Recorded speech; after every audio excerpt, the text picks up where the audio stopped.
Okay. Okay, we're live. What's going on, everybody? It's David Schlotthauer here. I hope you're doing really good. We're tracking severe weather across southeastern Texas and also for southern Louisiana. This is where we could be looking at some strong tornadoes today, perhaps even a violent tornado. Can't rule that out, too, especially right along the Texas coast into, say, Lake Charles, Louisiana, where we have the best dynamics throughout the day today with very strong extreme shear that is almost off the charts. We're also talking about a little bit of instability, not a whole lot. Otherwise, this would be a much more worser event that develops. But either way, this is looking like one of the worst severe weather days that we've had in quite some time. Hey, Keith Schlotthauer, how are you doing? What's up, Chase McLean? I'm excited to go driving on Friday with you, Keith. What's up, Candy? How are you? So I want to welcome you all to the stream. It's an honor that you're here. So what we're looking at here is a couple of perimeters that we keep an eye on for. This is our VTP, or violent tornado perimeter. And let me make my mouse a lot bigger here so I don't really have to use the Epic Pin for many reasons. Because it's hard to use that sometimes. So let me use this so you all can actually see that. Perfect.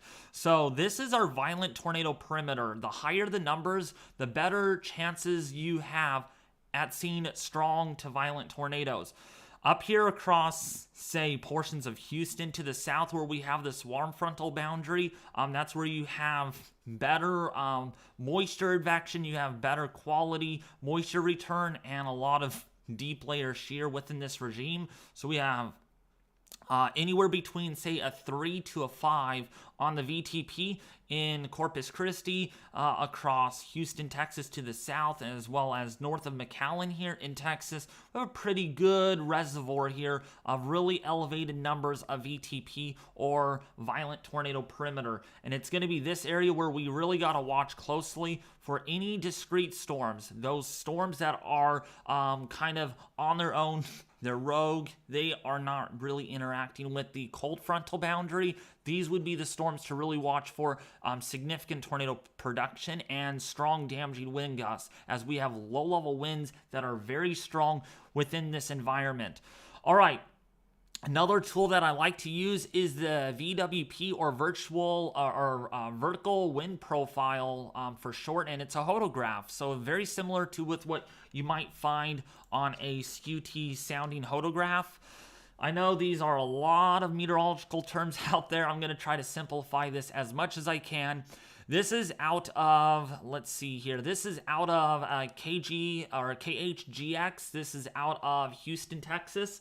And we can see our parcel. So simulating in fluid dynamics that your parcel is going to start here at the surface. We have east-southeasterly flow at around 22 knots. Okay, and then you go all the way up to 1 kilometer, which is right here. That's the number 1 that you see. And you kind of drag a line straight from that. That is due south. So that's 180 degrees wind direction coming from the south at around, this is 70 knots. Okay, so you're going from 22 knots from the east-southeast all the way from the south up to 72 knots. That's very strong. 2 kilometer winds are even out of the south-southwesterly direction at around about 80 knots. So that is really strong. 80 knots, folks. That's what Doppler radar is showing. Then we have 3 to 4 to 5 and 6 kilometer winds here that are anywhere between 70 to almost 80 knots. And we have perfect venting all the way up to perhaps even 10 kilometers above the surface. That is very high up. That is not even at the surface. And look at that veer. We go from here all the way to over here. But the first 6 kilometers do matter a lot. And that is very strong streamwise vorticity in the atmosphere. And so the ending result here is 0 to 5 kilometers, which is in the first half a kilometer. We have effective bulk shear at 50 knots. Our effective inflow layer shear is at 44 knots. That's going to contribute to 520 storm relative helicity. So again, how much helicity is a storm ingesting? And we have 520 meters squared per second squared. When we look at the 0 to 1 kilometer layer, it's even higher, 728 meters squared per second squared. And if that's not high enough, 0 to 3 kilometer is almost 1,000. And we just got there right on cue, all the way up to 1,000 here on the storm relative helicity. So that is very strong. I mean, we're up to 803 already. In the last frame, we're a lot stronger on this. These are definitely enlarging. You can even see how large these are getting. So we're now approaching 81 knots at 2 kilometers out of the south-southwesterly direction. It's going to be interesting to see how strong this gets. But right now it is very strong in the first 3 kilometers. Very intense curvature in large curved photographs here relative to the storm inflow, which we see here. So that's going to lead to significant amounts. We're looking at substantial veering wind profiles in the atmosphere. So that means we could be looking at very intense discrete storm spin-ups today out of this region. Okay, so let's go and look at this tornado, this tornado. Right there we go.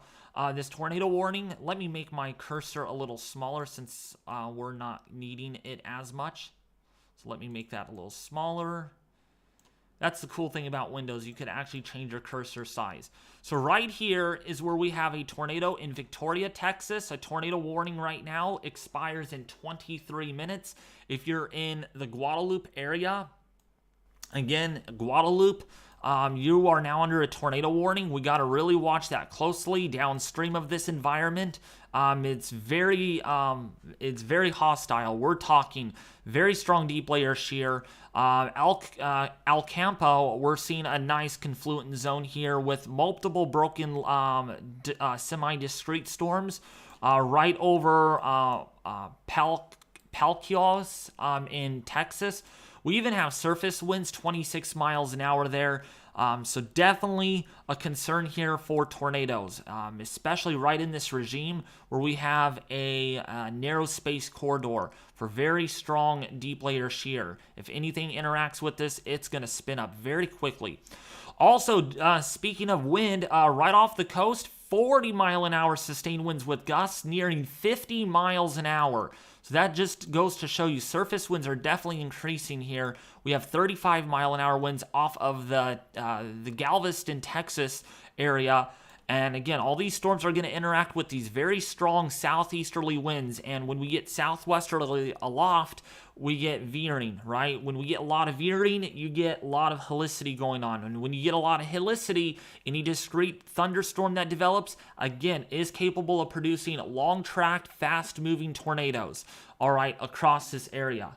Okay, that's going to be the theme going forward today. We could be looking at a lot of tornado potential because of this environment that we are in. Right now, it has not panned out so far yet, just because of the environment that we're in, but we should start seeing things kick into high action here within the next hour or so as we get deeper into this. Let's see if we got any new updates from the Storm Prediction Center as far as their categorical outlook, and we do not have any new updates. I would not be surprised if they want to pull a small moderate risk down here, even a moderate risk down across southern Louisiana, just because of the environment that we are expecting. Because again, we're expecting strong tornadoes today. Let me actually zoom out so I can show you this. So right here, we have a 10 sig for tornadoes. This could get upgraded to a 15 sig if necessary. Wouldn't surprise me if that happens. 5% chance for tornadoes outside of that, and then you got a 2% chance of tornadoes just to the north of that. So it's this corridor all the way from southeastern Texas, southern Louisiana, southern Mississippi, southern Alabama, Bama into, say, westernmost portion there of the panhandle of Florida, where we have strong tornado production, perhaps even a violent tornado, cannot be ruled out today. Again, I don't want to jump the gun and go and be like, oh, we're going to see a violent tornado. David is hyping this up. I promise you, I'm not hyping this up. The conditions are favorable. I could even show you the future cast on the winds. Things are ripe enough for strong tornado genesis, including a violent tornado that cannot be ruled out. All right, so our latest analysis just came in. This is the 19Z output from the Storm Prediction Center. We have an VTP, violent tornado perimeter. That is EF4 plus. Okay, a tornado perimeter, and we're already up to a 7. All right, just 2 hours ago, we were only up to a 4 and a 5, and just before that, this has really increased. So we have a violent tornado perimeter right here particularly. It is right in this area. You can even see it right here, all the way up to a 9 and a 10. And that's where we are seeing our strongest winds, sustained at 30 to 45 miles an hour. Gusts nearing 60 miles an hour. So we're getting probably a lot of wind damage, non-thunderstorm wind damage. And it wouldn't surprise me if we get thunderstorms, significant thunderstorm wind damage, perhaps 80 plus miles an hour. Okay, that's what we could be looking at. So here's a look at the latest satellite, and you can see the flow here that I've been talking about.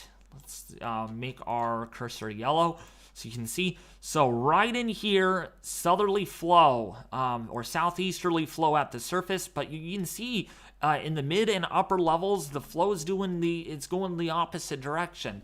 And that's where we're seeing, again, a lot of this convection really blowing up across Houston, Texas. Just to the north of that, we're seeing a lot of instability trying to increase over the region. Cape numbers right now, right around about 1,000 to 1,500 joules per kilogram. So that is enough instability to support a tornado outbreak of this magnitude because of the low-level winds that we are currently seen on VWP soundings. And again, here's our latest look at that, and it has gone up a little bit more. So definitely veered. Let's take a look at the KLCH. Yeah, this is very significant. Yeah, this is very, very strong right here. This is the Lake Charles VWP. So we're literally starting winds off. Literally, I'm not kidding you. We're starting off winds from the east-southeasterly direction at 15 knots. Okay, right here, follow my mouse. Actually, let's go to here. Let's see, I want to make sure I can get my mouse to be captured. There we go. You guys can see my mouse a little bit better. So, follow my mouse at the Lake Charles radar site, and it's showing, again, east-southeasterly winds at 15 knots. Look at this. Go up to 1 kilometer, you're already at 60 knots. So you're veering these winds all the way from east-southeasterly to now south-southeasterly at 1 kilometer. And then at 2 kilometers, it's more out of the southerly direction. I mean, this is really strong. This is very significant. 65 knots, hurricane force winds at 2 kilometers. And then you veer that even more. Look at this. In some sense, at 8 to 9 kilometers, actually about 8 kilometers, you're seeing winds at 90 knots. That is extreme shear going on right here. Extreme low and mid-level shear that is over the region. Okay, so our half a kilometer effective bulk shear 41 knots, our effective inflow shear that we're seeing is 57 knots. That's contributing to almost 700 meters squared per second squared. 0 to 1 kilometer SRH of almost 1,000, and 0 to 3. So 0 to 1 is almost 1,000. 0 to 3 kilometer shear is 1,100, almost 1,200 meters squared per second squared. I've not seen this. Actually, I want to see if I could copy this and send it to Ethan. And I'm hoping he can see this when he comes on later. He'll hopefully be on at about 3 p.m. my time.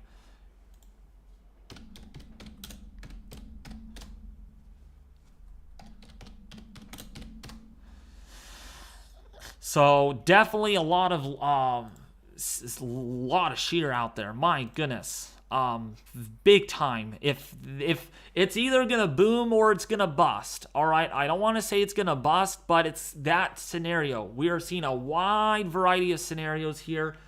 Again, if it busts, that's a good thing. But if this goes booming, we're going to have a big problem today. We're going to have a massive problem if it booms, then busts. But how's everybody doing? Welcome to the stream. If you're new, it's an honor that you're here watching this stream right now. We're keeping an eye on severe weather live on my channel.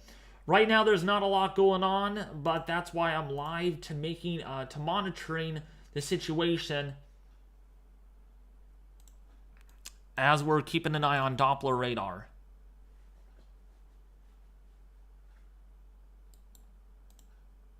What's up, Chase McLean? How are you?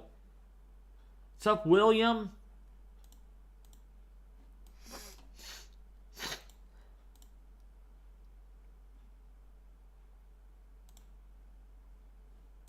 So again, we're watching this portion of Texas where there's a tornado watch that is currently issued. We have only had one tornado report so far today.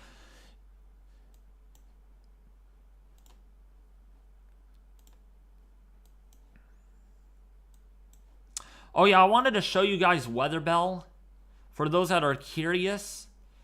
So if we take a look at our significant tornado perimeter, this really lines up very well. This is the 18Z analysis, and we can go forward here.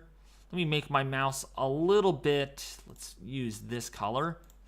So we can see that our STPs up there are anywhere between a 3 to a 5 for the most part, but our VTP is definitely a lot higher out of this because of the conditions that we're seeing.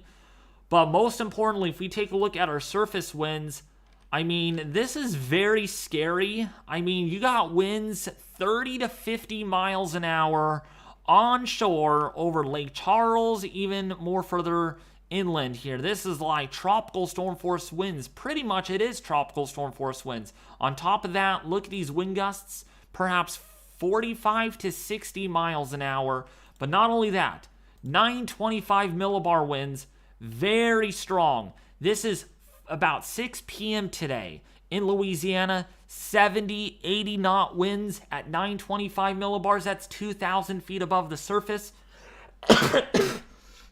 Man, excuse me on that. 5,000 foot level winds, definitely stronger. Look at this, 80 plus knots over this region. I mean, if we get any rogue supercell that develops in this, I will promise you we are going to have multiple strong tornadoes, perhaps right down here in southern Louisiana. 700 millibar winds at 10,000 feet, 85 to almost 90 knots. That is really intense. Very serious winds out of this, okay?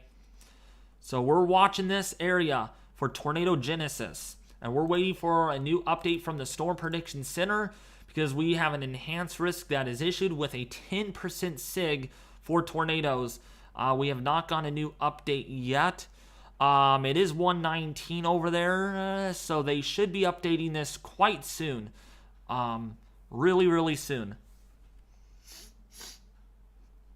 Actually, the next update is scheduled for 20Z. So yeah, in about less than 45 minutes, we'll get a new update from them to see with what we have. But so far, only one report out of this whole event. I'm quite surprised. But we won't be surprised for too much longer because, yeah, things are going to change. I wanted to show you guys the low-level clouds. Look how fast these are moving. Very quick. Fast-moving clouds. And that's because of the low-level jet that is in place. And, yeah, that's bringing even some showers and some thunderstorms across the area.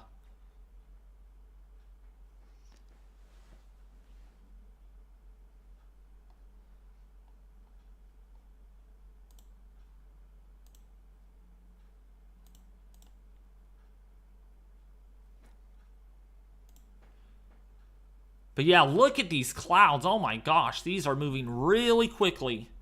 Very quick moving clouds. What's up, JMJ Show channel? How are you? How's everyone? We're keeping an eye on the severe weather right now. There is no active warnings at this time. Only one warning, and that's one severe thunderstorm warning with 60-mile-an-hour winds that is anticipated. It is right along this line, so if you're in Houston, get ready. Lots of lightning, wind, and rainfall is all anticipated within this line of storms. Not only that, if we actually do take a look in relation to that line, let's go to weather stations here. We can see, especially down here, southwest of Houston, look at these surface winds. Sustained at 30 to 40 miles an hour. Very strong winds in this area. Also, there is some strong winds that are anticipated actually later on over Tennessee and the southeast. But right now in this area is where we're seeing the strongest winds. I've yet to find gusts over 50. We have not seen that yet. But right in here is big time, is where we're seeing gusts over 40 to even 50 miles an hour.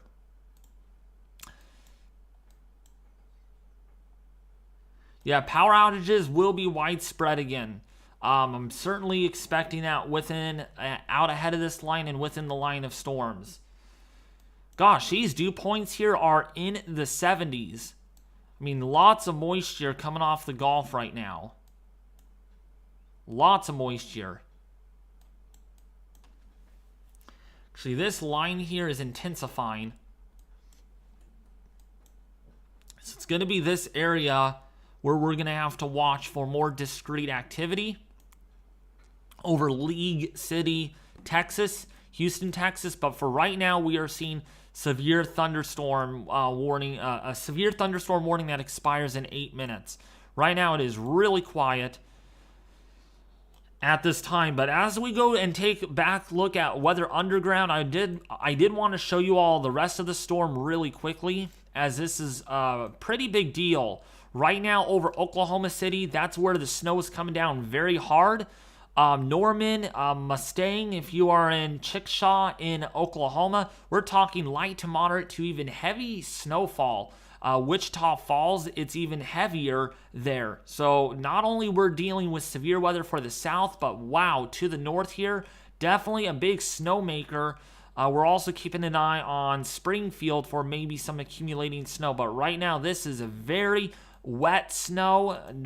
It's barely cold enough for snow. It's in the 40s largely. We're at 39 degrees. But down here, we're at 39 to 35 in some areas, and that's where the snow could be accumulating. It's a very wet snow. It's not dry at all, so we could even see some power lines down because of the weight of the heavy snowfall that is anticipated.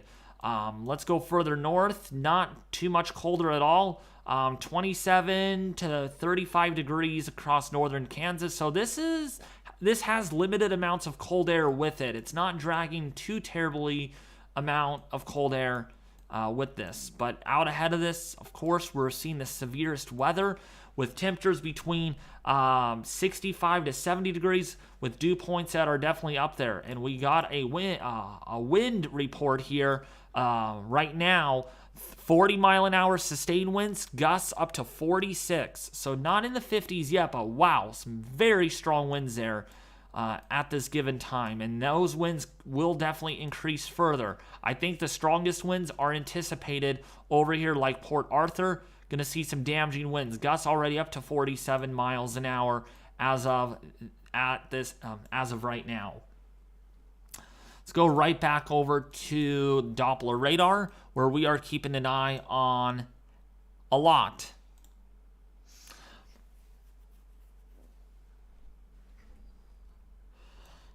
Right now, we only have one severe thunderstorm warning. We have a special weather statement. Right now, nothing looks like it is organizing, but we're live here for a reason because this looks substantial enough to warrant a live stream. Today,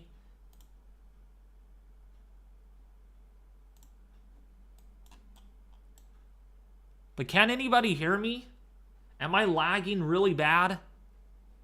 Share this with your family and friends. Let's get people to join the stream.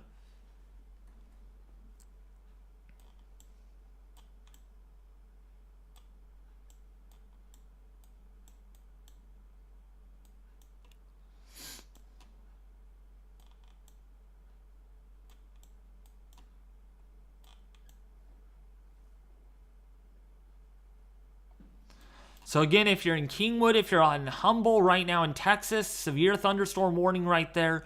We don't have a lot of rotation on that storm at this given time, but it doesn't take much, right? So we're dealing with a lot. Potential, oh, we got a new severe thunderstorm warning that was just issued. This has a tornado possible tag with it. So if you are in Sugar Land, if you're in Pleak, if you're in Fairchilds, if you're in Needsville, definitely take shelter. If you're in Alief in Texas, take shelter. This is going to be impacting the downtown area of Houston, Texas, within probably the next 30 to 50 minutes. This is moving very quickly because of the low-level winds that we're seeing and the mid-level wind profiles that are pushing this along at a very quick rate over Interstate 69. Yeah, it's Sugar Land. It says Sugar Land right there.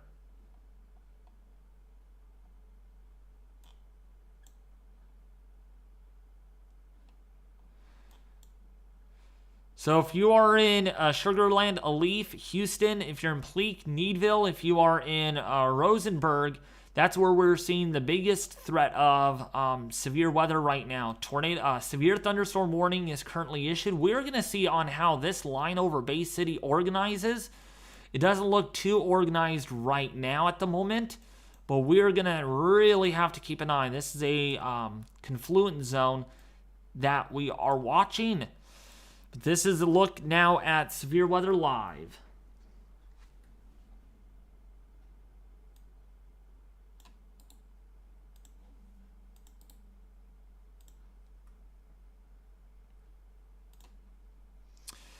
Right now, William, south of Kingwood in Harmston in North Shore, right now, severe thunderstorm warning was just canceled for your area. You might have another severe thunderstorm warning coming your way in the next hour or so, as we are keeping an eye on this line of storms. This is very intense, lots of lightning with this one, and yeah, we might see a few spin-ups.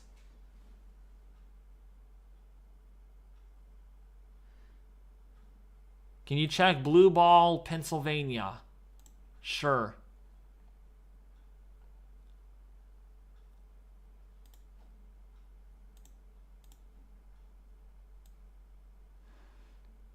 So Blue Ball, Pennsylvania. Let me go and see.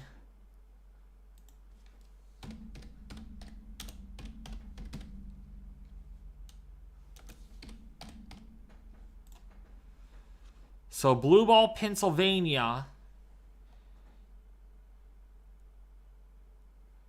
Oh, you have a little bit of a drive to do. I know you're in the Reading, Pennsylvania area. So you have to go south. Wow. You have a little bit of a drive.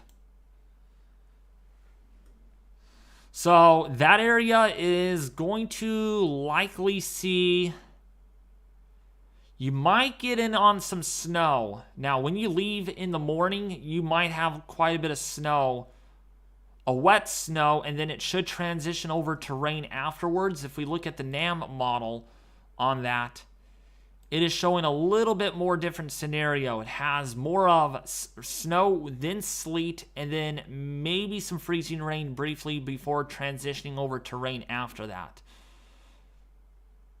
So, yeah, your travel could be impacted by that. Definitely. Allow some extra time.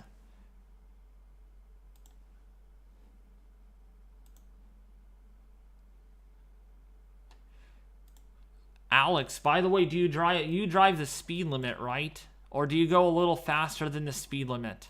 I want to know, because I know you drive. Do you drive faster than the speed limit? slower than the speed limit, or...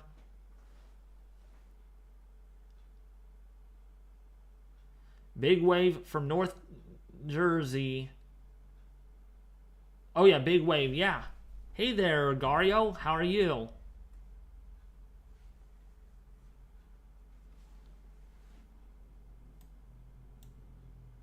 David, look at my Outlook. I sent it in DMs.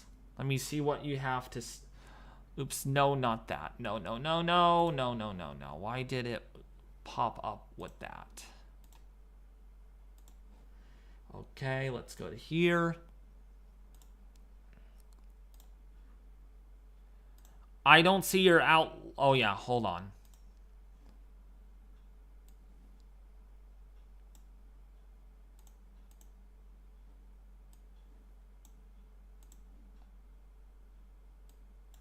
That's pretty good, actually. I really like that. Pretty accurate. I can see the moderate risk maybe being over here, maybe extended a little bit, like south of Lafayette, maybe right along the brim of the coast, but you did good overall with that. Not too bad. Let's see the tornado threat. Ooh, nice. Yeah, you should put the significant right where the 10% is, but otherwise you did really well. Man, you're good at making these maps. Oh my. Very good. Oh, you actually have a 30 sig for wind. Okay. A hail threat looks pretty good at 15.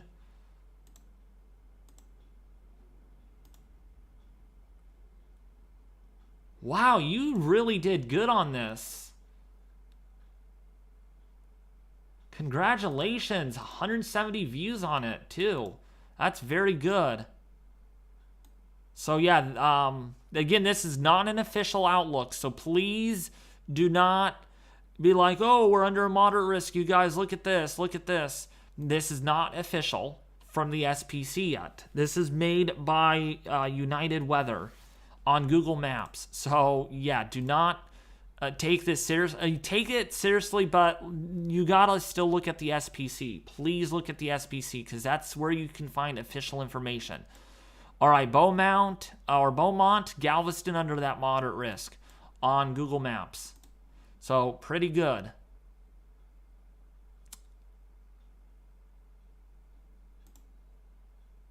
Actually, it matches pretty good with what the storm analysis team has. So, pretty good on that. Not bad. Man, look at all this lightning going on, though. Needville, Pleak, boy, big-time lightning activity going on. I drive fast, but I'm aware of my surroundings for cops. How fast do you drive, Alex Miller? I'm just curious. I want to know, how fast do you drive on interstates and freeways?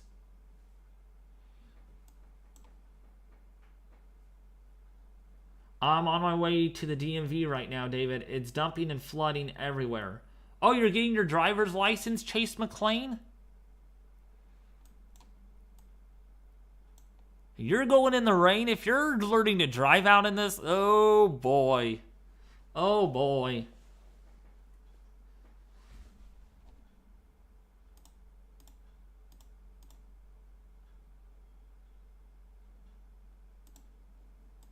But yeah, oh wow, this rain is really intense. Very intense. No tornadoes yet, no spin-ups by any means. But wow, that is a lot of lightning activity. What's up, Patricia Owens? What's up? How are you doing? Welcome, welcome. By the way, you guys, I would really highly encourage you all to join the Mesovort WX website. It is free to join. There is no cost whatsoever. All you have to do is create an account, and you can see blog posts. These are our home feed. Just a quick promo, since there's not a lot of severe weather going on. Gosh, I got to get on, and I got to jump the gun and make out more blog posts, but it's been kind of busy around here. But yeah, look at all the posts that we create, anything that is significant. Yeah, be sure to become a member. It is free. There is no cost whatsoever, and that's where you can see my discussions and everything like that. Severe weather discussions and other cool things. And there's other members. They're very friendly. They're cool. So be sure to join today. We're up to 25 members. Let's see if we can get up to 50 or 60 members by the end of this stream. It's a very, very good website. Very well. Oh, they even have a roadmap. This is cool.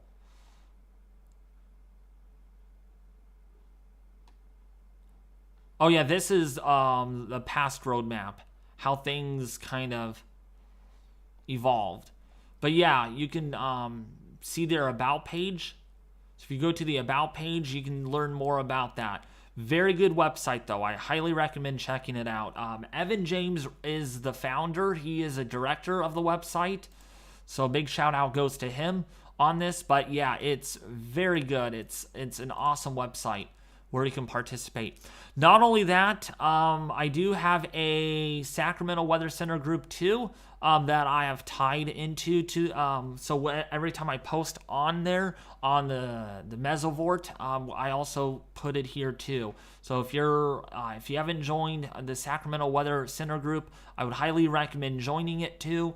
You could find me everywhere on social media. It's quite awesome. And everything like that. So this is all what I do, pretty much. I post a lot. That's my job. Weather, weather, weather. Not just in one spot.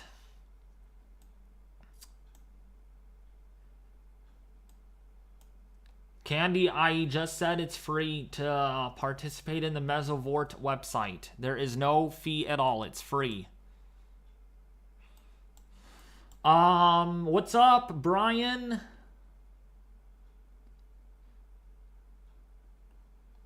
But Chase McLean, are you learning to drive today, or are you getting your ID?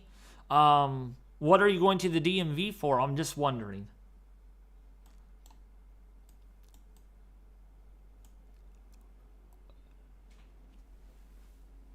There are links in the description and also in the chat to those websites. If you guys are wondering, if you have a hard time navigating, just click on the pinned message on the live stream, and there's 2 links that you can click on. So it's easiest to navigate there. So it's not like you have to type in the whole URL.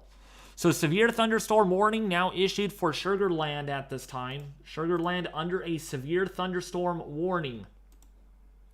Tornado possible tag on this. Bel Air, Houston, Texas. Gotta watch radar trends very closely. So far, we have not had anything as far as significant tornadoes by any means. But that could change. I'm getting it renewed. Oh, okay. Nice. Nice. That's awesome. Yeah, I'm learning to drive myself. I drove yesterday for an hour.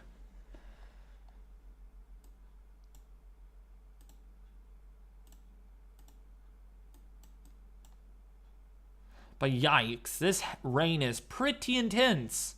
Coming down right now over a leaf. This is where we're seeing the majority of our severe weather.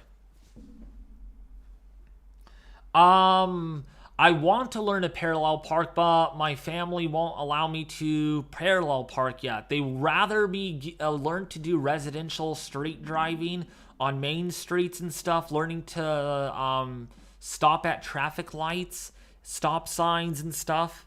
So that's what they want me to do mostly. But I told them I want to learn to park. Park into a parking spot, back out of a parking spot, back into a parking spot, and parallel park.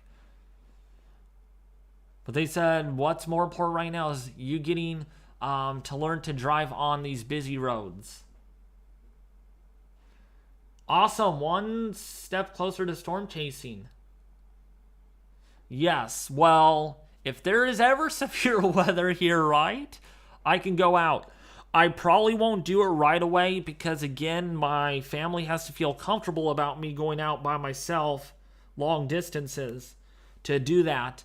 Also, I have to feel comfortable myself to doing it, right? So it's probably going to take me about a year, probably not next winter of 2023, 2024, but probably 2024, 2025. I'll feel comfortable enough to do some localized storm chasing around here. I'm supposed to get 6 inches of snow tonight. Nice. 6 inches, that's quite a bit. David, we could stream in the car together. You're in Pennsylvania. You're actually in Reading, Pennsylvania.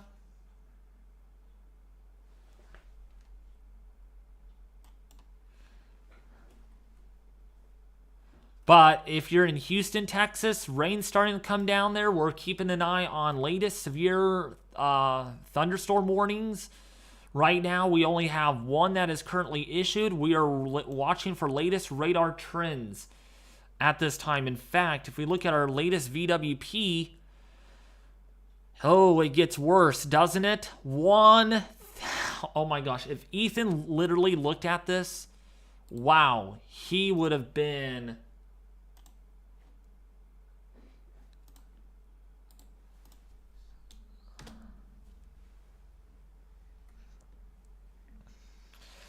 I mean, wow, this is very significant. I mean, this is shear that you don't ever see very much. Out of Lake Charles, Louisiana. My gosh, that is veered significantly. Big time veering with winds. Wow, I would like to see a supercell develop in that environment. That would take off like nothing else. Here's a look at the KHGX, still up there at almost 700 meters squared per second squared. Not quite as veered as on the Lake Charles one, the KPOE. That is more significant.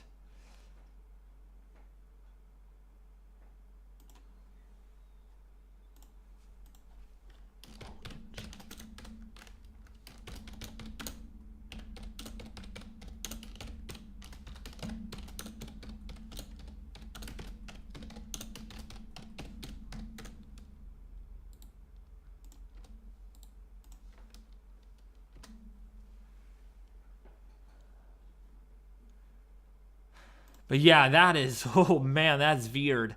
1,000, 0 to 1 kilometer SRH, 0 to 3 kilometer SRH, oh my goodness, almost 1,300 meters squared per second squared. That is extreme shear. That is not just strong, that is very extreme.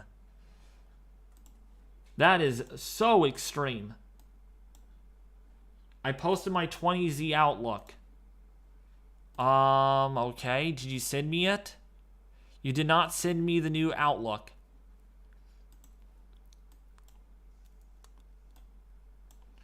I'll give you driving lessons. I'll come to California. Haha, you can come to California, but you don't know exactly where I live. Haha.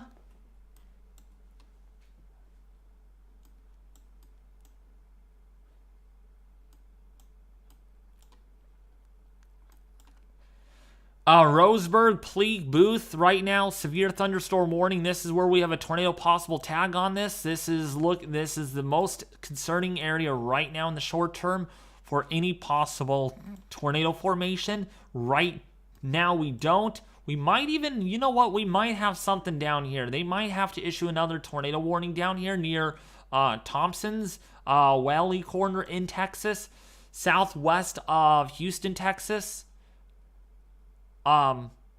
Is where we do have a little bit of a couplet. So that's going to be a storm to really watch in the short term. Because if that continues to hook, we could get an embedded supercell and tornado in that line. I wouldn't be surprised if this really gets out of whack soon. What's up, the Joshuan umpire? How are you doing?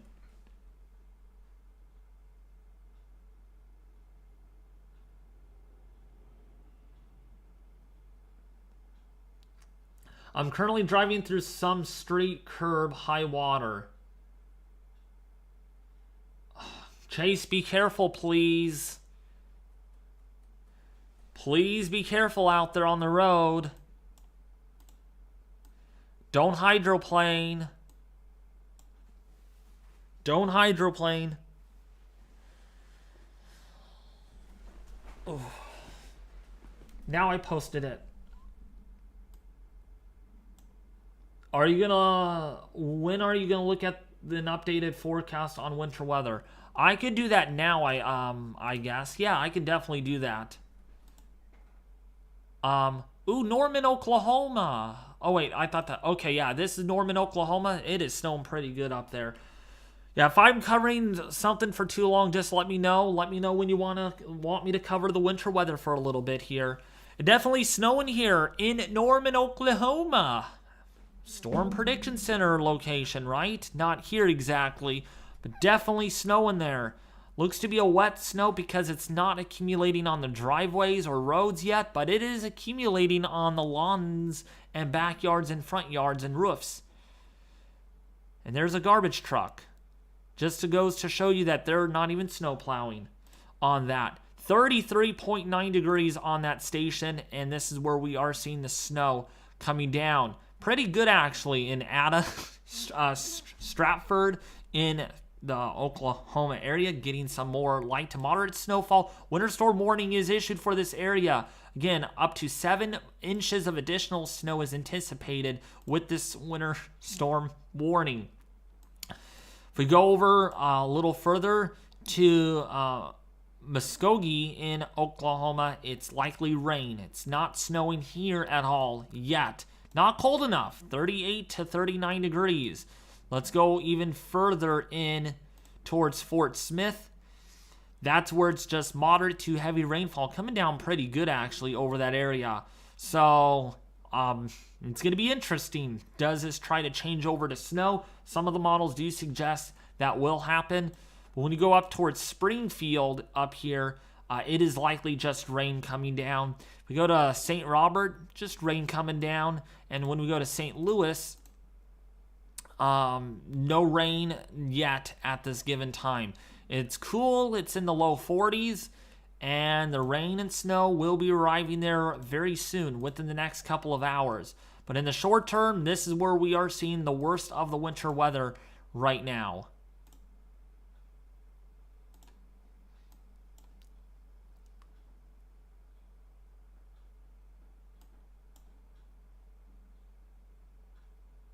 I'm trying. It's getting pretty bad out there, though.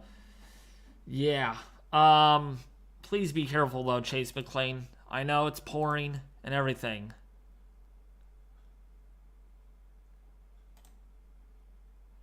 All right, so Winter Queen uploaded his latest forecast. Let's take a look at what he has to say. He is calling for an enhanced risk for severe weather still. Again, this is not an official outlook, so please do not take my word for this. We'll wait for the main outlook from the SPC of what they think might happen. But right now, this looks to be an enhanced risk for severe weather on this given outlook made by Winter Queen. When you take a look at United Weather, let's see what he says. Day 1 convective outlook for New Orleans, now under a moderate risk. Okay. That is a possibility. We'll see which outlook verifies. The tornado threat, 15 sig. This again is from United Weather.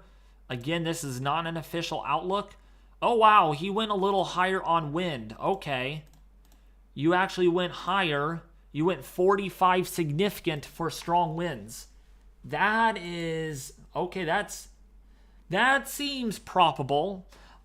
I think that seems pretty likely at this time. He's keeping the hail threat at a 5 and 15%, which seems reasonable at this time.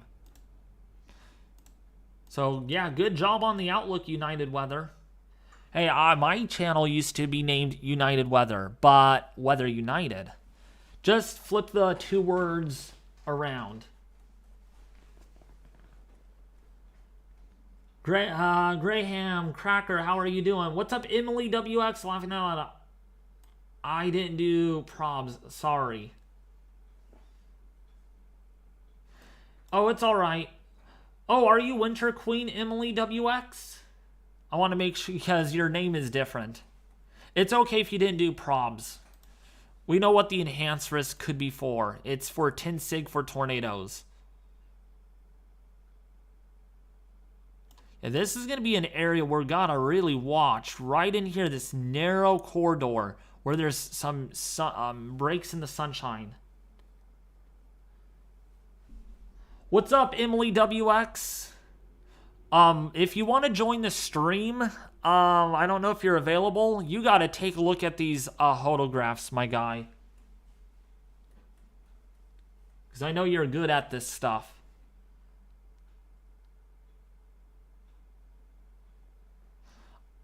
I will look at it in a little bit, Alex. But yeah, these photographs, whew, they're smoking hot.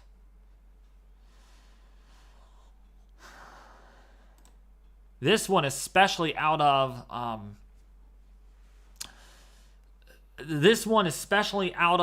Lake Charles is just wonkers or bonkers. It's just wild.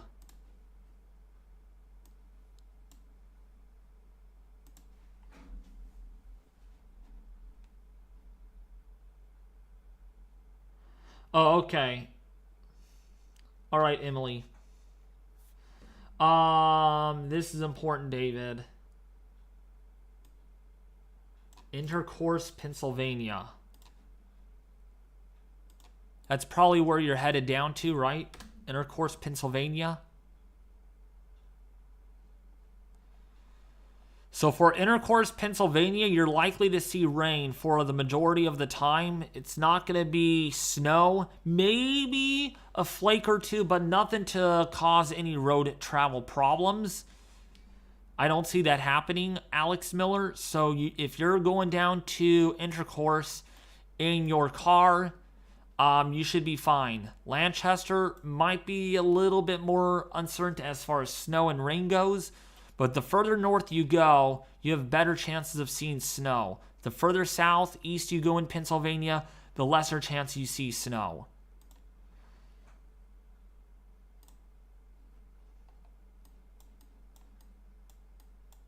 Oh, got a tornado warning. And yeah, that is definitely a strong signature right there. On Doppler radar, definitely in Thompson's right now, where we do have quite a bit of rotation. This is not on the ground yet. Let's see, though, if we have any CC drop. Oh, shoot, we might have a CC drop on that. Let's see. Oh, yeah, we might have a debris ball, folks. Whaley Corner, we'll keep an eye on future scans if that is just a glitch or not. But that is correlated with strong... Yeah, that is correlated with a couplet. So that could be debris on the ground or being lofted into the air.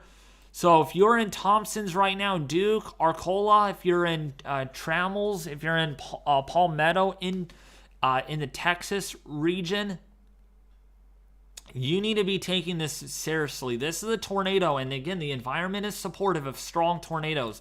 So it's possible that this tries to recycle, and we could see a stronger outcome of this.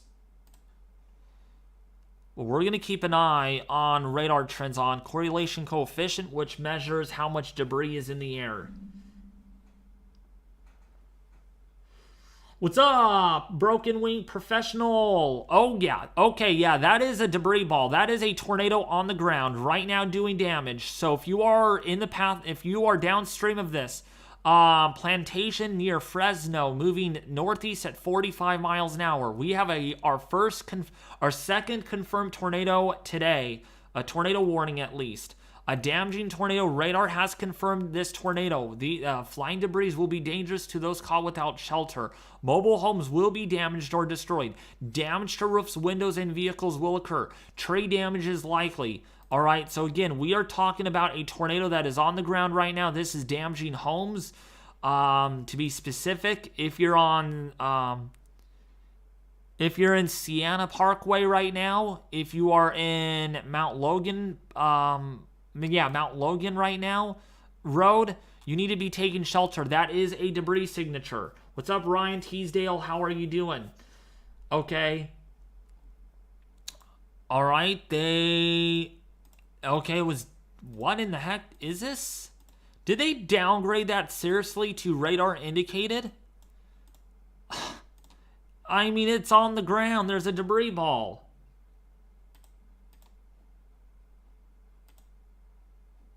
Oh, no, it's observed. Never mind. Okay, there was probably a glitch there with the radar.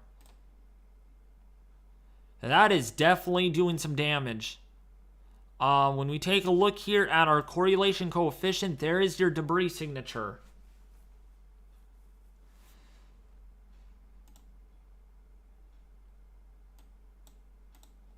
So tons of lightning with this one. This is very strong. Very strong. And this is going approaching the radar site really soon. Really soon.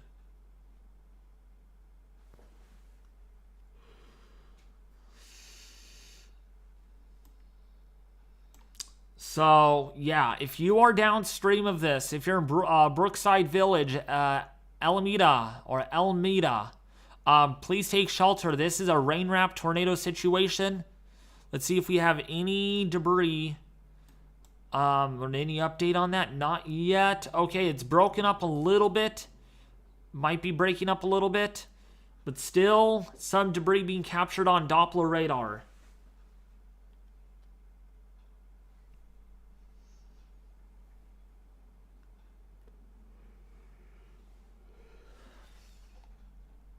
So we're talking about one severe thunderstorm warning and another tornado warning. This is our second tornado warning of the day, I believe. See how many tornado reports we've gotten? Still one right now.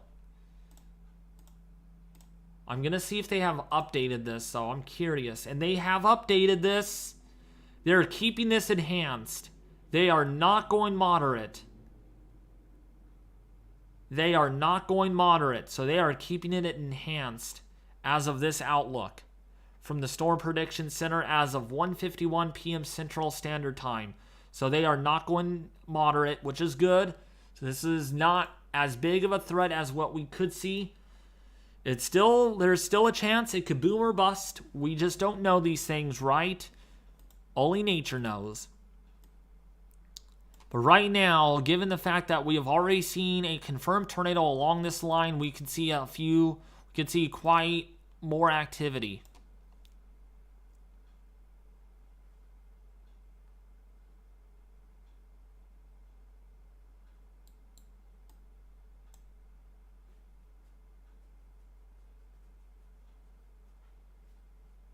What's up, Mark? How are you doing? Welcome, welcome. So, David, I'm not getting a blizzard. Alex Miller, again, you're right in the crosshairs. I would say probably not, but you may get some reduced visibilities with the snow that comes into Reading, Pennsylvania, but likely, no. You're not going to see a blizzard out of this.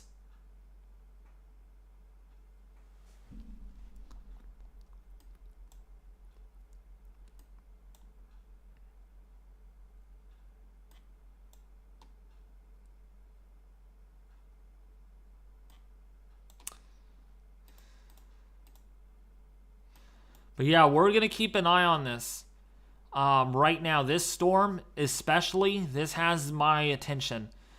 Our one and only tornado warning right now over Duke, Texas, Palmetto, Texas, Arcola, Texas, under that tornado warning. For another 1 minute. Let's see if they extend it, right? It's going to be curious if they do want to extend things. I bet you they will. I know they're going to extend this. Probably into Brookside Village.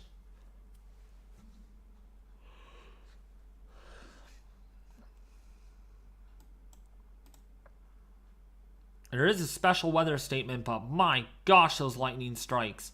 Tons of electrical storm activity.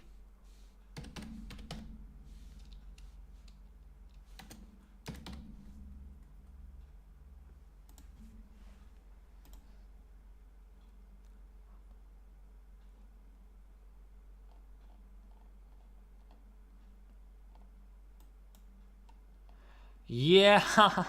Wow. Yeah, there's a lot. There is definitely a lot of lightning strikes. Just alone, there is literally 4,000 strikes.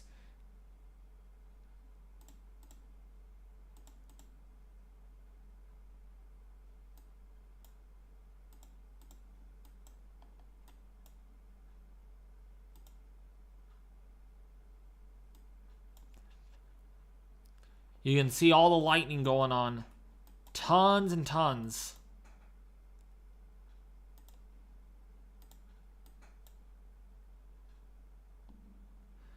David, looking at my thunderstorm outlook. I thought I did already. You probably...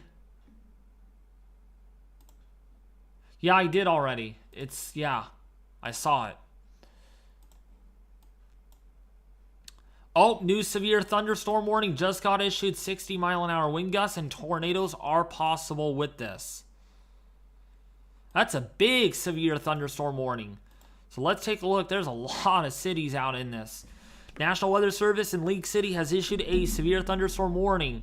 At 1:59 p.m., a line of severe thunderstorms were located along a line extending from Arcola to Holiday Lakes to near Sweeney, moving east at 50 miles an hour. That's pretty fast. Hazard 60-mile-an-hour wind gusts and expect damage to roof siding and trees. I'm surprised they did not put 70 or 80 on that.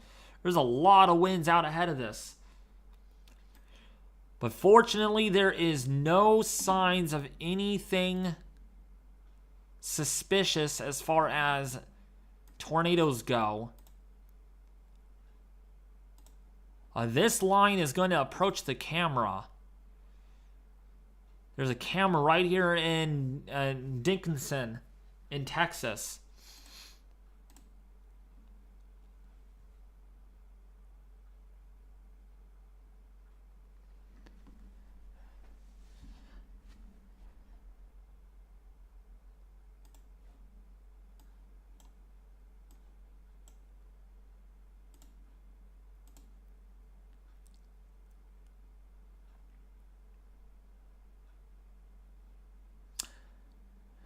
Hooray, we got a new member, part of the website. Ryan Big Bear 4. Thank you for participating in Mesovort WX. Very good website, folks.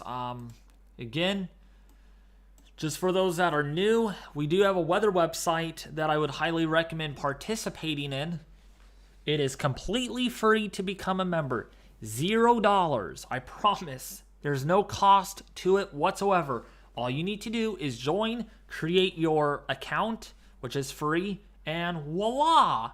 You are part of the website. But guess what? Look how fast those clouds are moving. Moving really fast. Really, really quick. I've never seen clouds move that fast. I mean, you can see they're moving like this. They're literally, like, this is my mouse. Look how fast they're moving.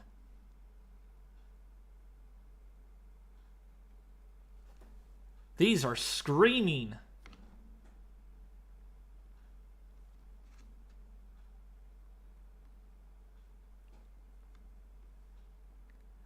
What's up, Diana, again? How are you? This is where the line of storms will be moving towards. This is in Dickinson, Texas. Dickinson, Texas. Really fast moving clouds. You're very welcome, Alex.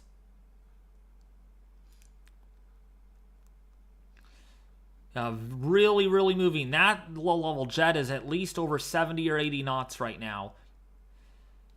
Imagining that in the low levels, that is really strong. I think the shear could be almost too strong for tornadoes, I wonder. Wouldn't surprise me, but wow, this is moving quick.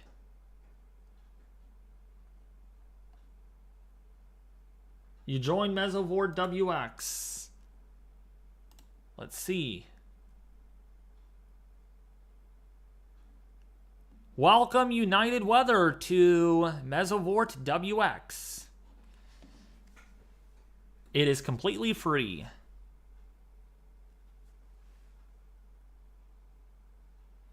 What's up, Kyle? Welcome to the stream, my guy. It's an honor that you're here. We're keeping an eye on severe weather.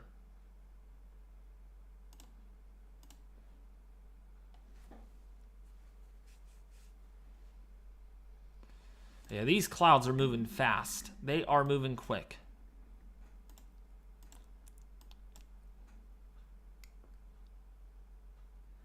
No, Alex, you can join at, I think there's no age restriction.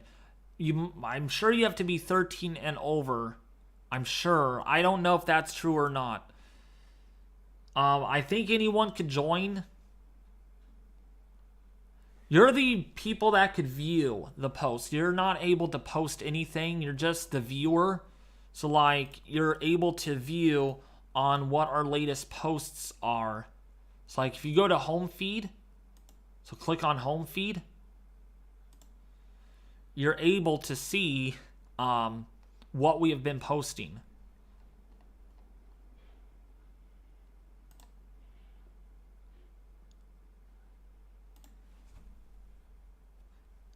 I got your message there in the website, United Weather. But yeah, that's what that is. So you're just a viewer when you join. Oh, we got another person. Welcome, JCD, to Mesovort. It's an honor that you're there. I'm sorry I'm over promoting it. I want to show some support to Evan James on this. Took a lot of time to making this. It's not my website, but it's his. And I'm a writer, I'm an author, part of the website, and help him with things. So that's why I want to help promote it and spread the word to the website. It's pretty good. And there will be more things added to the website. So it's not, the way it looks now might seem like, it's just simple. It's not really simple. And things. There will be more updates. It will get better. There's always improvements to come. So, yeah. But yeah, this line of severe weather right now, if you're in Manvel right now, that is pretty significant. We're talking strong winds, heavy rainfall. It's looking wild. And soon enough, it's going to be getting into the Dickinson area right here, where we do have a live camera. Right by the radar site. What a coincidence. What a coincidence. And a lot of lightning expected with this, so it's going to get pretty dangerous. Really dangerous.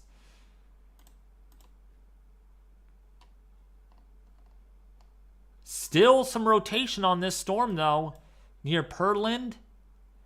That's a storm that we're going to have to watch. There is definitely a rotation on that, and that's why there's 2 storm chasers out on that. They're monitoring it. Elevator tours. Welcome to Mesovort WX. It's an honor that you're part of the website. The Joshua Empire. Welcome. Oh, you just changed your name. Okay, I see. So I'm glad you guys are joining us. This is awesome. It is really awesome. It's always nice to show support for other people, right?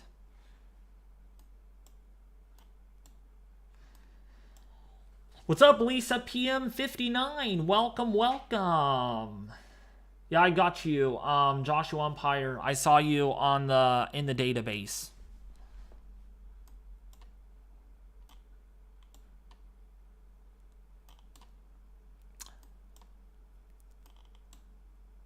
That's also where I could post my Meso discussions as well. I can post a lot in there. I might, in fact, probably even merge my Facebook page, actually, into that website. Since I could actually create detailed author stories of weather. I mean, really quickly, I know I'm promoting it like crazy. People are going to call me out for that. But this is basically an example of what I did. Like, this is my discussion that I made 3 days ago. And, I mean, you can see I can really make it look nice.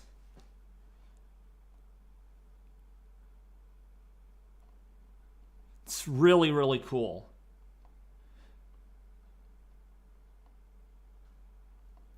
Yeah, it looks like it's unlimited to anyone that wants to join it.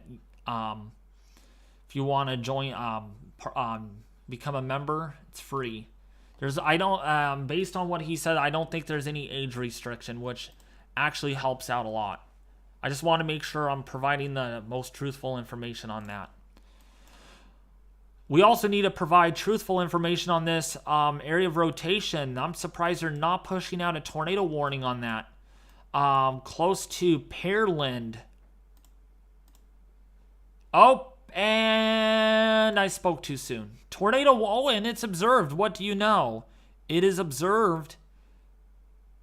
There is no debris being captured, but I'll take their word for it. Another observed tornado warning now issued for Pearland for Humble Camp right now under a tornado warning. So if you're downstream of this, if you're in the tornado warning, please take shelter on the lowest floor of a sturdy building. This is moving east at 45 miles an hour. This is a damaging tornado, and law enforcement, emergency managers have confirmed the tornado.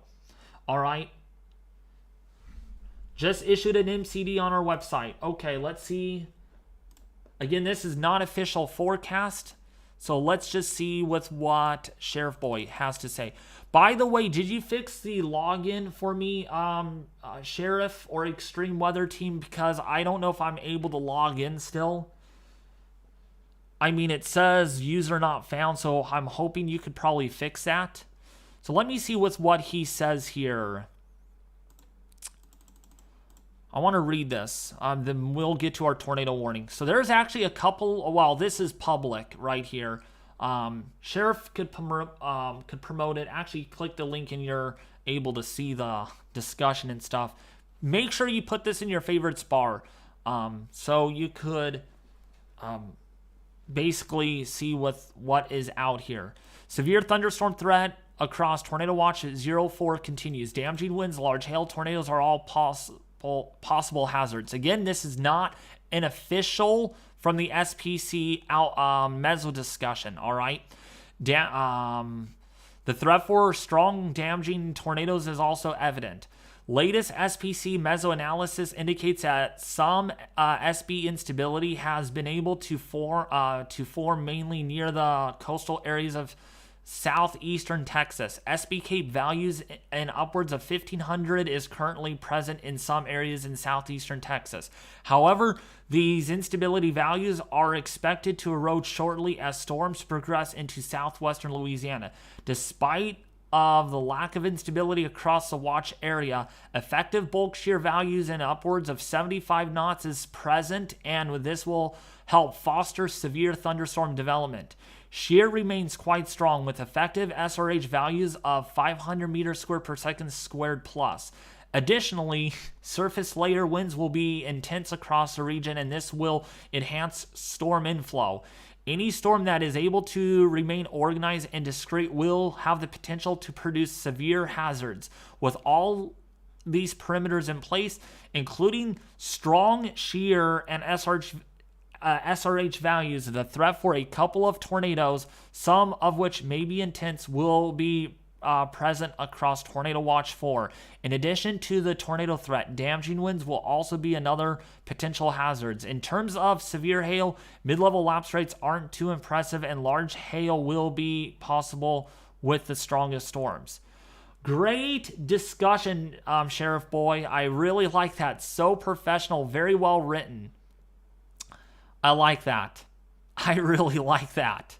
Good job. Good job. Wow. Very nice. Very well written. Very well written. That's my boy. He's awesome. I have a login issue too. You're having a login issue also? So it's not just me then. So there might be an issue with the website then or something. Maybe Sheriff will fix that.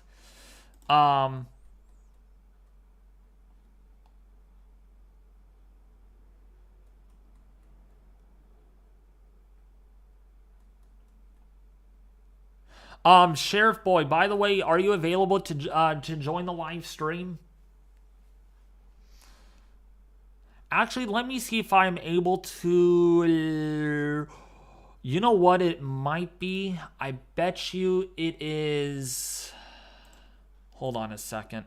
Google Chrome's been acting up on me, so actually, let me click on that link again to see if I'm able to actually log in through Opera.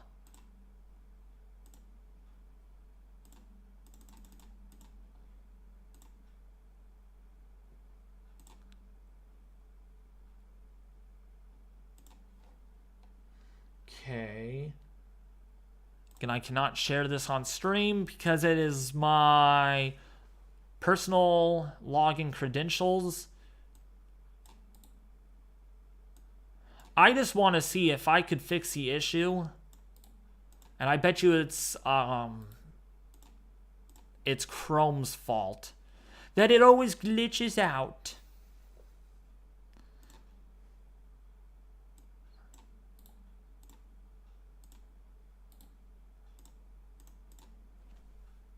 Nope, user not found. No user found. Still not working on my end. Let me try this other way.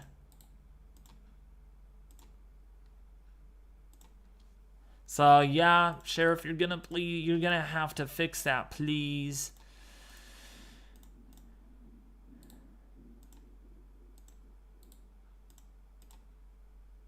Yeah, it's not working on my end still, so.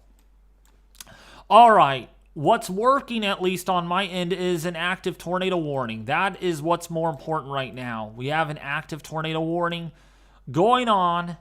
We might even have more spin-ups right over here, too, near Bonnie. But right now, over Pearland, tornado warning is now issued for that area for another 12 minutes. Strong tornado on KHOU radar. KHOU. KHOU. Where are you... Where is that at? Okay, hold on a second.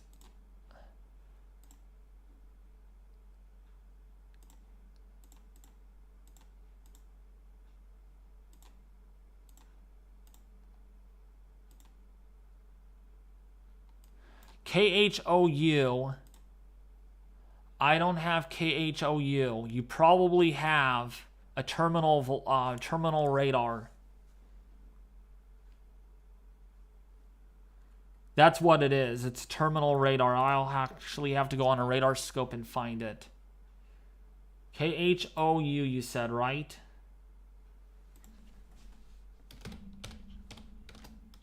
Oh, wait. THOU. THOU. Sorry. Why do I say... All right, it is a Houston. Oh my, yes. Strong tornado. Okay, yes. Strong tornado on Doppler right now, according to... Oh man, my camera's lagging a little bit right there. Wow. Strong tornado on this one. There's your velocity couplet. Wow, that is pretty intense. That is rain wrap too, by the way, Justin. It is like literally rain wrapped. Strong velocities, yes. Definitely strong velocities.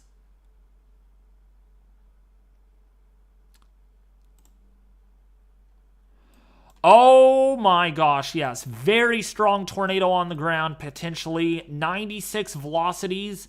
99 velocities on this, Justin.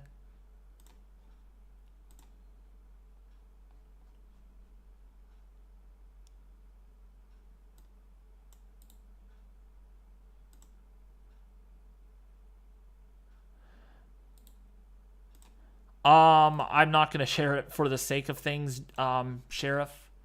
It's credentials that I don't want to get in trouble, so your website, I will respect everything of that. Boy, that's a strong tornado, though. That is a strong tornado.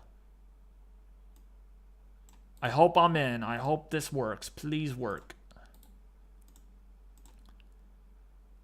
Password incorrect. It says, Sheriff Boy. Password incorrect. Why is it not working?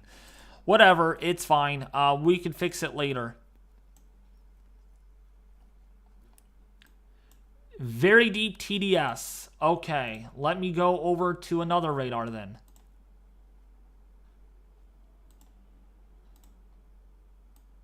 Oh no. Wow, okay. This is... Okay, let me use a different radar site here and get a better visual.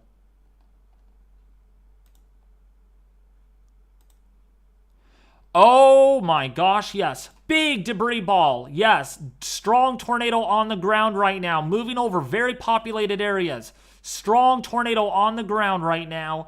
Moving over Kershaw Road right now. Strong tornado. Debris signature is definitely evident. Definitely evident. Really strong tornado. Okay, yeah, this is what we're talking about. Embedded within the line. Oh gosh, yes, that is very strong tornado. Big, you can see the debris even on reflectivity. It's barely evident, but you can definitely see that there. That is embedded. That is a embedded tornado right now. That is a strong tornado. Oh my gosh. If you are in Kershaw Road, if you're in Preston Road, take shelter immediately. If you're in Fairmont Parkway, take shelter now. You are under a tornado warning. This is going to be... Oh, and it just got upgraded. It is now a PDS tornado warning. This is a particularly dangerous situation. Particularly dangerous situation. If you are in Golden Acres right now, you need to take shelter immediately. Again, Sheriff Boy, the password does not work. It is saying incorrect password. Right now, strong tornado, boy, that is a very deep TDS. 47% on it. Oh wait, no, 0.4%. That is very deep, actually. That is a very, very deep TDS. Very evident, too. Even on... Okay, my radar scope just crashed. Okay, so... Yeah, this is really deep. Oh, yeah, this is really strong. This is a strong tornado. All right, that went over Fairmont Parkway. It is even deeper. So this is a strong tornado right now doing extensive damage. 77 knot VROT. Oh, gosh.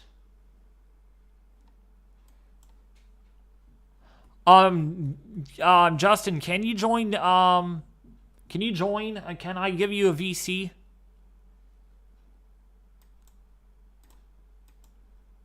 This is going to be going right near Baytown. Oh my gosh.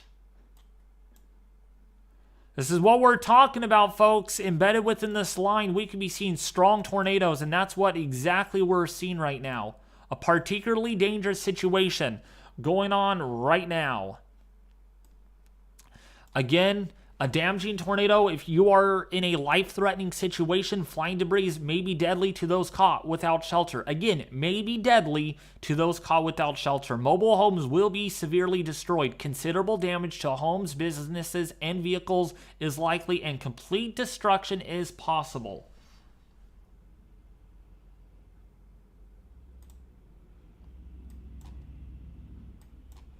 Wow, you could even see it on radar. Goodness. Definitely. I know you guys are probably saying, what do you mean, David? Right here, you could see... Okay, just updated. Yeah, look at that. That debris is still evident. That is really evident. You can see it right here. Some of the arms, that's where the debris ball is. I bet you I got that right. Oops. Let me draw that again. That's where your debris ball is. Let's go to correlation coefficient. It didn't update. Oh my gosh, tornado emergency. Got a tornado emergency right now. Tornado emergency just got issued. A confirmed large and destructive tornado was observed over northwestern Pasadena, moving northeast at 60. This is a tornado emergency for parts of southeastern Texas. This is a particularly dangerous tornado emergency. This is now a deadly tornado. You are now in a life-threatening situation. Flying debris, folks, right now, I report, flying debris will be deadly now. Not maybe deadly, will be deadly to those caught without shelter. Mobile homes will be destroyed completely. Considerable damage to homes, businesses, and vehicles is likely, and complete destruction is also possible to even likely. So, oh my gosh, that debris ball. Oh my gosh, that debris ball. So downstream of this, a tornado emergency is now issued for Old River, Winfrey, Timber Lake Estates, Baytown, Brownwood, okay? Deer Park, under a tornado emergency. This is a deadly situation right now. You need to be taking shelter. There are many homes that are impacted by this. Again, I'm not trying to scare you all. I am not trying to do that. Okay, but we've got homes, we got residential areas here. Again, looking at where the debris ball is right now on radar, Red Bluff Road, that's where it's at right now. Okay, this is now to the south. Let's zoom out. This is to the southeast of Houston. If we take a closer and look here, we have, again, the debris ball right now over Garden Acres. It just went over Sam Houston Parkway. It is now moving in towards Pasadena Boulevard. So right now it's probably passing over Pasadena Boulevard. St. Augustine Avenue will be next with this. Then eventually, if you're in X Street, if you're in East 13th Street, La Porta Highway is also, or La Porta Freeway, that is the 225 corridor. This is going to be passing just right over that area. Okay, you need to be taking shelter immediately. Deer Park, you are in a life-threatening situation. Okay, Ethan, you need to join stream right now. You need to join the stream immediately. We have a tornado emergency. I need you to join, please. I need you to join. I know you're probably busy, but I need you to join. Right now, big tornado debris signature. My gosh. Big tornado debris signature. Deer Park right now. La Porta Freeway right now. Right in line of danger. This is very bad. Very bad right now. If you are in this area, you need to be taking shelter immediately on the lowest floor of a sturdy building and in a basement. This is now a tornado emergency. I repeat, a tornado emergency has been issued on the National Weather Service in League City. Okay, and in Texas. Southeastern Texas. That's the first one that I have actually got on stream in quite some time. Oh my gosh, that debris ball. That debris is much deeper, and it's actually clipping. It is actually clipping. Oh my gosh. That debris ball is insanity. That is insanity, that debris ball right now. If you're on La Porta Freeway right now, it is going right over there. It's destroying the freeway right now. We're seeing destruction. Oh yeah, look at the velocities. Oh my gosh, those velocities. Those velocities are literally ridiculous right now. Actually, if we go and take a look at our high resolution velocity. Oh my gosh, yes, those velocities are ridiculous. 112 mile an hour velocities touching 50. So this is a strong tornado right now. Strong tornado. Going right over. Strong tornado going right over La Porta Freeway right now. La Porte Freeway. Not Porta, but La Porte Freeway. Oh my goodness. Big time.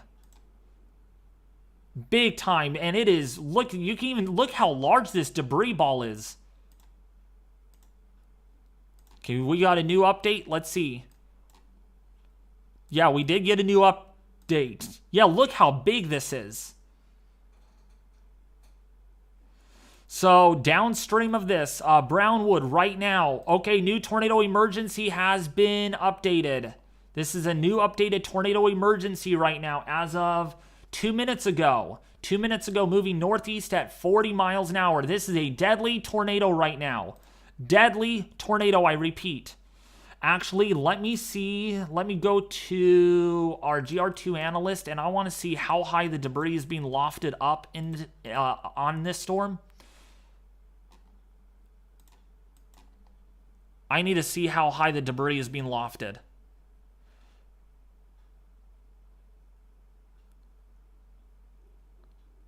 All right, good. Okay, Sheriff, good. I will take a look at it later.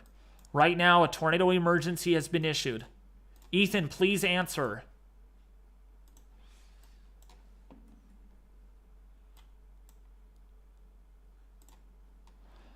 Okay, let me see how high this debris is being lofted.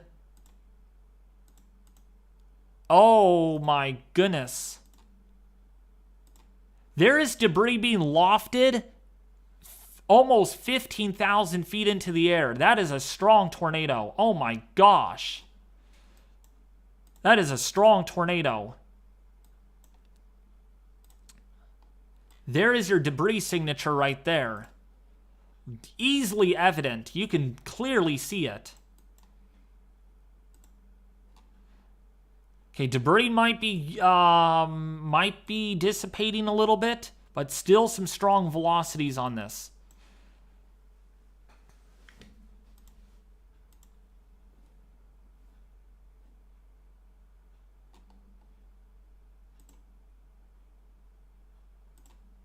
Okay, let me try this really quickly.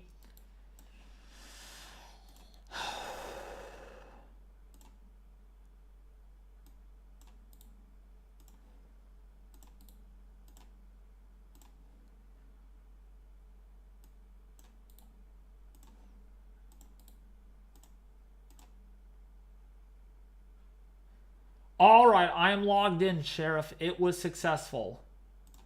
It was successful. We're good.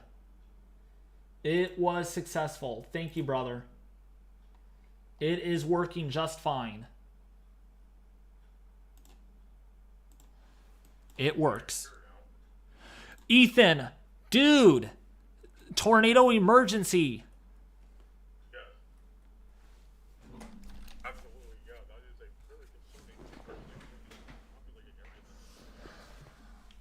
Also, by the way, did you look at my DMs with this couple of screenshots I sent you on those VWPs, dude, out of Lake Charles, Louisiana? Yeah, that is very extreme. I don't know how the surface-based environment is, but certainly if you're considering 0 to 500 meter SRH of over 600 meters squared per second squared, that is obviously an extreme low-level shear environment. Oh, yeah. Actually, let me take a look at the latest VWPs right now. Almost 1,000 meters squared per second squared in the 0-1 kilometer level, Ethan. 0-1 kilometer, up to 0 to 500 meters on the VWP, 580, 0 to 3 kilometer SRH, almost 1,300 meters squared per second squared.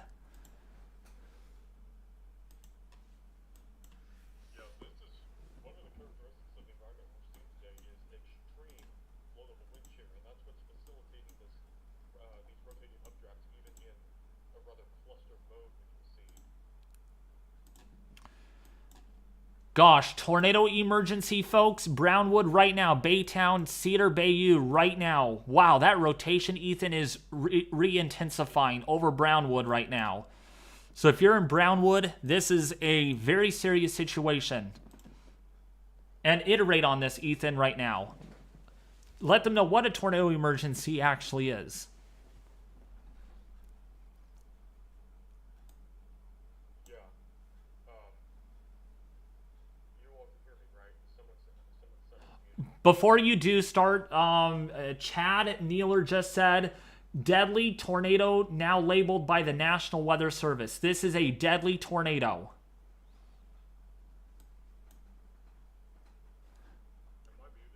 Oh, yeah, sorry, it's desktop audio. Now you can talk.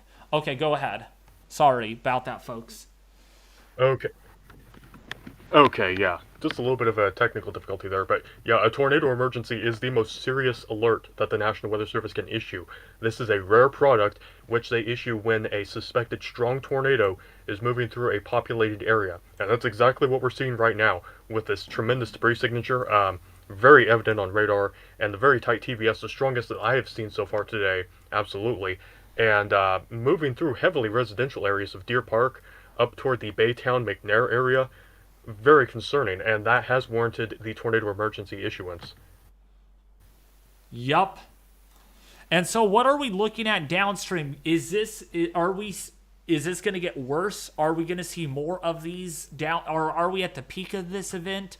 Is the worst behind us? What are your thoughts on this, Ethan, as far as the mesoanalysis, the ingredients? Yeah, I just got on, so I've been checking some stuff, but it looks like what we're expecting going forward is an organizing line of storms, pretty much. That is largely what we've seen. We've seen this grow kind of upscale in the last few hours, it seems. But within that, given the really strong low wind shear environment, we will see some spin-ups. We will see some areas of rotation develop regardless of storm mode. And that has certainly verified with this storm here. It's embedded within a larger line, but it is still rotating very strongly, very mesocyclone, very evident on radar. But as we move forward as well, we could have some prefrontal development, perhaps a few discrete storms that might try to organize. Thankfully, we have had a lot of clustering, but because of the tremendously strong low wind shear environment, which you have been talking about, I believe, Yeah. these could spin up some updrafts, or these could spin up some mesocyclones, I should say, very easily. And in the very moist environment we're dealing with, we're going to have low cloud bases, and we're going to have buoyant reef-lane downdrafts, combined with that strong wind shear environment, suggests we do have enhanced tornado potential with any sustained discrete updrafts ahead of the main line. But even within the main line, we're concerned about these rotational developments occurring, as we've seen already, but going forward as well into Louisiana and eventually southern Mississippi, southern Alabama tonight. We are expecting damaging winds as well as potentially several tornadoes, some of which could be strong. And we've already seen a strong tornado going on recently. Yes, absolutely. Let's go over to here. I wanted to show them this and show you, Ethan.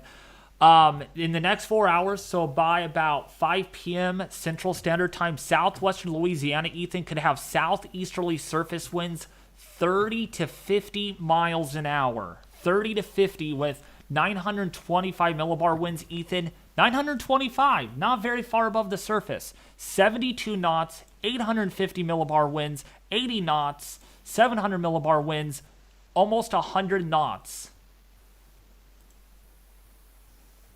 Yeah, that is really an interesting point there, because we have some high wind warnings ahead of the line for southern Louisiana, southern Mississippi, into the western Florida panhandle.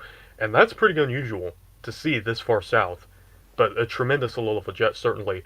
And that's going to mix down some really strong wind gusts, especially in the vicinity of the coast.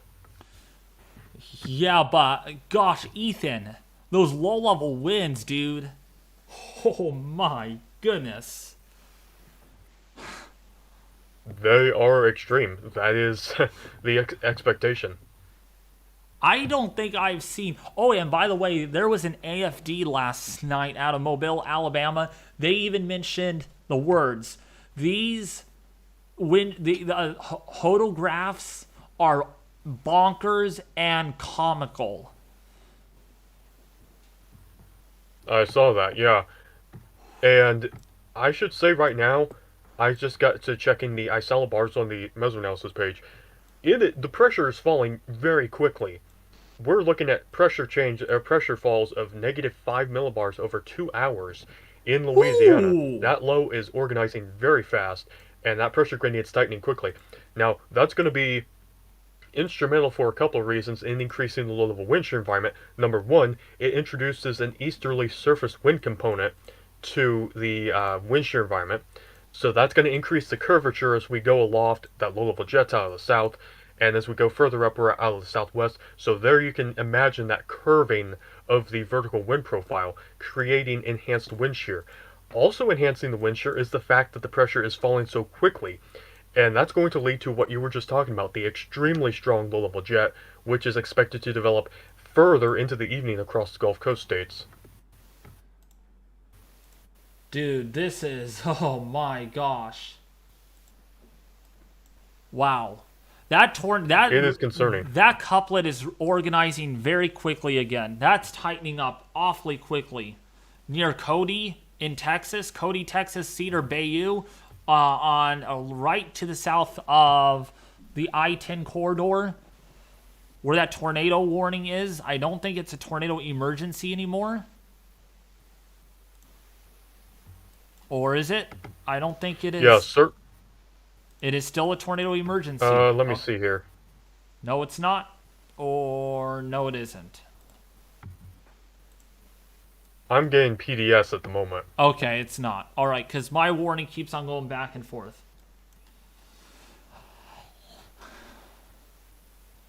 So let me see how many tornado reports we have had so far. Just one, Ethan. Just one. That is interesting. Maybe we'll see some more after the event is over. Maybe some wind damage reports come in as tornadoes, but it's a day where we're expecting several tornadoes, but we're not expecting like a blockbuster outbreak. There's a couple limiting factors to that, but certainly we will see the potential for several tornadoes. And we've already seen a tornado emergency, and we're not even to 4 p.m. Eastern time yet. Look at the live camera out of Dickinson, Texas. Ethan, those low-level clouds are just screaming. Look at the winds too. Oh, yes, absolutely, just insane. That low-level jet right now is already going up to 60 plus knots in eastern Texas. And it's going to get close to maybe even 80 or 90 knots, perhaps, possibly. Yeah, maybe. Oh, man. Wow, that. I'm glad you're able to make it a little earlier. I know you didn't want to. I know you had stuff to do, but oh, boy. I mean, I was hoping you would join earlier rather than later, because I like when you talk and you interact with the stream. Everyone likes you on the stream, you know, and so it keeps me company, because certainly I have not had any lunch or dinner or breakfast at all today because of this. Oh boy. Yeah. So yeah, I'm certainly glad to be here. There's going to be times when I'm not available at points for some durations, but I plan on being here for a lot of the event. I don't know how long you're planning on going, but this is going to go into the nighttime hours. Oh my goodness. I'll probably be live until about 6 or 7 my time, because I need to get to bed early. I have school tomorrow. Yeah. Wow, this wind and rain is crazy. All right, so let's keep an eye on Doppler radar. No more debris signature right now on this.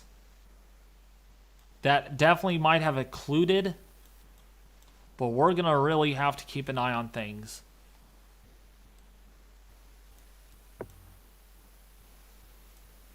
Yeah, absolutely. For this storm going downstream, we're still looking for Old River wind-free areas to the south of Liberty, Texas, and Dayton, Texas. You do want to be on the alert for this. This has had a history of producing tornadoes, although thankfully it is not as organized, not nearly as organized as what it was just about half an hour ago. Correct. Also in Port Arthur, Ethan, we're getting gusts near 50 miles an hour. Sustained winds there at 35.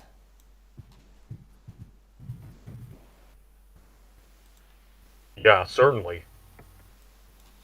So we're just going to keep an eye on this.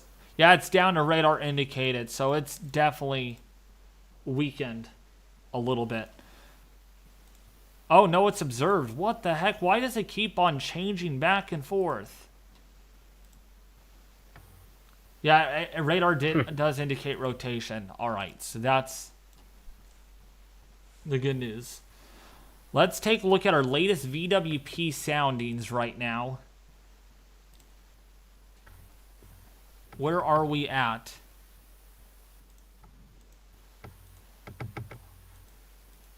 Wow. We're back almost up to 1,000, Ethan. Almost 1,300 on the VWP out of Kale, the Lake Charles one. And get this. We're up to almost 700 meters squared per second squared in the first half a kilometer. 0 to 500 meter SRH. 616. Yeah, that's ridiculous low-level wind shear. And I know that in the past we had talked largely about 0 to 3 kilometers, 0 to 1 kilometer SRH for those who might be watching, but 0 to 500 meter SRH has been introduced in the last few years because it is very good at discriminating better than the deeper layers between significantly tornadic and non-tornadic supercells. That lowest level of the atmosphere is very important when it comes to mesocyclone development, tornado genesis. So we're very interested in seeing how that layer is going to go. And as we see here, 0 to 500 meter SRH, 600 meters squared per second squared, that is just absolutely insane. And a lot of that is streamwise. So if you think that if you think about that enhancing the tornado risk, that streamwise vorticity, that increases the potential for mesocyclones, or it increases the organization of them, I should say. When we have crosswise vorticity, we have kind of these counter-rotating updrafts, you can imagine, or counter-rotating areas in a single updraft, and that means you can possibly have some splitting storms. You can still get some organized things, but streamwise vorticity is different. Streamwise vorticity, which is quantified mostly in the literature for meteorology, means your updraft is rotating from the very start. So when you think of this lowest layer of the atmosphere having such strong vorticity and such strong SRH, then you are presenting an environment where things can get rotating very quickly. And we saw that develop just a bit ago. We could see that develop further this evening. That's why we are closely monitoring it and will continue into the evening hours. And not only that, Ethan, the VTP, which is Violent Tornado Perimeter, is up to a 6 right along the coast of Texas here near Houston. Yes, I see that. That is the coastal area, especially why we're concerned about that. We've got the best buoyancy, and we've still got really strong wind shear there. Interesting enough, though, Ethan, I mean, look over Louisiana, it looks like there's a lot more, the storms look discrete more so, but yet it's like they're not, you would think the warmer air would advect into that area, but it hasn't yet. Why do you think that is? What's going on? Yeah, this is going to be a good thing in this outbreak for the people impacted by this because the spatial extent of the tornado coverage is being kind of limited. That's because the warm front is not over that particular area yet. So far, we're having the best moisture advection. We're having the best low-level destabilization where that low-level jet is in the vicinity of the surface low, and that is across portions of southeastern coastal Texas. Once you move over toward Louisiana, your surface-based environment is still quite stable. We don't have any surface-based cape mostly, and the height of the most unstable parcel is above 1,000 meters. So you've still got instability over there that is, if any, it is very elevated, and we don't have that surface-based instability that we need for those low-level updrafts to get rooted. So we've got very strong low-level wind shear, but we don't have the environment yet for the surface-based updrafts to sustain themselves. That might change further into the evening when that low-level jet shifts off to the east, but certainly at the moment, the only area where we're seeing appreciable low-level instability is approximately around Houston and areas to the east and south of there.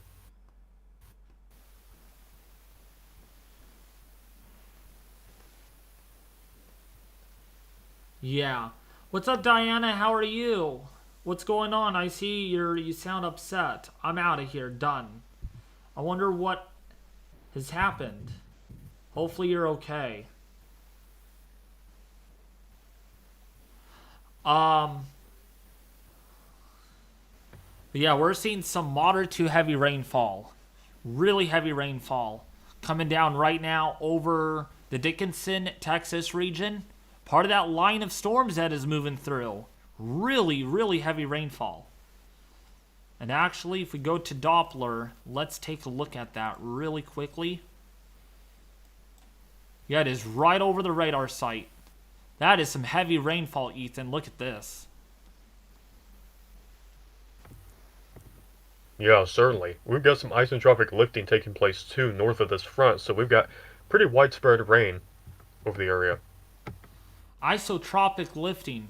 Never heard of that word before.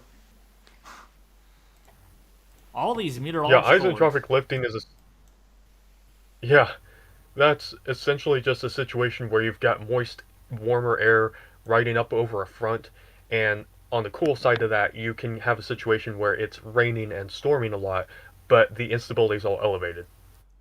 Oh, I see.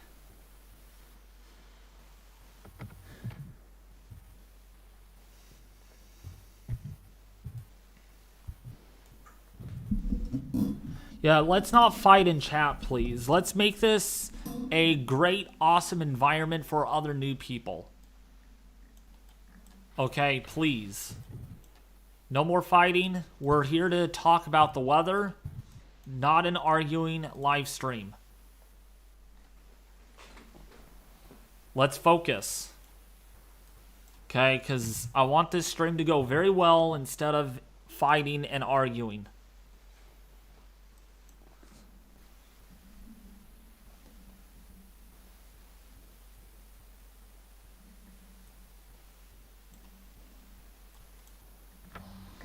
So Beach City, Cove, Old River, Winfrey, moderate to heavy rainfall coming down over that area. The tornado.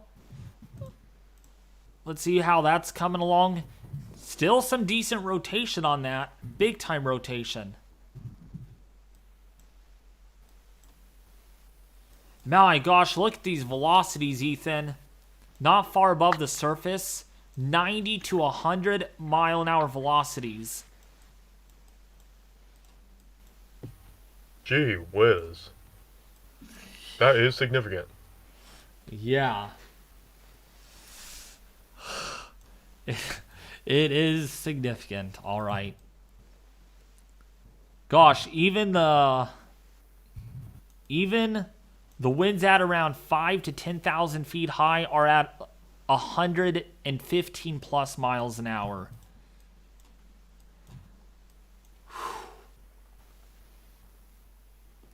Yeah, this wind shear environment is really insane if you think about it.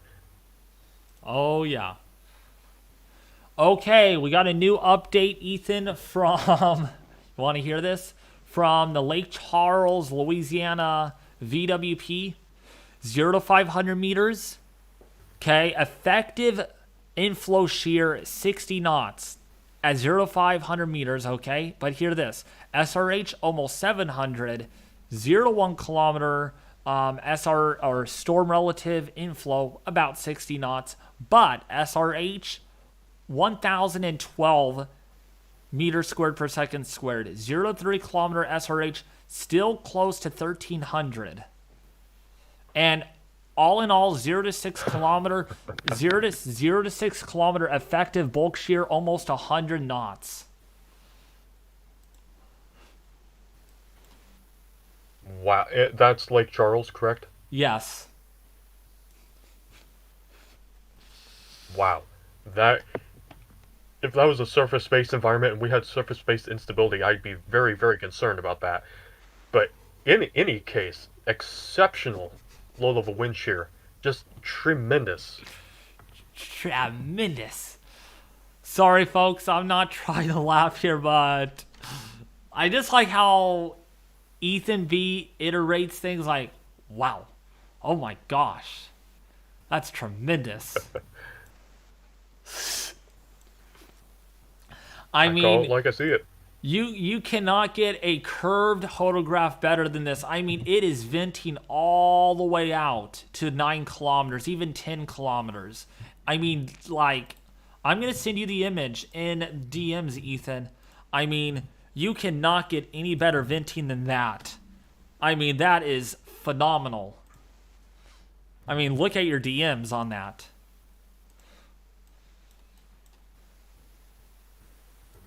Yeah, certainly that curved low wind profile, and you still got very strong winds aloft as well. And you noted 0 to 6 kilometer bulk wind difference, 90 knots. Take into consideration that we start looking for supercells with 0 to 6 kilometer bulk shear. Um, we can start looking for supercells above 30, 35 knots even, if especially in a curved wind environment. So if that were a surface-based situation, you'd absolutely be very concerned about very quick updraft rotation. Thankfully, that's still elevated, so we don't have a tornado threat there at the moment, but we're concerned about what might happen this evening as that line of storms moves over into the area. Breaking news, breaking news. We have a couple of renegade supercells prefrontal convection over Port Arthur right now. We have a pretty intense organized supercell off the coast of Sabine Pass in Louisiana, actually on the border of Louisiana and Texas. I don't know if you can see that on radar, Ethan, but that is pretty organized.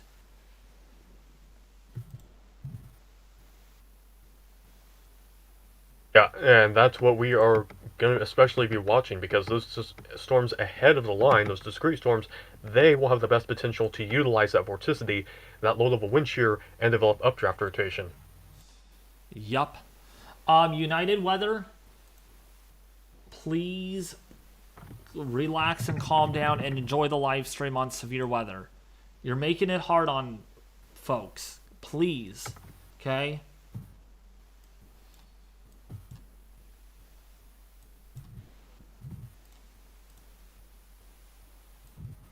But yeah, we're keeping an eye on this environment.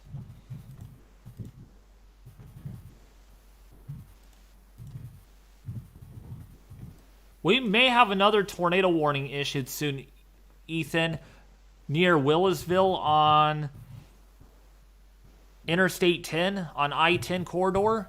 That might get tornado warned. That's another embedded supercell within the line.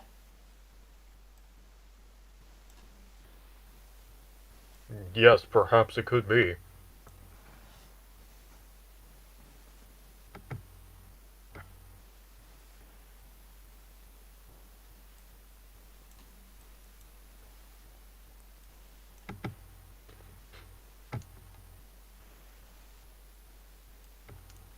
Also, they've got a special weather statement or a special marine warning along this line. Texas City, Galveston, Oh, all the yeah. way up to, yeah, the beach city area. Water spouts are possible, so if you're near the water, watch out for water spouts with this. And gusts, Ethan, in excess of 50 knots. So that's like 60, 65 miles an hour. Yeah. Wow, this supercell off the coast, Ethan, is quickly organizing. I'm really concerned about that. Oh my goodness, that's going to be something to watch. That's Lake Charles right there has very curved photographs. Dew points actually already in the 60s in that area. So this supercell is in a pretty good environment that may lead to a strong tornado or so.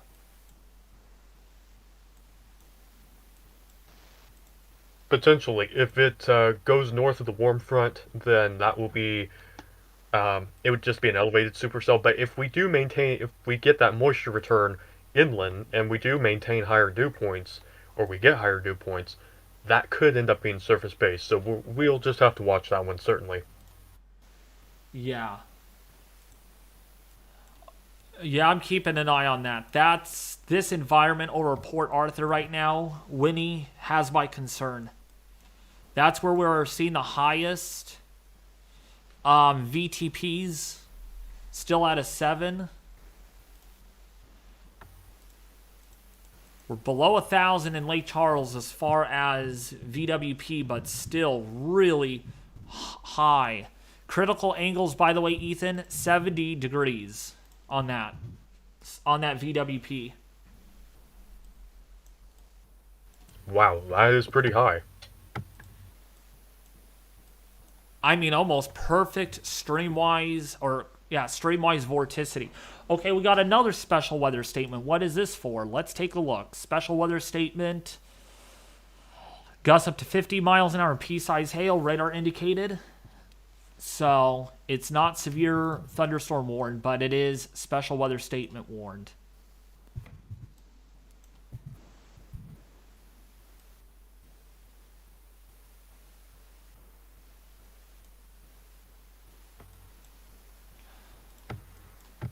So we're going to keep an eye on this. Surface winds 30 to 40 miles an hour, Ethan, being reported in Port Arthur right now. So getting some pretty intense wind gusts. Yeah, certainly. Also in chat, the Reaper asks, how is, I believe, Beaumont, Texas? Beaumont. That's what they're referring to? Oh, yeah, right?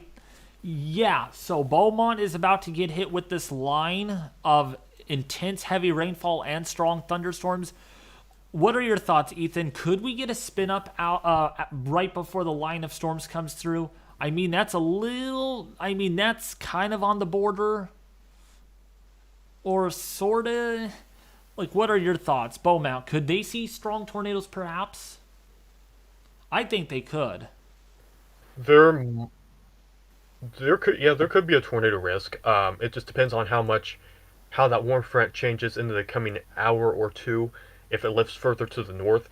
At the moment, I'd say your damaging wind potential is higher, but we certainly can't rule out a tornado risk. Oh boy. New tornado, and it is intense. The Williesville one, the one that I was telling you, Ethan, that has really strong rotation. Oh my.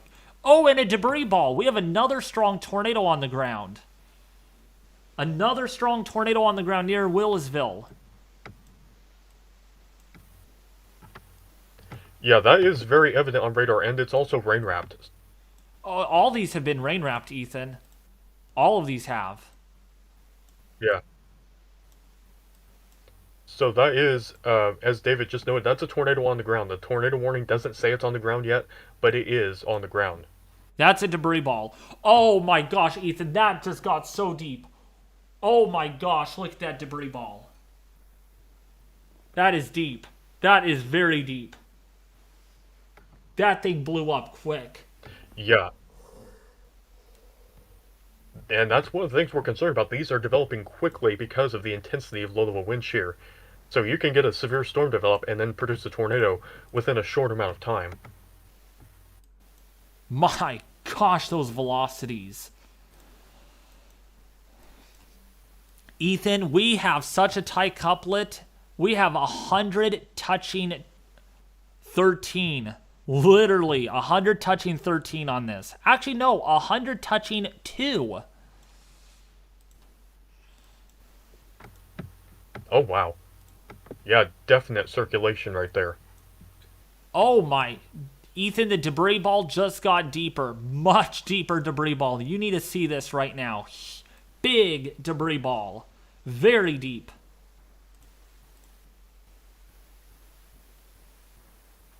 That's absolutely, yeah, and we're looking.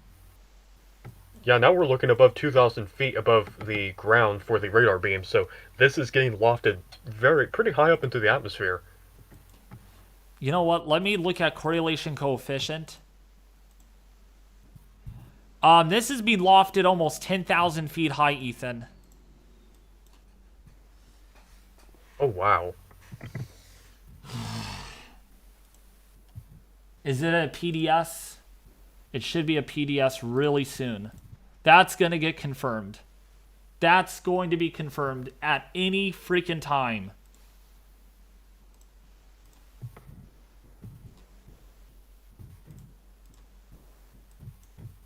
Oh my goodness. All right, someone is saying it is now a confirmed tornado on the warning. It is now confirmed. Okay, Yes, yep. it is. Okay, yep. Damaging tornado has now been confirmed. Third one of the day since this outbreak started. Look at the debris ball, Ethan, now. Oh my goodness. I need to measure. I'm going to measure that. Almost 2 mile wide debris ball, Ethan. Yeah, that is very much evident, and I would say areas from Devers to Ames need to be on the lookout because this is moving a little bit more northward than northeastward. So don't discount the potential to extend that warning a little bit further to the north as well. Yeah, now, okay, it's not PDS, but it is another confirmed tornado. Flying debris will be dangerous to those caught without shelter. Mobile homes will be damaged or destroyed. Damage to roofs, windows, and vehicles will occur. Tree damage is also likely. Devers, right around 3:20 p.m. in Central Standard Time. That's when the tornado will be near. All right, again, this is in the Texas area, located near Old River Winfrey, or 12 miles northeast of Beach City, moving northeast at 45 miles an hour in Texas.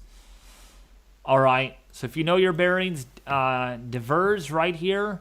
You got Felicia right here under a tornado warning. And that is a big debris ball. That is a pretty deep CC. Yeah, readily evident.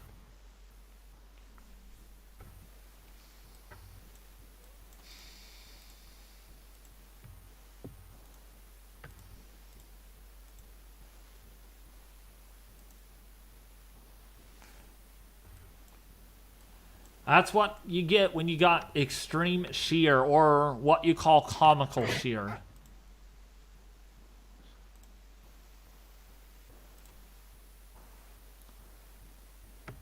Oh my gosh, Ethan.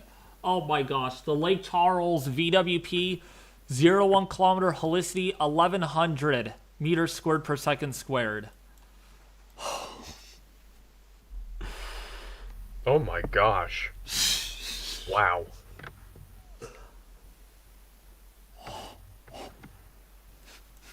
We are really lucky. There is no instability over that area right now. Oh my gosh. Yeah, absolutely, and that is keeping that risk at bay at the moment.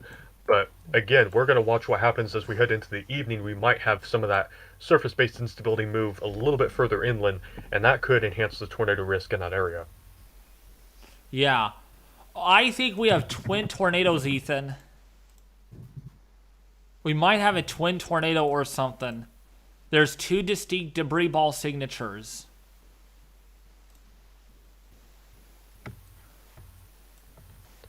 Yeah, I see that. That's interesting, and I'm not quite sure what is going on there. If it's weakening and that part of the debris is being lofted in the storm further to the north, or perhaps advected with the storm being tossed downstream. I'm not quite sure what is happening there, but we can't discount that because the TVS is not a defined single area at this point. No. Chase McLean said, "Hi, Ethan." Hello, Chase. Glad to see you. Since you're on the stream with me here, Ethan, I wanted to let you know I learned to drive yesterday for like an hour. Oh, that's good to hear. Did it go well?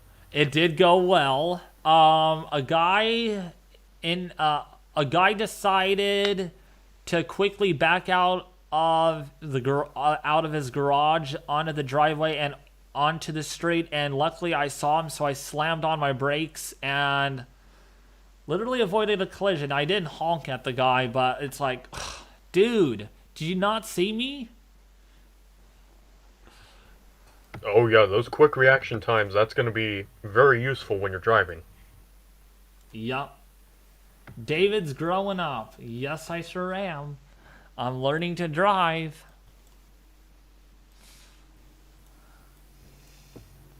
Also, who is learning to drive in this chat right now? I'm curious. Who is learning to get their license or learning to drive?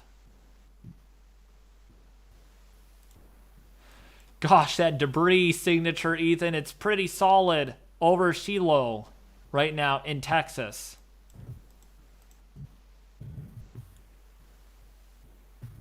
Absolutely, yeah. And we're still moving off to the northeast with this, it seems. To the northeast, so we're still Devers to Ames area in between there. Watch out for this because that debris signature is still evident on radar. It is fading away though, which is good. Fortunately, these have not been long. Right. Fortunately, these storms have not been long tracked spin ups, but they have been quite intense. Absolutely. I am really surprised the Storm Prediction Center has not. It's still one tornado reported so far today. And that was way earlier before I started my stream. Well, if it's radar indicated tornadoes, they can take a little bit longer to add those to the official list. Oh, I see.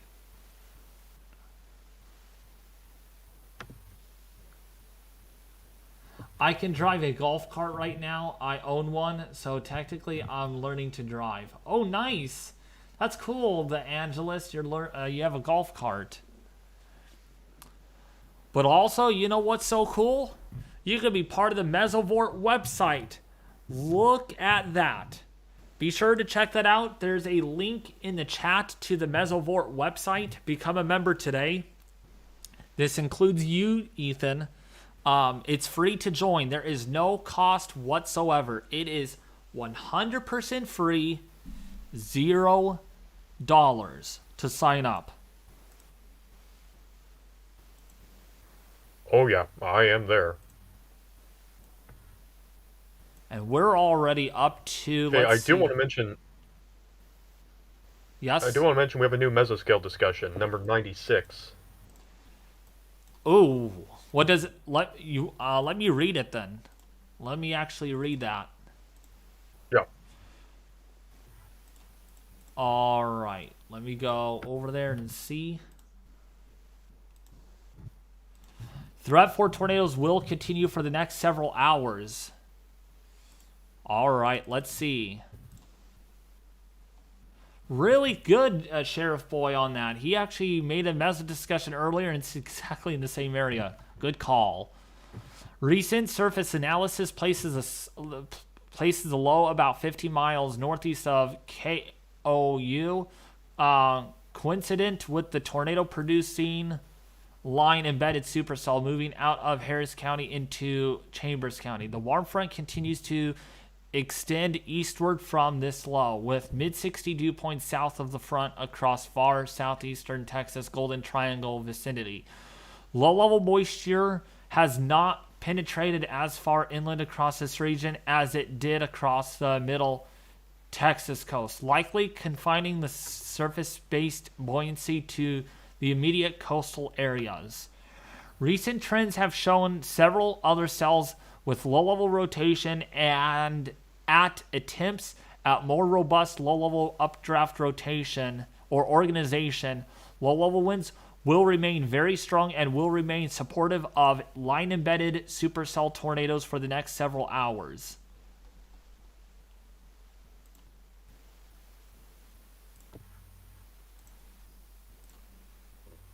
So that's the deal. So does that mean, Ethan, that the warm front is not advancing as far north as previously predicted? What are your thoughts on that?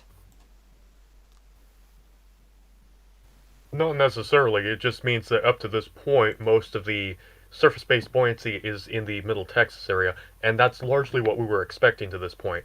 The warm front will probably shift northward as that low develops and moves off to the northeast, further into the evening, and that low level jet amplifies, bringing moist air into Louisiana. So I wouldn't say that it's being held back more than expected.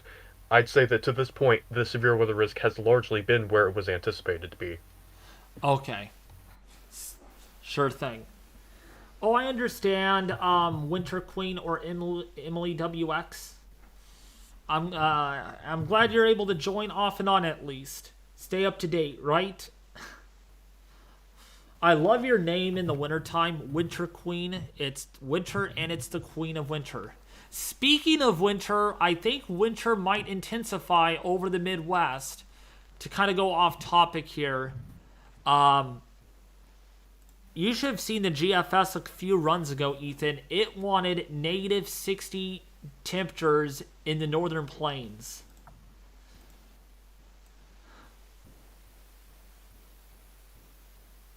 Yeah, it's winter has certainly come back across parts of the Central Plains to the Midwest, the Great Lakes area.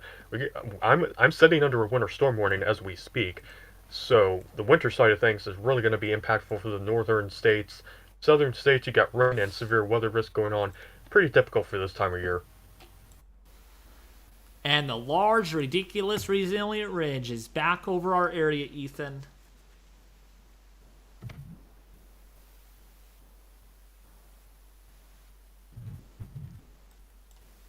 So, how's everybody enjoying the stream so far?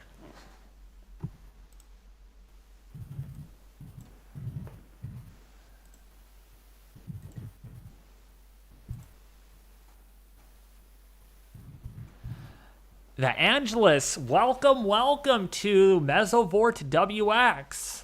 It's an honor that you are able to join and participate. Ethan, I highly recommend you join it though. You got to join the website. The Mesovort weather server. A website. It's a website, not a server. It's a website. Oh, okay. Yeah, it's there's a link in the it's a pinned chat that I made. Just click on the top link where it says mesovort.wx.com and it's absolutely free to sign up. It is 100% free. It's very easy too.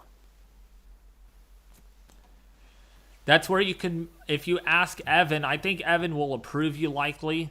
You could be a writer and you can make your weather discussions and other kind of weather updates and blogs on there. It's like MeWe, but different. You know, it's really cool.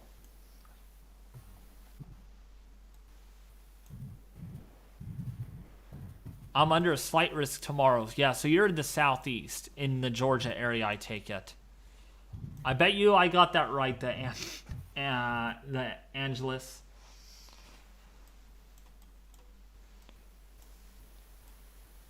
But since we have a little bit of a breather or reprieve, I just wanted to show you all this website really quickly. I know you're tired of me promoting it. It's kind of my job.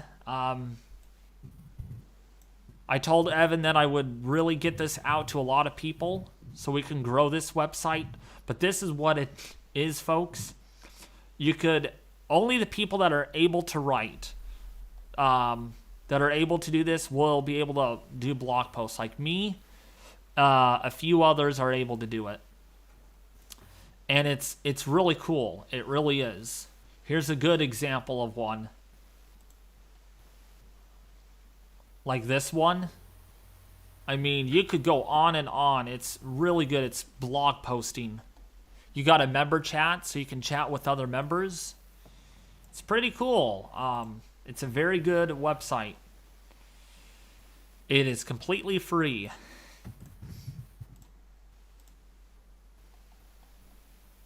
$100% free. All you have to go is go to the welcome page, become a member today, click the Enter Vort WX, create an account, and it's free. There's no cost at all. It's 100% free. And of course, they have a Discord server, so you can join the Mesovort WX Discord server as well. So, yeah, it's a lot of fun.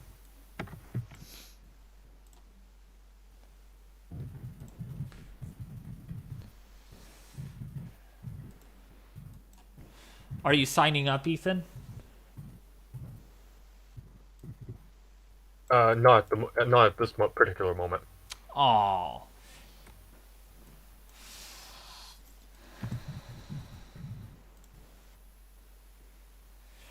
Still hanging there at 1,000 on the VWP over Lake Charles. United Weather, please. Okay, I know you're upset, but please keep it. All right. To yourself if you can. I don't want any drama to break out in the live stream. I understand you're upset. Just calm down and let's talk about the weather. Thank you, buddy. There's two bowing segments that are really bowing out here a little bit more. Over the high island area. Seen that shape up? The backside of the storm is finally through.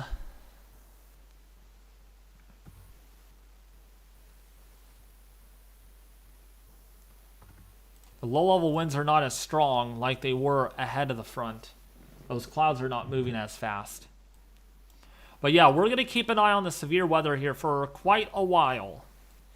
If you don't mind, Ethan, can you take over for a bit? Because I need to get some food. My stomach is growling and rumbling because I'm hungry.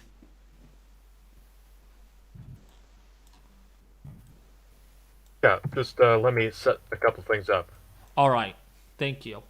But how's everybody enjoying the stream? Is everything going good? Share this, share this, share this. Got to get this out to a lot of people. Because this is still a big event.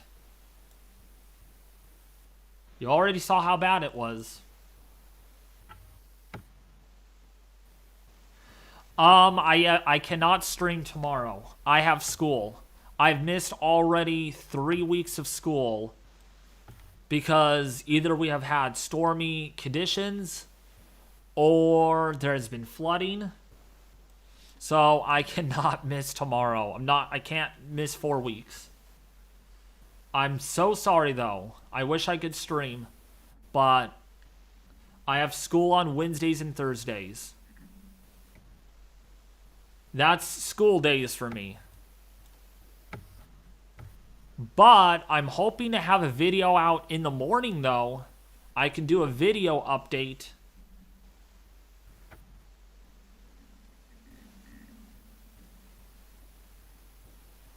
What's up, Ender UV? How are you doing? The illusion profile picture. The optical. I do have. Oh. I do have the stream up, by the way. All right. Okay. So we will switch scenes and we will move over to Ethan B's stream. All righty. All right. Are you on radar?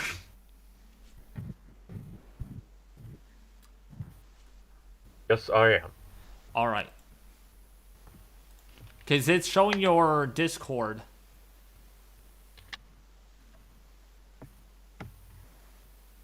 No, it should be showing the radar. Nope, not on my end. Oh, wait. Is it? Yeah, it's still showing your Discord.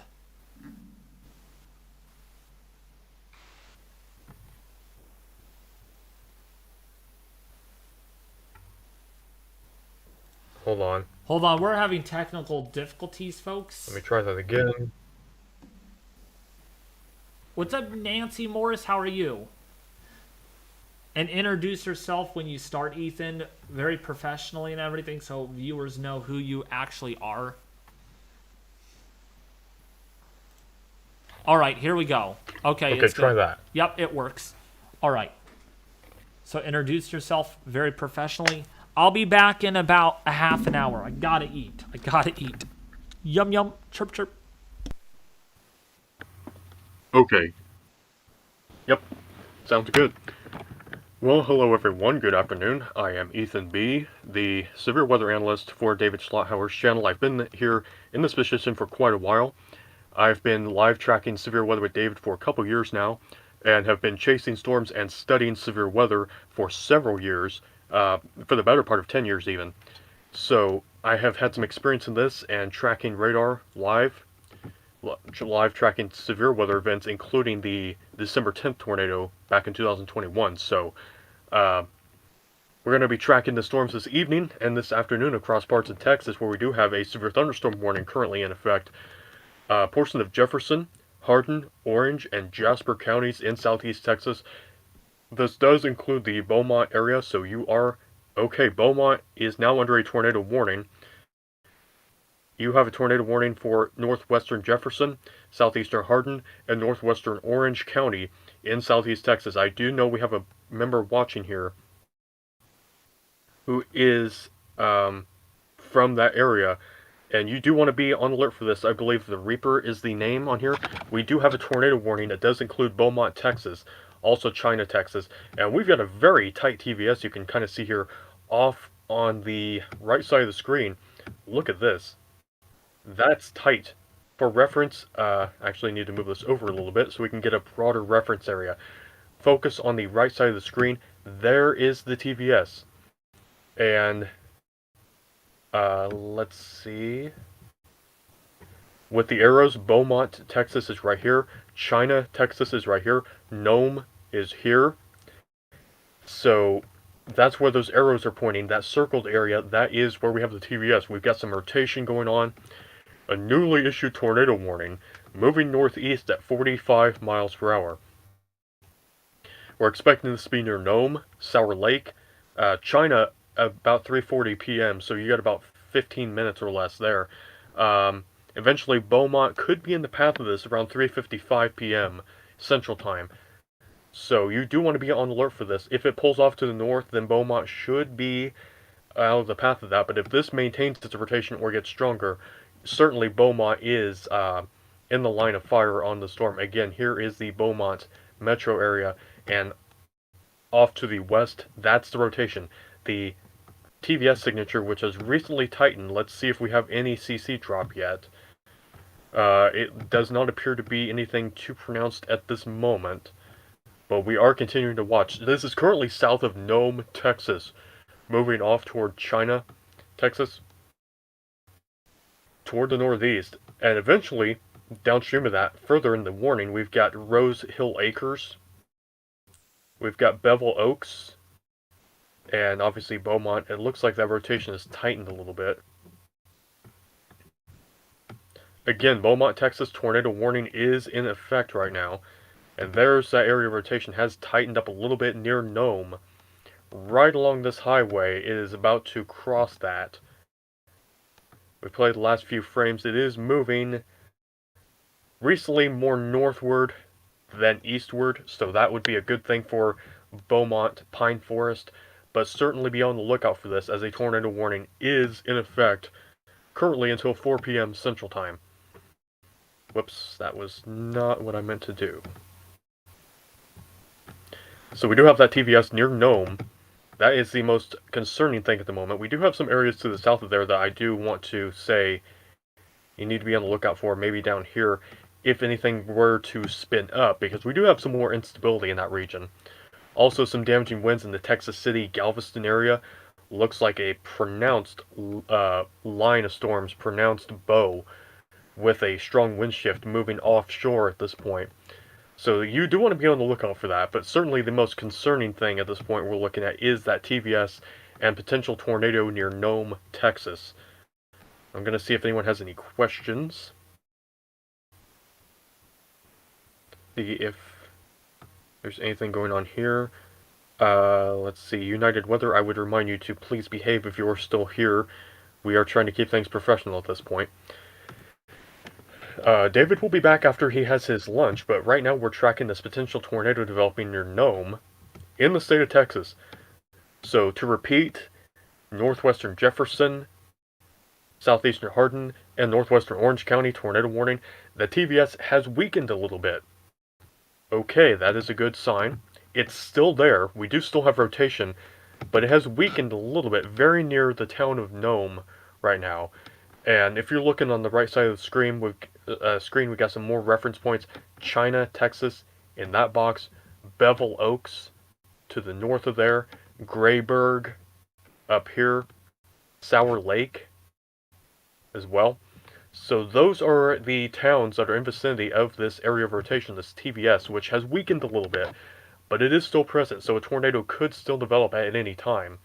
And we have seen that develop very quickly in the past. We had a tornado emergency just earlier this evening, or earlier this afternoon actually, near the South Houston area, I believe was the name of the town.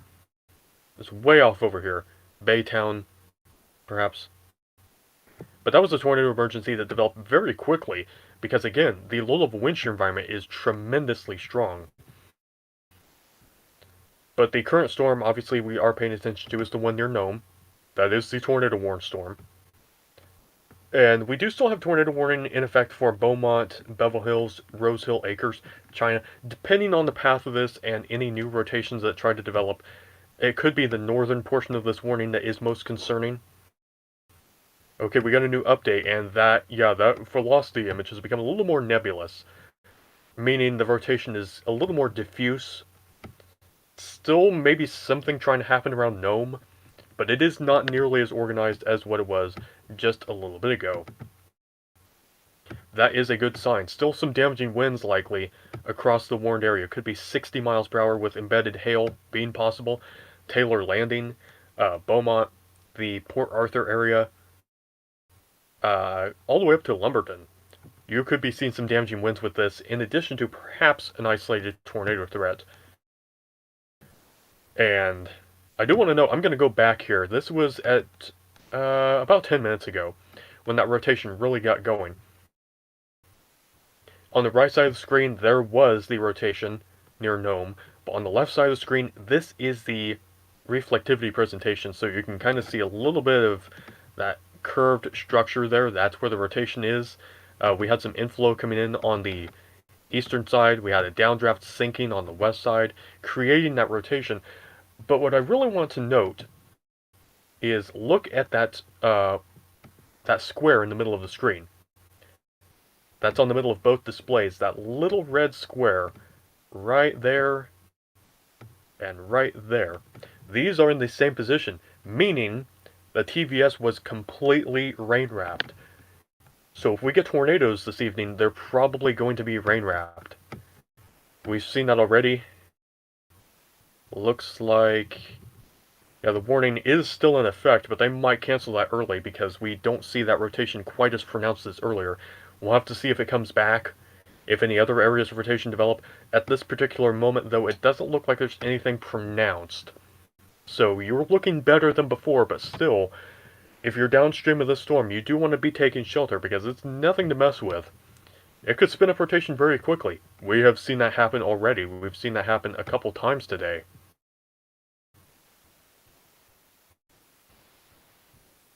Looks like, okay, Chase McLean reporting some damage from the tornado earlier, it seems. Roofs off houses, wall collapse on shopping center. That could be strong tornado damage. And I'd say that's probably from the tornado emergency we had earlier. That could be EF2 plus damage, certainly.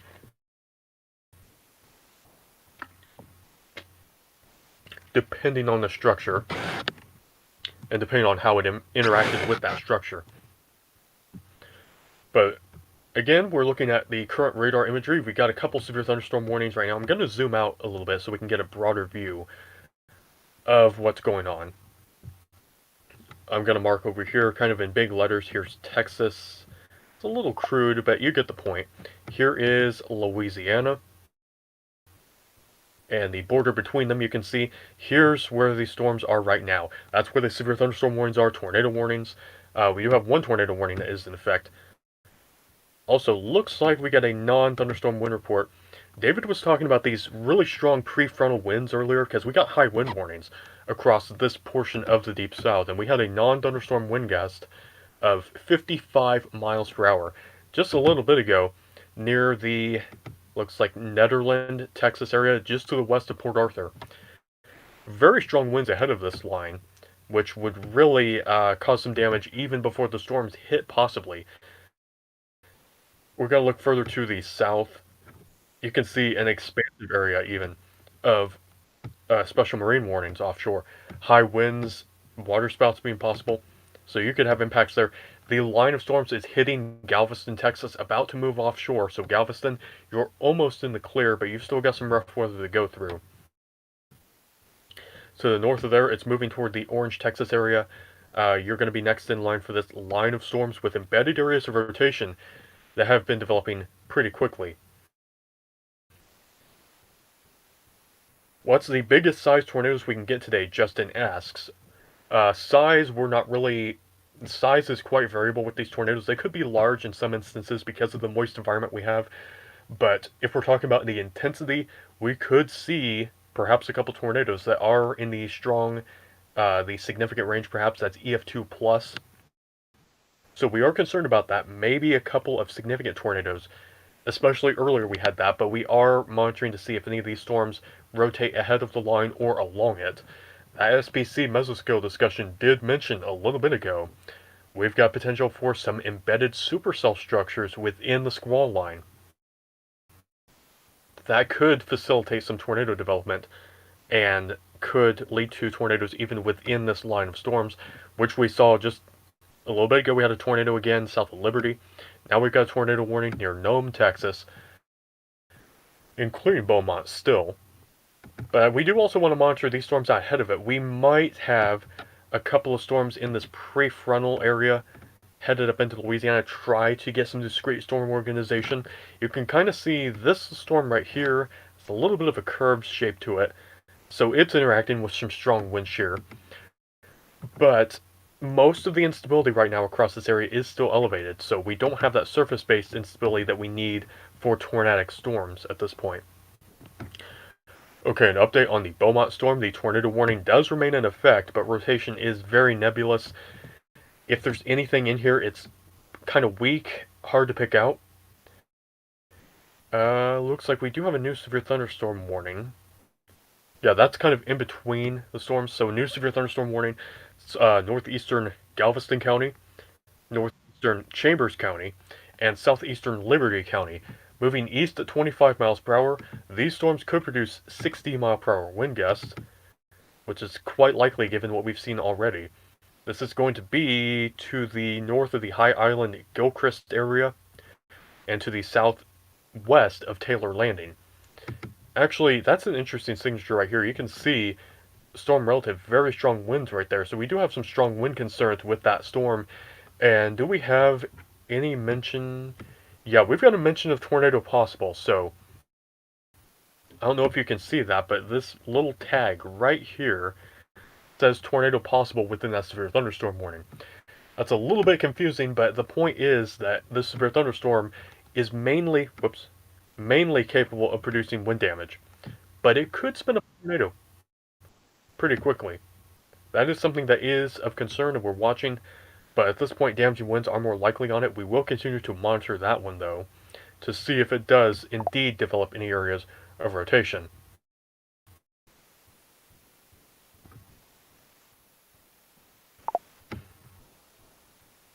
So again, tornado warning is currently in effect until 4 p.m. Central Time. Northwestern Jefferson, southeastern Hardin, northwestern Orange counties in Texas, within a broader severe thunderstorm warning that extends all the way from, it looks like, Silsbee, Texas, all the way to almost the coast. Taylor Landing, Nederland, almost to Orange, Texas. You've got a broad severe thunderstorm warning for significant winds being possible. Further south, we got a severe thunderstorm warning including Galveston, Texas, up toward Gilchrist. And this is readily evident on radar. You can see on the right side of the screen actually, the sharp cutoff of wind moving right through here. So that is where that strong outflow is pushing, creating concerns for strong winds moving through these areas. That is why that severe thunderstorm warning has been issued. But up to the north, let me see here, is that any rotation? It's hard to tell if that's any rotation. Probably more damaging wind threat at this point, but certainly currently, the strongest wind signature for anything is south of China. And moving off toward the Beaumont area, so you do want to still be on alert. That warning is in effect for another 20 minutes. You do want to sit tight if you're in a shelter with the storm, ride this out. and we'll see if it does anything, but at the moment, it's not particularly tornadic. You do want to be on alert for that, though. Continue to watch the stream, monitor other updates, see how things go.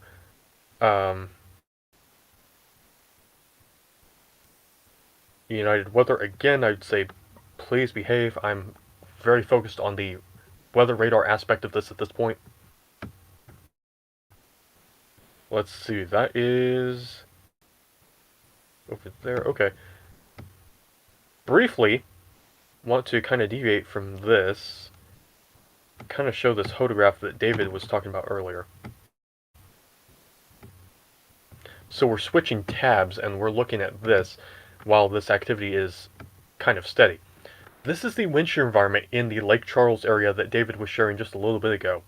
Actually, this looks like it was about an hour ago, so maybe a little bit longer time. But the tremendous wind shear in this 0 to 3 kilometer layer, look at that curvature, that length. That is a lot of wind shear that is acting on, or that is developing in the atmosphere, and storms interacting with it could develop rotation very quickly. Some important things up here, 0 to 1 kilometer, SRH is very strong. 0 to 500 meter, SRH is also extremely strong. This is in an elevated environment, so that is not exactly representative of the surface-based convective environment, but indicates that we do have some potential for very strong level of wind shear to develop, and we do have concerns for rapid spin-ups. That's what we've seen in the recent couple hours here. I'm interested in this area right here. A little bit of the strongest wind signatures. Now, this is southwest of Stowell, Texas, Monroe City. We're looking on the right side of the screen. Maybe a little bit of rotation within this line that's embedded within the middle of the line, so that's completely wrapped in rain. If you're in the Winnie or Stowell areas, you do want to watch out for this. We can't rule out a tornado spinning up very quickly, so might want to be watching out for that just to see if anything does develop. We're going to be on top of it, certainly. To the north of there, this is moving in. Sorry to interrupt. Yes. I am going to start eating my late lunch. I guess it's like 1:42 here. I guess it's not too late. I got 2 bowls of ramen soup I'm going to eat because I'm so hungry. But I'm going to be behind here watching how it all plays out and stuff. And if needed be, I might intervene for a bit. Okay, certainly. And also be on the lookout for the chat to see if anything happens there. Because I can't really interact with it at this point. Yeah. Okay. All right, I'll be back in hopefully 15 or so minutes. Maybe 30. Okay, got it. Well, as you heard, David is eating. He really shows his dedication to the coverage here. David didn't eat anything up to this point today. And that's what we face sometimes in tracking these storms. We go hours and hours without eating and doing other things because we're very focused on this and we're very dedicated to bringing the best coverage of these storms and the threats that they might pose. Looks like some rotation to the southwest of Stowell, Texas. That is interesting right there. Possibly some rotation developing right here, embedded within this area of heavy rain. So that's going to be an area that we're going to be watching now. This warning is portions of Galveston, Chambers, and Liberty counties. Maybe a little bit of rotation developing there. We're going to watch out to see what that might do, if anything. Now, if we're looking up toward the Beaumont area, we do have the tornado warning still in effect, but again, rotation is not very strong at this particular moment. And the severe thunderstorm warning was updated just a minute ago. Moving northeast at 50 miles per hour, 60 mile per hour wind gusts are possible. That's certainly quite a possibility, given that we had a 55 mile per hour non-storm wind gust ahead of this line just a bit ago. Geez, 55? My gosh. Yes, non-thunderstorm, so that's ahead of everything. Wow. Looks like the special marine warning just expired. So that special marine warning around the Galveston area is no longer in effect, and most of this line has moved offshore. Okay, we do have some rotation. That is tightening rotation. It appears to be rain-wrapped area to the southwest of Winnie, Texas. right in here. Again, here's Winnie and Stowell. You're going to be looking out for this moving off to the northeast. That is something that appears to have tightened in recent frames, so looking at approximately a path about like this. So Stowell, eventually downstream, Taylor Landing. Look out for this. We got some rotation that seems to be developing within the storm, and it is rain wrapped. So a tornado warning could be issued pretty soon. Near the Winnie area, these Taylor Landing areas west of there. We got some rotation that seems to be trying to organize back here. Looks like the reflectivity signature kind of backs that up in that we have this, let me see here, kind of this hook-like structure on the back side of this, where we might have air kind of wrapping in on the back side, creating that rotation. That's an area that we're going to watch here. Some rotation has developed. New update on the tornado warning, though, to the north does still include Beaumont, located near China at this point, so northeast at 35 miles per hour. That is still, does this still remain in effect? This is still in effect until 4 p.m., yeah, so nothing has really changed on that. The rotation, if there's any rotation, might be some right here along the highway between China and Beaumont. Also wrapped in rain. So you do want to still be on alert if you are in the Beaumont, Rose Acres, and Bevel Oaks area. Right up here. Do want to watch out. A little bit of rotation maybe going on to the east of China. Moving off to the northeast. But also rotation trying to organize down here to the south. Southwest of Taylor Landing. We could have a tornado warning issued there if this organizes just a little more. All right, really quick, let me intervene. Dallas, Texas Aviation said a new downstream tornado watch has been declared. The tornado threat will increase later this evening across southern Louisiana. Okay, thank you for that update. Let's see. That's a mesoscale discussion for it. I'm on the SPC page so we can see if the tornado watch is showing up yet. There's a new tornado watch that's been reported. And that's taking a bit to load, so we're going to go back to radar here. Go to the watches page on there.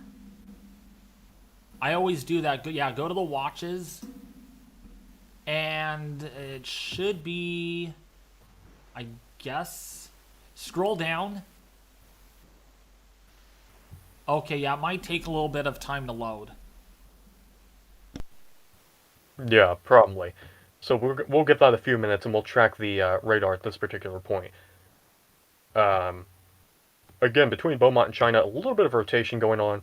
Tornado warning does remain in effect for another 12 minutes at least. Moving off to the northeast, Rose Hill Acres, Bevel Oaks, Beaumont, Pine Forest, Vidor. You need to be on the lookout for this. Maybe a tornado could spin up. I'm very interested in this area down here. Looks like a little bit of rotation near the Stowell area.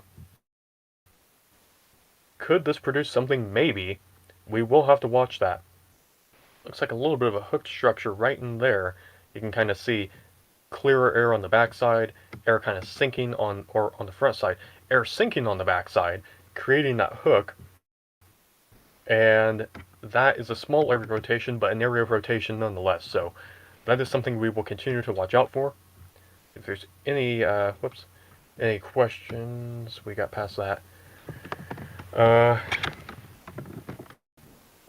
So the latest severe thunderstorm warning is still, the latest update on the severe thunderstorm warning is still across the Silsbee to Taylor Landing area. These are moving about 35 miles an hour, but not particularly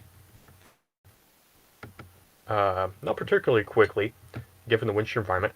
Further to the south, Galveston, you're almost out of this. You're almost out of the severe storm risk area. Gilchrist, you've still got some stuff to go through, still some strong winds.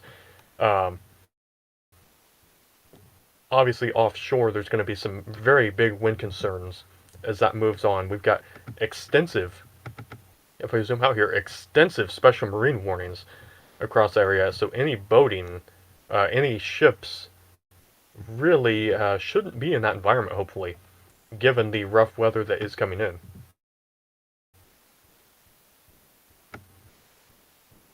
So let's just take a look here at the correlation coefficient to make sure we don't have anything going on.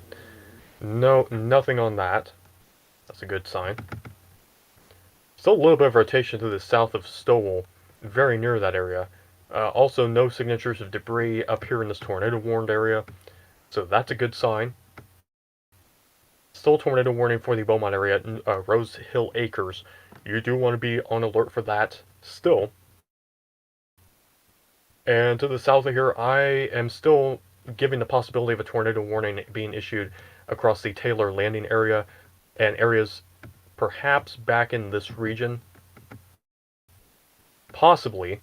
The rotation might not be tight enough for a warning, but if it does get a warning, that is a possibility. The reflectivity signatures are pretty strong here.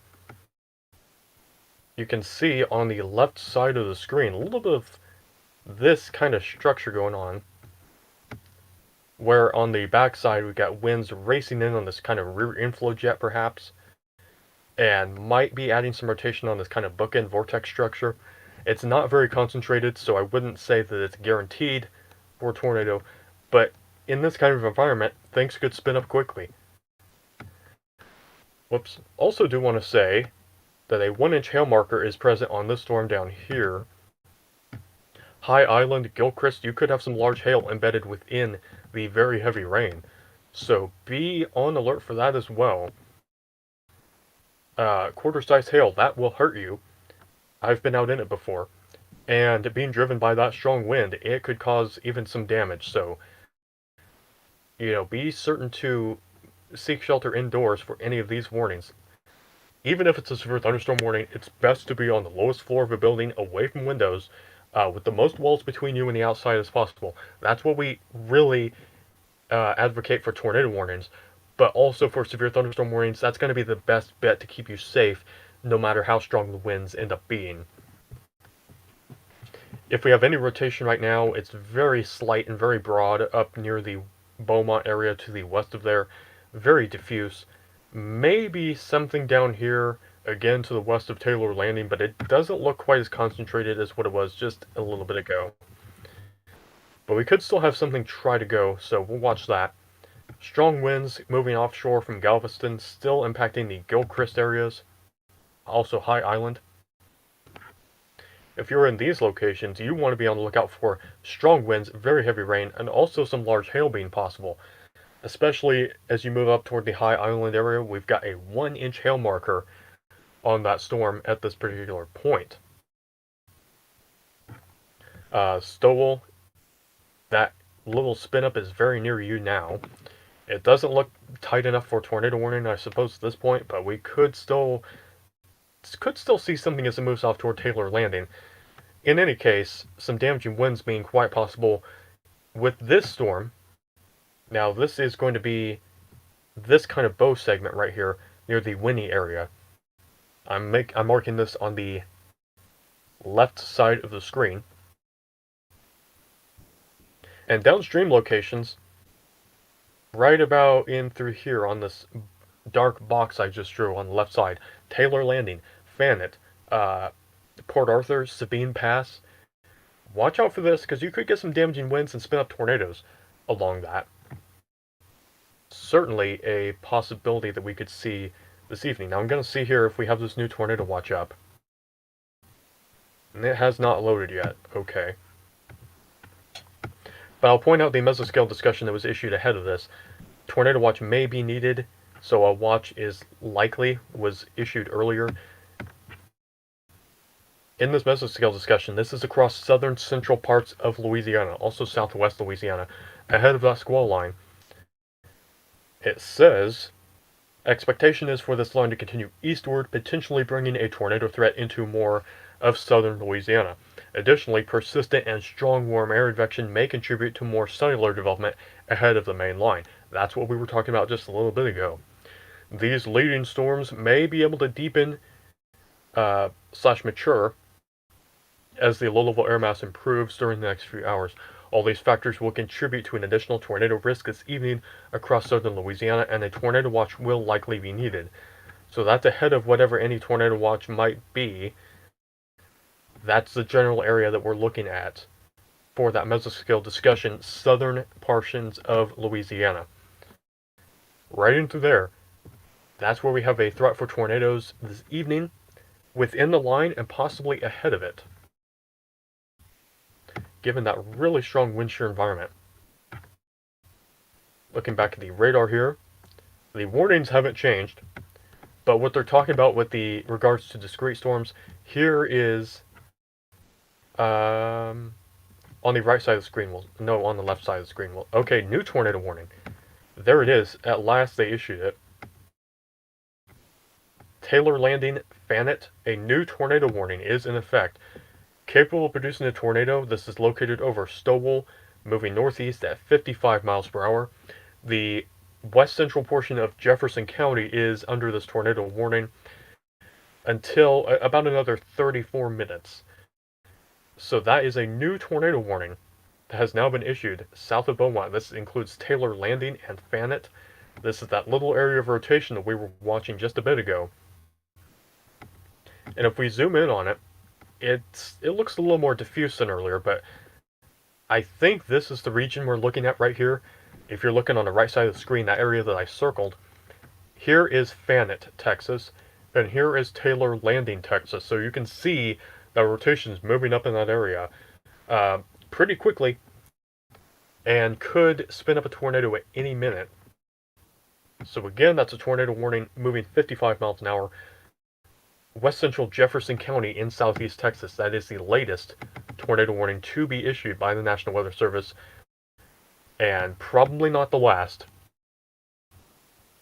because as I was mentioning before I went over to that new warning, if you look on the left side of the screen, that area right here that I've marked in white, that's the main cluster, that's the main line of storms where we have embedded supercells and rotation. The discrete storms the SPC was talking about, that could be in this type of cluster right here. Some of these storms might try to acquire some rotation and could become tornadic if they get deep enough and become sustained enough. Now, you do notice they are pretty clustered because of the dynamics that we do have acting on this very moist environment with little in the way of inhibition. All right, so storms I'm here. are readily. Okay, welcome back. All right, yeah, we're keeping an eye on this. So I was here, and there was not really any tornadoes. But while I was gone for that little bit, heating up my food, was there any tornadoes at all? Any more confirmed? No, we didn't have any confirmed tornadoes. We just had an area of rotation that organized to the near the Stowell area, where that tornado warning is right now. Oh, okay. Yeah, What's up, everybody? I am back. Had a good lunch. And we're keeping an eye on the severe weather for quite a while here. Looks like the VWP in Lake Charles is waning down a little bit as far as the SRH goes, right out ahead of the line at 805 meters squared per second squared, not 1,000 anymore, and 0 to 3 kilometer SRH only about 1,000 right at this time. So it's not, shear is very strong. It's extreme still, but not like it was earlier where it was like 1,100 at one point.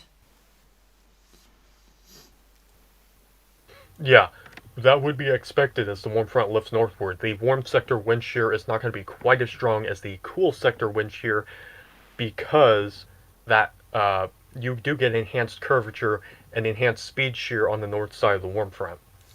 Oh, okay, that's what it is. All right, so yeah, that warm front is already over Lake Charles, I'm sure already by now.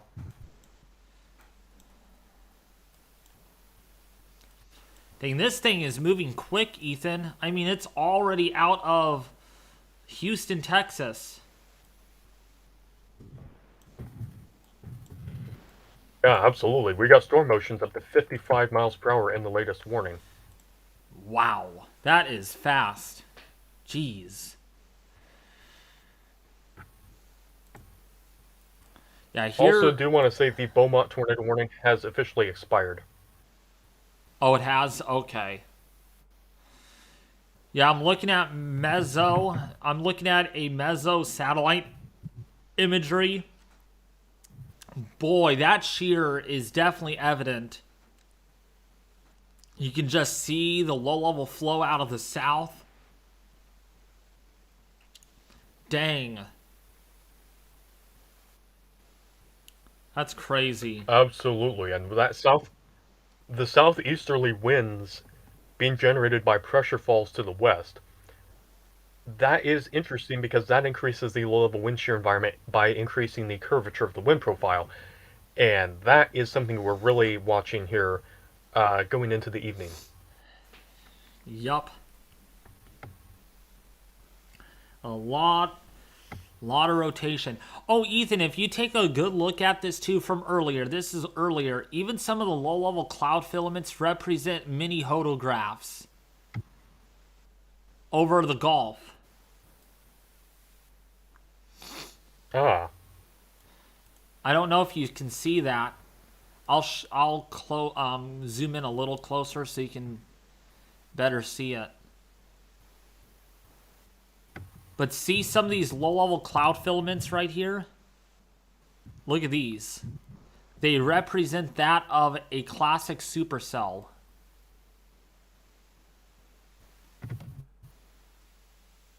yeah. That that is really indicative of a differential wind situation where you've got southerly winds at one level, you got southeasterly winds at a different level, or yeah, and then further aloft, southwesterly flow. That's creating that curvature that you often get in a high wind shear environment. Yup. New severe thunderstorm warning for 60-mile-an-hour wind gusts. There's not even a tornado possible tag on this.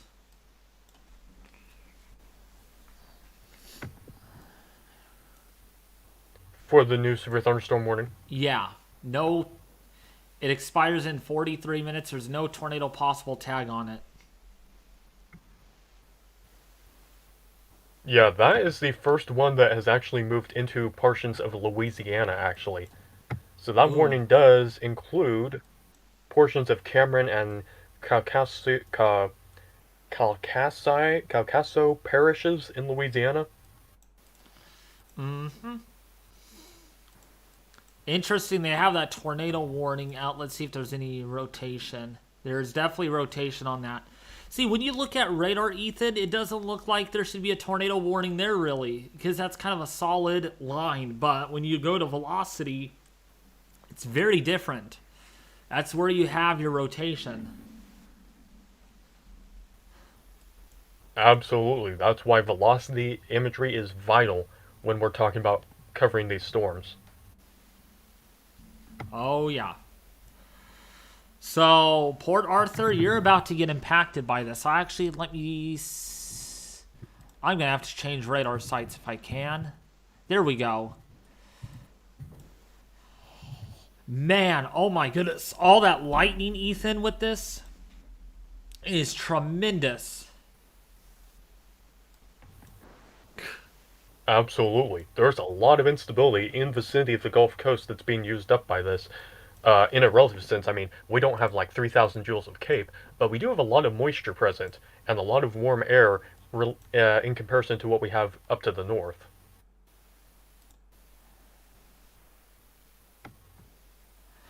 Get this, Ethan. We have almost 10 to 15,000 lightning strikes in the last 1 hour.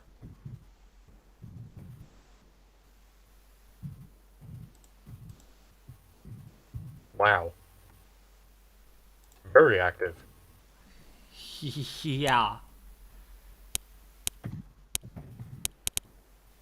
You could hear it.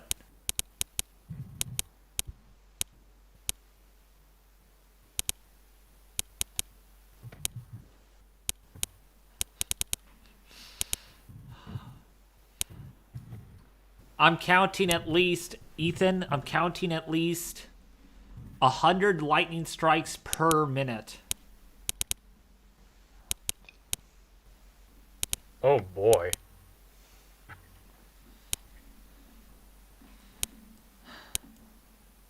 It's even on windy.com. where you could actually view radar and lightning at the same time.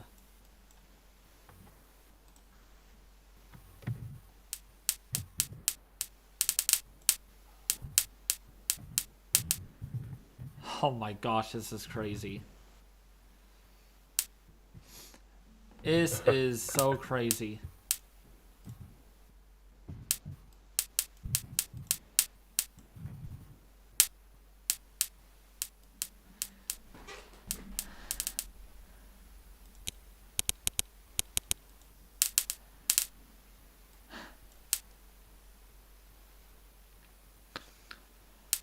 I mean, if you look at my screen, Ethan, you could just see all these strikes.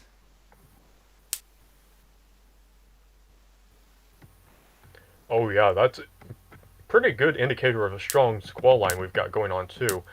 Certainly from the Beaumont, actually north of there even, Beaumont, Texas, Pine Forest, southward along the Texas coast, the Gilchrist area. That is a pretty strong line of storms we've got going. Mm-hmm. Oh, yeah. You want to know something, too? This gives me rain rates, too. Guess what the rain rate is throughout the line of storms, Ethan? 2 inches per hour? Nope. 3 to 6 inches an hour. Gee whiz.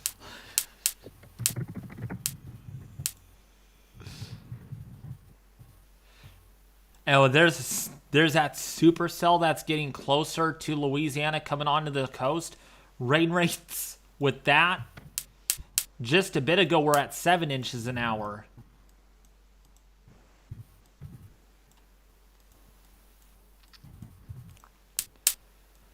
Mm-hmm.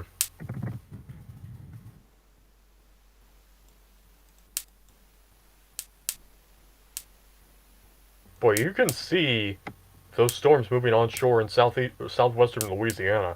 You can see the curvature on those reflectivity signatures, so very strong low-level wind shear. Oh, yeah. Definitely.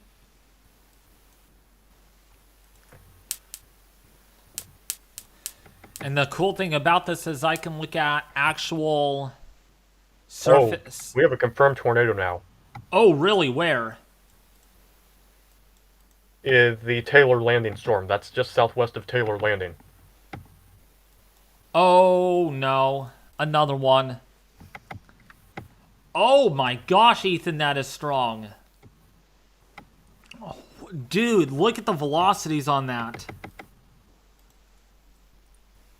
Oh, yeah, I am. So we do have a confirmed tornado on the ground near the Taylor Landing, Texas area right now. Whoo! These velocities, Ethan. You want to know what the velocities are? What? 122 touching 8. -8. Oh, wow. That has gotten larger. That debris signature has gotten larger, headed toward the Taylor Landing area. Oh, shoot. Oh, boy. Another tornado on the ground, folks. Please. Wow. Oh, my gosh. That debris. Ethan, did you get a new scan just now on the tornado? Look at the debris signature now. That thing is huge. I know. That is throwing debris over a large area coming into Taylor Landing. This is expected to stay mainly south of Beaumont, but if you're in the southern portions of Beaumont, you need to be watching out for this just in case it does shift off to the north. The debris ball is about 1 mile to almost 2 miles in diameter, Ethan.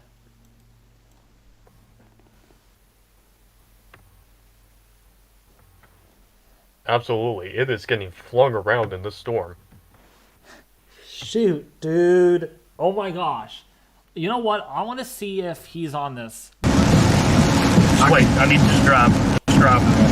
Here it is right here, it's right across. Yep. Holy cow.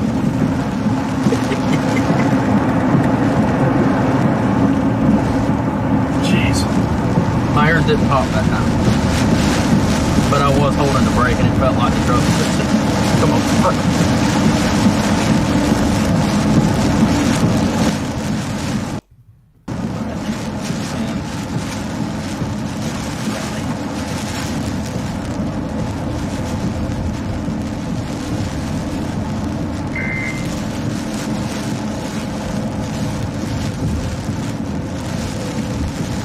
I knew Wow. I was going to I was like, them rain curtains are acting funny over there. Pretty heavy rain. Yeah, big time. Man, it is just dumping there. That rain is just dumping. Also, by the way, Ethan, we have now a debris ball on reflectivity as well. Oh, wow. That's not a good sign. That's concentrated tornado debris. Oh my gosh, dude. Ugh. LaBelle, right now, you better be in your storm shelter. This is pretty intense. This is a strong tornado, perhaps. Wow. I would keep an eye on the discrete cells downstream, Ethan. They are really beginning to curve. A lot of them are, there's a lot of hook echoes with them.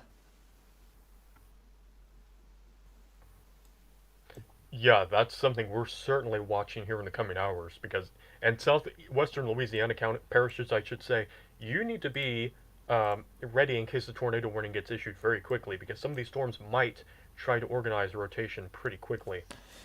I mean, it takes a couple of scans, folks. It takes like 4 or 5 minutes, huh, Ethan? And you got a big spin up. I mean, remember, Ethan? It can be. I mean, it was. I mean, I looked at this storm and I'm like, yeah, there's a little bit of rotation. Then Ethan comes and tells me, okay, now we got a confirmed tornado. I'm like, oh no. It's like, man, this thing organized quick. Absolutely. David driving the Dominator? Oh my gosh, Ethan, you're funny. You never know. This is what we call the Ethan B tornado warning. No, I'm just kidding. Yeah. Oh my goodness, Ethan. 2 different debris ball signatures. We may have twins. Oh my God. 2 different signatures. 2 different debris signatures. 2 at least deep areas of pixels that indicate there might be one main tornado rotating around the other, or it's cycling, something like that. But whatever it is, there's 2 different debris signatures I'm seeing. Yeah. I would watch the Netherland area downstream if you're in that region. Be on alert for that because this could organize pretty quickly. But we do have a new tornado warning to the north of there as well. Oh my gosh, Beauregard Parish, wow. Newton County, and Jasper County in Texas. Ooh, yes, that one, that has strong velocity couplet. That couplet's intensifying. That might become our next area, Ethan. That might become our next tornado on the ground. I'd watch that one too. It could be.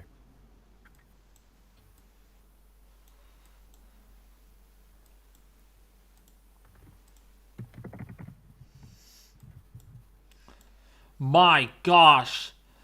You could literally see that the atmosphere downstream is sheared without looking at upper level wind or the meso analysis, Ethan. These supercells, every one of them is curved. Literally, you can see the hook echoes with them. Those are going to really become tornadic. Yes. That's concerning. That is absolutely what we are concerned about with that moving in. Also want to say that if you're downstream of this tornado warning, either of these tornado warnings, including the Netherland area, you're not in the warning yet, but you might be as this moves off to the northeast. You're not going to see this coming because there's a tremendous amount of rain ahead of and around this rotation. Yeah. All right. The Reaper says, "Oh my gosh, I'm in the center of 2 tornadoes." I guess 2 tornado warnings, so you're kind of in the middle. Yeah, and especially if you're on the south side of Beaumont, or the southeast side of Beaumont, probably want to be taking shelter anyway. But most of Beaumont should be okay from this at this particular point.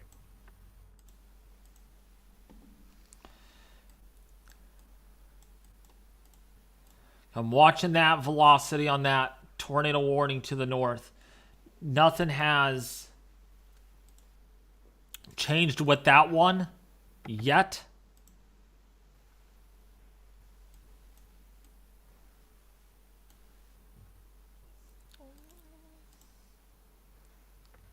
Wow.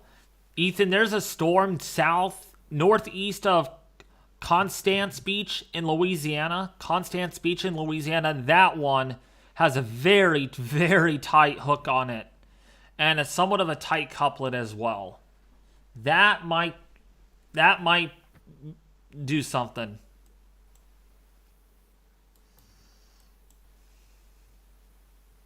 Yeah, it's quite possible.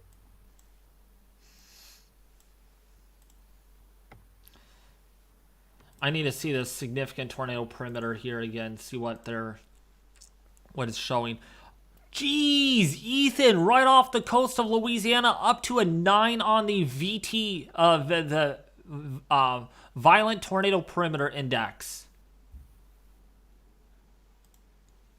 Gee whiz. Yeah. Those are very high values. We're concerned about coastal areas. If that moves onshore, you could have a strong tornado risk developing in southwestern Louisiana. And Ethan, low-level winds too. 75 knots potentially at 2,000 feet. 850 millibar winds approaching 80 to almost 90 knots. 700 millibar winds. Oh my goodness.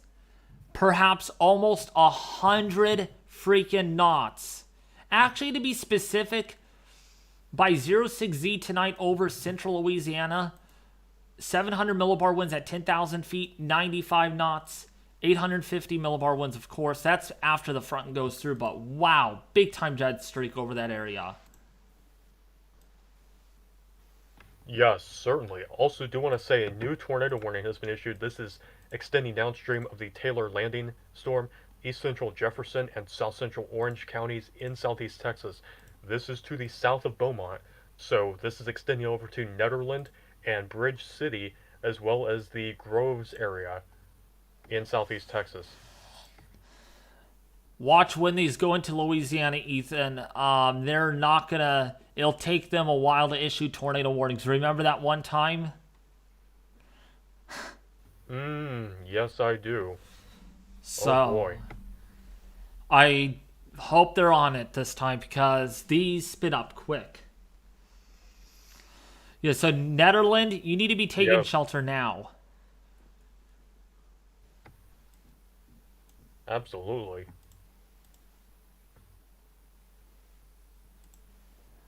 Woohoo! We just hit 100 likes on this live stream. Thank you guys for slapping the like button.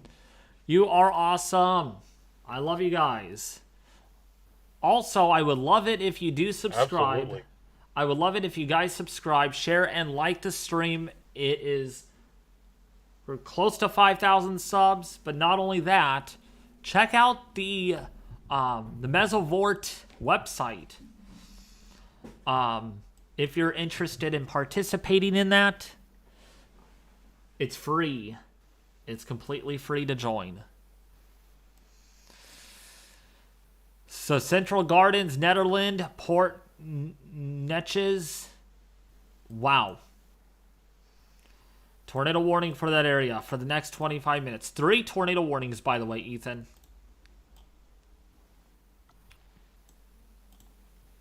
Oh, yeah.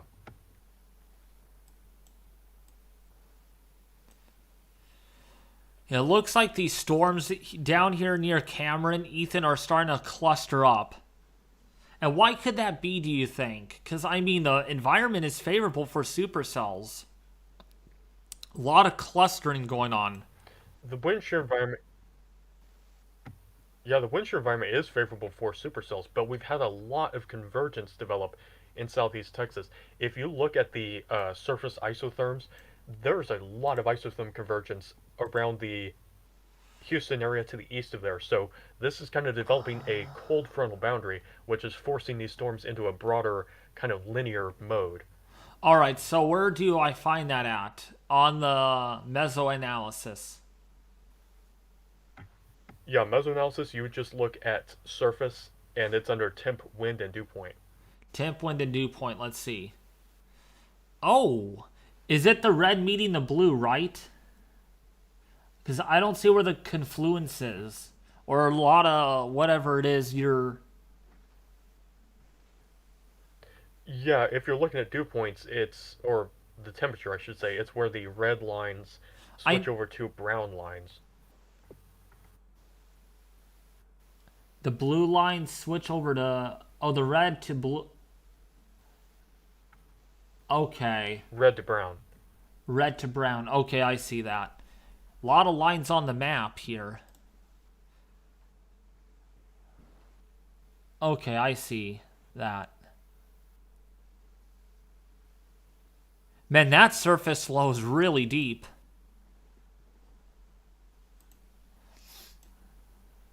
It is, and it's deepening pretty quickly. If we look at the surface isobaric analysis, we've got tremendous pressure rises on the backside of this, 4 millibars over 2 hours in southeast Texas. Ahead of this, we're dropping 4 millibars over 2 hours in Louisiana. So the pressure gradient is tightening, and that low continues to move off to the east and deepen. Dang. Wow. Yeah, that is really tight, that gradient.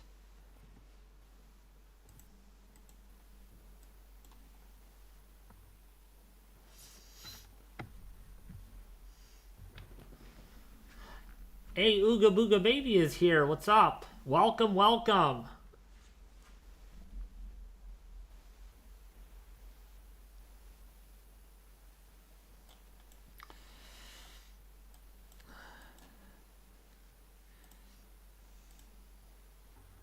Wow, the DeQuincy storm, Ethan. Also for the...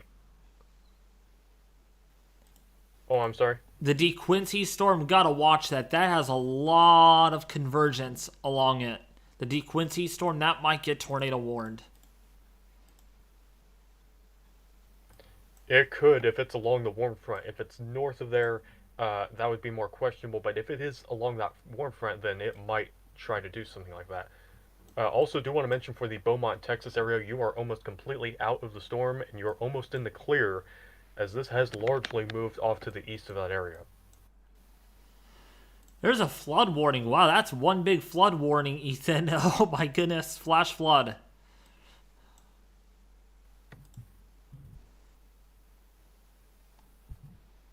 Wouldn't be surprised, although heavy rain.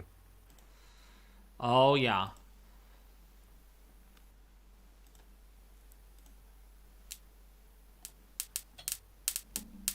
Look at all these lightning strikes. Right down here especially.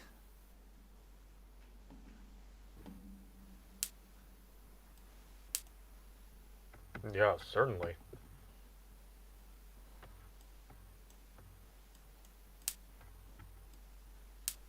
Getting 3 to 4 inches an hour of rain.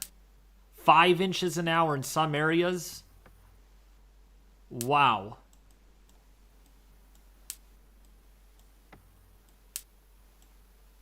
Gee.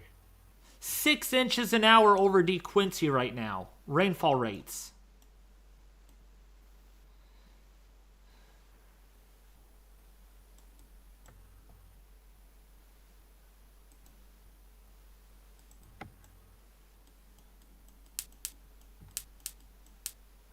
These are very intense storms. Okay, new tornado warning. Geez, every time I look at windy.com, there's always a new tornado warning.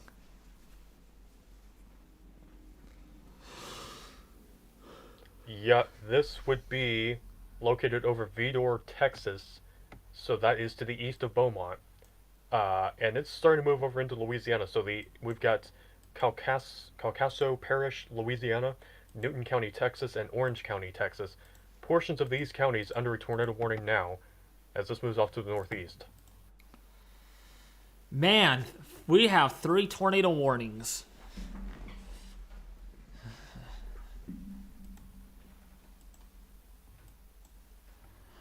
Ooh, boy, is that another? Yes, we do. That's a very organized supercell right there, but doesn't have a lot of rotation on it. If you look towards the southwest of Hackleberry, Ethan, in Hackberry in Louisiana, do you see that hook? Yes, I am. I'm seeing that right now. Strange enough that velocity is not picking it up very well. Yeah, I'm not seeing a lot of updraft rotation aloft either, but we'll have to watch that storm. That could be one of the storms in this kind of environment that tries to organize quickly. Oh, yeah. Let's see what we're looking at as far as... My gosh. Perfect, beautiful venting on this. Perfect. Surface winds at 20 knots from the southeast. Ethan, it veers rapidly to 2 kilometers out of the southwest. In the first 2 kilometers, it shifts very quickly, and 9 kilometers, it's almost out of the westerly direction. On the Lake Charles Oh, wow. VWP. However, the good news is all of the helicity values are below 1,000. The highest is 900 meters squared per second squared at 0 to 3 kilometers.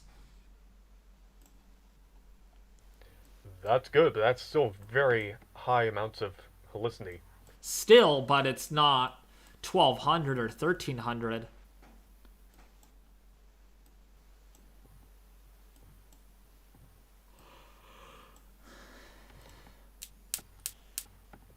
I need to go actually for a little bit. I need to go eat now, it seems.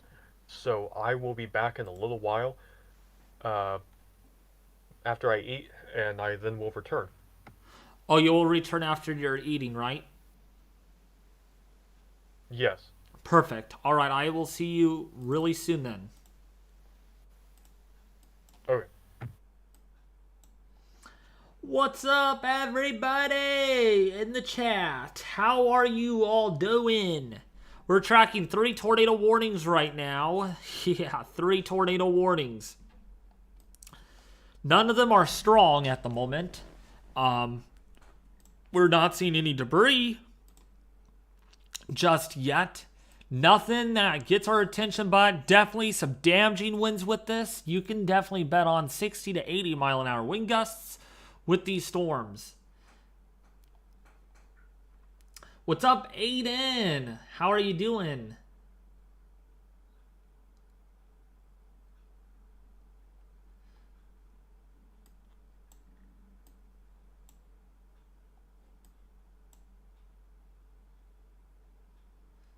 It's all right, Aiden. At least you're here. You're never too late. As long as I'm live streaming, right?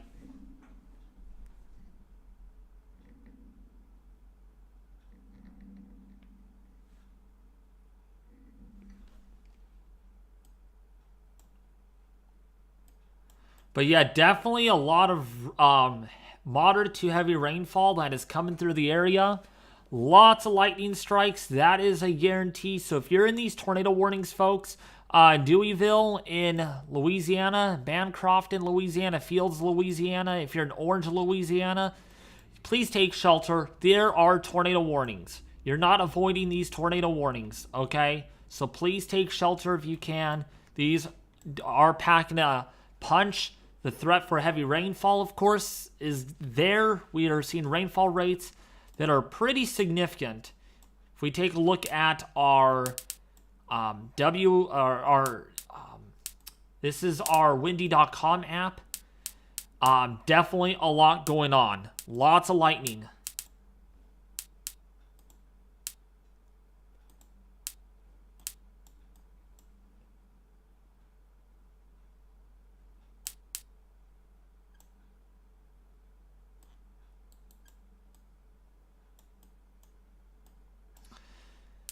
Definitely a lot of lightning.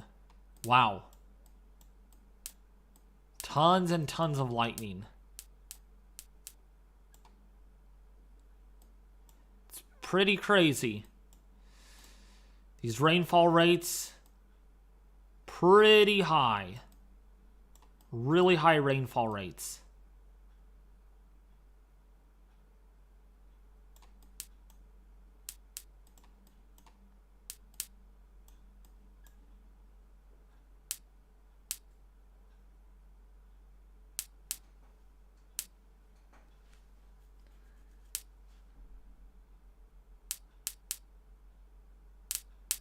Yeah, hit the like button as what Rainbow Obsidian says. It does help the algorithm out to get this out to a larger audience.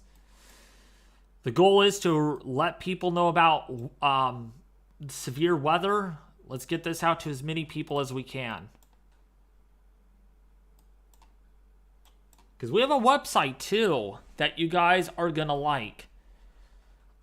It is completely free to become a member of the Mesovorticity website.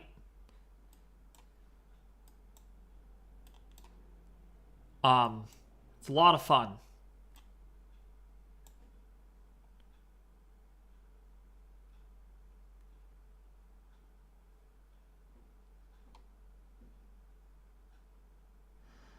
It's okay, it's calming down in Beaumont. That's good. That is very good to hear. Another tornado warning. Oh my gosh, 4 tornado warnings. Literally 4 tornado warnings already issued. Oh, we might have another. Okay, we have another observed tornado warning. Okay, yes. We're beginning to see another observed tornado warning right now just to the northwest of Orangefield. This actually has destroyed a few homes, I'm sure. So we're already seeing damage with this.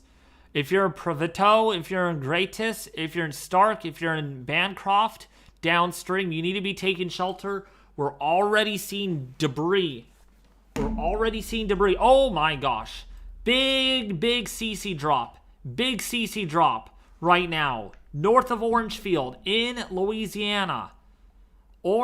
Actually Texas. This is still in Texas. Oh my gosh.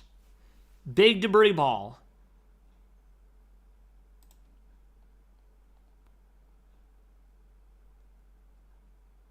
Huge CC drop.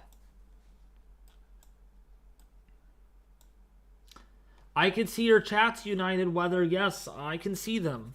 If I don't answer them, I'm busy. I'm sorry.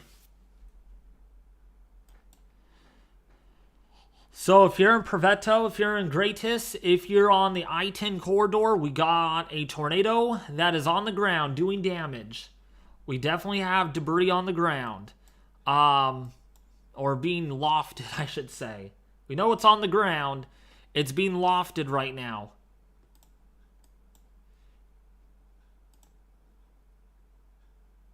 And this just got upgraded. Is that a particularly dangerous situation now?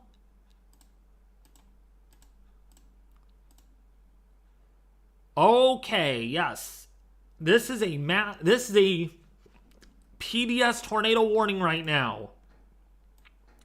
You are in a life-threatening situation. This is on the ground doing damage.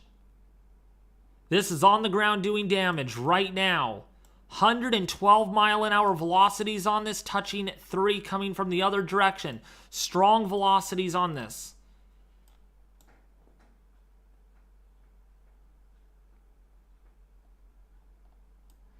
If you're in Tulane, if you're in the I-10 corridor right now, Stark, Previto, Bancroft in Texas, you need to be taking shelter immediately. This is a tornado. It's going for Reed.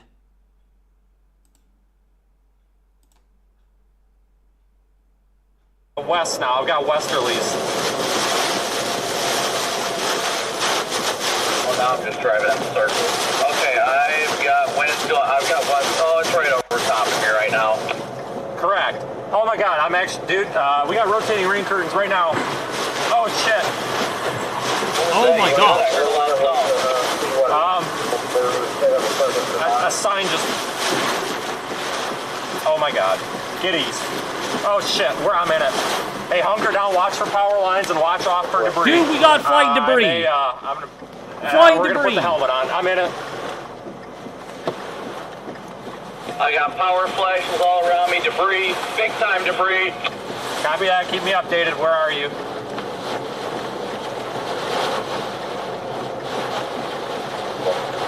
Brandon, status? I'm good. The winds are westerly right now. I think it passed just south of me. I am underneath I-10 right now. Semis are stopped up here. Semis are stopped if you get on I-10. Power lines are down, Brandon. I think the tornado is on the road right now. Super sweep shows it just to the north. Okay, I am clear. I'm getting strong RFD, but I'm good. Justin. Winds are out of the west going east. Copy, we've got a debris field up here.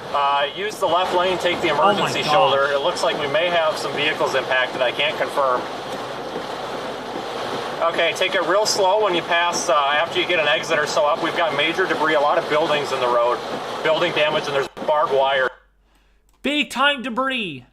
Oh yeah, it went right over him. It went right over him. Got a car that might have been hit by the tornado. The car got hit. Are you good? Ahead of me. Are you good? Are you good?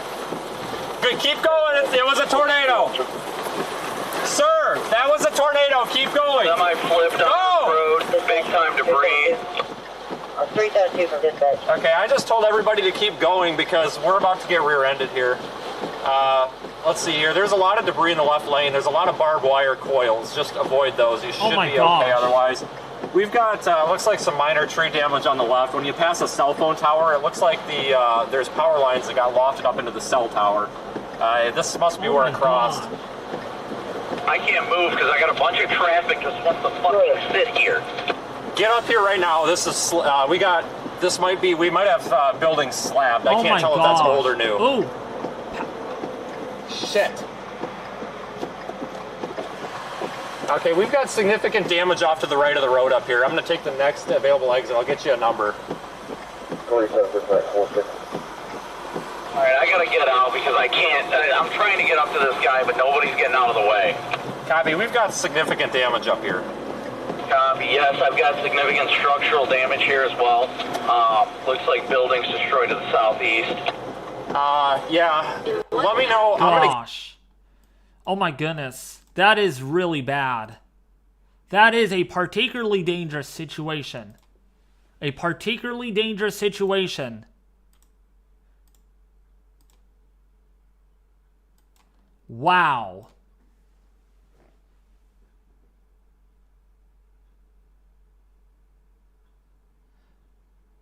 Yeah, buildings have been destroyed. That's what we just got word of. We have tree damage. We have power lines down over this area right now. There is damage. A particularly dangerous situation.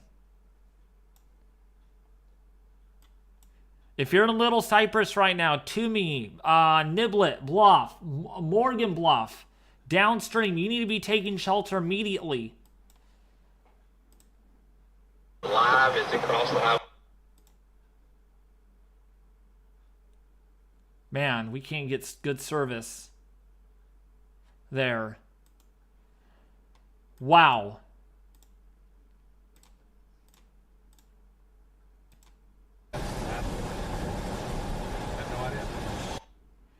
So if you're in Bancroft, Little Cypress right now, downstream of this, please take shelter. That was debris that we witnessed. A lot of debris. And we're going to see on what we can get. But Little Cypress right now got a debris signature. Still going on. Huge spin up just a bit ago. Throwing that debris all over. Okay, we got a new tornado warning. We got 4 tornado warnings.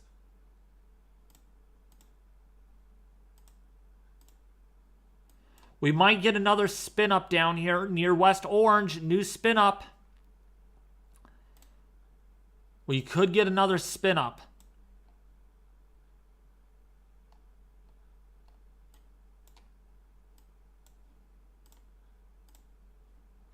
There it is. We might get a new spin up here.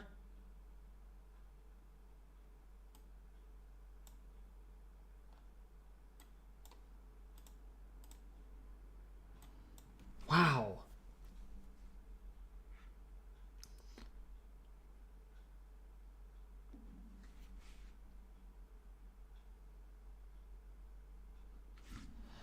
So, if you're in West Orange right now, by the way, huge credit does go to Vince Walty on that damage. Prior, so it was west of exit 875. I'm trying to check damage right now, but there are buildings damaged to the left and right of I-10. Okay, they're in the area of 875.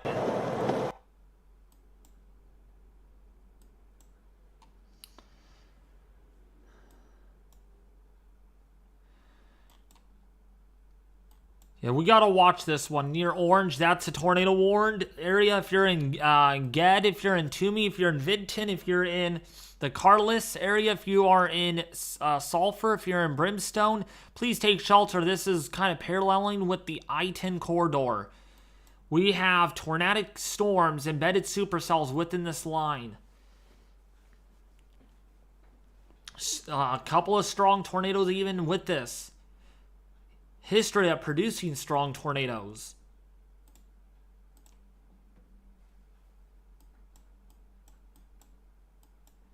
In fact, if we take a look at the wind on the HRRR,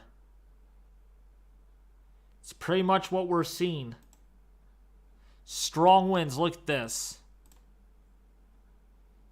Pretty substantial winds on this.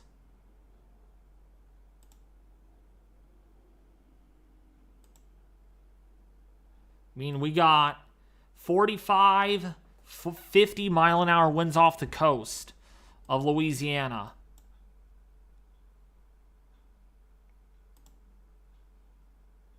That is really strong.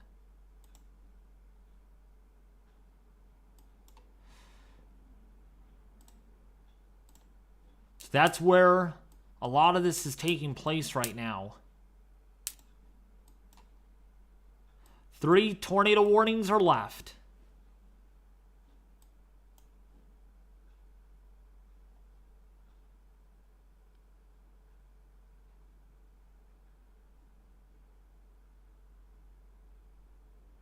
Debris are being thrown far as indicated by Doppler. Yes.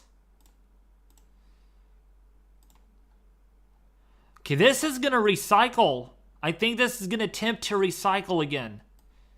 We may have another recycling going on with this storm. Niblet Bluff right now. That's recycling. If you're downstream of this environment, you need to be taking shelter, please.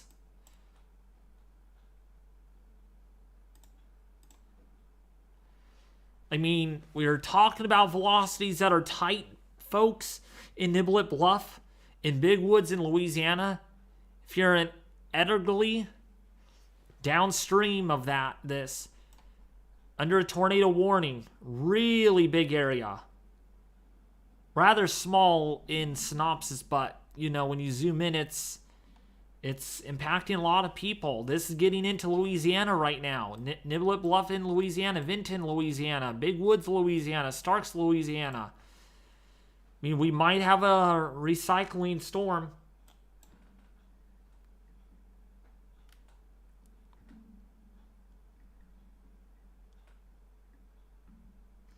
I'm in Houston, southeast portions. We were hit and some of the nearby suburbs. Are you,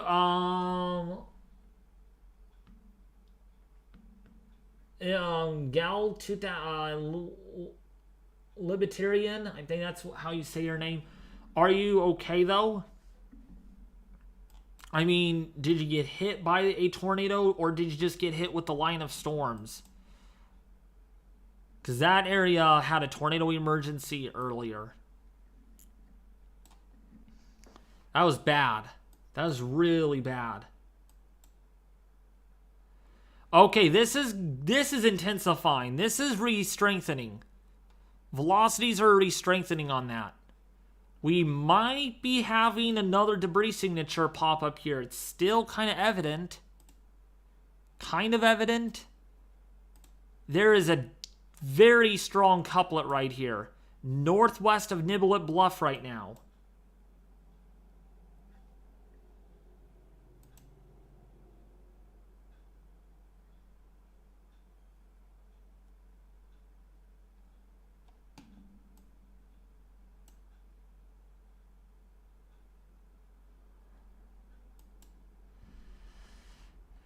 So if you're Niblett Bluff right now, downstream of this, Big Wood, Starks. Again, please take shelter. This could be a strong tornado in the making. We got hit with the line of storms. Okay, yes, I'm okay. Good. All right. Was it pretty intense, Libertarian Gal 2009? Was it really intense?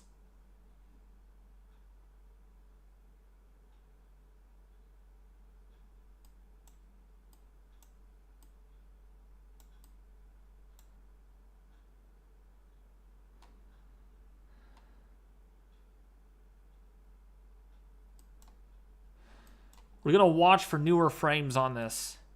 No, you're not going to be mod, United Weather. Sorry. Thanks for asking, but nope.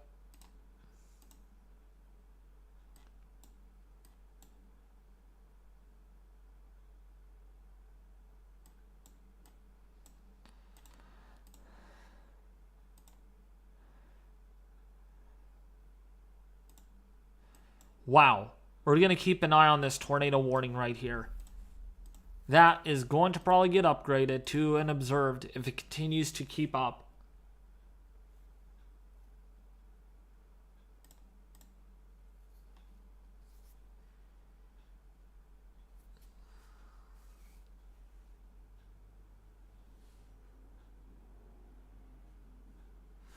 Yes, it was. It reminds me of a hurricane when I lived in Louisiana.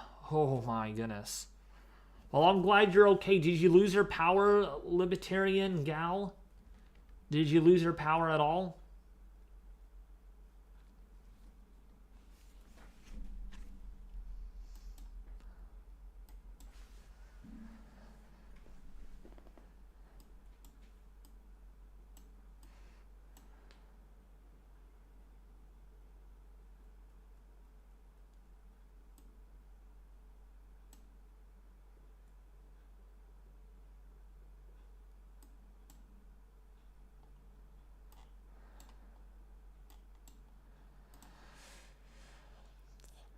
We're waiting for more radar data to come out. If this could update more quicker, we will give you the latest. We should get a new update on Doppler.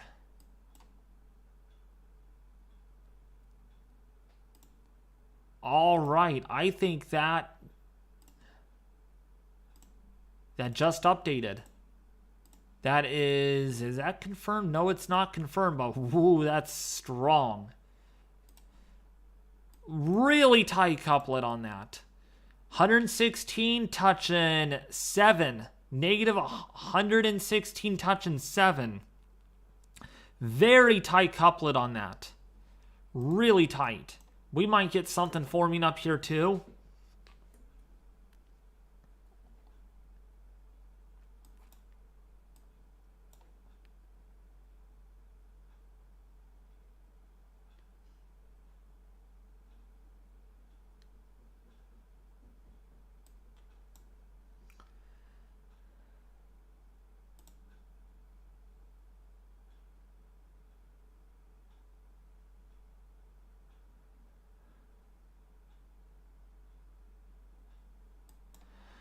Okay, new update came out. Still really tight rotation. Really tight. Oh, yeah, that's very tight. Let's see if we got any debris on that. That could be a debris signature. That might be. I bet you that is. Should be on the ground again. That is really tight. If you're in Big Woods, I would be taking shelter right now. This could be on the ground doing damage. Big Woods in Louisiana. Big Woods, Louisiana. Big Woods, Louisiana. Starks, Louisiana. Lucas, Louisiana needs to be taking shelter. Because if this tries to go north or then whatever direction, you could be impacted by this. We're also keeping an eye on the Jed, Vinton area on the I-10 corridor headed into Lake Charles. This also has a tornado warning for the next 24 minutes. Okay, we just got an observed tornado. I pretty much expected that. So there's now another damaging confirmed tornado warning. Confirmed tornado by radar. Flying debris will be dangerous to those caught without shelter. Mobile homes will be damaged or destroyed. Damage to roofs, windows, and vehicles will occur. Tree damage is likely. So this is now on the ground, doing damage again. There it is. There it is. Yep, there it is. Small debris signature, but it's there.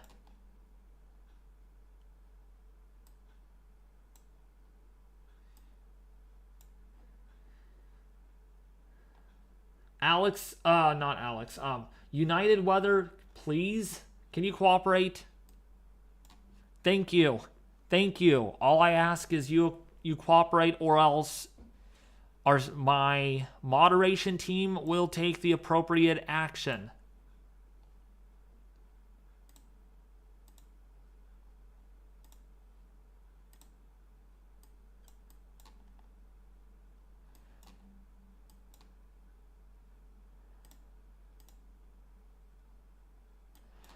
So yeah, there is definitely a spin up right here where we might have debris. That's where we do have some debris being lofted into the air. Big Woods in Louisiana, you're going to get destroyed. This is going right over Big Woods, Louisiana. Going over Starks Big Woods Road. All right, so please take shelter.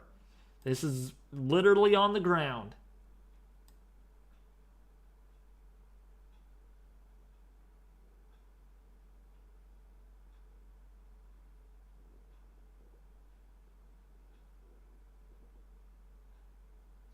I know you want snow, and Henry. See, that's funny. You guys want snow, but when you get too much of it, it's like, stop snowing. You know?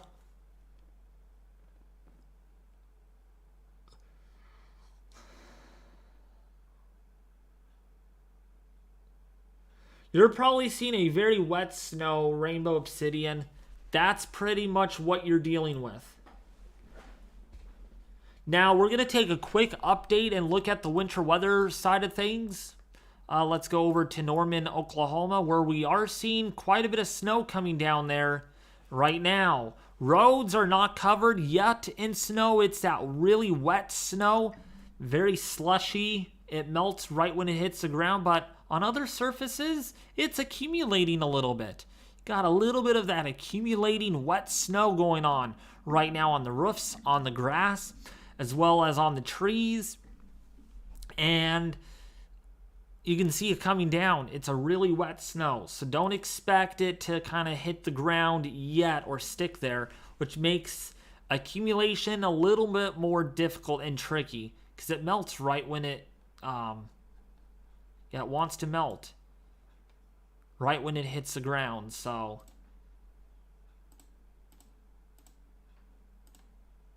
So let's go over to Oklahoma City where we are going to see the winter weather radar really quickly.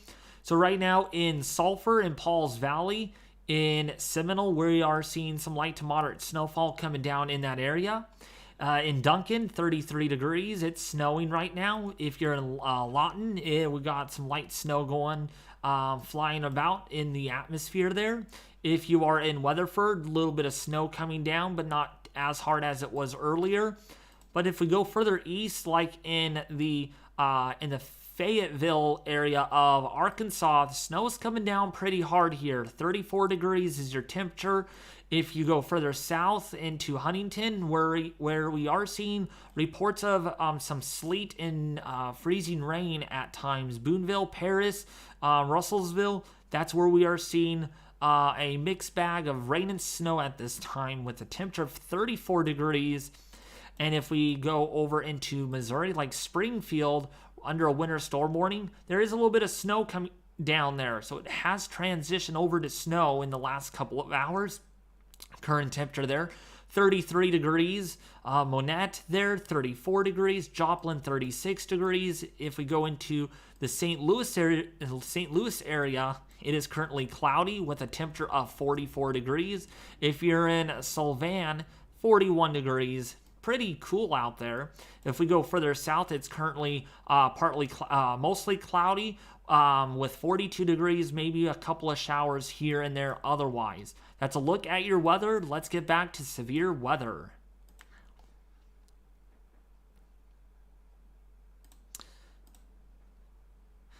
So if you're in Vinton right now, Sulphur, we're seeing severe weather continuing. We are seeing an observed tornado continuing on this. Let's kind of take a closer zoomed in on view on the DeQuincy storm, just actually near Sulphur. It's where we are seeing quite a bit of rotation ongoing at this time. We've got a little bit of rotation here near Ederly. Big Woods gotten some rotation going. Let's take a look at our correlation coefficient. Little bit of debris flying about there in the atmosphere, but otherwise not seeing much in the way of correlation coefficient yet. Storm is trying to get better organized, but it's having a hard time doing so. However, we do have some supercells here to the south, to the north of Cameron, where we do have a pretty intense supercell capable of producing some rotation. We also have another storm to the east of Cameron that we gotta also watch. That has more better rotation. Another tornado warning down here, so this is really beginning to amp up a lot more. So we can expect the chances of tornado production to continue further east into the Lake Charles, Jennings, Welch, Kinder, Elton, and Inuins, Crawley over the next several hours. But how's everyone? How are you enjoying the stream?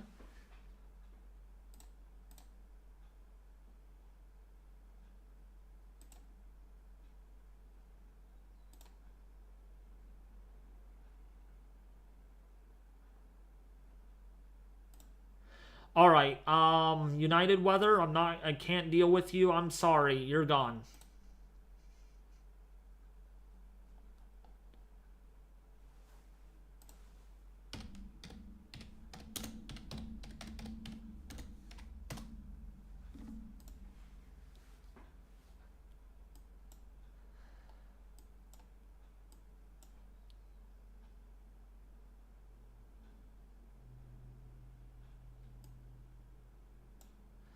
Show me Austin. So you want to know about Austin, Texas, correct? Austin looking pretty good right now. Nothing to speak of. Maybe partly cloudy, mostly cloudy skies. Few showers to your northwest, but otherwise looking pretty good there. Temperature 50 degrees, so it's a little nippy outside. Better than the 70s and 80s that you could have sometimes, right?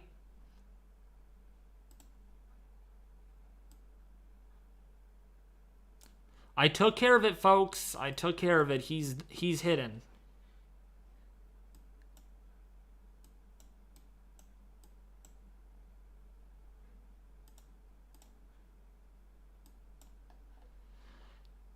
Quite a bit of rotation with these storms, though.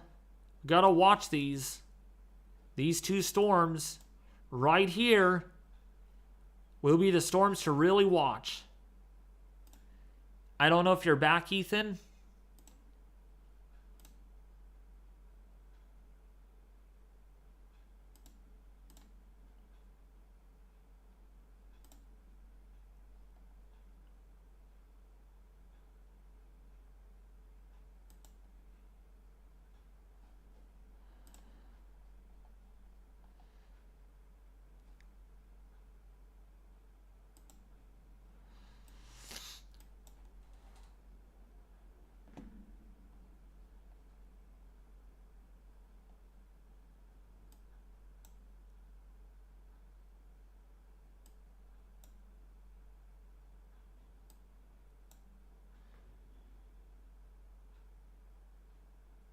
Right now, the storm is moving east. The line is moving east, but the storm motions are to the northeast. So everything moves east, right? But the storm motions are going to, of course, move along the boundary. So they're moving northeast.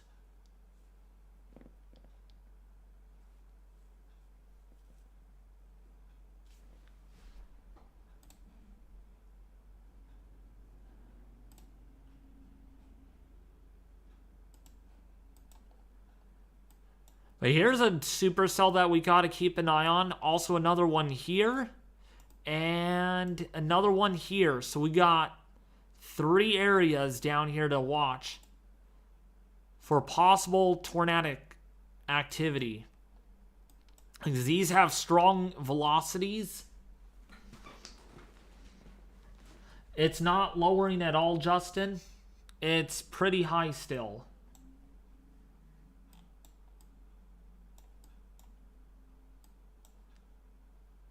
It is the Justin Monique tornado outbreak. No, I'm just kidding. We have had 6 tornado reports today. So far.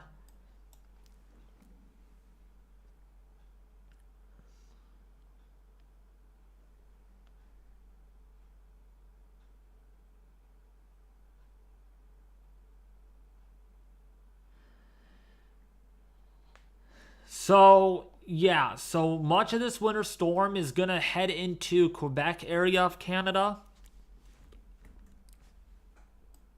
Okay, the Quebec area, region, St. John, Fredericton in Maine. And yes, it will impact Canada in some degree. Look at all those winter storm warnings up there, though. That's quite a bit. This storm near Gibbstown in Louisiana has my attention, though. That definitely... Oh, yeah, look, these storms. They are definitely rotating quite vigorously. Really vigorously. I am so over the rain.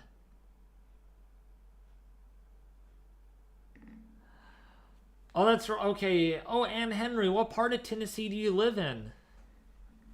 I'm always wondering. What part of Tennessee do you live in?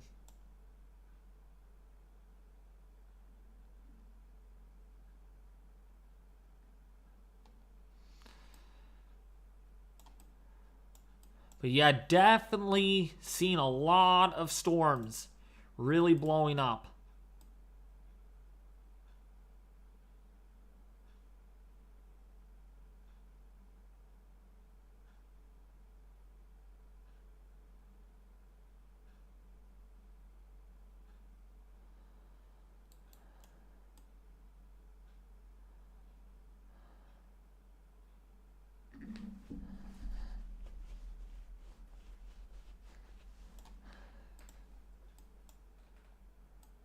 Yay, you're back, Alex. Cookeville, about an hour from Nashville. Let's see. Cookeville. Oh, okay. So you're right over here.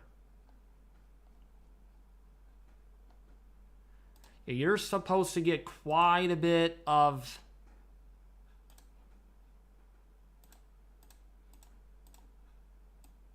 Yeah, you're going to be getting quite a bit of rain.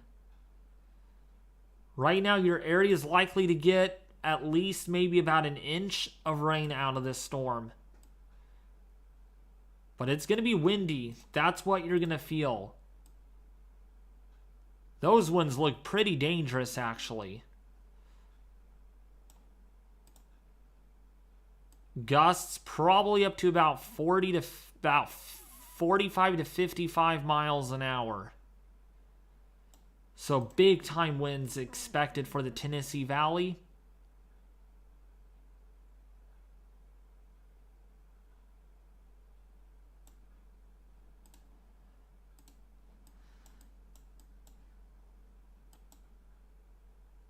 Strong mezzo. North of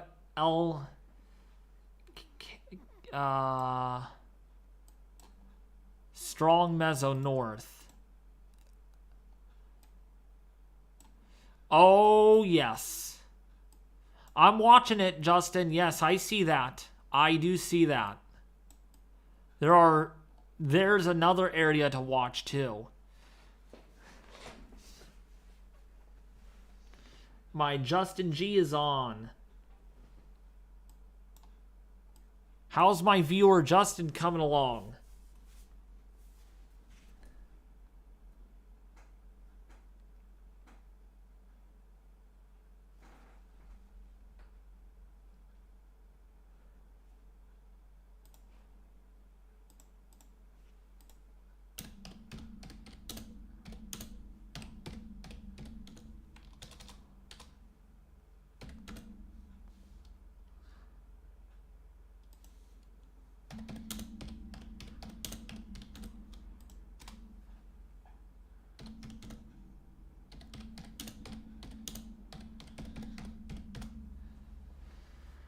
Candy, look at your DMs, please, on Discord.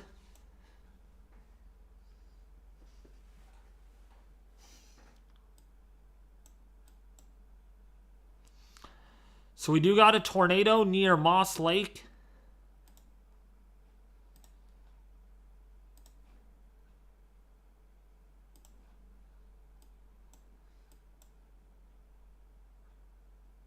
I am aware.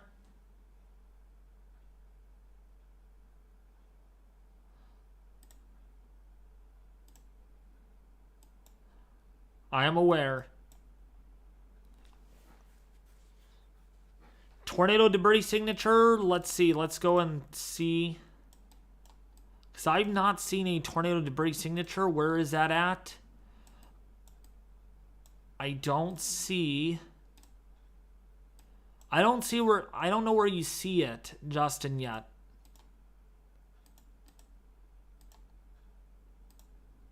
We're going to wait for velocities to our correlation coefficient to update, but I don't see any debris yet being detected on Doppler.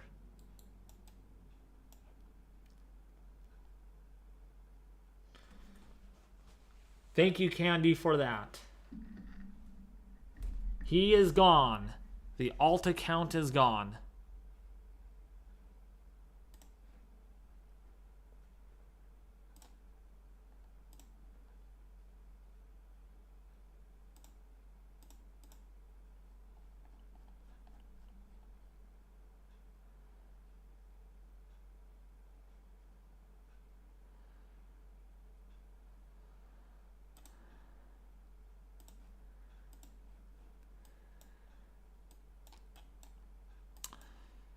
So we're going to keep an eye on this. I don't see any...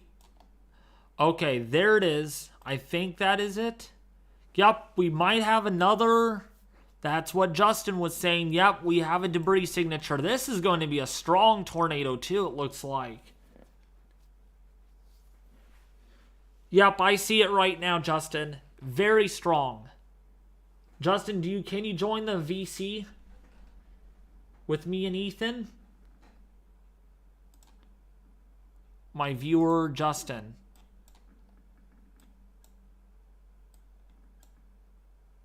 Yep, I see the debris signature right now. If you're in Gateen, if you're in Terps.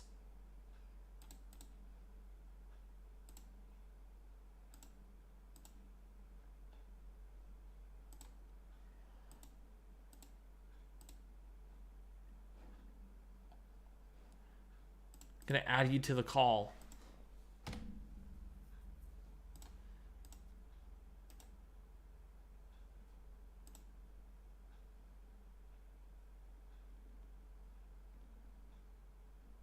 Yeah, so that debris signature, your frame's behind. It's gonna get much larger with the next frame. I'm just warning you. It is now 60 decibels on radar. It is going to get a lot larger at your next frame. I'm one frame ahead. Oh my gosh. Why is radar Omega like that? Like, it is a absolutely massive TDS.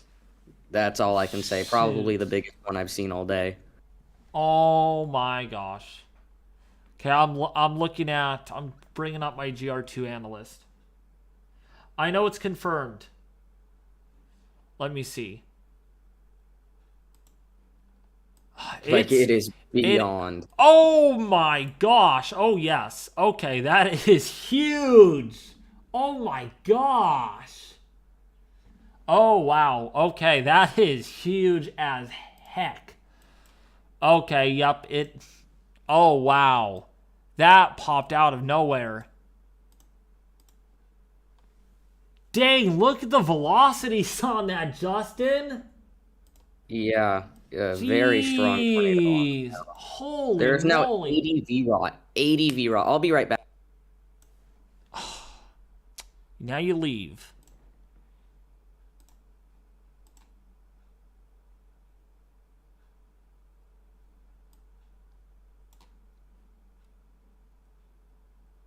Holy moly. Oh my gosh. 119 touching.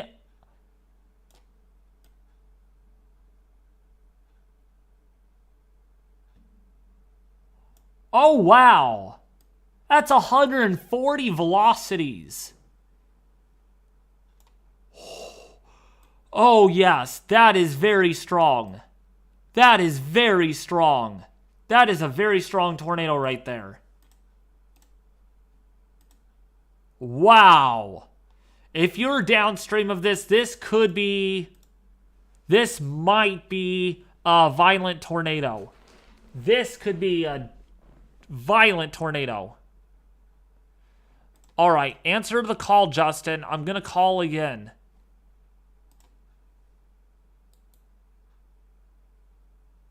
You said Discord just crashed. Dude, Apologies, my Discord crashed. okay, we have a violent tornado, Justin. The last scan just now, Justin, the previous scan had 140 touching -50. Yeah, this one has 110 on 66. Yeah. I got 80 knots VROT.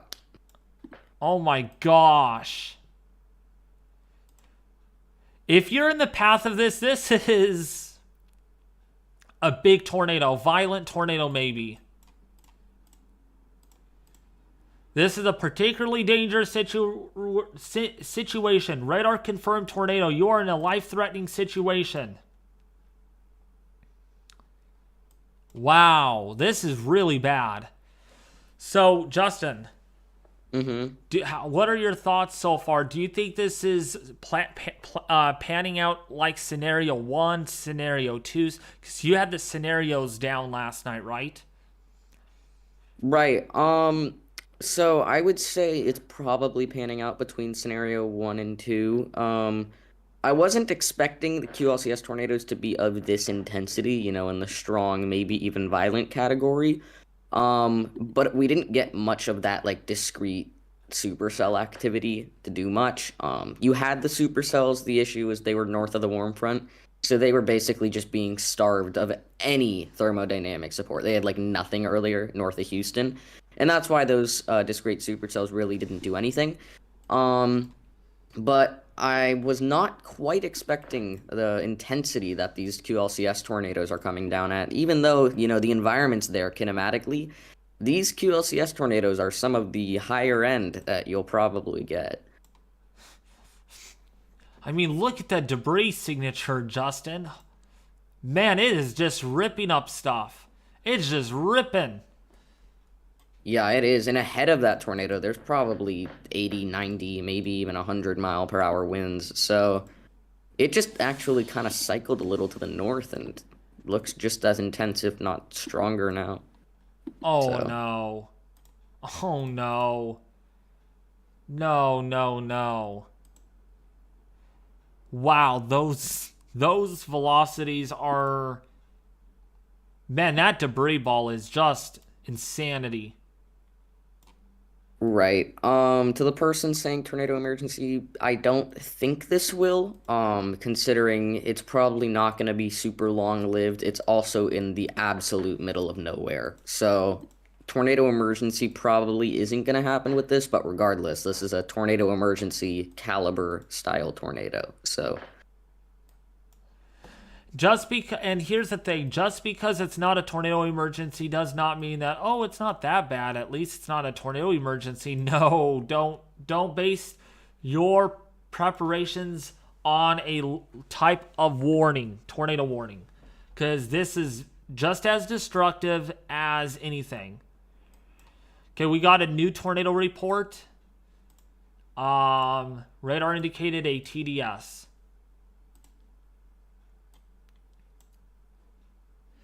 Where is this at? Rangley. Justin, can you help name down some cities? I'll be right back. Sheriff's actually calling me, and he lives in this area, so I do want to check on him. Okay. Ethan? And Ethan's been gone for a while.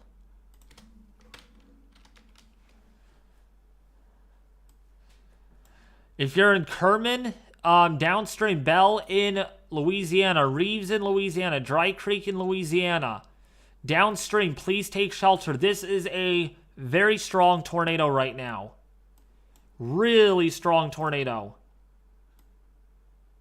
We're waiting for more velocity updates. But as it looks right now, this is very strong. Okay, please take shelter. Edith, Fulton, Rangley, Bell, Reeves in Louisiana, please take shelter. Strong tornado. Dry Creek, Harmony, Simmons Settlement, please take shelter. Handoff, it's a handoff, David. New tornado circulation. Yeah, I think that's what's going on.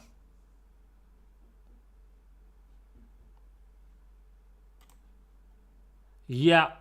Yep, it's re-intensifying right over here. So that is probably...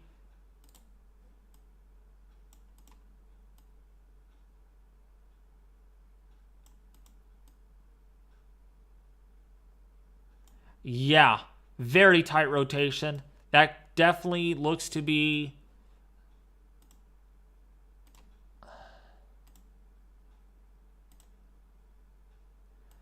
That is a monster debris ball.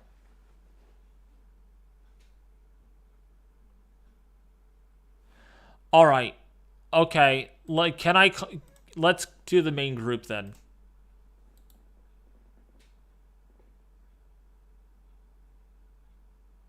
Sheriff, you there?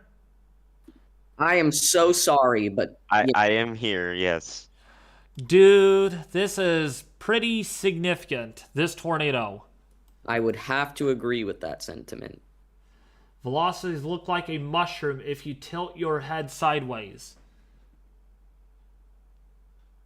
Velocities look like a mushroom. Oh, it kind of does, doesn't it? I don't know. Doesn't it look like a mushroom? I think it kind of does. Wow, good eye on that one. I would like to remind the people of Lake Charles that there still is a tornado warning in effect, and I am actually seeing a small little couplet just to the west of Lake Charles moving towards the downtown. It's nothing too absurd as opposed to the one just to its north, but it is definitely potentially tornadic, so if you are in and around Lake Charles, please take shelter now. Thank you. All right, we're getting velocities, Justin, on this 110 mile an hour velocities. Yeah, it is. That is a very strong to intense tornado that is currently on the ground. Pretty active day. This is like the this is like the 8th or 9th time there has been a tornado on the ground. Yeah, already a tornado emergency, several PDS tornado warnings already, so the day's kind of not over. The enhanced risk still has, let's see how many more miles. It still has another 296 miles to go, so in that 10 sig. So still potential for more strong tornadoes as we go into the night. Tornado has lifted, Andy's Weather Center says. I I wouldn't be too confident in saying that yet, but it does look like it's probably in the process of occluding. And he also says we have more supercells coming ashore. We do. It's going to take a lot of mergers, though, for those supercells to actually do much. The environment's not quite there for those supercells to do a lot until they start merging and become more mature. Merging? Oh, yeah. I see what you mean. Like storm mergers, yeah. And I can also confirm that a new tornado watch will be coming out for Southeast Louisiana. That is coming from National Weather Service, New Orleans. They said they are coordinating with Storm Prediction Center. Okay. These surface winds are at like 30 miles an hour, and wind gusts, Justin, wind gusts are in excess of 50 to 60 miles an hour. Yeah. Is it pretty bad where you're at, Sheriff? Not yet. Okay. But I'm watching the live stream of the National Weather Service right now in Lake Charles, and they just told everyone to be on the lookout for a new tornado watch in the next 5 to 10 minutes, because they're like literally like on the call right now with them. Oh, really? Ooh, boy. Yeah, that tornado watch will be coming out pretty much any second, so. Well, there's the tornado watch that just came out, number 28. See, David, this is why we're so great. we're very good predictors. Yes, it has come out 20 seconds ago, literally as we speak. This is why, you guys, we love Sheriff on the call and Justin, because they are... Please do not take my word for this, people in the chat, but I've got to say they both sound like and look like they work at the Storm Prediction Center. They are that deeply connected with the weather. They know every single ins and outs of the weather pretty much at this point. Yes. Thank you. So you may hear my NOAA weather radio go off anytime soon. I'm not really sure when they're going to issue it, but... They just did, I thought. You said, there it is. I thought they issued it. No, but I'm talking about issue it locally. That tornado watch is definitely out, though. I am on the Storm Prediction Center IEM bot. It's going to take a few minutes for it to pop up on the actual website, but at 3:22 PDT, it came. So. But I mean, they have a whole process with tornado watches. You know, first the Storm Prediction Center issues them, and then the local offices have to issue them locally. So it takes a little bit to come across the weather radio. Oh, okay, I see. Yeah, so that's what I meant. You might hear it go off because it takes sometimes a few minutes for them to actually put it through on their end. So wait, so the Storm Prediction Center issues it, but there has to be coordination, right?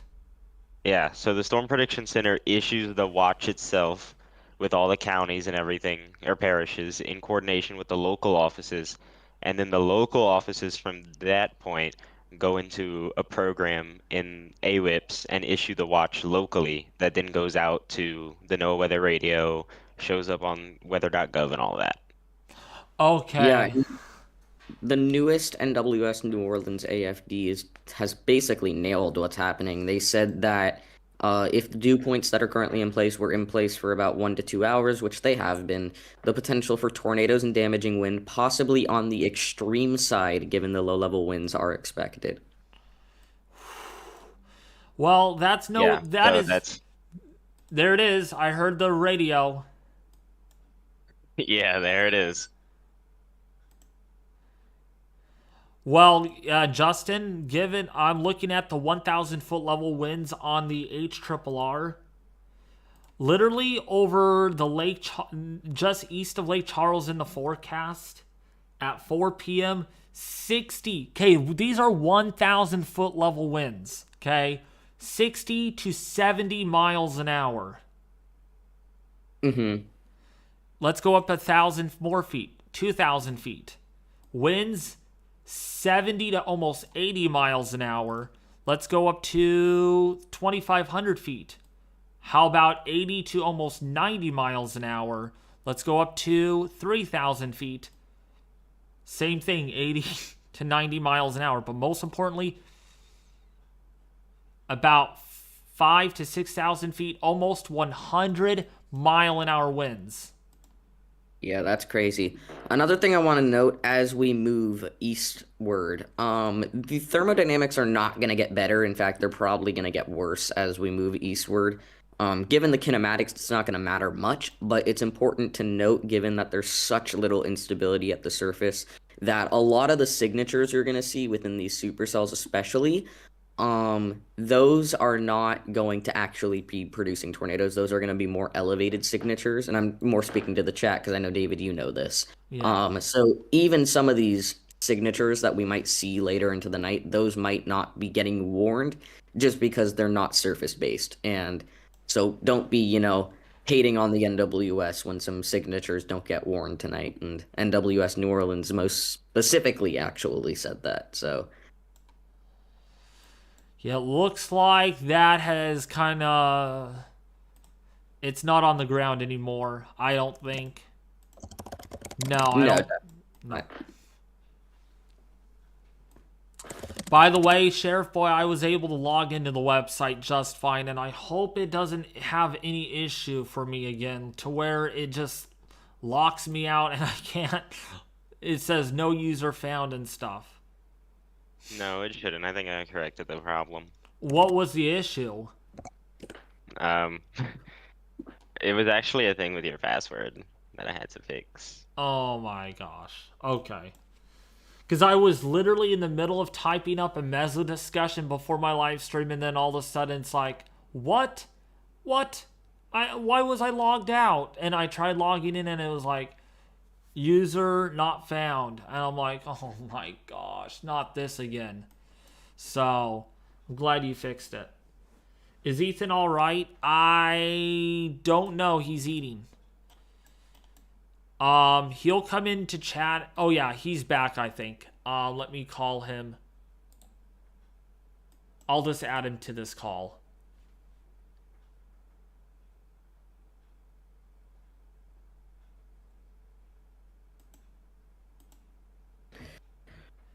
I'm gonna check out what current obs look like, just so we can see how moisture's doing. I got 66 at Lake Charles dew points right now. Yeah, I just like looking at RTMA. That paints a prettier picture. Yeah. So yeah, 60-degree dew points in New Orleans right now, 66 in Lake Charles. And the warm front is just north of Lake Charles. So that supercell that produced the strong tornado has now outrun the warm front, which means its tornadic potential is probably lower now. That's probably what all happened there. It was able to spin up right along that warm front as it was crossing right over. Yep. I don't know if you could hear us, Ethan, in the chat, but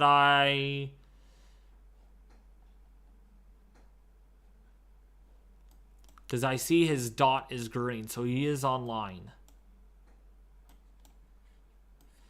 But yeah, one tornado warning is all that remains right now for the next 16 minutes. We will keep an eye on the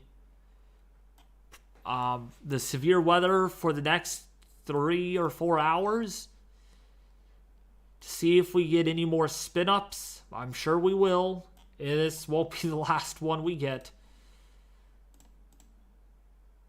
We're already up to 7 tornado warnings, or 7 tornado reports so far today. That low-level wind is pretty significant, though. The new tornado watch is out. It's not particularly high-end, but it is still noting the potential for several more tornadoes, and a few of which could be strong. The probabilities are 60% for 2 or more tornadoes, 50% for 1 or more strong tornadoes. Those are of the EF2 to EF5 category. 40% for 10 or more severe wind events, 20% for 1 or more 65 plus knot wind events, 10% for 10 or more severe hail events, and less than 5% for significant hail. Yep, that's what we see.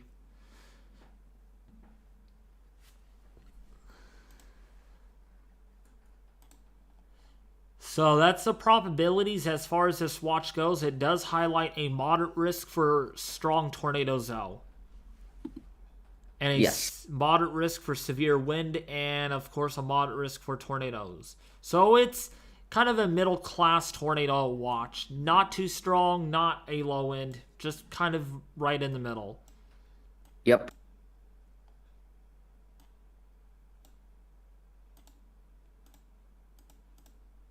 Dang, they did not. Okay, they did issue the extension, because on Radar Omega, it's like there's like a gap between a watch. It's like not issued for Lafayette, but it actually is.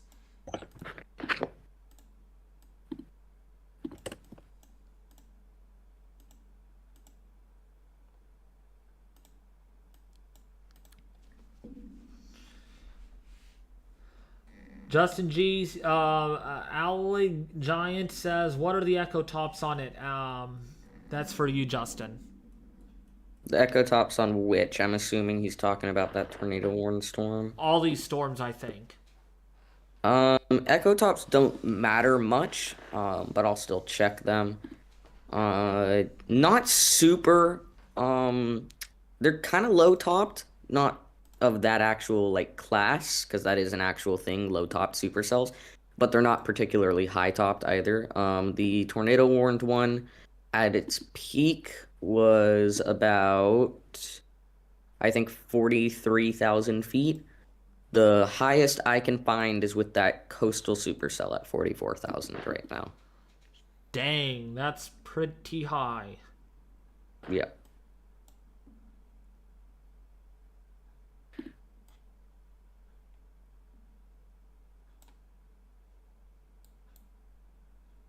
Oh my gosh.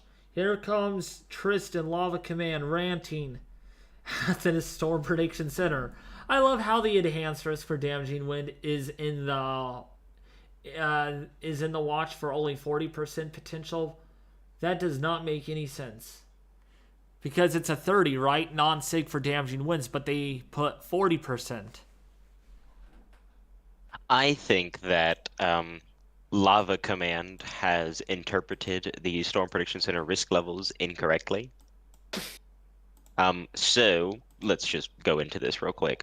So the Storm Prediction Center damaging wind on the actual convective outlook is a 30% chance of damaging thunderstorm winds or wind gusts of 50 knots or higher within 25 miles of a point. So that means, let's say in Baton Rouge, 25 miles of Baton Rouge, there's a 30% chance that there will be a damaging thunderstorm with winds of 50 knots or higher. Now, on the actual watch itself, there's a 40% chance of damaging winds of the probability of 10 or more severe damaging wind events. So there's a big difference between the convective outlook probability and the actual watch probability. So the watch means that there's the probability of 10 or more severe events, when the actual convective outlook really only specifies 1. So that's the reason. That is correct. That's for everyone, too. Yes. See, this is why Sheriff Boy could work at the SPC. He literally can.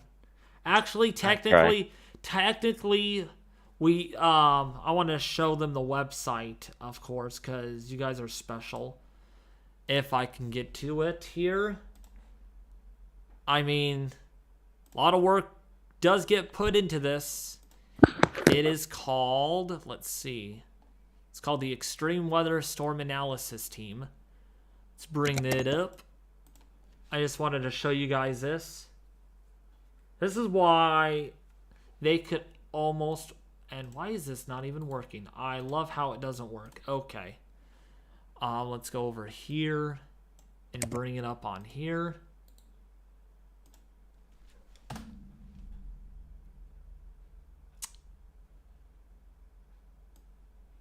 Oh, it took some time to load. That's why.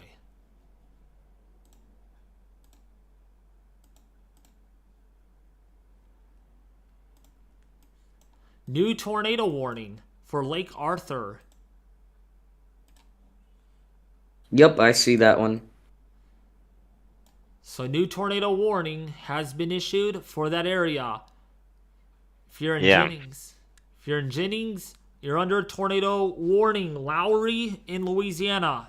Tornado warning. Morse, Louisiana. Under a tornado warning on the I-10 corridor.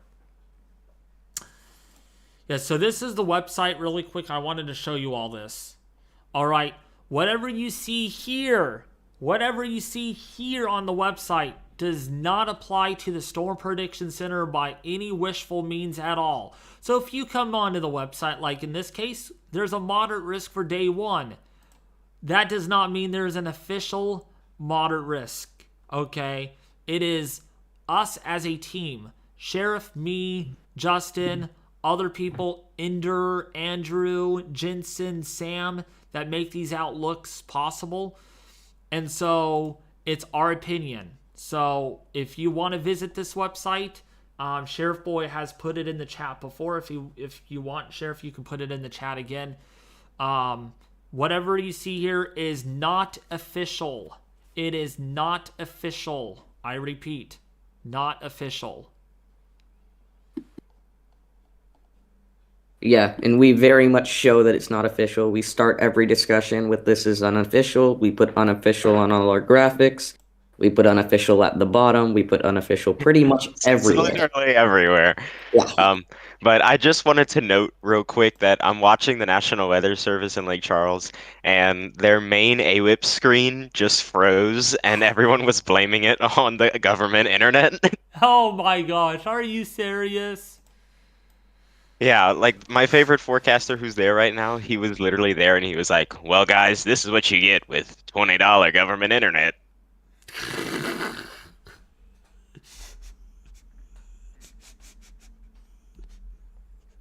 That's hilarious. Now they're I know, he's so funny. Now they're using the AWIPS version that I have on my computer, correct? No.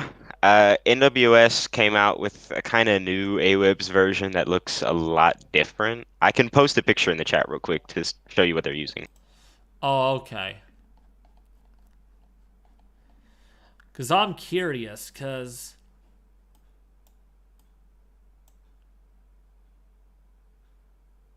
Yeah, so if you look in the group chat, I just posted the picture. It's a way more advanced version of AWIPS. It has a lot of more buttons. Oh my gosh. Oh, this is what you use on your computer. It's similar. It just has a lot fewer buttons. Okay. Wow, that's cool. Wow. Yup. See? This guy knows it all. Ins and outs of the cave software. It's how the SPC issues their outlooks.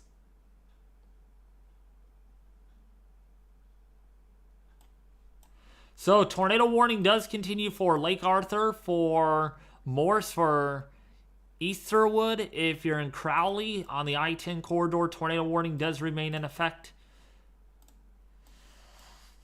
for that area.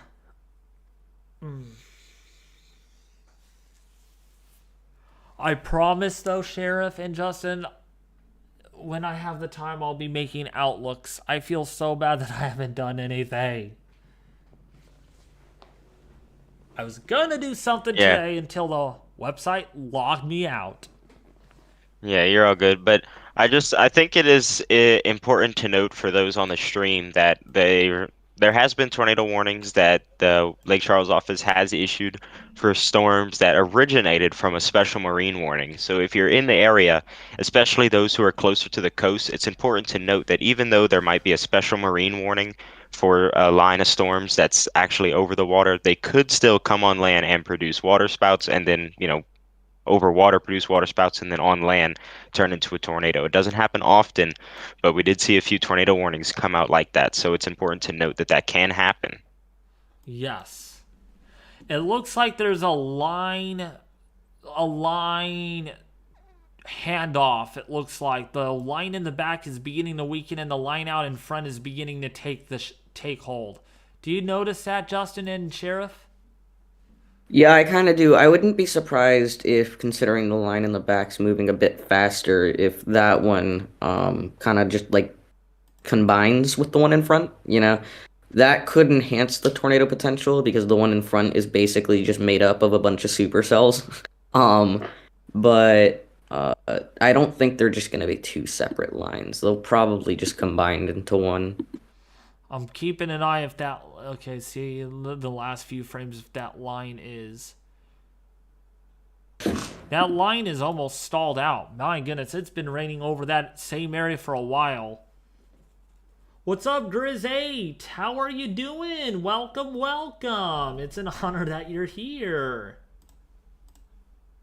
Be sure you share this stream with your family and friends on social media. Let's get this out to a lot of people. Let's get this out to thousands of people.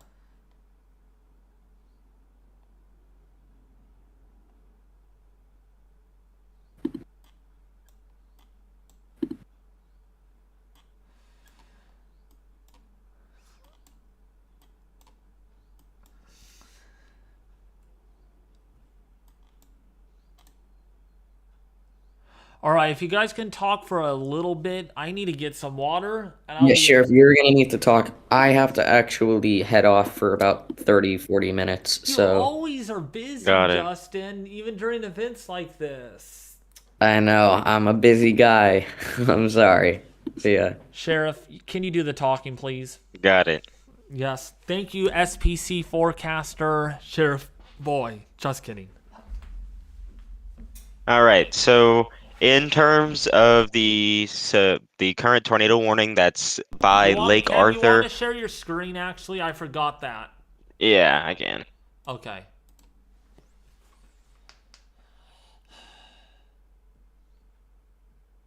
If I can find it.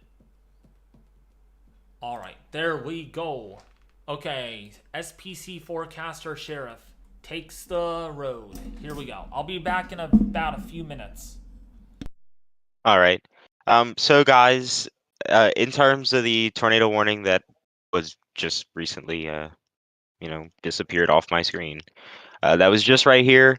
Those for, I believe it was, I don't even know the own parish. This storm right here, this area of rotation that originally prompted the tornado warning for the area, the area of rotation actually became more broad than it was originally when the tornado warning was issued. So I believe they may have actually expired it, or it's just not popping up at all. See if I can go back in time. There we go. So this tornado warning that includes areas of Lake Arthur. The rotation became more broad, so not really seeing any immediate tornado threat with that. But if the tornado warning is still in effect, then you should still remain in your shelter area for at least the next 5 minutes or so, just to be safe.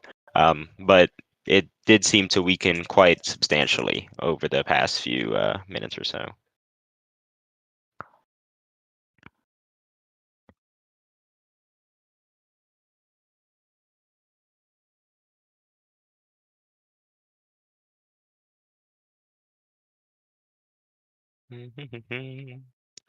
So we still do have a few tornado warnings that are still popping up on the screen. These are both expired. They're set to expire at 6.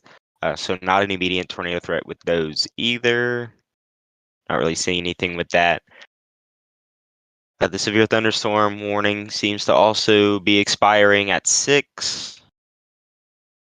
So other than that, there's not really a whole lot of severe weather going on at this moment.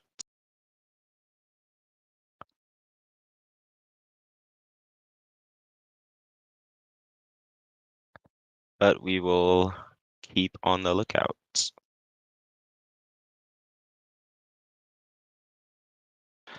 All right, so the tornado watch for Allen, Beauregard, Calcasieu, Cameron, and Jefferson Davis, Hardin, Jasper, Jefferson, Newton, and Orange counties and parishes have been allowed to expire, so those are no longer in effect.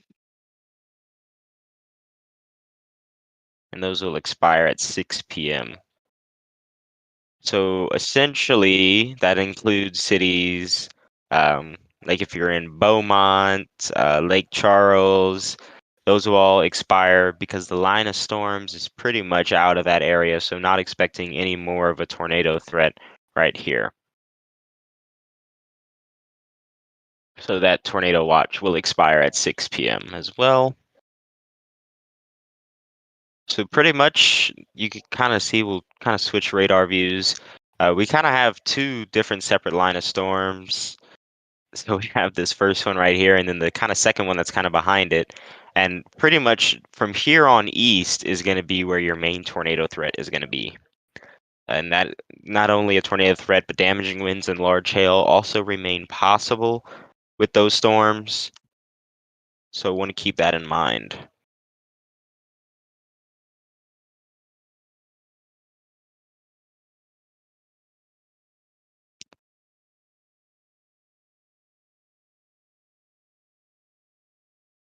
So it seems like the Lake Charles office is taking a little bit to actually update their tornado watch with the new watch that just came out. That's why the parishes aren't highlighted in yellow.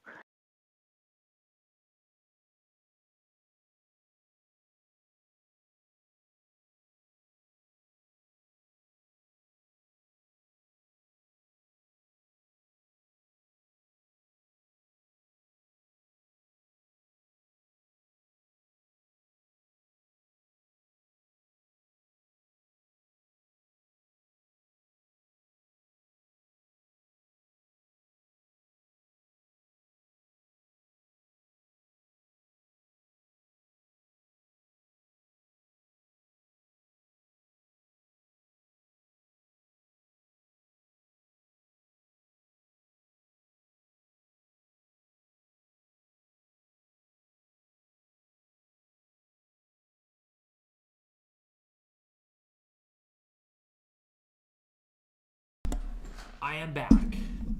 All right.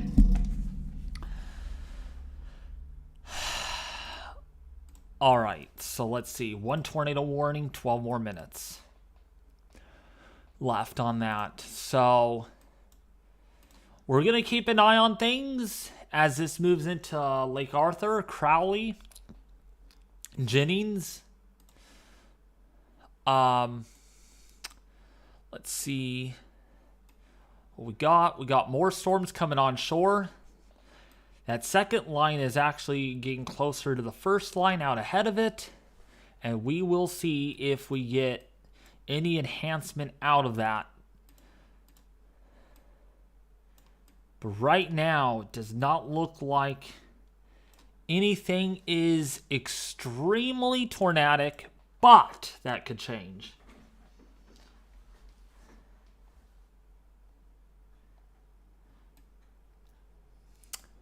So if you're in North Island, if you're in Florence Landing, if you're in Morse, Etherwood, Crowley, that's where we're seeing the heaviest rain and the strongest winds right along this boundary.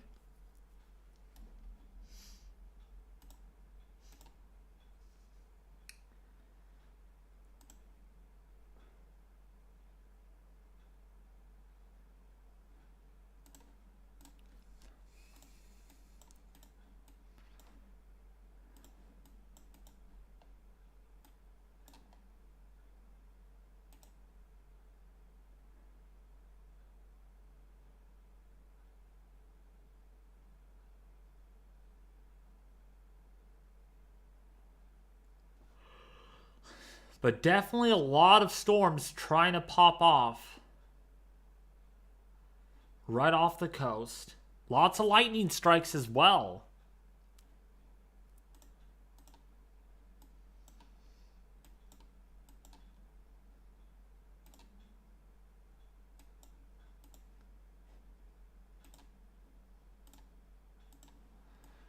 If you're in Crowley, if you're in Rain, Iota, downstream of this, moderate to heavy rainfall does continue.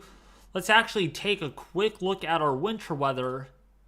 That's where we're seeing the heaviest rain and snow up all across the north. And we can see a lot of these blue colors indicate moderate to heavier snowfall coming down. Cedarville, if you're in Kane, if you're in Mountainburg, if you're in Mulberry, Tony, Cravens, Jethro, Paradise, Peanut, Mountain Crest, Midville, Mountain Gaylor, getting the heaviest snowfall at this time. Charleston in Arkansas, really good snow coming down there.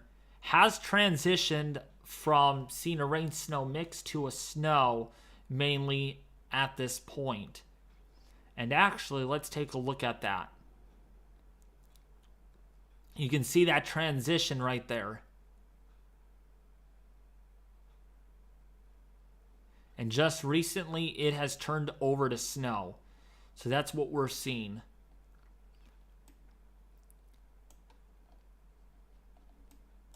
Probably a wet snow for the most part. Let's go to Springfield.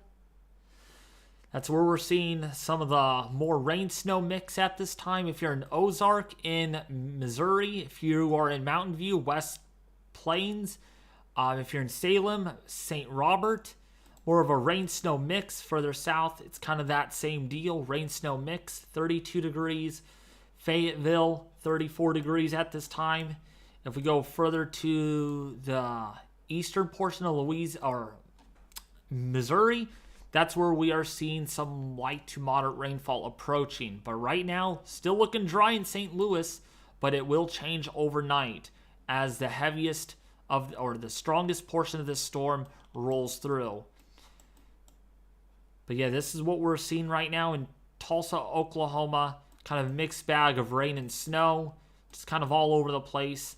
A little warmer actually here, 40 degrees. But down here to the south, where it's currently at or below freezing, that's where you are seeing the snow accumulating in some areas, like on the ground. If we actually take a look here at Norman, Oklahoma, it is snowing pretty hard there. Still no accumulation just yet on the ground. Failing to accumulate. Still failing to accumulate.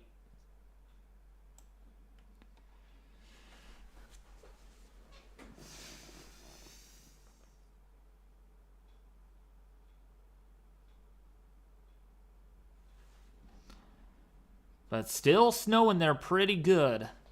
Not much wind. But 33.2 degrees. And that's how it's actually been. Hasn't warmed up very much. There actually. In the last, let's see.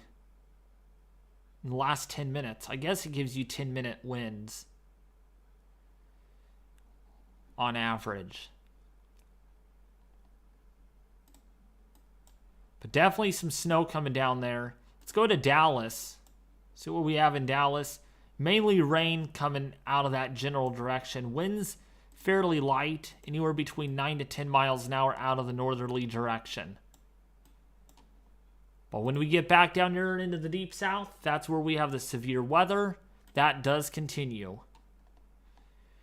If you're in Morse, if you're in Lake Arthur, if you're in Jennings, Crowley, definitely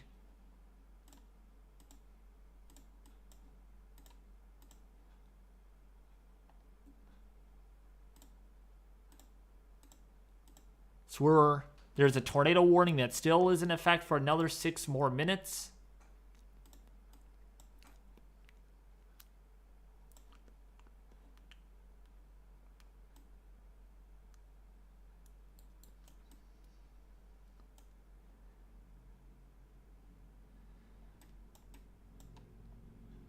By the way, dew points over here are in the mid-60s, so dew points are coming up. And we've been tracking this for a while.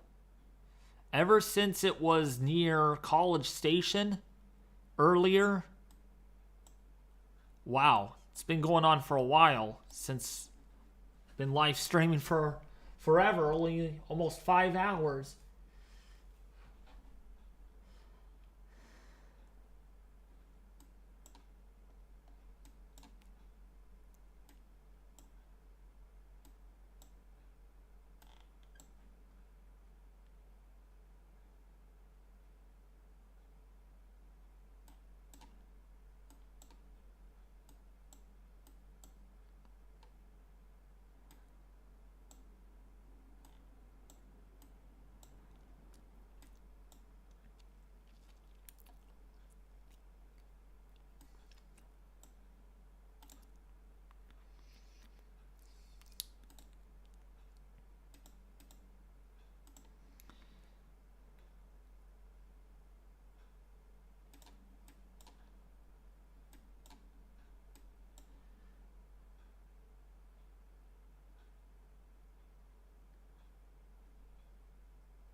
Yes, I do remember that, Alex Miller. I'll have to set that up in the next live stream when I go live again. By the way, if you guys want to support the YouTube channel, you can do that in many ways. You can just subscribe. It's completely free to do so. You could also donate by donating to me via Super Chat on YouTube. I'm trying to set up Streamlabs where you guys can donate me through PayPal and Streamlabs. It's pretty good. It's I get the full versus a portion being taken out through YouTube. So if you guys want to help support the channel, memberships are available for the channel. You could also super chat, or simply, if you want, subscribe. Subscribing to the channel is free, but it does help out. It really does.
So we'll see if they want to issue more tornado warnings.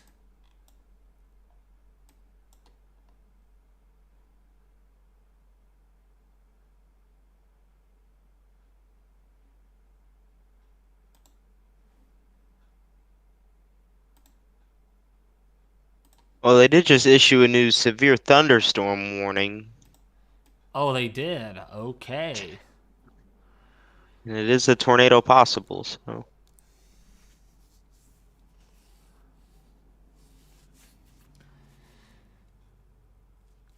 Yeah, if you're in Lake Arthur, if you're in Crowley, tornado warning remains in effect for another 1 minute. 1 more minute, that thing is gone. Oh, yep. They replaced that with the tornado, a severe thunderstorm warning with the tornado possible tag for another 31 minutes. And that will expire by 4:30 my time. Ooh, David. What? I just got a double header on the weather radio. Uh-oh, what is it? Oh, it's nothing. It's just like if anyone on this stream is like really interested and they kind of know a lot about weather radios, I'm sure they know what a double header is. It pretty much means when the National Weather Service issues like 2 different warnings like back to back, it finishes reading the first warning, then it does the 3 beeps at the end, and then it does the beeps all over again for the new warning, and that's a double header. And they're pretty rare because they don't happen that often. But when you get a triple header, that's even more rare. That means they issued 3 warnings back to back. Yeah. But it was just the severe thunderstorm warning and then the special marine warning. Oh, that's right. You live down there, yeah, in southernish most Louisiana. Mm-hmm. Is it pretty humid outside now? Yeah, I haven't gone outside. I don't feel like it. That's fine.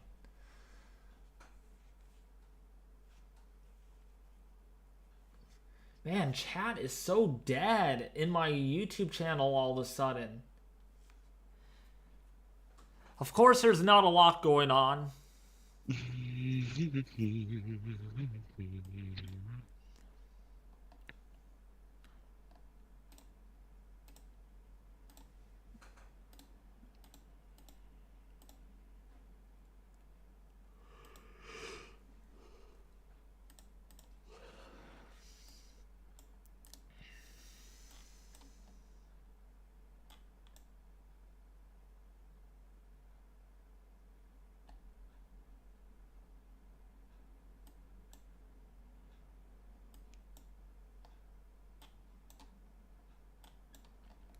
But yeah, there is a severe thunderstorm warning for Morse, Louisiana, Etherwood, Louisiana, Crowley, Louisiana, Ebenezer, Louisiana, Rain, Louisiana, Dustin, Louisiana. That is for Interstate 10, the corridor there, under a tornado possible severe thunderstorm warning.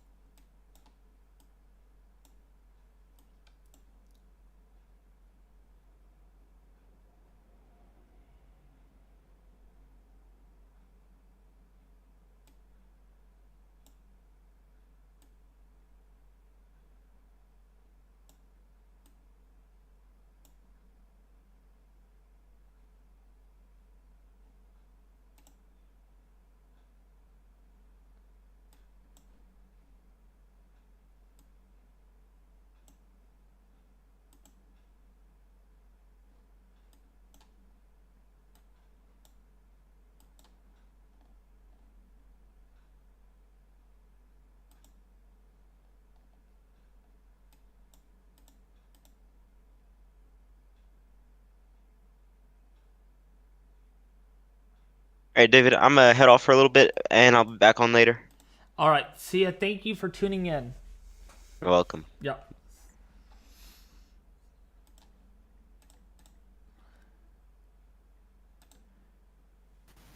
Ethan, you're here. Yes, I am. Okay, sorry. I did you just join the call? Just now, yes. Oh my gosh, what perfect timing that was. Oh, really? Yeah. I got done. I was in a group call with Justin because you were eating and stuff, and I'm like, man, he hasn't been back for a while, and so we ended up talking in there for a while doing my live stream on the severe weather, and then sheriff had to go, and so I came over here and I saw, oh, he's back. Yes. Yep. Traffic was a bit heavy. Oh, I always think you eat at home for dinner. Yeah, I had to go do some things, but I got back. That's good. Okay. So, what are your thoughts now, Ethan? Did you see a couple of the tornadoes just a little bit ago, like over the north of Lake Charles? They were pretty strong. I did not see any of those. I was not able to. Okay, because we're up to 10 tornado reports so far. We had Yeah. literally after you left, we had like 10 plus tornado warnings, additional warnings. It got really busy.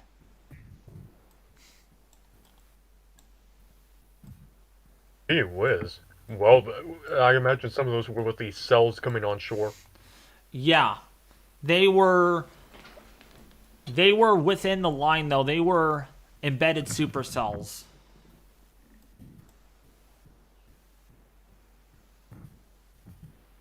Oh, okay. Now it's really just only one severe thunderstorm warning.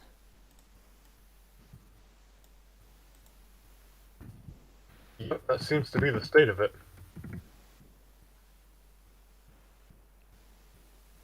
So now what are your thoughts going forward? I mean, about the environment. Let me see here. Okay.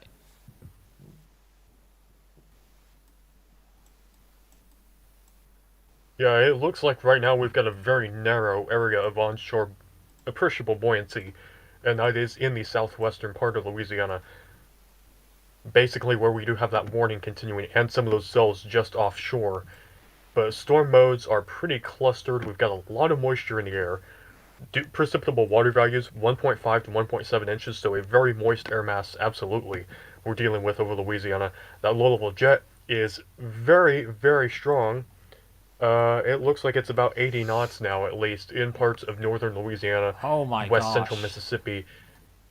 Yeah, so extremely strong wind shear does continue, including 0 to 1 kilometer SRH, which is still well over 450 in parts of southern Louisiana. It's over 1100 in northern Louisiana. So, very strong wind shear environment does persist. It looks like, given the current convective mode, we're probably going to be seeing instances of scattered wind damage and spin-ups along that with embedded cells. Maybe some cells ahead of it try to, but especially within that line, some embedded cells could try to spin up some rotation.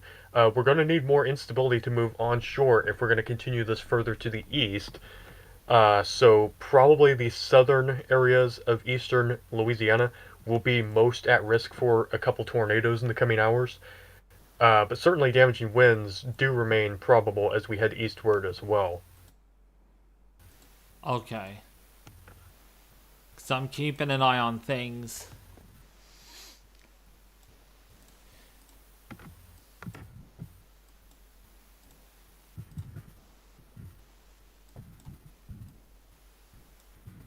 Absolutely.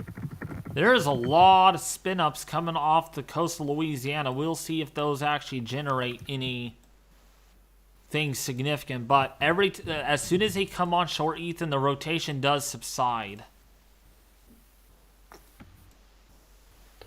Yeah, that's probably a symptom of the fact that the warm front hasn't moved appreciably inland. I mean, let's see some surface observations. Yeah, surface observations, we've got good dew points along the coast. Dew points in the low to mid 60s.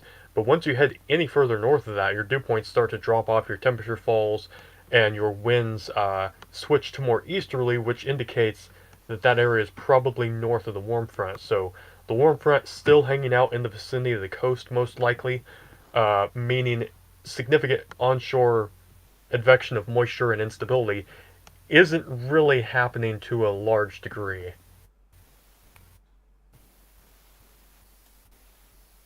Okay. Still some significant pressure falls, though, out ahead of this.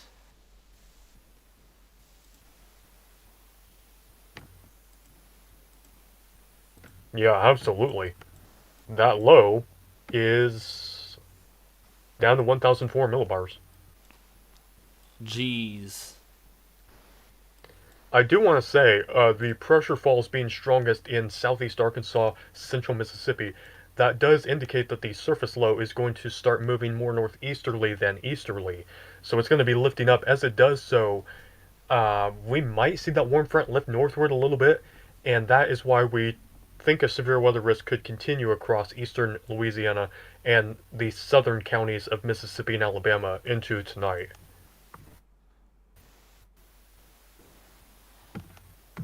Okay, yeah, I see that.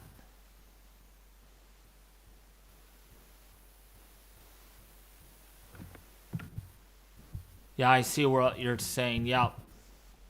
The pressure falls are happening more to the north than the east.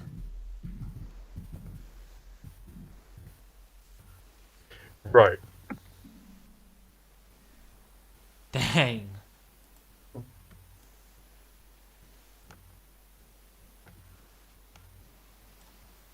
It is, you would think that warm front with such strong winds from the south would pull that warm front northward rapidly, right? But it doesn't.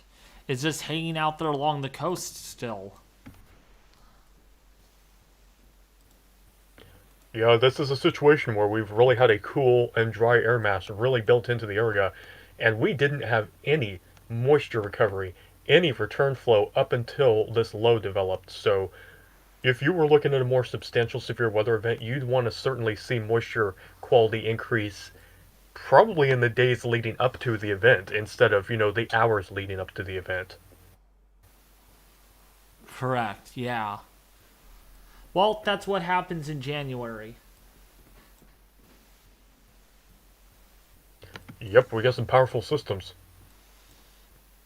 We gotta wait until like March, April, and May. That's when it really gets juicy.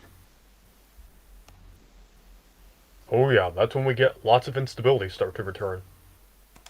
Yup. Or known as Ethan B.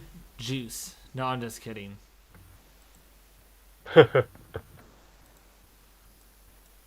Yeah, this is really congealing into a linear MCS now, it looks like, in a way. A little bit of a QLCS, but really has upscale growth rapidly into this line. Yeah, definitely. With that phronogenesis taking place with the surface low, it's converging air masses together and really sharpening that cold front. And with the convergence that went along with that, you had this linear development take place. But something you just said is very important, QLCS. The degree of wind shear is so strong that we will have embedded areas of rotation and localized enhanced wind damage potential within this line. Oh, yeah. That is assuming we get enough instability. Mm-hmm.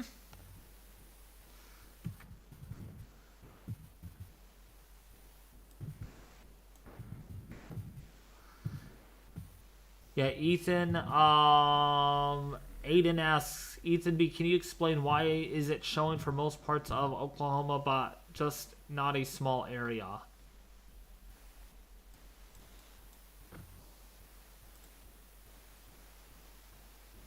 Can you explain why it's snowing for most parts of Oklahoma, but just not a small area?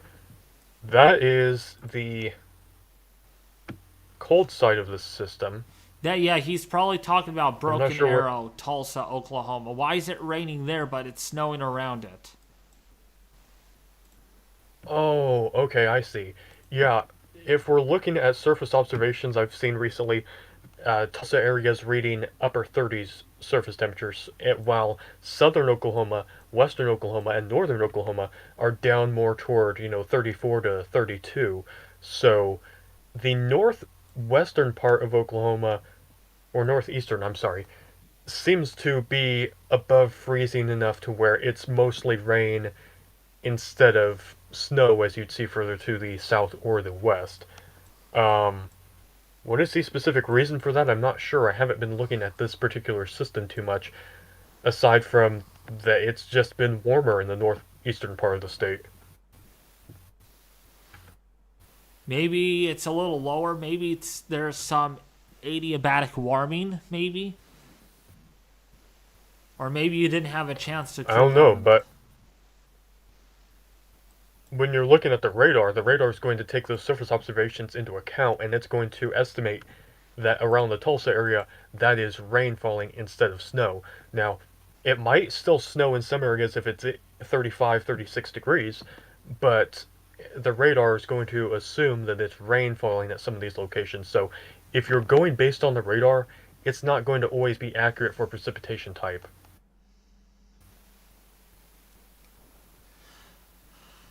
Wait, so when you get when you have freezing rain, sleet, or snow, Ethan, it takes the surface observations. It's not like it's an algorithmic system in the radar beam that measures a droplet like debris does, right? Well, it's measuring things. It's measuring the droplets and everything to the extent like you can use correlation coefficient and other differential or dual pole products, I should say, to estimate if there's snowfall or melting snowfall. But if you're taking surface observations into account as well, then it will take that into account when it's displaying that. Oh, okay.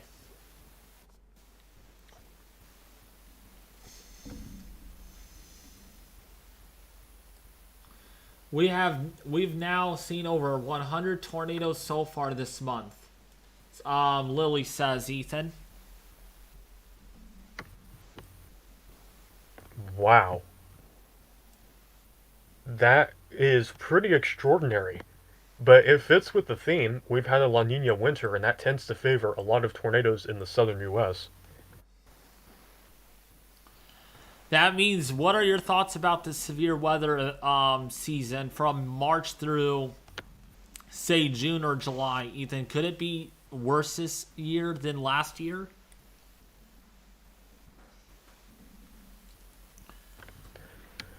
I don't know about worse. There might be some very active periods, but I will say that the severe weather threat as we shift into springtime, I know in recent years, it seems like the southern U.S. got hit several times over, and then once you moved up to the Midwest, the Great Lakes region, the plains, it just kind of died off. We might see a lot more activity in the plains Midwest region this year because we're transitioning out of a La Nina toward a more neutral and so perhaps even an El Nino phase by summertime.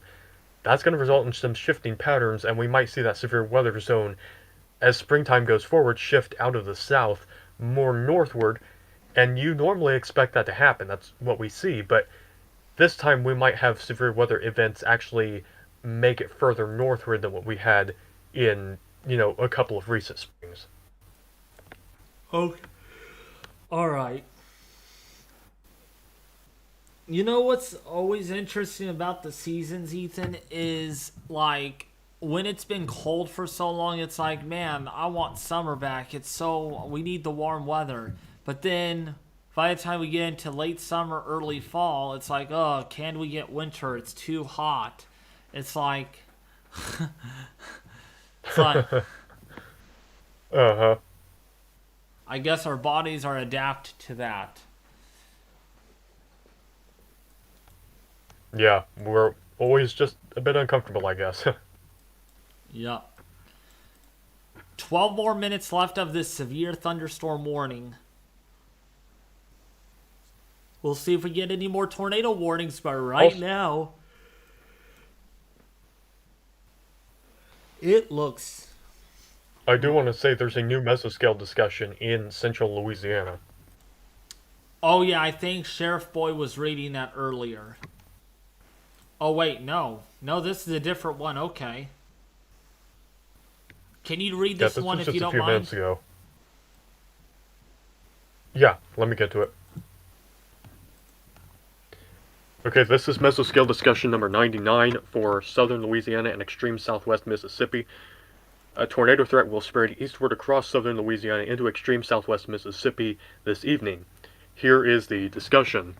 Intense 12-hour mid-level height falls will spread across the lower Mississippi Valley this evening ahead of an upper low ejecting across north-central Texas. In response to this upper feature, surface low is now advancing inland across southwest Louisiana, and modified Gulf air mass has returned across southern Louisiana parishes. Over the last few hours, mid-60 surface dew points have advanced to the latitude of LFT, immediately ahead of the forced squall line. Forecast soundings suggest mid to upper 60 surface dew points are needed for near-surface-based buoyancy, while supercells north of this are most likely appreciably elevated. Numerous discrete supercells are evolving within the warm advection zone ahead of the line, and many of these updrafts are likely elevated. As moisture increases across southern Louisiana, the prospect for near-surface-based updrafts will increase, along with the threat for tornadoes with these supercells. Otherwise, embedded supercells remain possible along the advancing squall line. So basically, what are they kind of saying there? That most of the areas of rotation we're seeing right now are elevated, and that we're going to need to see more surface moistening take place to get those updrafts rooted near the surface. Okay. That's why this is all messy. It's not like it was earlier. Not at all. Right. I mean, it's really just messy. It's like, eh. See, it has the... It is possible that... It has the I'm sorry. It has the prospect of like...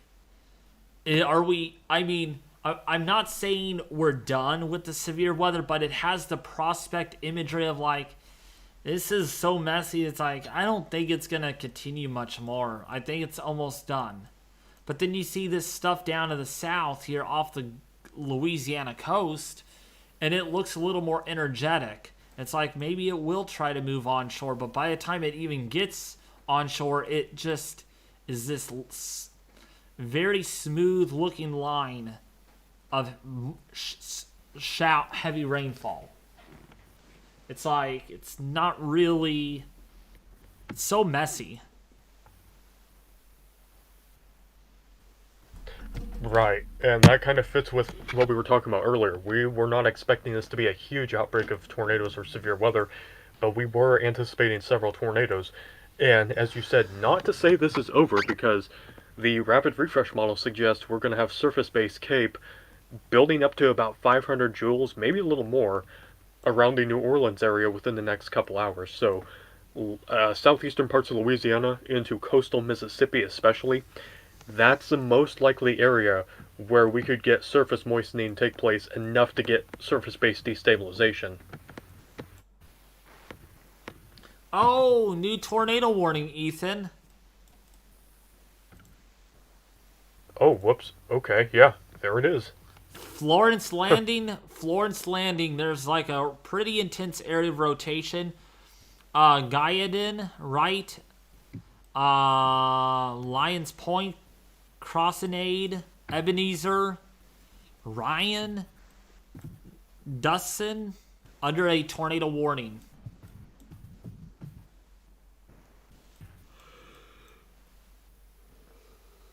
Absolutely, that's going to be in effect until 6:45 Central Time.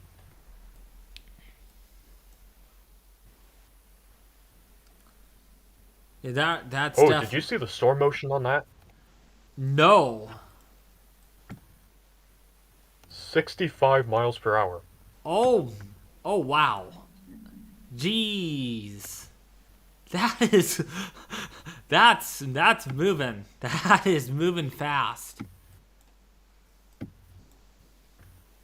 Absolutely is. That means downstream locations, you don't have a lot of time to take shelter, so you should be taking shelter immediately, especially given that this might not be a tornado that you can see easily. We got a lot of rain around it, and this is happening at nighttime I think it's pretty well dark down there by now. Dang, 65 miles an hour. That's freeway speed, Ethan. Jeez. Absolutely. Oh, by the way, according to the latest HRRR, what I looked at earlier, this portion of Louisiana, like central Louisiana, southwestern Mississippi, could have 10,000 foot level winds, Ethan, between 90 to 110 miles an hour. Oh boy. A lot of wind energy. Yeah, a lot of wind energy, my guy. Let's actually take a look. I mean, 5 p.m., even south of Abbottville in Louisiana. Get this. 1,000 foot level wind, 70 miles an hour. Gee whiz. 75 to 80 miles an hour at 2,000 feet.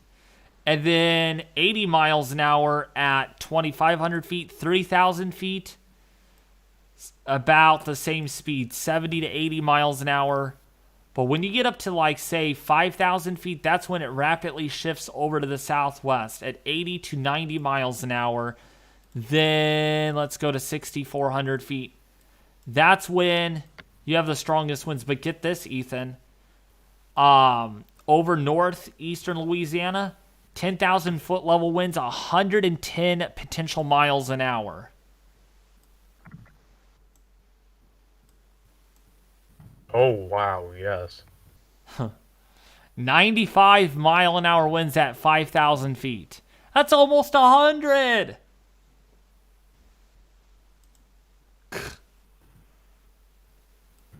Yes, absolutely.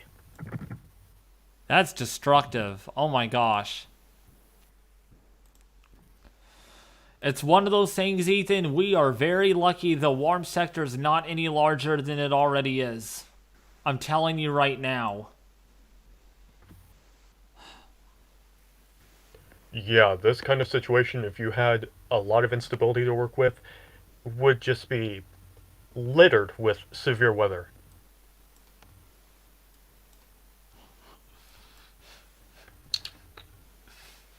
We gotta say thank you to that storm a couple of days ago. Literally.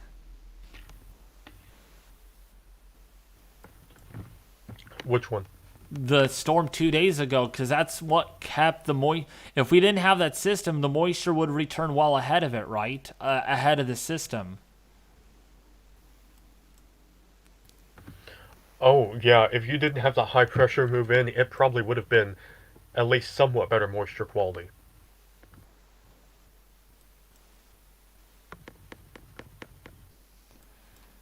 That spin up is really struggling.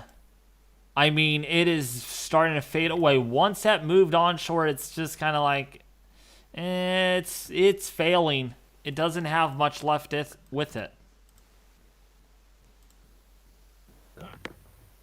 Yep, that's especially why coastal areas are probably more at risk for a tornado. But damaging winds are going to move inland as well. We could have a wind damage threat move over toward the Lafayette, Louisiana area here within the next perhaps hour or so. Yeah, oh yeah, big time.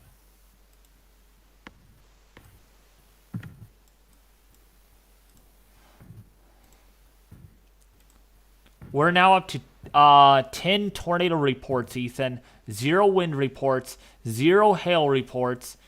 All the reports today have been tornadoes only.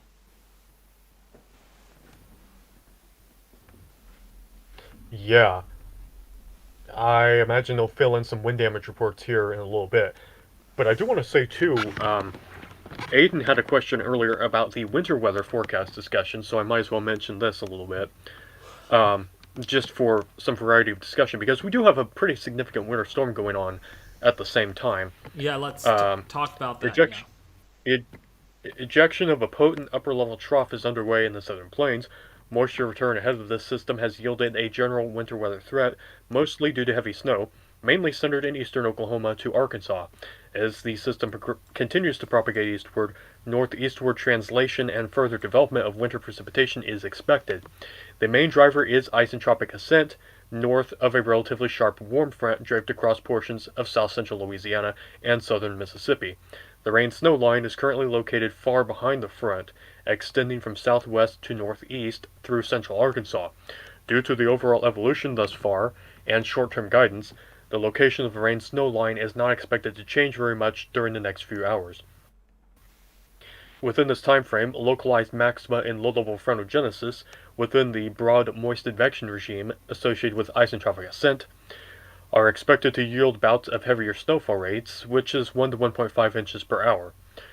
The direct impacts to travel and roads may be tempered in areas that recently transitioned from rain to snow and were relatively warmer at the surface. However, reduced visibility is still possible, and quickly accumulating snow is likely in areas at slightly higher elevations. These bouts of locally higher snowfall rates are most likely just north of the rain-snow line across central and northern Arkansas, and will generally translate from west to east during the 0Z to 03Z time frame. Later, 03 to 06Z, intermittent heavy snowfall rates will be possible to the northwest of the surface low as it propagates through the same general corridor. So what that's saying is, we did mention earlier that isentropic lifting factor. Isentropic ascent takes place when you do have this air mass of lower density essentially moving over an air mass of higher density. This creates a pattern called overrunning, and in that situation you can get moisture and warm air lift up over this boundary. When it lifts into a cooler air mass and has that moisture in it, it's going to condense out.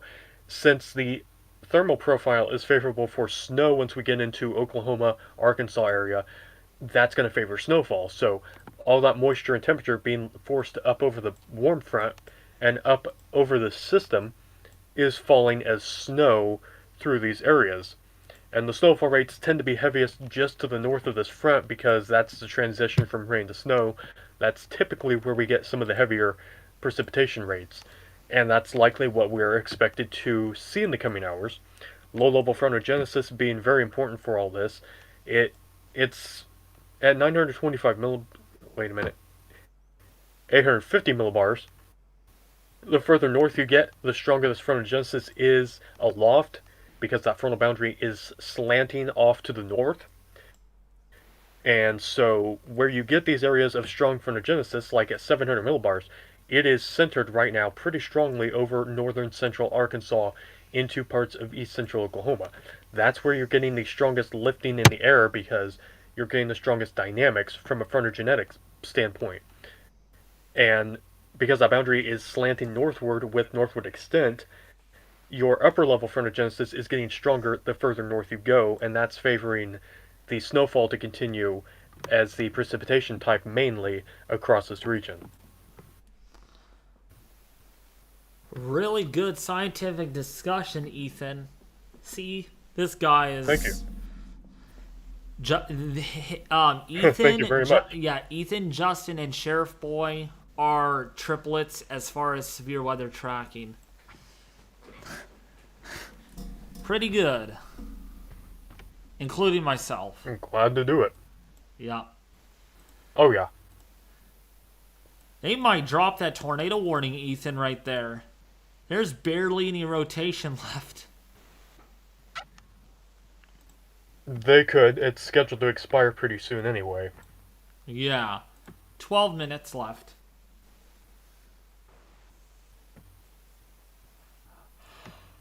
So, if you guys haven't already, we do, or my friend that hosts this has a Mesovort WX website. I would really highly recommend participating in it. It's completely free to join. There is no cost whatsoever. All you have to do is create an account, and voila!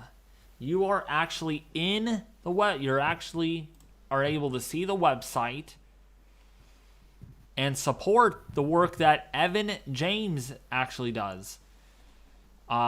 Very good website. Really good.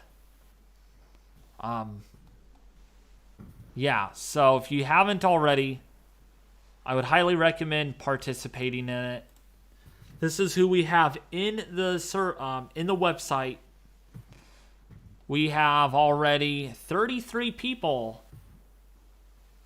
Actually, we got an alt account that has joined. I don't know why 2 Andys have joined. Only one should be allowed to join, honestly. But, okay. We got 2 people. 2 of the same people that have joined. By the way, alt accounts are not allowed in the website. So I'll have to contact Evan and have one of the duplicate accounts out of the website. What's up, MRL? How are you doing? How are you doing, buddy? I'm glad you're here. Yeah, MRL, if you want to participate in the website, it is completely free. We need to grow that. That's what Evan wants from everyone, is promote the website. Make it grow fast. And that's why, Ethan, if you can join the website, that would be great. Do you think you can sign up right now if you don't mind, Ethan? Right now probably wouldn't be a good time. Darn it. For me. Send link, please. It's in the chat, everyone. It's in the pinned message.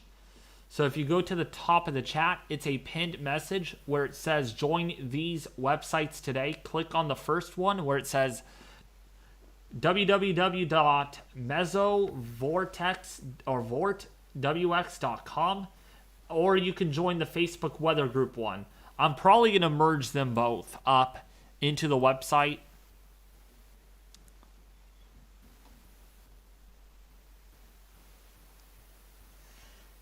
Hey, struggling through winter in central Indiana, but not too bad.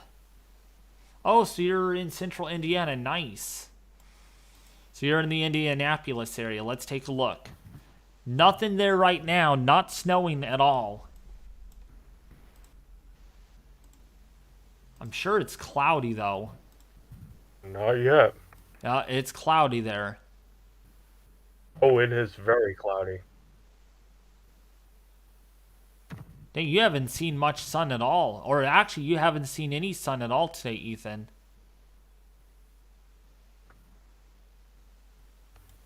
No, I've barely seen the sun in the last month. Dang, it's been... Wow, so if it hasn't been raining or anything, it's been like foggy, like low clouds? Mostly it seems upper and mid-level clouds, but some low clouds, yeah. Oh, okay. Boy, it's chilly there, 32 degrees.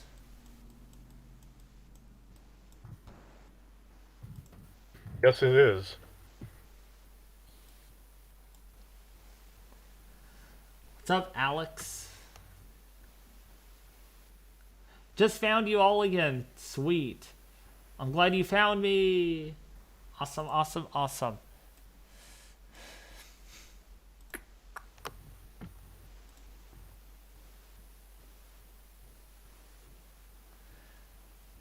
We got 2 new members. This time, not duplicate accounts. Welcome, Aiden. Welcome, Lava Command, to the website. Evan's gonna be like, dude, thank you so much. We just gained this many today. He's gonna be shocked. Oh, absolutely. Hey, David, what's the scoop in Cincinnati? What's the scoop in Cincinnati? So, for Cincinnati, you're probably going to end up getting like 1 to 5 inches of snow. You're literally on the border of a winter storm warning. Literally, you go across the river, you're not even under a winter storm warning. So,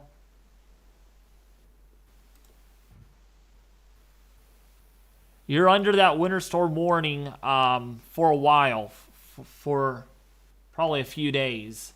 Actually, not a few days, probably for like a day or so. But yeah, Cincinnati under that winter storm warning.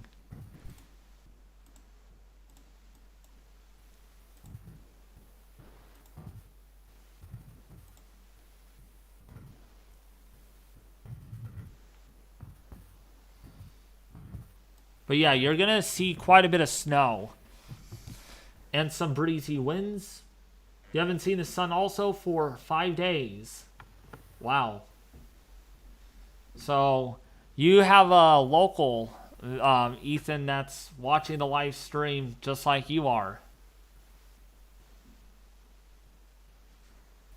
Yep, understands the cloudy sky series that we've had here.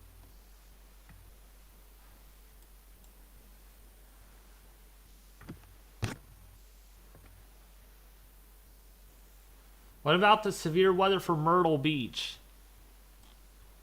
For Myrtle Beach, South Carolina. So for Myrtle Beach, there is definitely going to be some severe weather. But unfortunately, I will not be able to live stream that tomorrow. I have school. So I will not be able to do anything with live streaming on that severe weather tomorrow. I wish I could stay home, but I've missed 3 weeks of school already because of weather-related impacts here. So I cannot make an exception about it tomorrow. Sorry. Did I hear 10 tornado reports today? Yes, you sure did. We have had 10 tornado reports so far.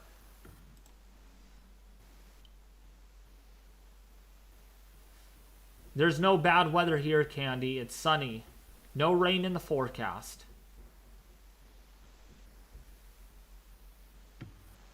David, please check Climax, Pennsylvania.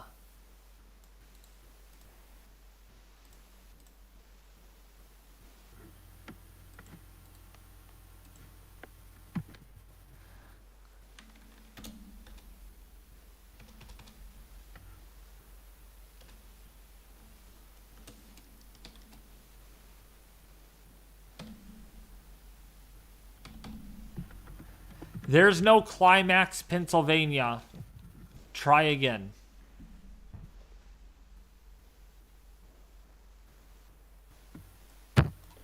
Also, I don't know if you've seen this video, but this was earlier today, a pretty close encounter with one of the tornadoes in the Taylor Landing area from Storm Chaser Brad Arnold.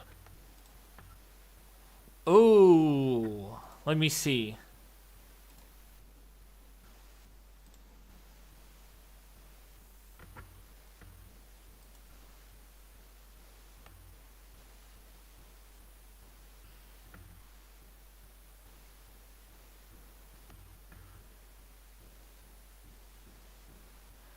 Oh, my goodness.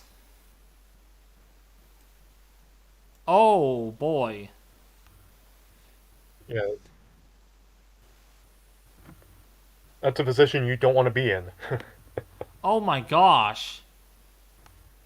Was he right in the middle of it? If not in the middle, very close, enough to get a really sharp pressure drop. What's the pressure that he got with that? It's blurry on my end. I'm not sure, I can't read it.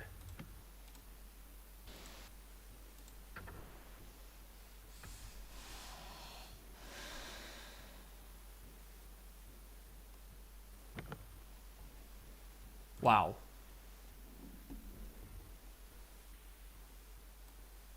Yeah, that was a pretty intense situation there.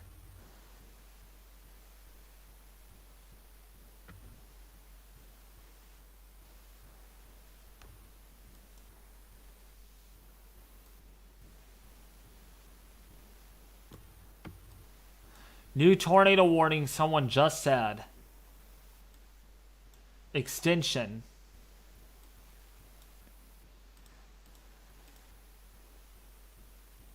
Yeah, they're going to extend that. Yep. Yeah, that does include... That now does include Lafayette, Louisiana. Yup. New tornado warning for the next 30 minutes for Lafayette, Louisiana. Moving northeast at almost 70 miles an hour, Ethan.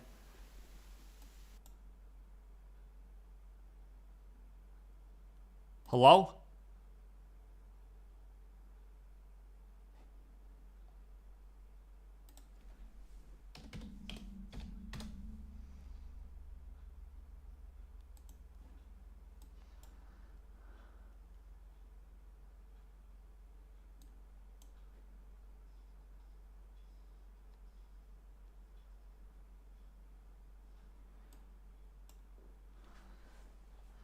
Keep an eye on him, Candy. Okay?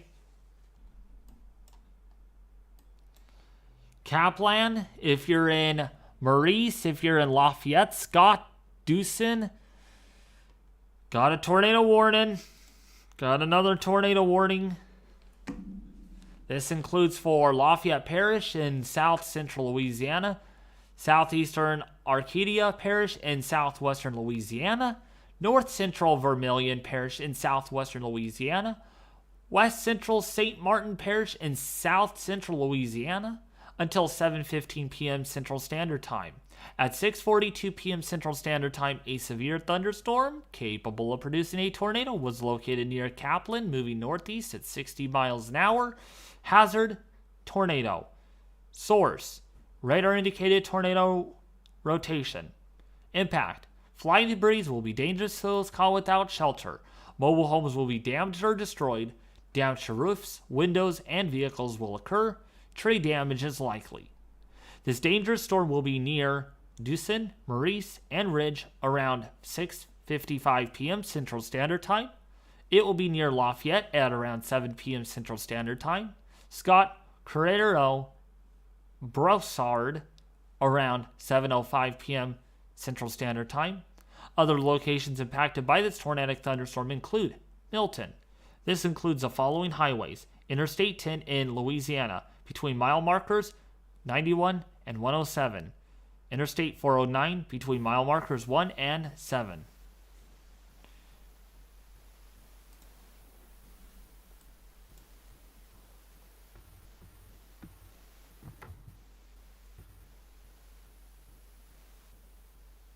Yep. And that is in effect until 7:15 Central Time, so another half hour on that. It's one warning after another. Also, a huge severe thunderstorm warning just got issued. Oh, really? Yeah, look at that. Oh my gosh.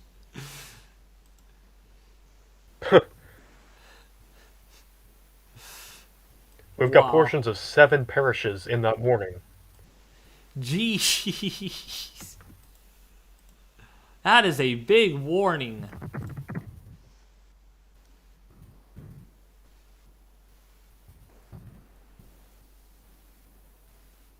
That is. So that's going to be a damaging wind threat moving eastward as well. In addition to the tornado threat around the Lafayette, Louisiana area, we've got severe wind potential all the way to Morgan City and... Yeah, 60 mile. Guess how long it's issued for, Ethan? 72 minutes. Wow, that's a long duration warning right there. That's pretty long. That's a long warning.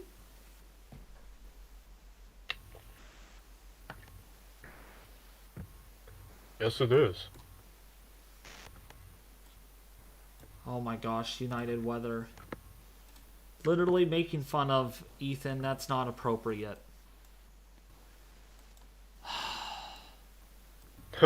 No, it's fine. No, you should have read it.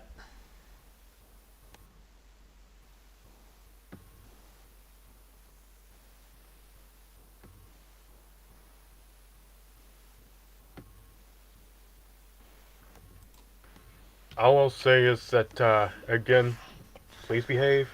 If not, action will be taken. What's up, Edwin Rodriguez? Hey, guys. Hey, Justin. Also, hey, Justin. Yeah, I just wanted to know, I'm pretty sure Sheriff is right near that tornado warning, so I'm going to go ahead and DM him and see how he's doing. Can he join the call? He needs to join this call. Oh, we've got a new tornado warning. Yes, we do. New tornado warning. So if you're in let me read this with my National Weather Service voice.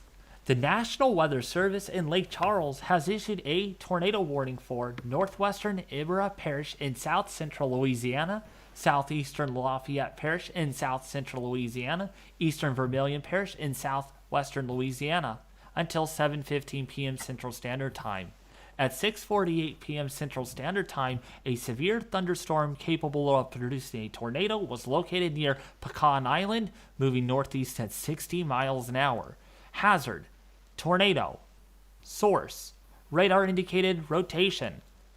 Impact: you are in a life-threatening situation of flying debris that will be dangerous to those caught without shelter.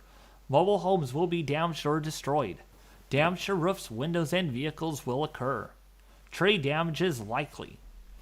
This dangerous, life-threatening storm will be near Forked Island around 7 p.m. Central Standard Time, Intercoastal City and Easter at around 7:05 p.m. Central Standard Time, Henry around 7:10 p.m. Central Standard Time, Abbeville, Ereth, Del Cubry, and Jefferson Island around 7:15 p.m. Central Standard Time. Other locations impacted by this tornado thunderstorm include Milton. You are in a life-threatening situation. Please take shelter now on the lowest floor of a sturdy building. This is a tornado warning for the intercoastal city, Abbeville, until 7:15 p.m. Central Standard Time.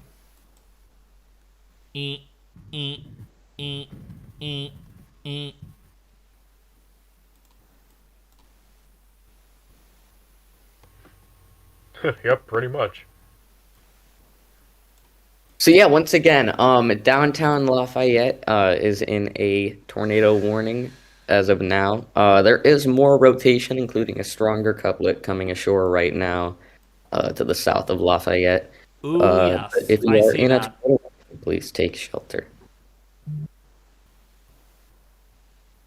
I think it's going to take a little bit for these cells to really mature, grow into the line, and then start producing those stronger tornadoes, because they did kind of just form. And given the marginal thermodynamic environment, it's probably going to take a couple mergers, some maturing before these things start actually cranking out some of the stronger tornadoes. Sorry to interrupt, Justin. Okay, how about this, folks? United Weather, good point from Rainbow Obsidian. United Weather feeds off of attention. Alright, just ignore him, stop giving him attention, and he will stop. And if he doesn't stop, the mods will take action appropriately. Alright? Let's just ignore him. He wants attention, is what he wants. So, until he can have respect, let's forget about him.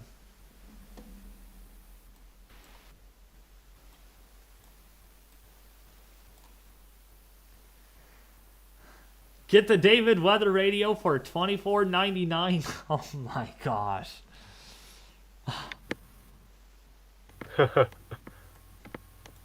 Yeah, I wanted to note something what Justin said a little bit ago. We do have that rotation offshore as well.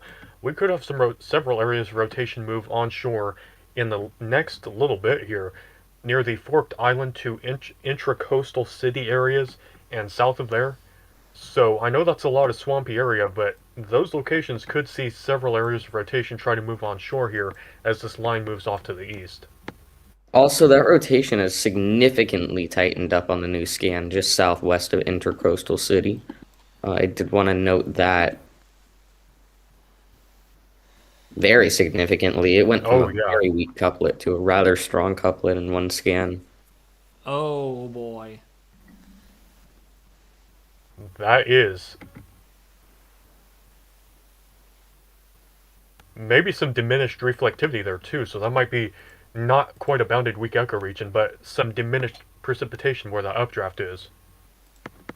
Oh yeah, I see that. Dang, that is a really tight couplet. Wow. Okay. Sadly, the radar coverage here is going to get really bad in probably the next 30 minutes before it starts getting good again. And given that these rotations are probably going to be more low-level rotations, it's going to be really hard to kind of detect them. So we might get quite a few unwarned tornadoes in the coming minutes to hour. Yeah, please share this stream with their family and friends on social media. We have struggled to get 100+ people watching this stream, so please share this. Now is the time. Oh my gosh, Justin, that couplet. That couplet is really intense. Big, intense couplet. Yeah, it's definitely strengthened a lot. Wow.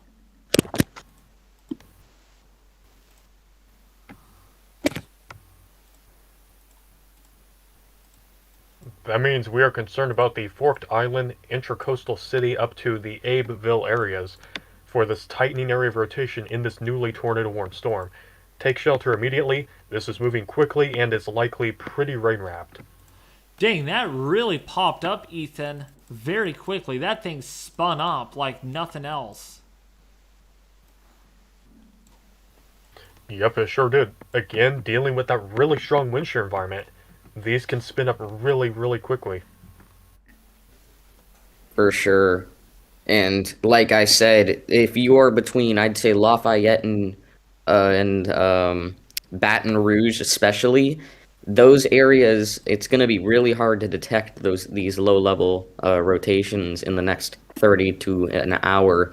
And these QLCS tornadoes are hard to detect even with good radar coverage. They spin up so fast and die so fast, and they can get really strong. So it's really important to be on your game if you're between Lafayette and Baton Rouge. And even if you're not in a tornado warning, you can still take shelter. You can still get into an interior place in your home. You don't have to be in a tornado warning for that. And if you feel that's necessary, you should definitely go ahead and do that. Beep, beep, beep, beep. A new tornado warning has been upgraded. A tornado warning remains in effect until 7:15 p.m. Central Standard Time for northwestern Iberia, southeastern Lafayette, and eastern Vermilion parishes. At 6:55 p.m. Central Standard Time, a severe thunderstorm capable of producing a tornado was located near Fork Island, moving northeast at 60 miles an hour. I'll be Hazard, back, though. tornado. Source, radar indicated rotation. Impact, flying debris will be dangerous to those caught without shelter. Mobile homes will be damaged or destroyed. Damage to roofs, windows, and vehicles will occur. Tree damage is likely. This storm will be near Intercoastal City and Exeter right around 7:05 p.m. Central Standard Time. Henry around 7:10 p.m. Central Standard Time. Abbeville, Erith, Del Cabri, and Jefferson Island around 7:15 p.m. Central Standard Time. Other locations impacted by this tornado thunderstorm include Milton. Remember, this is the extension of the tornado warning that extends into Youngville. Norbert. Please take shelter now on the lowest floor of a sturdy building and cover your head from potential flying debris. Rain might be hiding this tornado. Do not wait to hear it coming, as rain this heavy can hide a tornado. Beep, beep, beep, beep.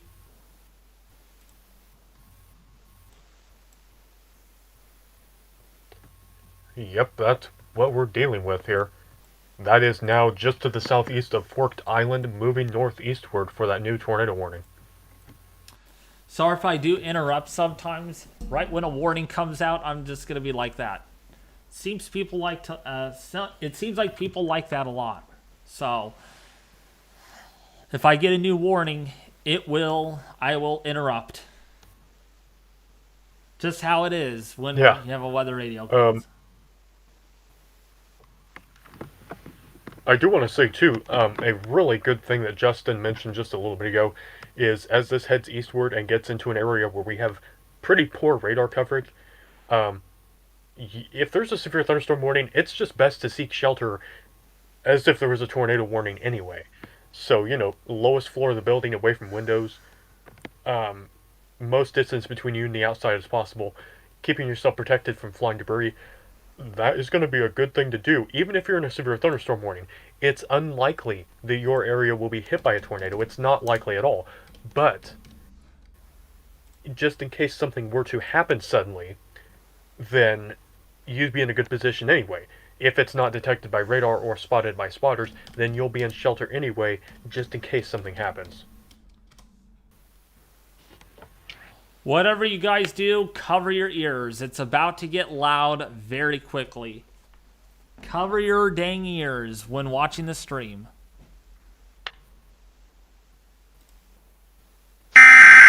Oh my gosh. Okay, yeah. That's gonna be the one that I use.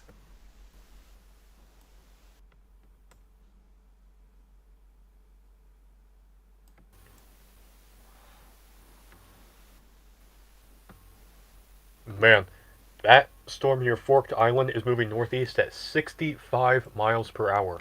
Oh my gosh. Are you kidding me? No, that's the official information. That is just crazy. Gosh, oh my gosh, Ethan, that couplet. Oh. Yeah, that's a defined area of rotation now, just to the east of Forked Island. Abeville, Erath, Henry, um, areas to the north of Intracoastal City. Be alert for this. This is quickly lifting off into that area, a tight region of rotation, which could produce a tornado at any minute.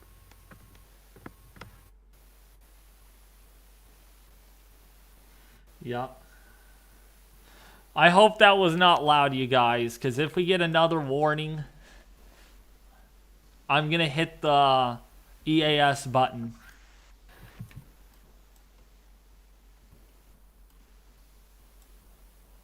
I'll give you a warning to cover your ears or turn down the audio. Because, yeah. My gosh, Ethan, this is producing so many dang lightning strikes. Over 10,000 per hour. Yeah, absolutely. These are still really energetic updrafts, as we've seen, so they're reaching up high enough to cause that lightning.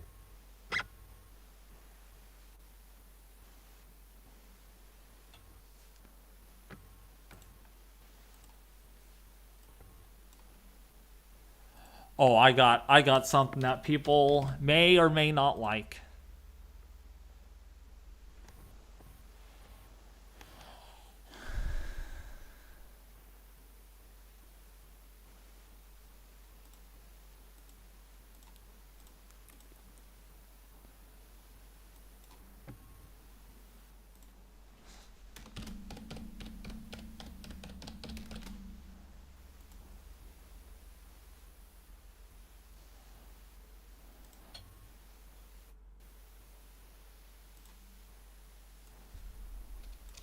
Hold on.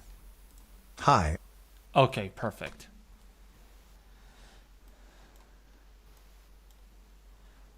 Let me test this to make sure it works, actually.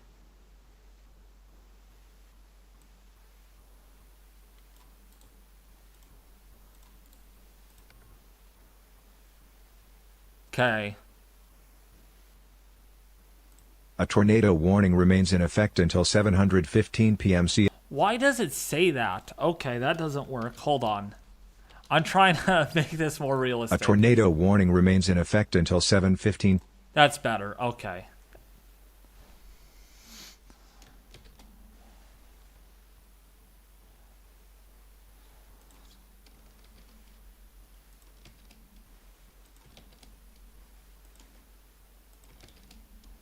That's actually Alex Miller talking. He's Amazon Polly. I actually have a custom name. It's called... I named it Alex Miller.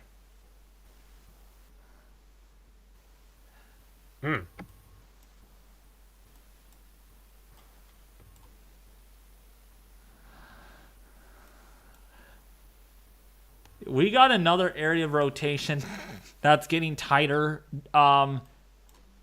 Just behind the Intercoastal City tornado. There's another one coming on shore. Right. That area is a hot spot right now. That's going to get tornado warned. It very well could, and if it does, it's moving directly toward the Intracoastal City area. So that, if it does get warned, it'll be right in the line of fire. Mm-hmm. And that means I am going to slam on the warning button. Cover those dang ears.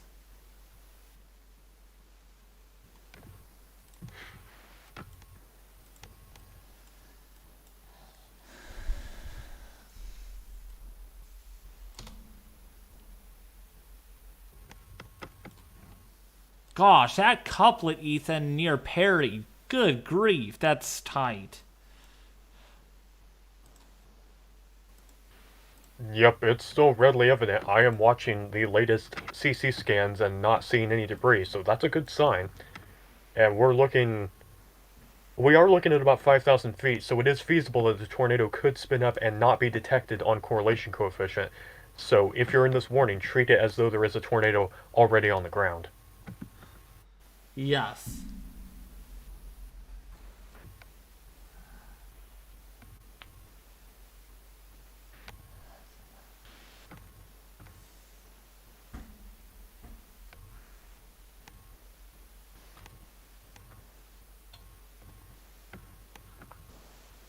You could have your screen light up too, David, when tornado touches down.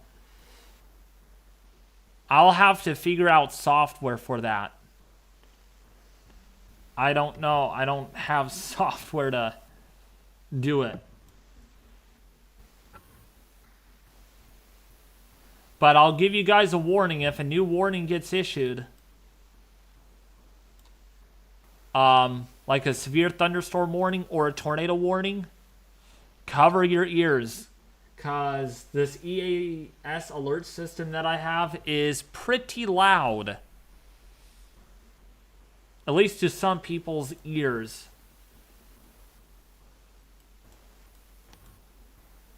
Huh, maybe. No, don't leave us, Aiden.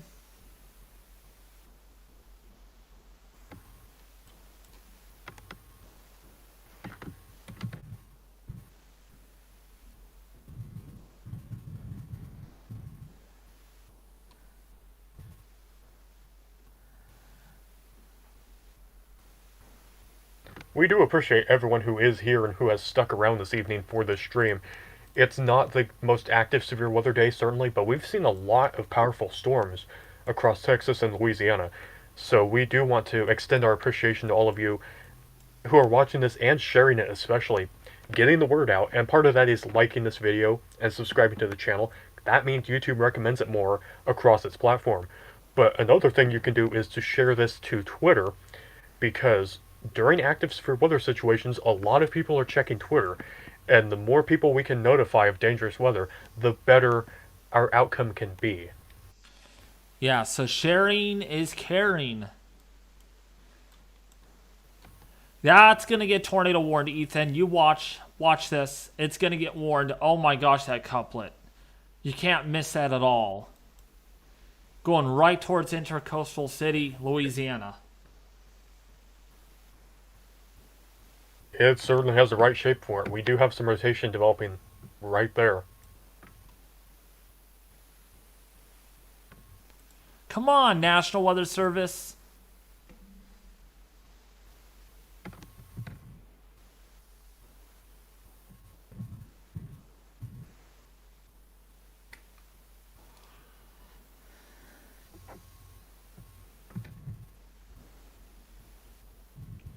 More people should buy the David Weather Radio. Oh my gosh.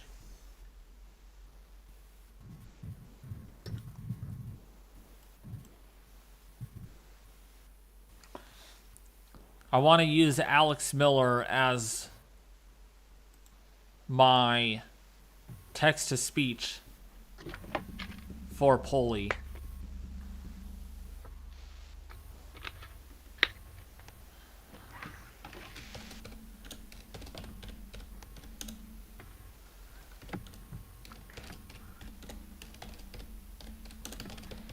Also, the area of rotation to the north of there, that is the only active tornado warning, it's not as defined as earlier, but we do still have an area of interest from Perry to Henry, headed up toward the Erath and Abeville areas. If you are still in this warning, certainly remain in shelter, as this could produce a tornado at any time, but not quite as tight as it was just a few minutes ago. No. They're going to pull a warning on this. You watch. So I'm going to say, hi, Alex Miller. How are you? Hi, David. I'm Alex Miller.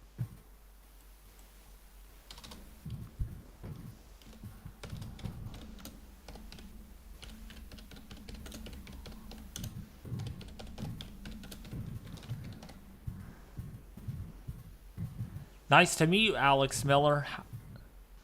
I'm watching your stream now. Cool. I love that.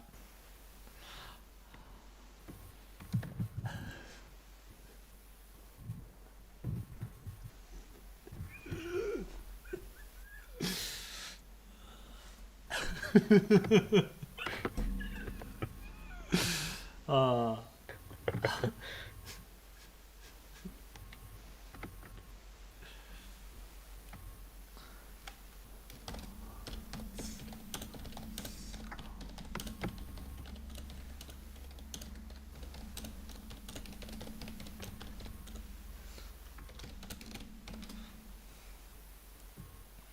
What's the snow going to be like in Reading, Pennsylvania? I told you already, Alex. You're gonna get maybe like an inch to a couple of inches.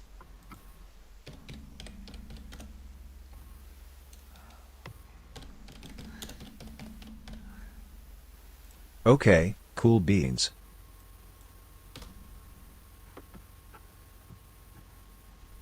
What? Cool beans?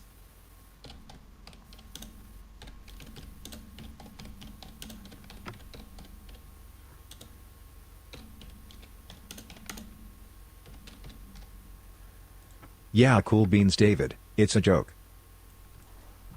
Haha, yeah. Okay. Okay.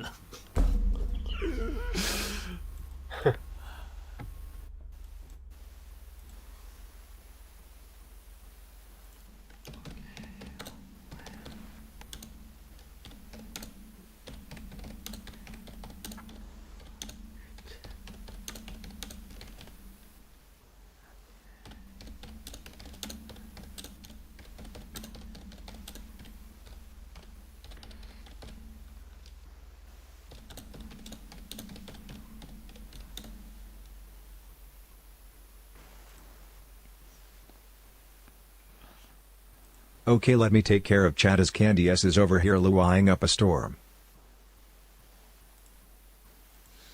What? What did you say? I didn't get that, Alex. Okay, let me take care of chat as Candy S is over here laughing up a storm. Oh, okay. All right.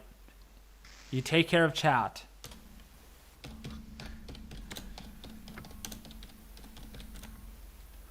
Okay, sure thing.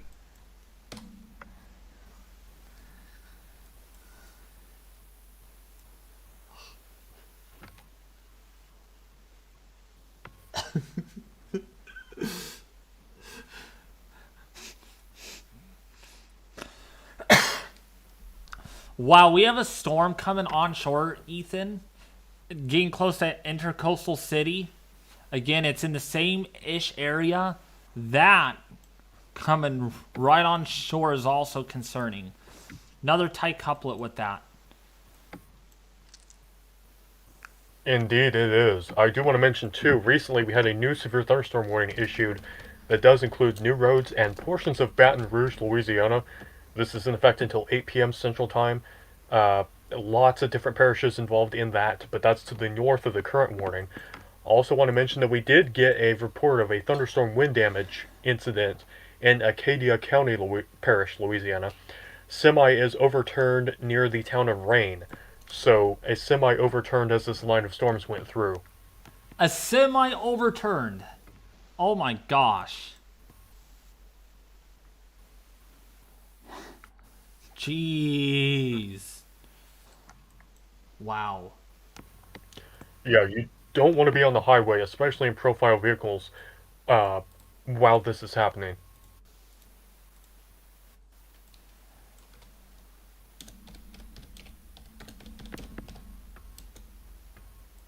I don't know how to fix her. What were you saying, Alex?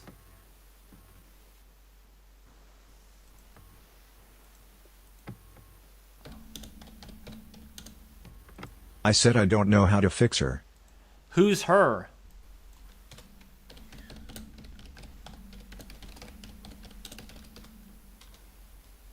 You know, Candy S. Oh, okay. That makes sense. Okay. You don't need to fix Candy S.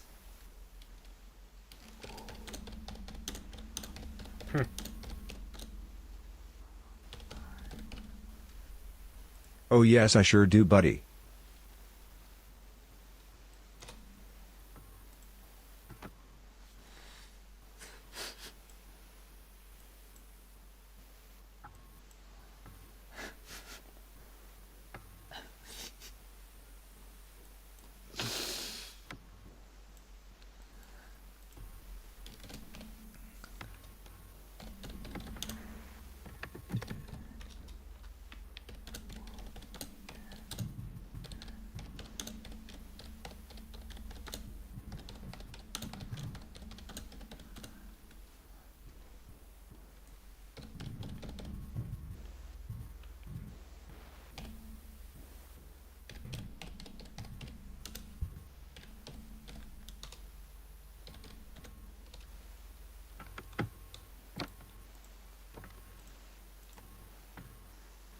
David, look at that rotation just south of Intracoastal City. I'm looking at it, Alex. I see it.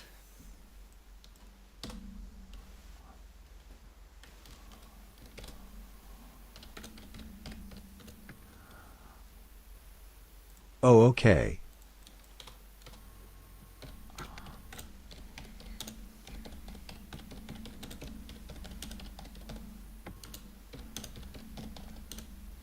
I'm daydreaming over here, I guess.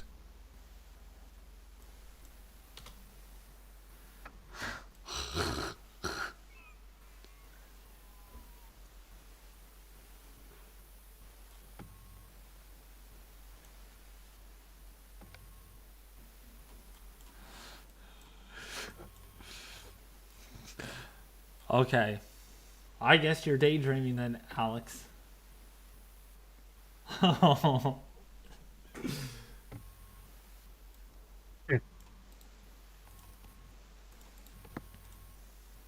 I pressed all the buttons and turned all the knobs.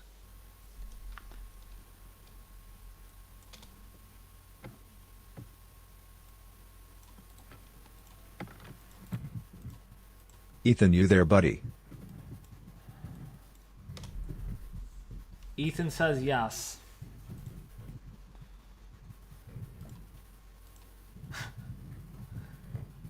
Amazing sound background. Thank you so much. Yeah. When a new warning gets issued. Dang it, Alex, you're supposed to be on my EAS alerts. Gosh darn it. Cover your ears.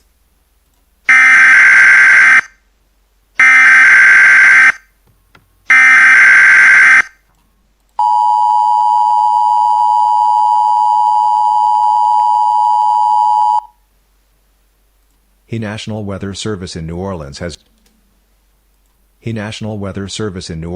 issued a severe thunderstorm warning for Central West Feliciana Parish in southeastern Louisiana, West Baton Rouge Parish in southeastern Louisiana, Point Capee Parish in southeastern Louisiana, southwestern East Feliciana Parish in southeastern Louisiana, northwestern Iberville Parish in southeastern Louisiana, northwestern East Baton Rouge Parish in southeastern Louisiana, until 8 p.m. CST.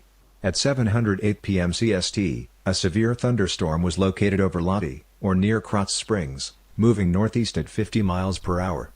Hazard: 60 miles per hour wind gusts. Source: radar indicated. Impact: expect damage to roofs, siding, and trees.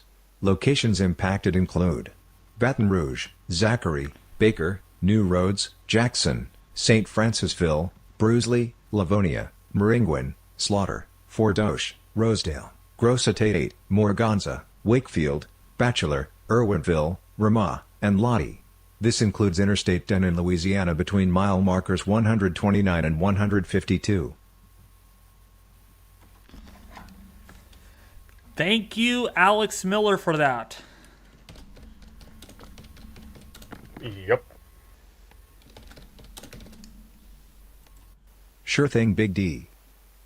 Don't call me Big D.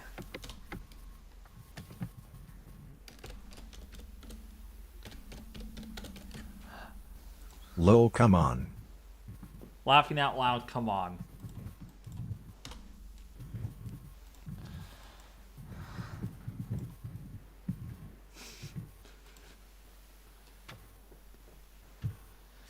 Test was successful. Thank you. Well, Alex got onto it a little late. Certainly sounded like it. Alex got onto it a little late, but he'll work on it a little bit better.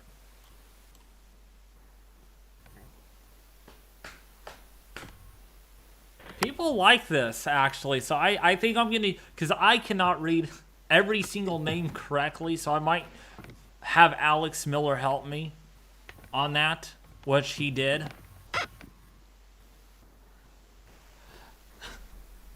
Yeah, that might be useful, especially for some of these places, like in Louisiana, for example. I have a hard time pronouncing the Big D county is or on the a roll parish tonight. names, town names. That might be helpful. What, Alex? What did you say? What did you say? I said Big D is on a roll tonight. Oh, okay. I see. Thank you, though. I'm glad I'm on a roll tonight. Just make sure you cover your precious ears, you guys.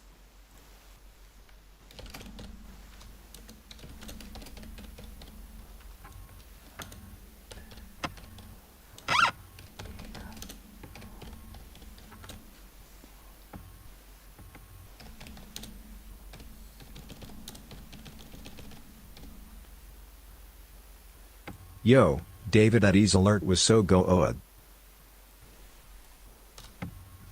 Was so good, yeah.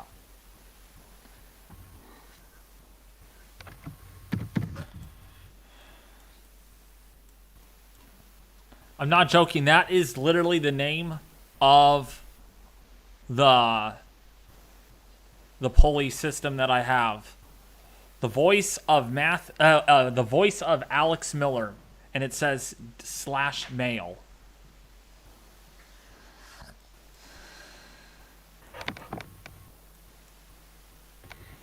Huh. Yeah.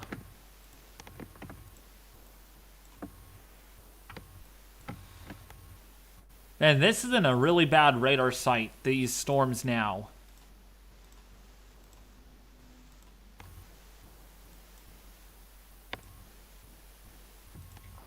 Yes, they are. That's what we were concerned about earlier. And that's going to make it pretty hard to track what's happening in this particular portion until they approach New Orleans. Mm-hmm.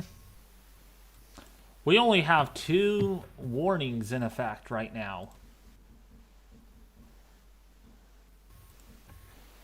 Also, I sent another video link. I'm not sure if you saw this earlier, but some people had mentioned it in the chat. Dr. Reed Timmer chasing earlier today, looking at the aftermath of the Deer Park tornado, which warranted the tornado emergency earlier in the day. Ooh, boy. Let's take a look at this. Oh.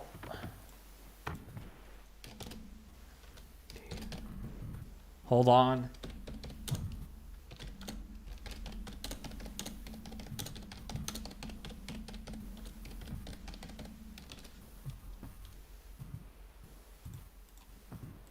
David, can we see the damage, please? I just said we're gonna look at it, Alex.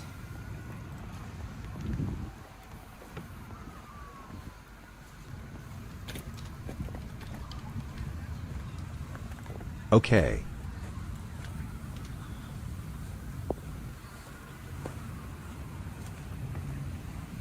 Dang, Ethan.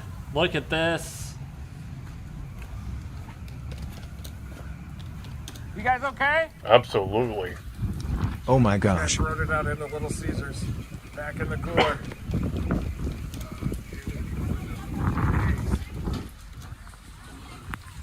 That's awful.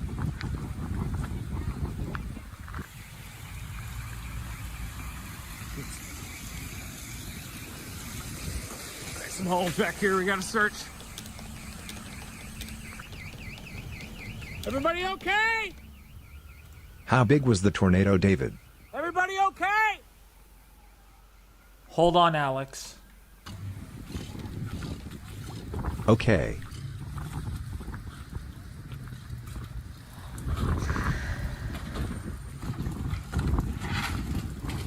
Glad you're okay, man.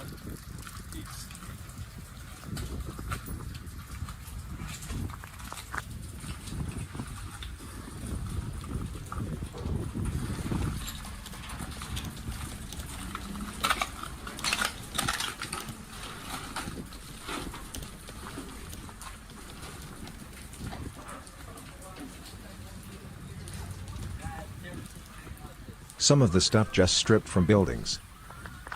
I know. It's bad.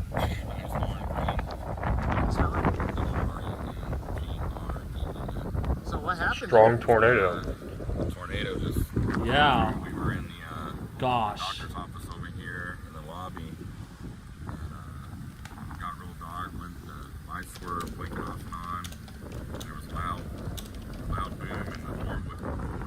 I feel so bad now. I went to try to shut it,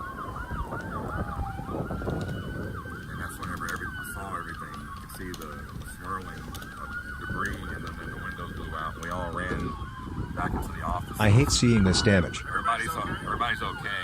People have like debris in their eyes and everything, but as far as that, nobody seems to have any like big injuries. So, my son was in his truck and he's okay. After it passed over, he jumped through the broken what used to be windows and came in. So, wow! But there's a lot of damage around.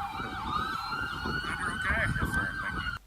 Thank you. East, thankfully, but that's where the damage started, and you can see a lot of this damage relatively Wow. compact here. Police have this blocked, but the tornado path does appear compact, a couple hundred yards wide. You can see an air conditioning unit that was lofted there. Some commercial buildings here that appear to be relatively intact so far, but the tornado continues to move off to the northeast. You can also see an oil refinery too, just off to the left as well. An oil refinery. Rig, definitely is happening here, but this tornado has just come through. This is the damage path here. Emergency personnel are responding, and we're going to shift into search and rescue mode here. This is are still intact. Gosh.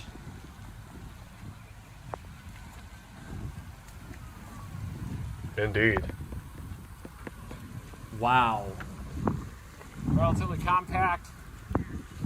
David, look at radar now, please. Oh my gosh. What do you want, Alex? He wants me to look at radar. Might be something. Oh, Ethan, that rotation has gotten tighter. Southeast of Intracoastal City. Intracoastal, yeah. In Louisiana.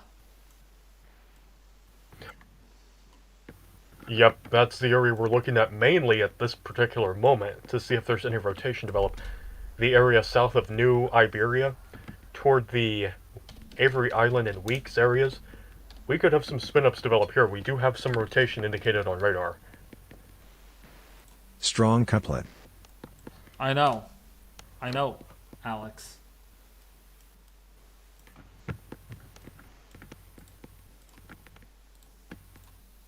Check those live cameras on your monitors. Check those live cameras on my monitors. There's no live cameras in this area.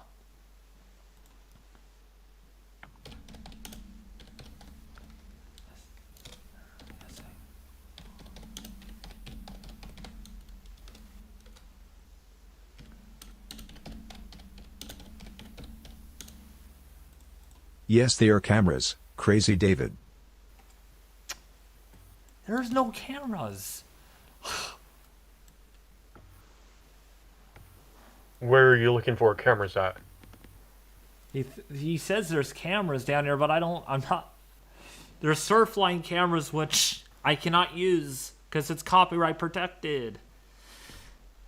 Well, I'm gonna head out. All right, Los Angeles. Thank you for tuning in.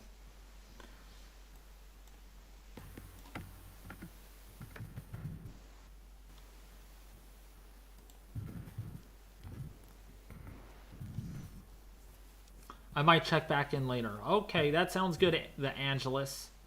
I love your name, by the way, the Angelus. Like Los Angeles, except there is no Los in it. The Angelus.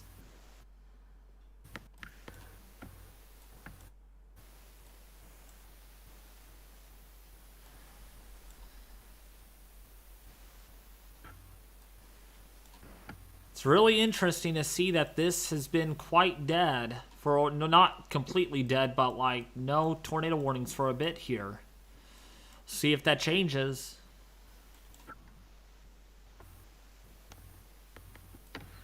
Yeah, certainly.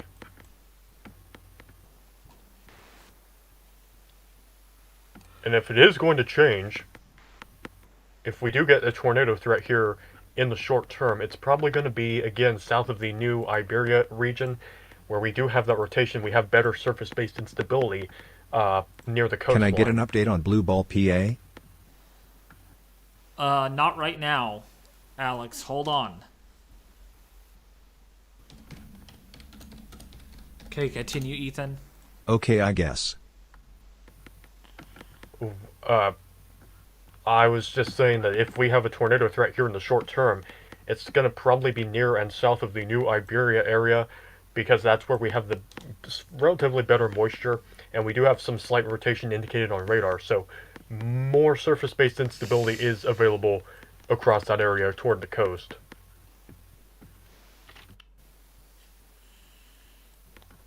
Yeah, that's what it looks like is going to shape up.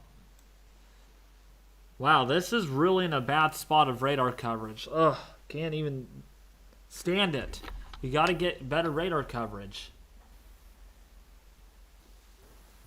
Absolutely. This is notoriously bad radar area that we're looking at here.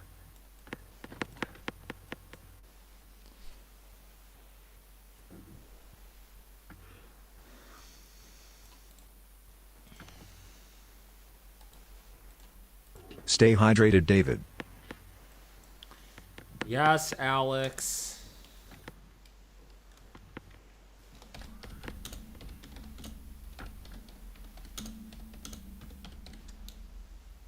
Why you sound so mad? I'm I'm not mad.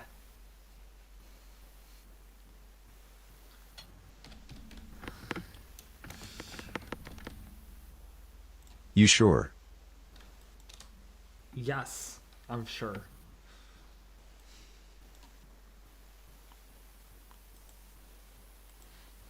Go back and look for severe weather warnings and activate when necessary.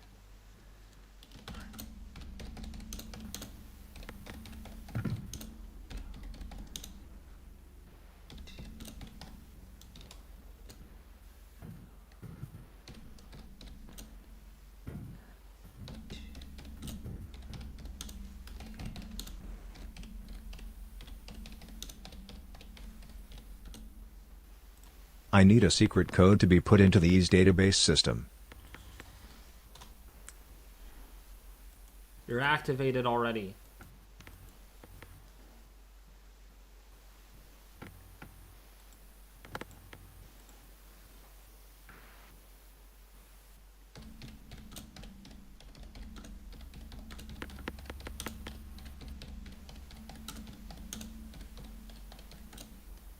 I'm sorry, you must activate me first.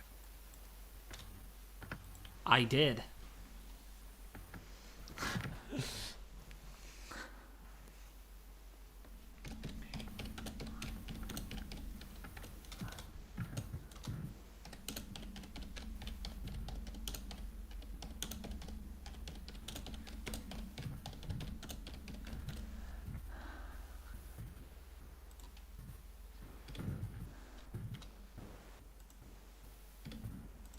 Okay, I'm now activated and ready to alert you. Okay, thank you, Alex.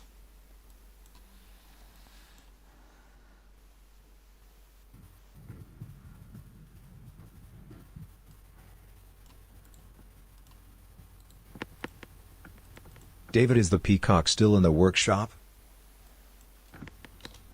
No, it's not, Alex.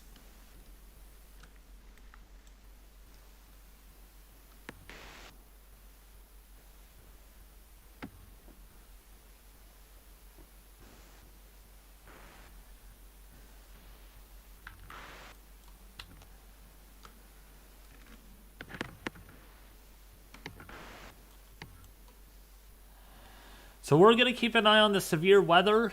When a new warning gets issued, Alex Miller will do his job, hopefully. We have activated him.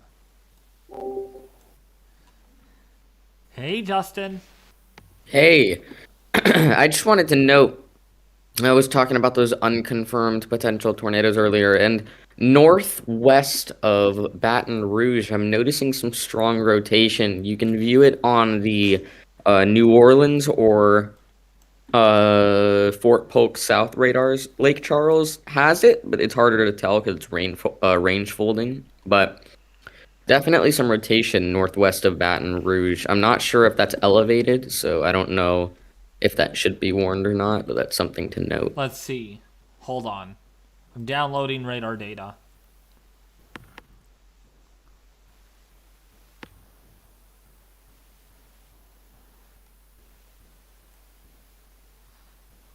I'm using the New Orleans, and I don't see any rotation.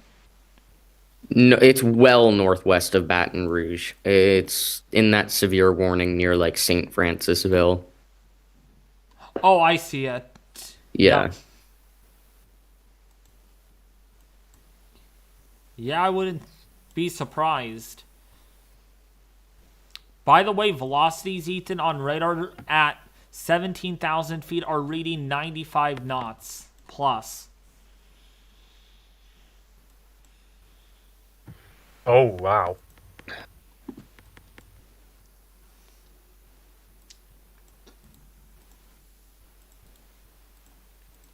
David, how come we can't see you? I'm not showing my face. Oh, yeah, I'm not showing my face. What happened there?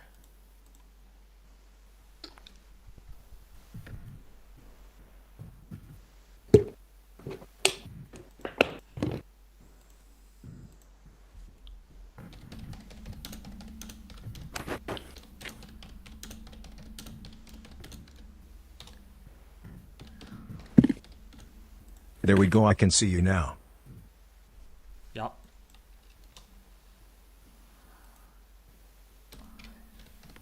Kevin Algerio says, "Hey David, I'm just tuning in. Upstate Central New York. Got any information on the storm for me?" Let's go and take a look. So, Kevin, what's up, buddy? So, upstate Central New York. So, I'm guessing you're in the Albany-ish area, Utica area.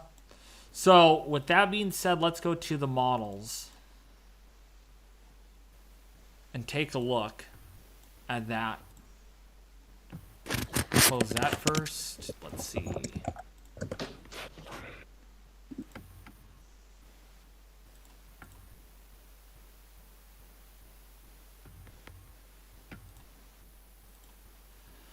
So for that area on the HRRR, we will use a 0Z run. So Central New York is going to get hit pretty good with snowfall. You're expecting probably about 5 to 8 inches is what my expectation is for your area. Like 5 to 8-ish inches. Depending on which model you look at, it's going to vary a lot. But 5 to 8 inches is probably a sure bet for your area in New York for Wednesday morning through the afternoon hours. It's going to be a wet snow. That could really cause problems. Keep that in mind. But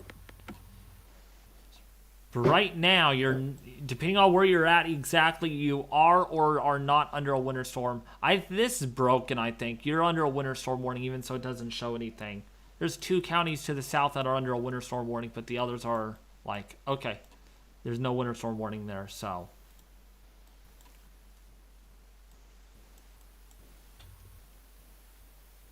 "30 miles west of Albany Falls." Oh, okay, let's go over there.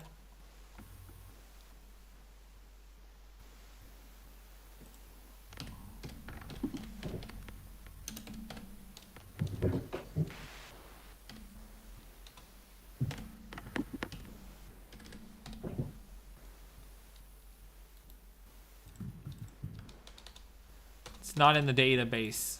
Oh yeah, there it is. Well, Albany is. But I kind of get what you're saying. Yeah, 30 miles west of Albany Falls. It's in this area. So, yeah, you're under a winter storm warning. Even so it's not here, it's broken. The thing is all glitched up.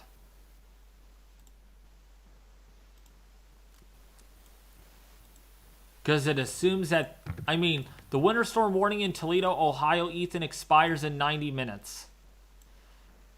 But in reality... Hey guys, there's a strong, really strong couplet on the New Orleans radar near St. Francisville now. I'm still pretty sure that's elevated, but if that can somehow be surface-based, we might get a tornado there soon.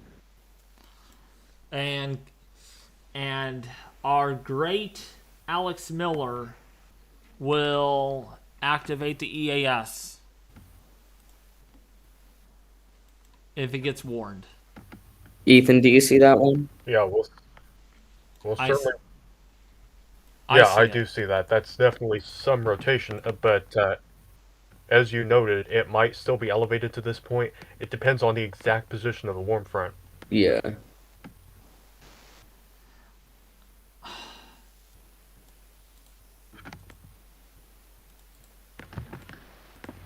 David, are you all right? I'm all right, Alex. I'm fine. Remember, that's my resting face.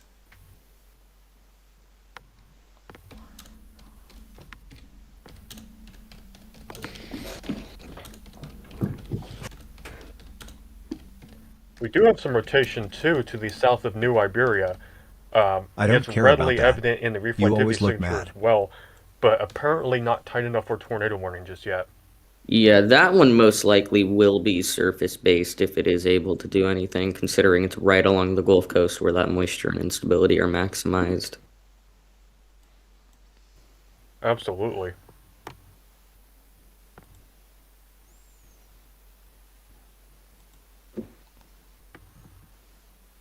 Yeah, rotation's tanking a little bit.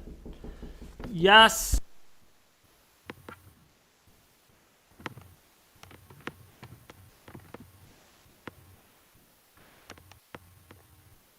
Hold on, you guys. Can someone talk really quick? Sure. Yeah. Ethan, you can go ahead. Oh, that's a tornado warning right as he leaves for Okay. New Iberia, or south of New Iberia. Okay, yeah. That was just the one we were just referring to. New tornado warning is now in effect. Northern Iberia Parish, northwestern St. Mary Parish, and south central St. Martin Parish in south central Louisiana. This is in effect until 8:15 p.m. Central Standard Time. Currently currently to the south of New Iberia, there's not a lot of populated areas currently in its location, I guess, but it is near the Weeks, I'm back. Louisiana Cover your area. ears.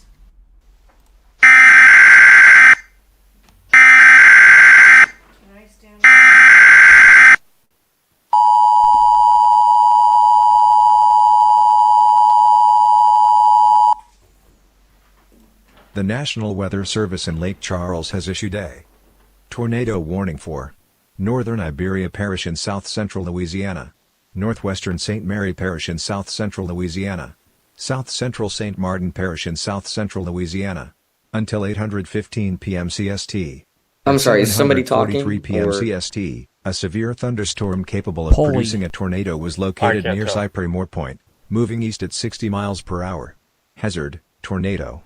Source, radar indicated rotation. Yeah, that rotation Impact, is very much flying tightened debris in will the be newest dangerous to scan. those caught without shelter. Mobile homes will be damaged or Though destroyed. it is really far from Damage the to radar. roofs, windows, and vehicles will occur. Tree damage is likely. See how far that actually This dangerous is from the storm will be radar. near That is... Coast Launch Island around Yeah, 7,000 feet 7:55 high p.m. right there, CST. so Gene Red not a and Glencoe great around 800 representation p.m. of what's CST. going on at the surface, Franklin, but Baldwin, and there's Swirl rotation around for sure. 805 p.m. CST. Charenton around 810 p.m. CST. Yeah, certainly. And this Other is locations Alex is impacted reading by out this our tornado warning. thunderstorm include Weeks Island Oh. and Centerville. Good job, Alex. You did good. So yeah, right now the New Orleans VWP has 850 meters squared per second Oh squared my. at 0 to 3 kilometer SRH. There is 54 knots of SR flow, which is just quite insane. Sure thing. And yeah, so the kinematics are still there for sure. Absolutely. Wow, And yeah. you can tell this is a situation where we have pretty accelerated storms moving 60 miles per hour off to the east toward the Baldwin and Franklin areas. 60 miles an hour. They are moving fast. They For are sure. moving fast. Oh my. Wow. So if you're in and around New Orleans, I would most definitely preface New Orleans and slightly to the north. I'd say between New Orleans and the Mississippi border, That's going to be the best place for tornadic activity in the next hour or so. So, well, after the next hour or so is what I should have said, because it's not in New Orleans yet. But that southeast Louisiana area is where our tornado potential will be maximized in the next few hours. I agree. Still not totally confident on that tornado threat lasting all the way into like the Florida Panhandle, how SBC kind of projects it to.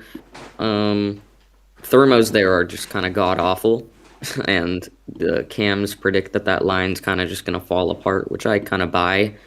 So we'll see. Yeah.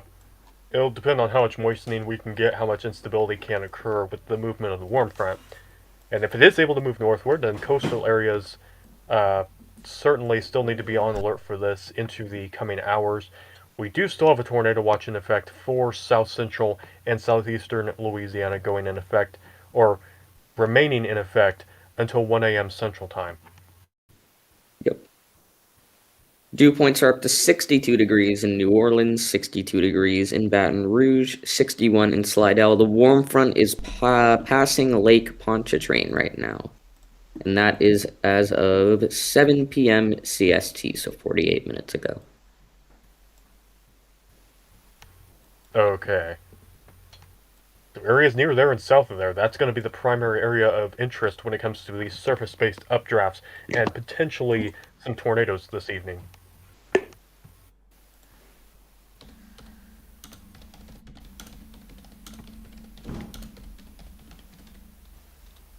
Yeah, definitely. It seems like these tornadoes never end. I know, Alex. It's a severe weather event. What do you expect? Alex Miller says my tires will be spinning. Good, make them spin. Do some donuts.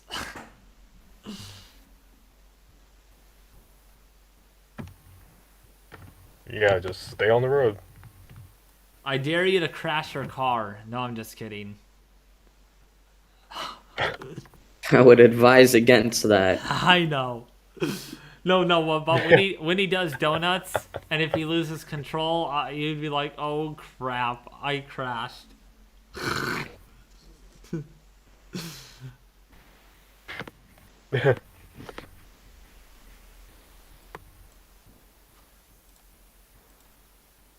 Oh, get ready, cover your ears. This is going to be loud. Is there another tornado warning? Nope, severe thunderstorm warning. Oh. Cover those ears. Alex Miller has activated.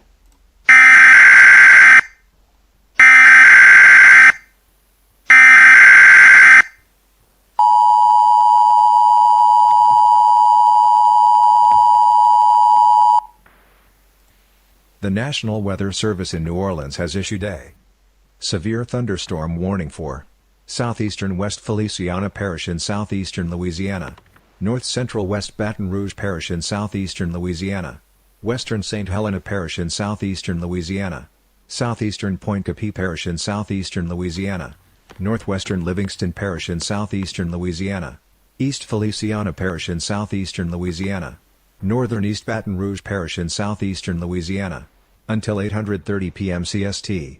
At 7:48 p.m. CST, a severe thunderstorm was located over Wakefield, or near St. Francisville, moving northeast at 50 miles per hour. Hazard: 60 miles per hour wind gusts. Source: radar indicated. Impact: expect damage to roofs, siding, and trees. Locations impacted include Zachary, Baker, Jackson, Clinton, Slaughter, Wilson, Norwood, Pride, Phelps, and Darlington. Thank you for that, Alex Miller. Sure thing. Yeah, so that's severe thunderstorm warnings extending now away from the St. Francisville area eastward, going into along the Louisiana-Mississippi border, actually. Yup, So, I see that.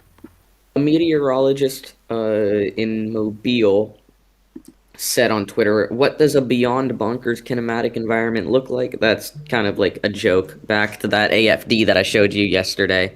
That AFD, which was crazy, said beyond bonkers. He said, "What does a beyond bonkers kinematic environment look like? The question through tonight will be whether or not forcing holds on and allows storms to utilize the insane kinematics, as instability probably improves over coastal Alabama and western Florida panhandle." He said he's not really sure on the extent of which that forcing will be able to hold on, or if that instability will really be able to become sufficient enough. But the kinematics are there for a few more tornadoes at the very least.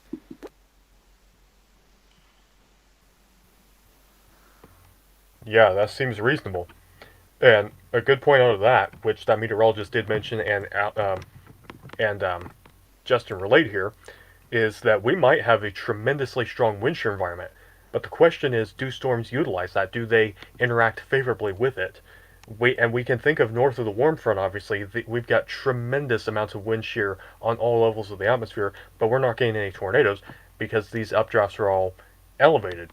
Further to the south, they might be more surface-based, but questions remain as to how unstable the air mass will get and how they will be able to utilize that, if they'll be able to utilize it favorably into the nighttime hours across these coastal regions. But there is the potential. Right, and I think we can all be grateful that today didn't have, a big warm sector like the last few events have. I think if today did have a bigger warm sector, a substantially bigger warm sector, because it's so tiny, we would have been dealing with a probably higher end outbreak that I've seen in a while. Certainly. But guess what, though, Justin? We sniffed out a tornado emergency and several PDS tornado warnings. Right, and that's in this honestly mediocre thermodynamic environment. Like, if this event did not have the, I'm just gonna say, ludicrous kinematics that it does, then it probably wouldn't do much. Because the thermodynamics with this event are very marginal. And that's like complementing them. So it just goes to show that even one parameter, if it's so incredibly insane, can produce strong tornadoes. You don't need a massive warm sector for it. I'm just saying, if we did have a massive warm sector like the last few events have, this event would have been something very, very, very significant. And that's coming from our severe weather analyst, expert, however you want to call him, Justin G, my favorite viewer of all time, including Ethan and the others, Tyler Bass, Fire Ant, the others that are out there, Fancy Hippie, Candy, Alex, everyone. But on a meteorological standpoint,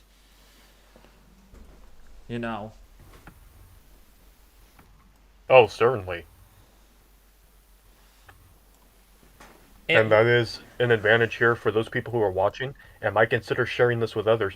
We've got multiple vantage points on this channel from different people who can describe what's going on. So if you are staying tuned to the channel later in the season when severe weather really starts to pick up, then we'll be able to analyze this from different perspectives.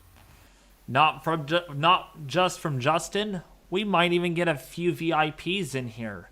Like who else? James Treft? Maybe Norman Smith. And, of course, Ethan, Justin, and Sheriff Boy. I mean, well, I could argue enough that Justin and Sheriff Boy are basically kind of like the SPC forecasters. I don't know, Justin. I can just see you...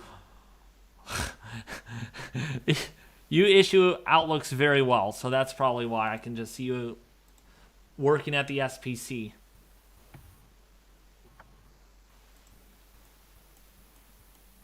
You there?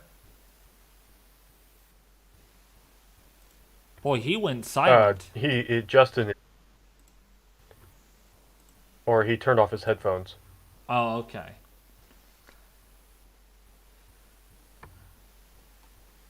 Yes, you're here still. United Weather, yep.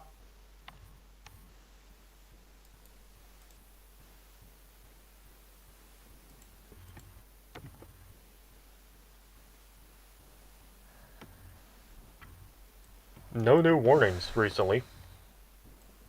That's a good thing, because my thing would be going off so much. A couple of people have said, dude, that was loud. I'm like, hey, at least my sound works. Yeah, I would say.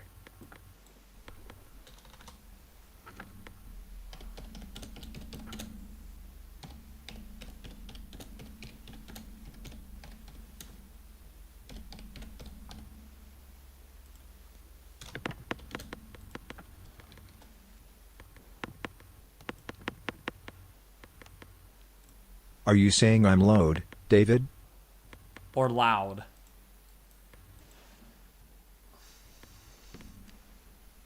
You're not loud, Alex. I said the EAS is loud.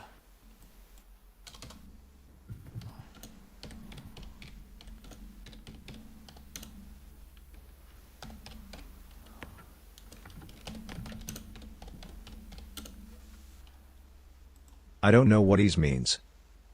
You don't know what you Tony do. H, welcome. And Aiden, welcome back. Tony H! Yo, what's up, Tony H?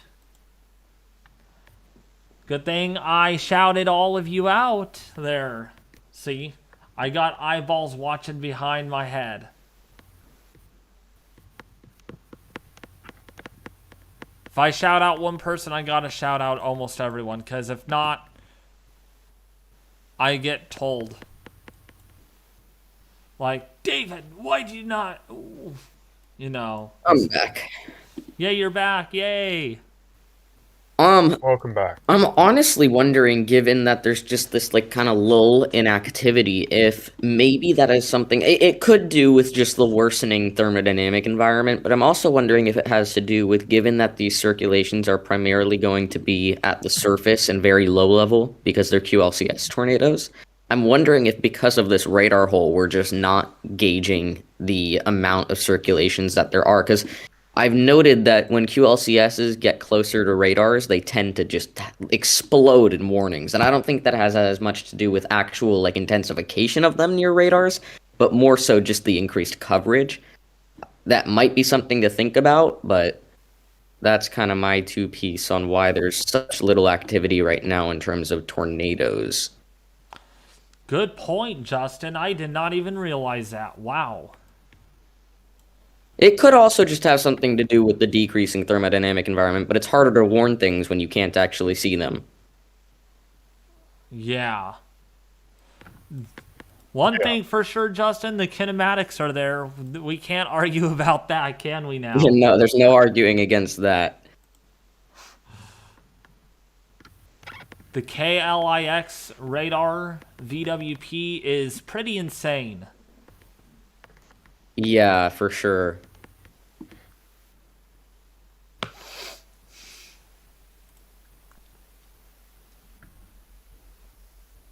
Oh my gosh, that shear. Yikes.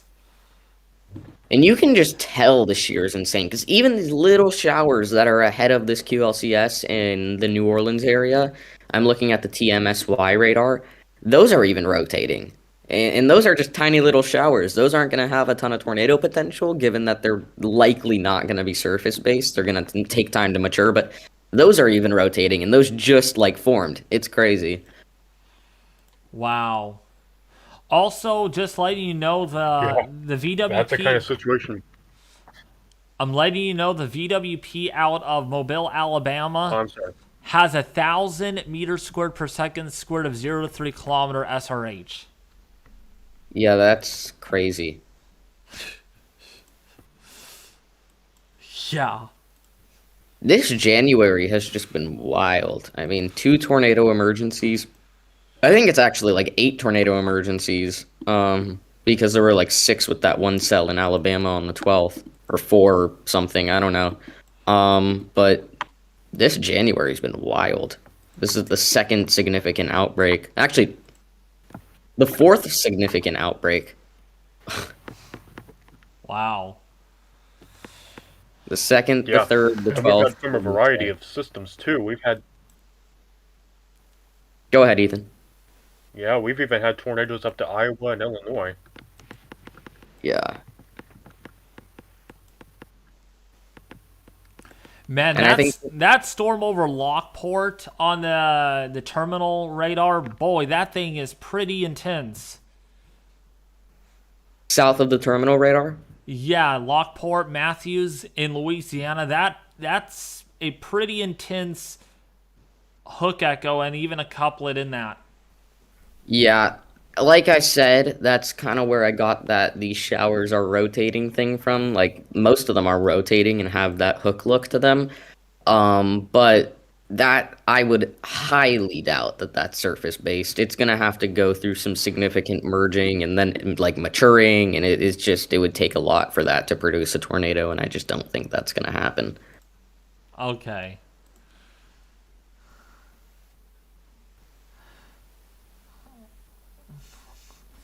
Just join where are you busy? Okay. Oh, yes, got lots going on.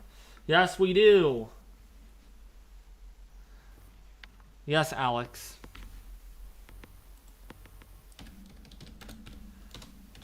And then another thing to note Cool beans, David. is that the lapse rates ahead of this are beyond awful. Actually, some of the worst I've seen in a while.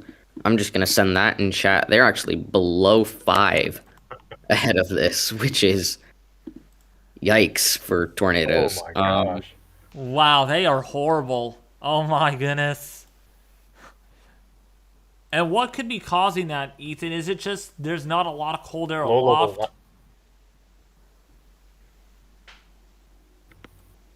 Well, yeah, the temperature change with height is just not very good. The surface temperatures are still fairly cool, especially given that now we are past sunset. So the surface heating, which usually steepens the low-level lapse rates, that is completely gone now. Yeah, I would say the tornado But potential they weren't good definitely. today anyway. Yeah, no, they haven't been good for this whole event, except in Texas they were actually okay. But in Louisiana they suck. Yeah. Wait, who's saying I'm spot on? Am I spot on, Tony? Or Justin, Ethan spot on? Yeah, I don't know who's spot on. Yeah, please clarify that, Tony. H, thank you. Could be Justin. Justin's got some very good insight into the severe weather this evening. Yeah, definitely. Also, you know who has some good insight? Is me. Join the Mesovort WX website today. It's completely free. Anybody's welcome to join it and see our home feed. Yes, Justin, I'm talking to you too. You too, Ethan. Join the Mesovort WX website.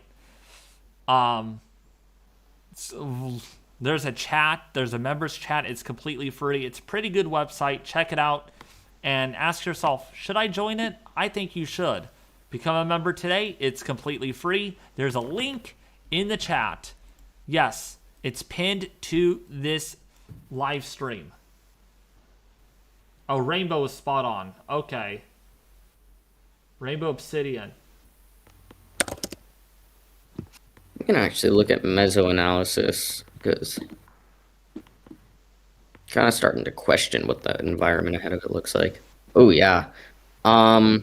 So there is ahead. I'm just gonna give a quick little debrief on what's going on ahead of this, if I can. So there's a spot of some elevated instability. By elevated, I mean below marginal, but there's something. There's 500 joules per kilogram of surface-based CAPE in extreme southeast Louisiana. Besides that, there's nothing. 100 surface-based CAPE goes up to maybe where the warm front is, but not anywhere in a broad sense. In terms of the lapse rates, low-level lapse rates, as I said, they are beyond awful, actually below 5, which you can't really get worse than that. Shear is still extremely supportive of tornadoes, and if you did have better thermodynamics, you would probably be seeing this thing be cranking out tornado after tornado.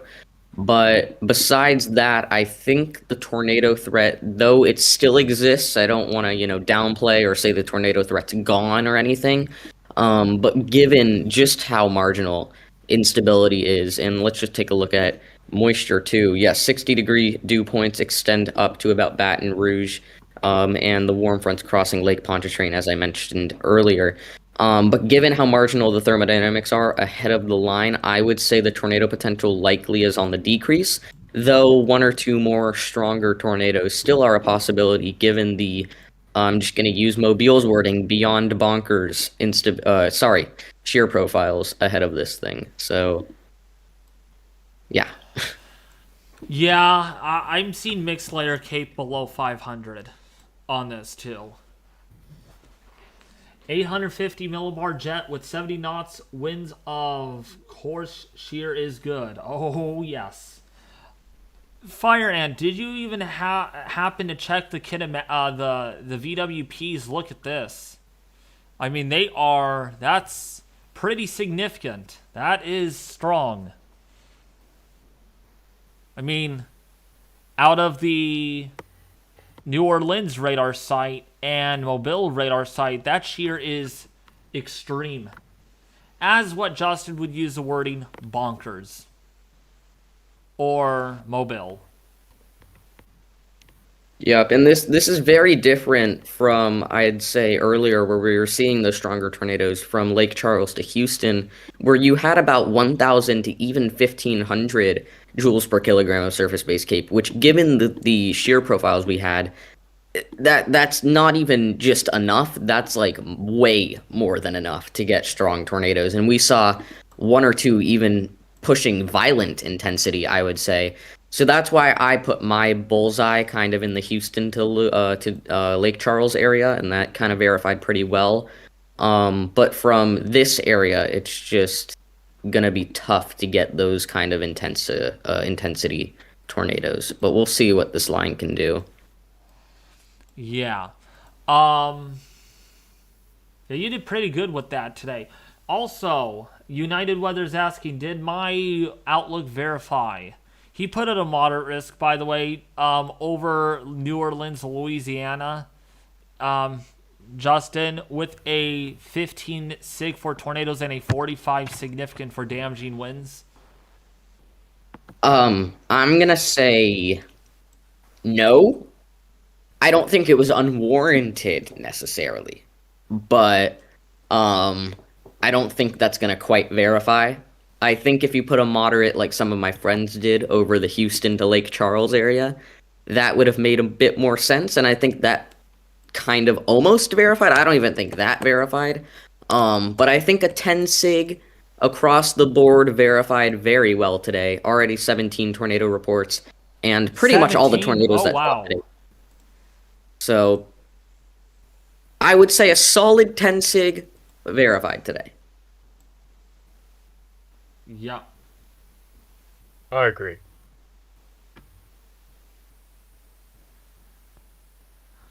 Yay, rain for me. Are you sure? Last time I looked at the models. Yeah, that's okay. Yeah, the snow did move north.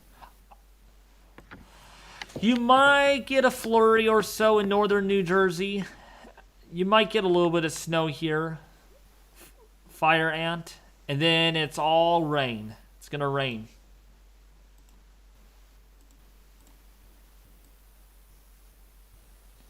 HRRR, though, has lesser snow for your area, mainly a rain event.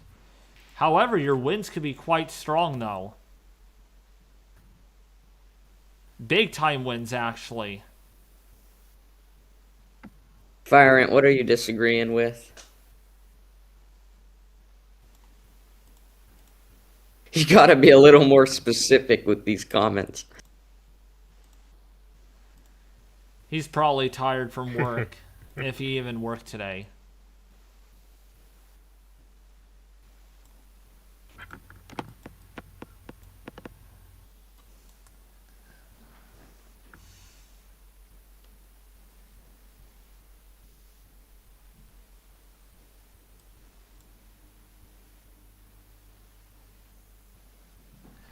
It's gonna be all rain.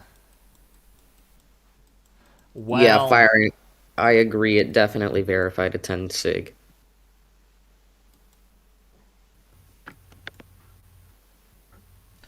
by the way, I did update my Outlook just now. Yeah, now you did. But I mean, let me show this to you, Justin, if I can here. I don't think there's any doubt that today verified a 10 sig. If you made the argument it didn't, I think your standards are a little too high. So I'm glad he agrees with that. I was scared he didn't. But yeah. It's this Outlook, I think. Yeah, it's this Outlook, I think. He says it didn't verify a 10 sig. That's an interesting opinion.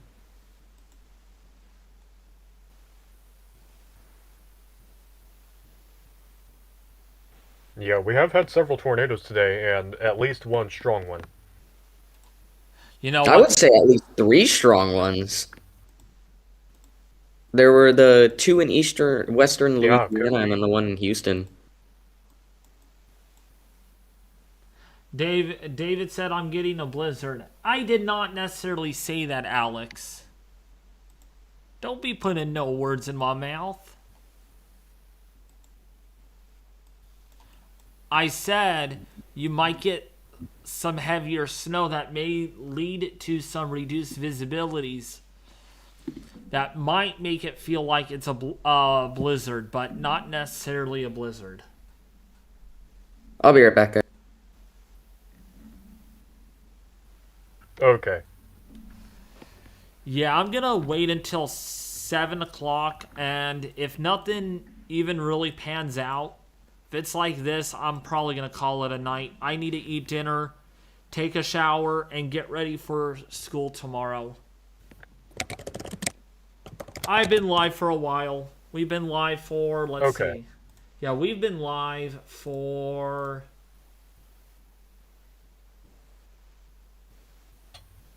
almost 8 hours.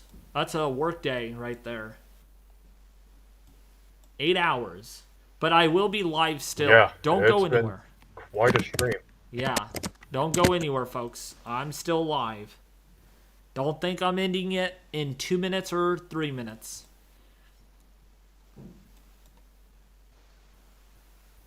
I'll get a blizzard from Dairy Queen. Funny, Alex.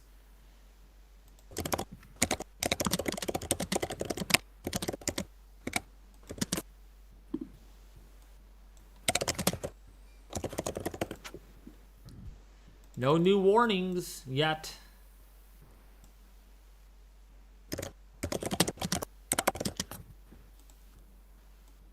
You know what, though, Justin? If you look at Doppler radar, I think a lot of this is becoming more elevated.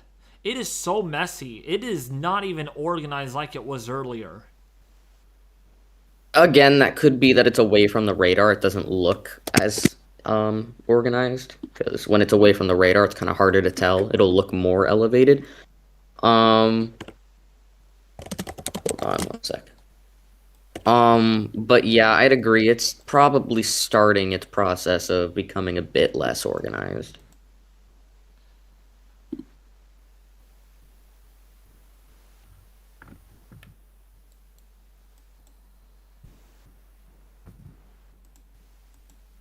I'm actually going to make an Outlook right now, so that'll take a couple minutes. Oh, I'm curious of what Justin is going to put. My brother Justin, Ethan. My viewer. Absolutely.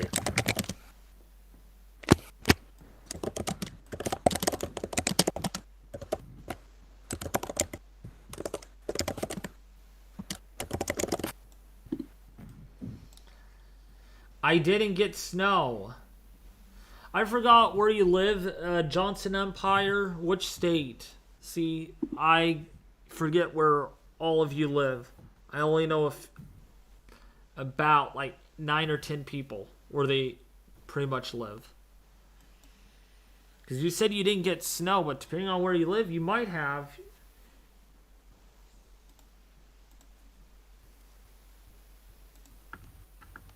Yeah, 17 tornado reports today, Ethan.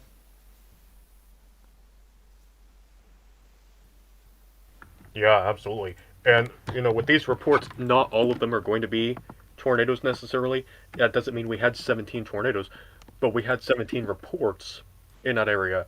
And given that we had so many tornadoes in that concentrated zone, including strong tornadoes, it's been quite a day, and certainly that severe weather risk was warranted, especially in that portion of the area. Yep.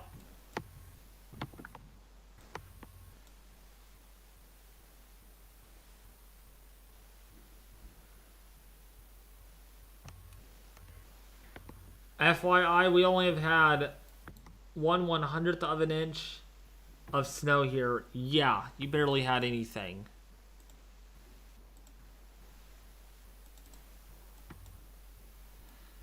But yikes, Ethan, look how dynamic this system is.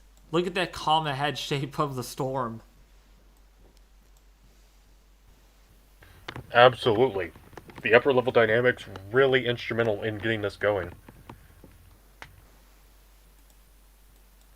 I'm really surprised it's not very windy on the back side of the system, though. I thought it would really be windy. Yeah. There's going to be some increase in wind speed, but I think that it's mainly off to the west. Perhaps it's still dealing with that high pressure from earlier, so it's creating a tighter gradient with that high pressure. True. Not cold much to the northern plains yet, but maybe in a week it will be downright into the -30 to -50 territory, though.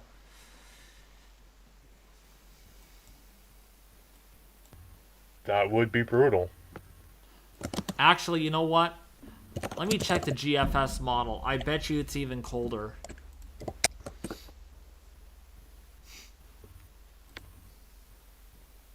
Time to freeze all of my viewers. No, I'm just kidding.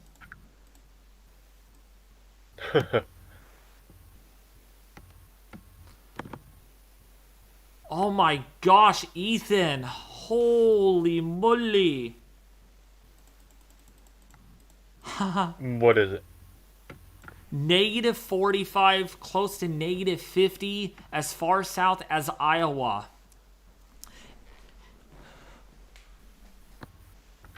Gee, okay. You want to know the apparent temperature? How about -60 to -75? Wow. High or wind chill warnings, definitely.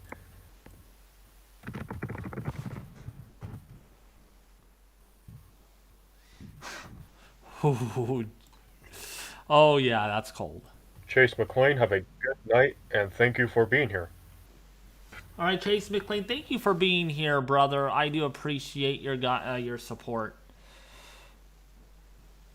I'm currently making the graphics for my Outlook. Also, Ethan, along to go with that, the European model is slowly beginning to agree with the GFS on that. So this could be big time. This could be really bad, really brutal. Yeah, also should mention that Tony just mentioned to me, as thanks to Tony, here a new mesoscale discussion has been issued indicating that the tornado watch will likely be needed across southern Louisiana or southern Mississippi and Alabama by 03Z. Oh. Oh my gosh. So that's a new mesoscale discussion.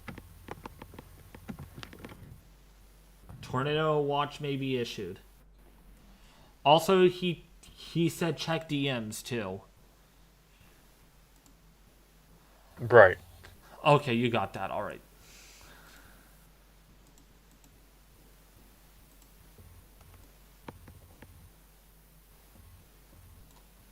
Also, my area, Ethan, according to the European model, and this has been consistent, temperatures could get into the low to mid 20s at night here.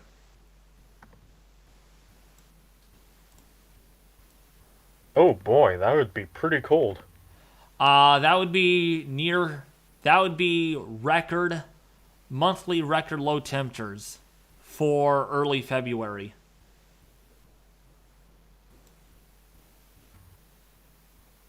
Wow.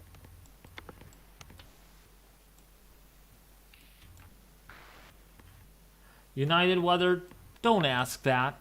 You're hidden for a reason on your other account. And you will stay hidden.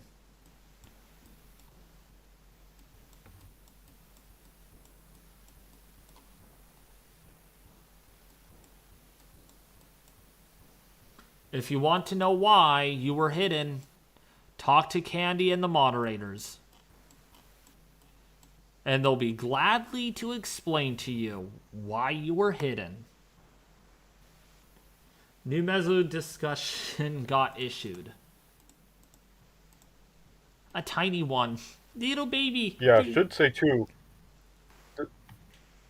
just a little bit ago, new severe thunderstorm warning for Baton Rouge down to the Donaldsonville area, Gonzales, Livingston, and Plaquemine in central Louisiana. Or eastern Louisiana, actually.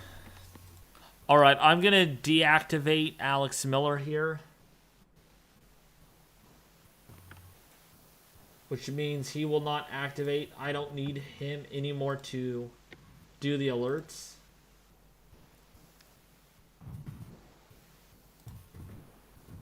Okay, where is it? Where's my... Okay, I guess I closed my pulley system anyways. Yeah, I did. Oh no, here it is.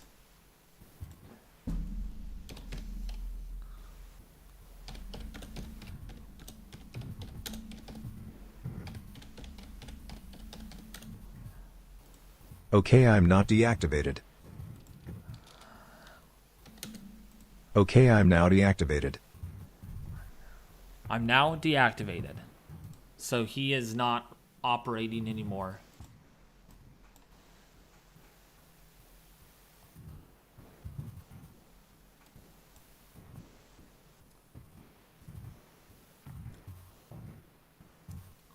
Can you fix United Weather for me, please, Ethan?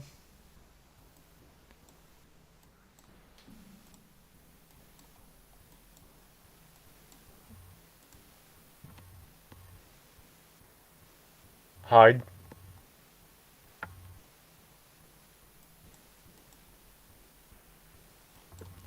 So if you are in the St. Gabriel area, if you're in the Baton Rouge area, you're getting slammed hard with rain and wind.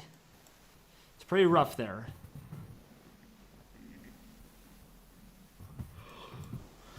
Huh.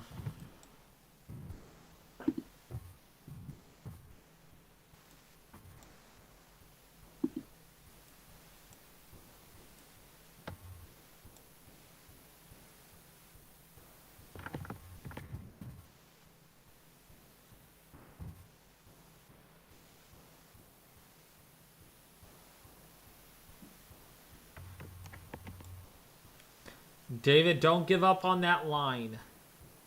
I'm not giving up.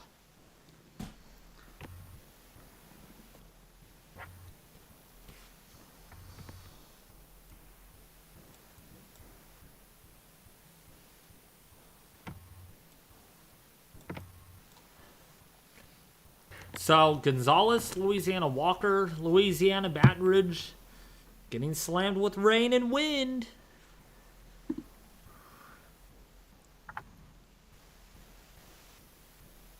Also, David, check the group messages. I had a question that was not weather related. Okay. It's up to you. Keep an eye on him.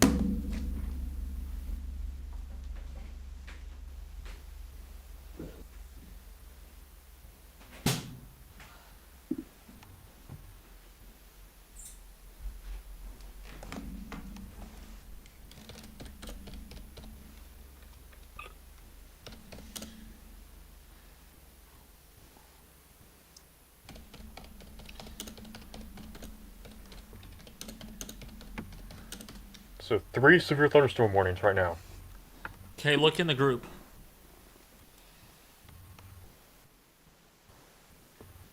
Okay. David, make sure you eat and drink some water. I will Rainbow Obsidian.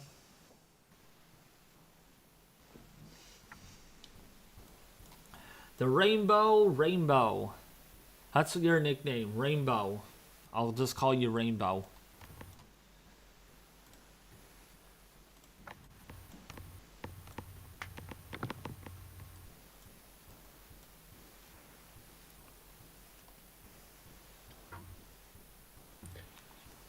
Did you read into the mesoscale discussion for anything? Oh, I did not. I forgot. All right. Tornado watch will likely be issued by 03Z for portions of the central Gulf Coast, including parts of the southern Mississippi, southern Alabama, extreme western Florida panhandle. Again, this is for southeastern Mississippi, southern Alabama, extreme western Florida. Gosh, I need to activate my Amazon pulley. Sometimes I get tired of reading, and I will activate it this way. Let Amazon pulley do the work.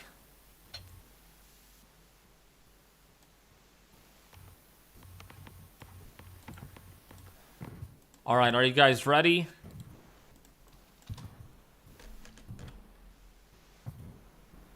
Mesoscale discussion 0100 New Storm Prediction Center Norman OK 0818 PM CST Tuesday, January 24, 2023. Areas affected: Southeast Mississippi, Southern Alabama, Extreme Western Florida Panhandle. Concerning: severe potential, watch likely. Valid 250-218Z, 250-345Z.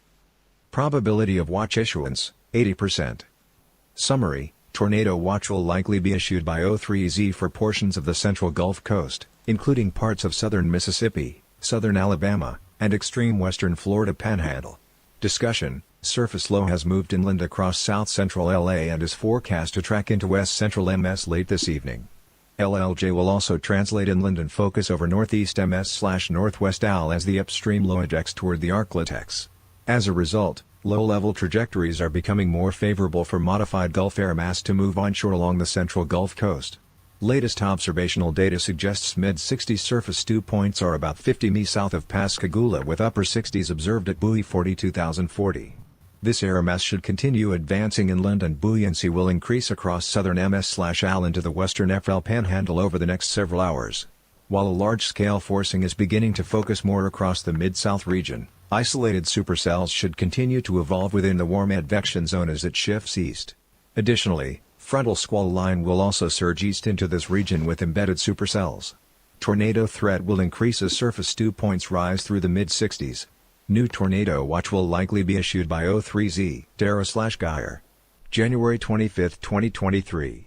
Please see www.spc.noaa.gov for graphic product.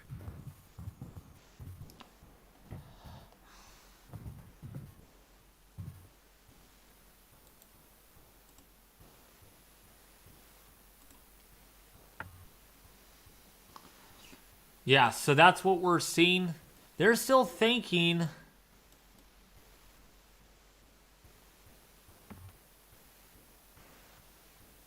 Outlook almost done. They're thinking that the tornado threat will somewhat increase. I don't get it. It doesn't look like it will, though. I mean, thermos are expected to get a bit better as that cold front comes in, but I wouldn't expect a substantial increase. Maybe just an increase, though. Okay.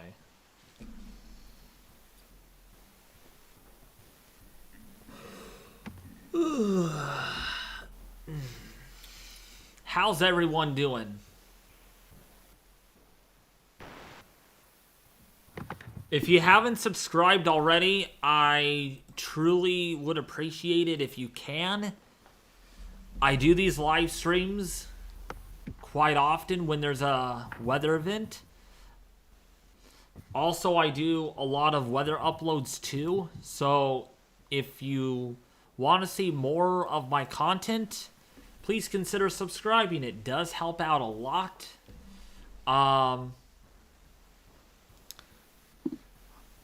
will try to get up early in the morning to get a video out, because I won't be able to get one out otherwise tomorrow if I end up skipping one. And then Thursday would be the same thing.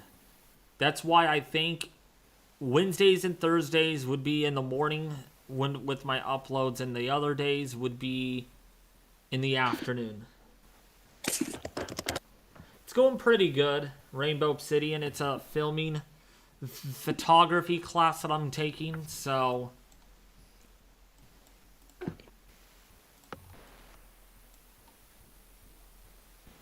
Also want to mention too, about an hour ago, we did have another wind damage report.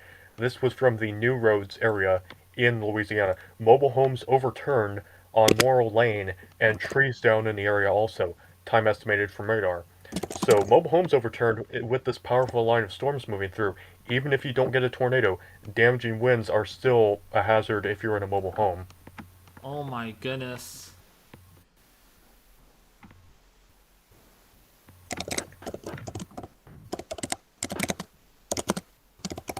I have a gas propane generator with 10 to 20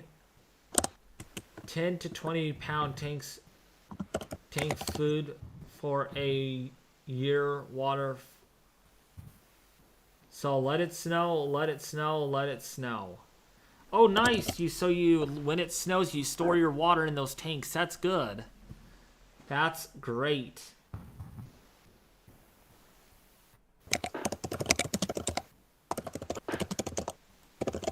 Always good to be prepared.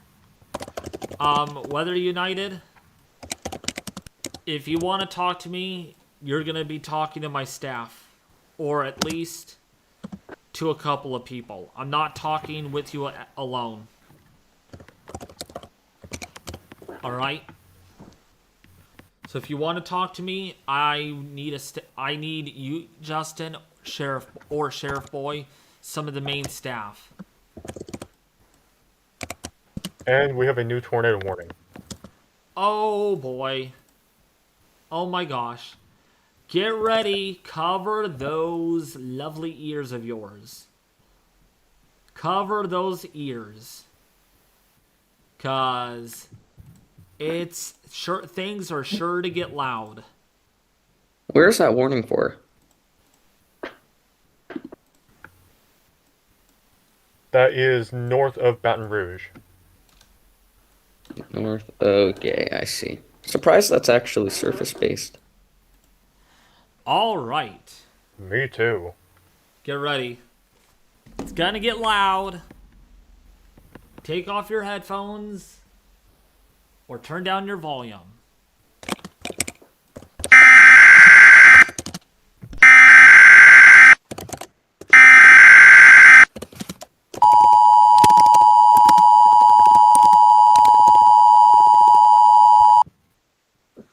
Bulletin. Ease activation requested tornado warning. National Weather Service New Orleans LA 8:33 p.m. CST Tuesday January 24, 2023.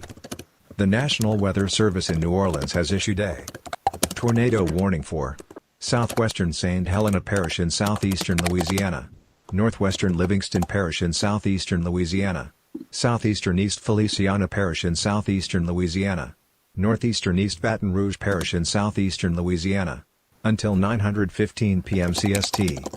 At 8:33 p.m. CST, a severe thunderstorm capable of producing a tornado was located over Brownfields, or near Baker, moving northeast at 65 mph. Hazard, tornado. Source, radar indicated rotation. Impact, flying debris will be dangerous to those caught without shelter. Mobile homes will be damaged or destroyed.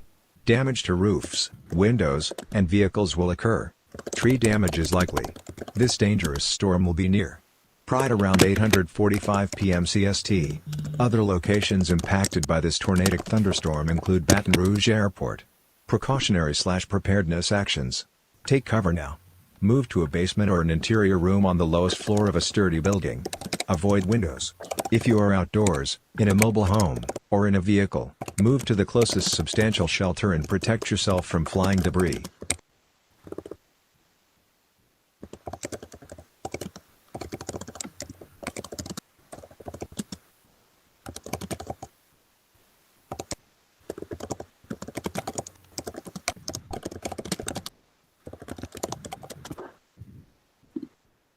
The National Weather Service in New Orleans has issued a tornado warning for northwestern Ascension Parish in southeastern Louisiana, central Livingston Parish in southeastern Louisiana, southeastern Iberville Parish in southeastern Louisiana, south central East Baton Rouge Parish in southeastern Louisiana, until 9:15 p.m. CST. At 8:34 p.m. CST, severe thunderstorms capable of producing both tornadoes and straight-line wind damage were located near White Castle, or 7 miles south of Plaquemine, moving northeast at 55 miles per hour. Hazard, tornado. Source, radar indicated rotation. Impact, flying debris will be dangerous to those caught without shelter. Mobile homes will be damaged or destroyed. Damage to roofs, windows, and vehicles will occur. Tree damage is likely. Another These tornado dangerous warning storms now. will be near St. Gabriel, Carville and Geismar around 8:45 p.m. CST. Village St. George around 8:50 p.m. CST. Gonzales, Prairieville, Old Jefferson and Shenandoah around 8:55 p.m. CST. Port Vincent around 9:00 p.m. CST. French Settlement around 9:05 p.m. CST. Walker and Livingston around 9:10 p.m. CST. Other locations impacted by this tornadic thunderstorm include Killian. This includes the following interstates. Interstate 10 in Louisiana between mile markers 166 and 177. Interstate 12 between mile markers 15 and 24.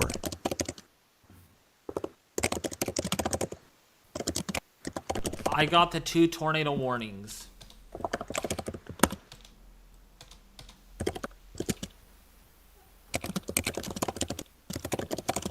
Yep, there are 2 tornado warnings right now that are issued. So, Ethan, do you think you can take over at 6:45 so I could have my chicken pot pie meal? Yes. All right, so in about 6 minutes. Okay. So, Perryville, you need to be taking shelter right now. We got 2 tornado warnings. Boy, this changed quick, didn't it, Justin? Yep. Skystone, Woodland View, Oak Shadows Place. If you're in Slaughter, Zachary, Baker, Oldfield, you need to be taking shelter. Tornado warning has been issued. Radar has indicated rotation. This is a nighttime dangerous event. All right.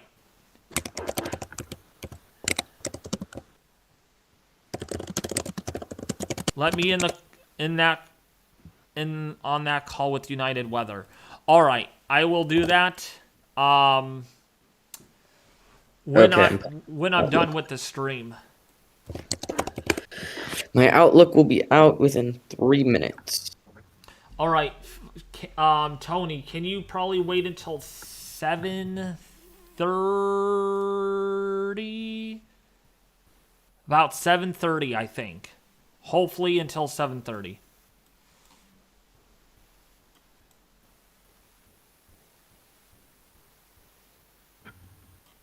Roger.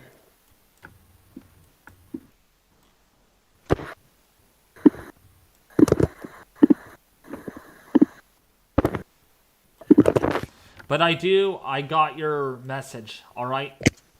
Tony H, thank you. I know it's going to be a little late, but this, right now, severe weather is more important. Same outlook, category 3, severe weather risk. Well, that's from the SPC, but Justin's making his outlook right now.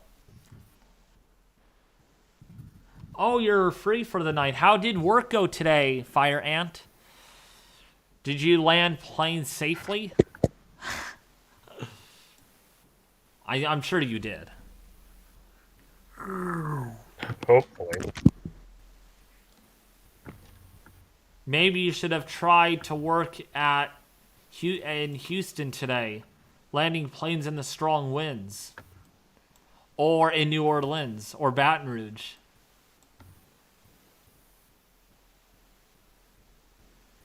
What's up, Andrew Lee? How are you doing?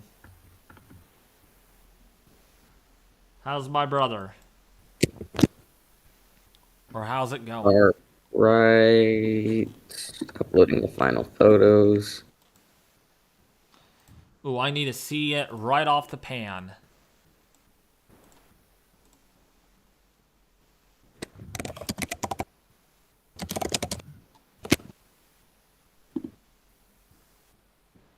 I appreciated it logged me out again. Oh, whoops.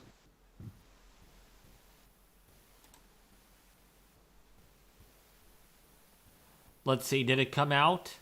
No, I'll just put the link in chat. You don't need to log on to see it. No, I'm not logged in. I'll get it when it comes out in the Outlooks tab. I can just check it as a viewer.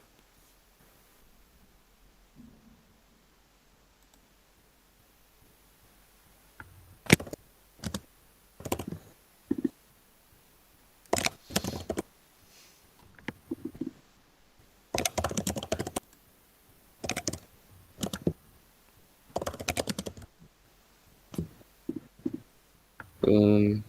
And Mobile. Perfect. Transmit.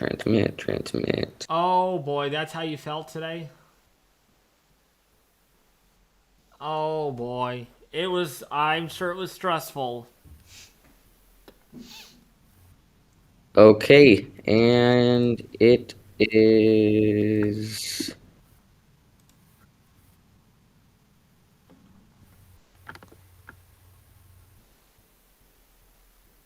Hold on. To remove all risk levels and resend it.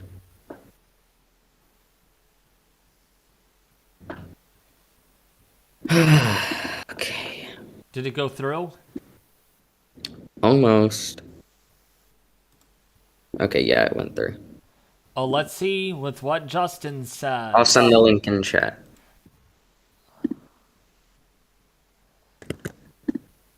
And there you go. Yeah, I got it. Yeah, you guys could check it out as well. Oof, I forgot the things on the graphics, but whatever, you can still see the areas I highlighted. Yeah. So let's see. Severe thunderstorms are expected to continue into the overnight across the central coast.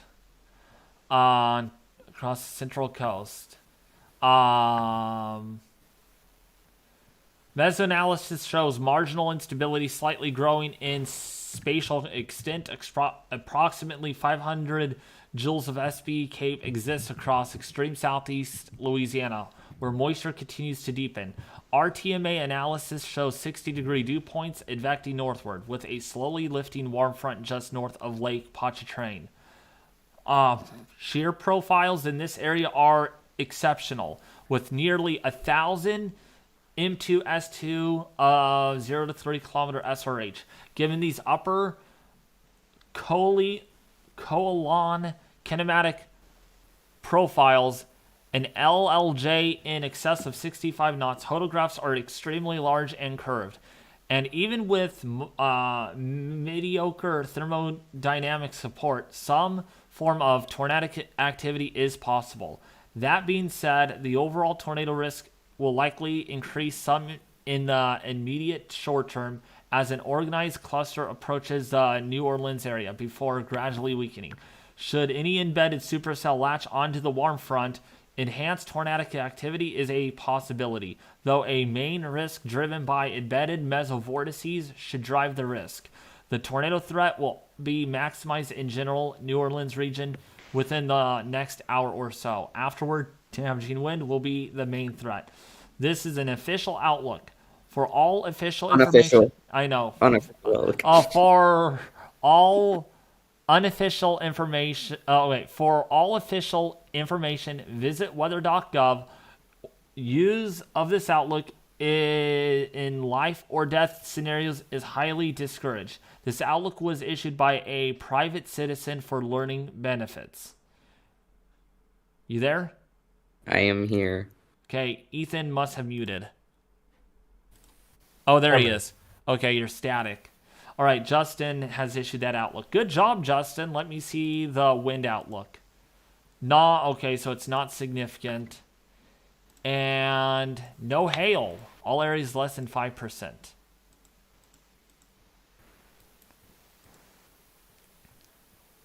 Good job. I like that, Justin. Good boy. Thank you. Oh, you didn't. There's no population thing. That's the difference here. No population.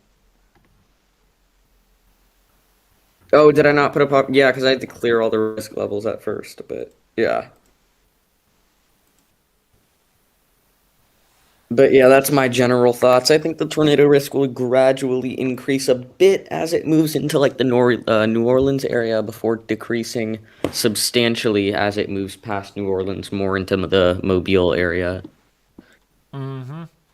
All right, Ethan, can you take over for a little bit for me, please? Because I need to have my chicken pot pie, and also I need to eat fire ants. No, I'm just kidding.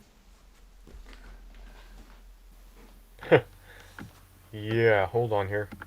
Maybe I gotta go smash some more ants because they're crawling in the house from all that rain. There's still a problem here, so I need to get rid of them. All right.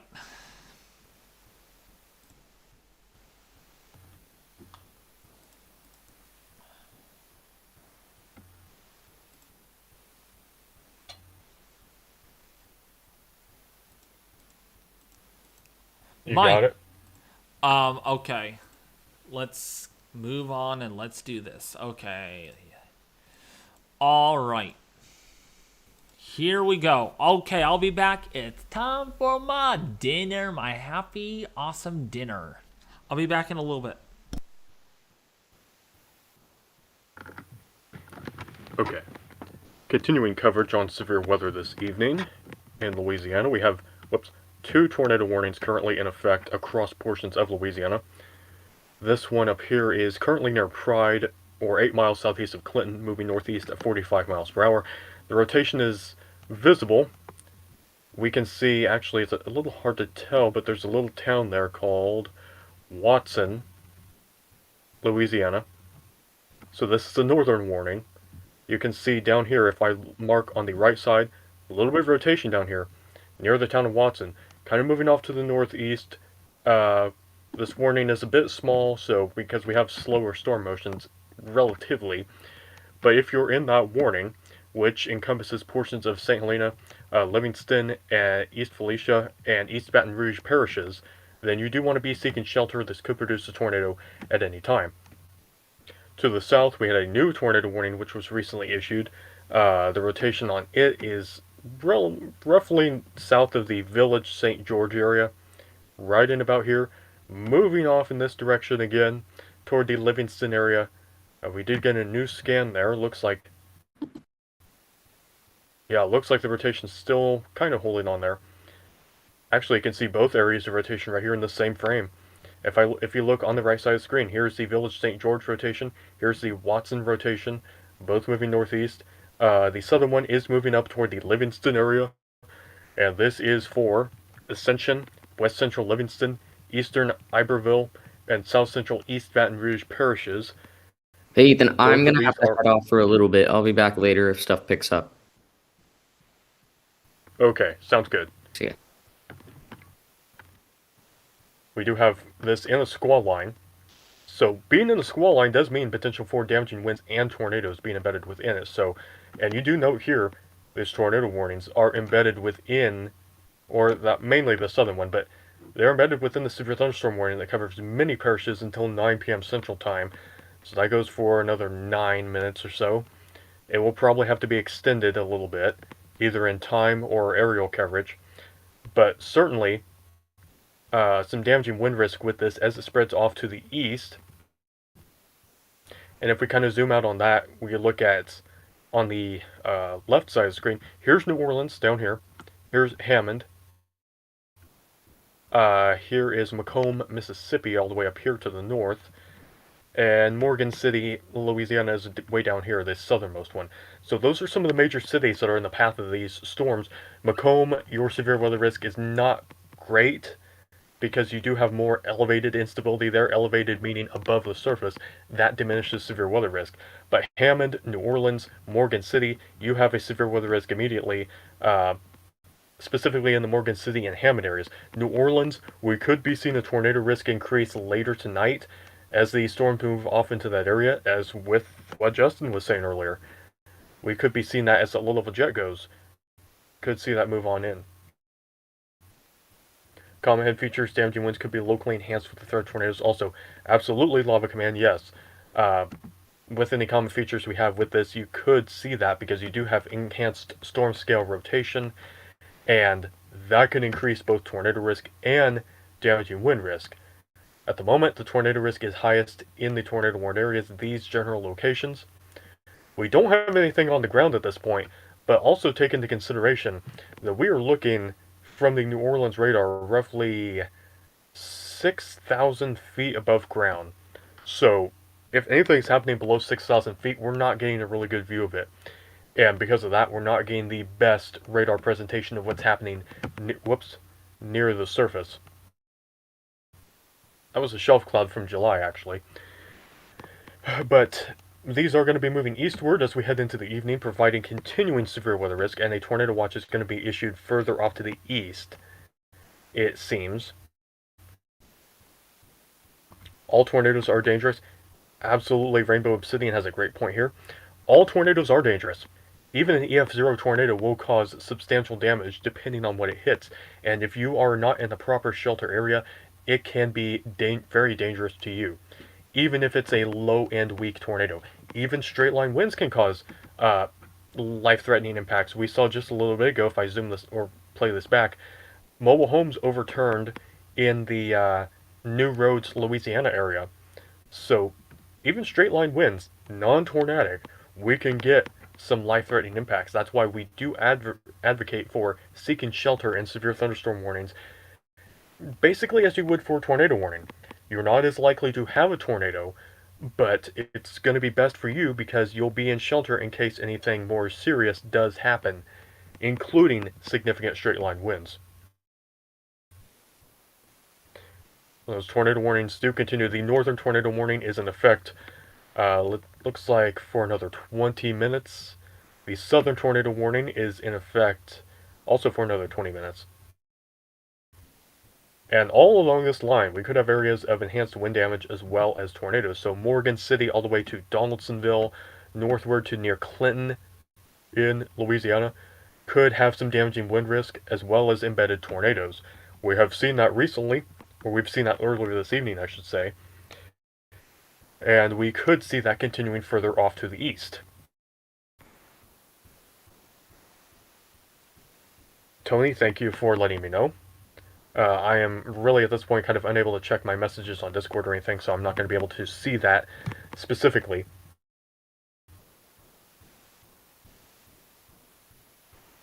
But David should be back pretty soon anyway. Let's see, if we have anything going on here, no new storm reports over the area. Taking a broad look at things, here is the convective complex in parts of eastern Louisiana, moved out of the central portion of the state earlier, and that's going to be headed off to the east. I can actually draw on this map the primary areas that we're going to be concerned about headed into this evening. In this white area, starting off with where storms are right now, move it northward a little bit to about here. So these areas in this white circle, we're going to be watching for severe weather potential over the next several hours into the overnight. Now, it might diminish as we get more toward Mobile, Alabama, with what Justin said earlier, but we do want to be on alert for this because a new tornado watch is coming out for portions of this area according to the SPC. They might have issued it already. I have not been able to check that, but the key to this is if you are in this white box or white circle in particular, on the left side of the screen, be alert tonight. Have a way to receive warnings. That could be from a cell phone app, that could be from a NOAA All Hazards weather radio, or continue watching the live stream. We're going to be providing coverage of this for at least a little longer, because this is certainly a severe weather risk that we have been watching for most of the evening. Thank you, Rainbow Obsidian. I do really appreciate it. I do the best that I can. And again, for any of those who might not be familiar, although I'm sure most of you are, I am Ethan B. I've been doing these streams for a few years now, tracking numerous severe weather events, including the December 10th, 2021 tornado outbreak. So, a number of experiences involved. Moving up toward the Livingston, Louisiana area, this tornado warning looks like we've got some rotation. Perhaps something around the Denham Springs area, but maybe down here. No, that's probably more straight line down toward Gonzales and Donaldsonville. Embedded within that, we could have some rotation, though. That is the key thing we've been noting throughout this event. We could have embedded areas of rotation. Okay, I'm back. Moving off to the east. Welcome back. Not for very long. I'm waiting for my dinner. My grandma started it late, so it's going to be a little bit. Oh, okay. But I do have some good news. You hear, Justin? Is Justin here? He left a little bit ago. He said that he'll be back if things warrant. Okay. I wanted to let you know my grandpa's doing a lot better, Ethan. Oh, excellent. That's great to hear. Yep. So hopefully he will be home on Tuesday or Wednesday next week. Yeah, hopefully on Tuesday, a week from today, he'll be at home. That is really good to hear. We're certainly all glad to hear that. Yeah.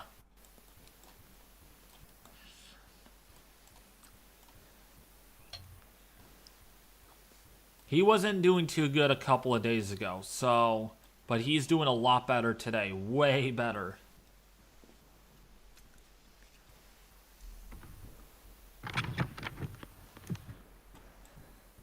Yeah. But yeah. Glad to hear he's improved that quickly. Oh yeah, he's doing a lot better. So I'm going to be here until my dinner is ready. I'm probably going to go back down in about 5 or so minutes to see if my dinner is ready. My chicken pot pie.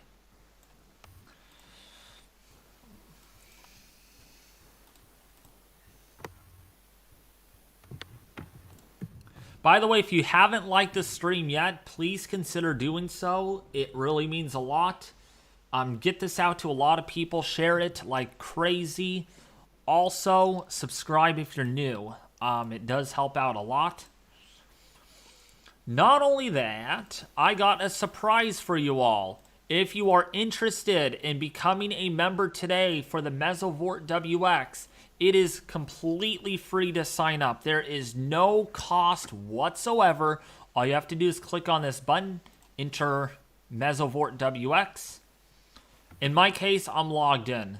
And you'll have to create an account and go from there. It's free, though. There's no cost whatsoever. There's no cost.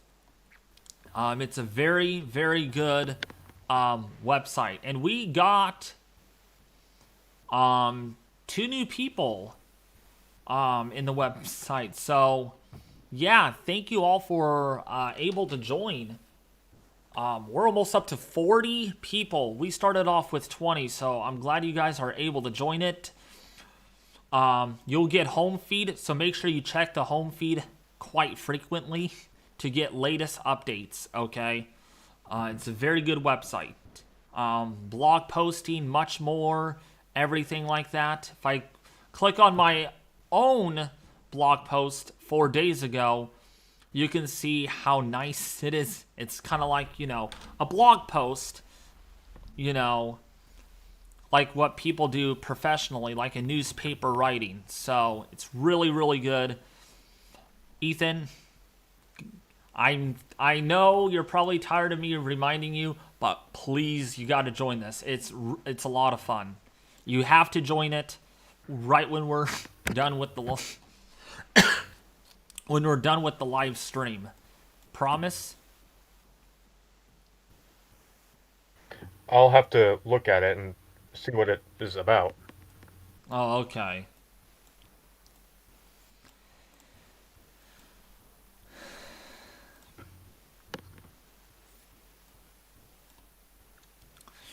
Yeah, I might even be asking my members from my Facebook page to also migrate to that website. Yes, Fire Ant. I'm watching for any confirmed tornadoes. But Fire Ant, if you're interested in participating in the Mesovort website, it's free to join. It's literally, you get blog posts and much more. It's a lot of fun. You could even look at their About page and other cool stuff.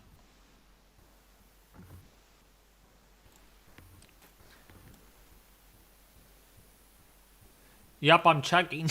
Excuse me. I'm checking velocity. Yeah, I see that. Denham Springs got some tight couplet velocity there. But I don't see anything that's really tight right now. I do see this right here near Walker. Is an area of interest. Yes. Oh, that has now been tornado warned. Okay, it is tornado warned. Okay, we got our third tornado warning. 3 tornado warnings already issued at once. On there is my cat. Yeah, I saw that. I did see that.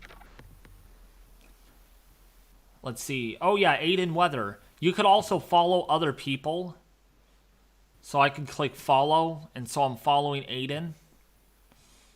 I could also, you know, people could follow me. I have 6 followers. Thank you, whoever has followed me. So yeah. But be sure you frequently, every day, you check the home feed. Because that's where either me or someone else will have a blog post out. If you want to see what role they have, if you scroll over, I think... shoot. Yeah, I think it's on here. Yeah, if you go to sort by, I think. Or wait, no.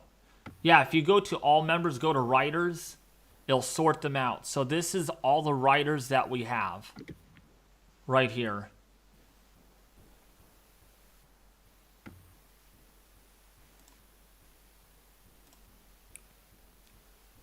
So yeah, if you...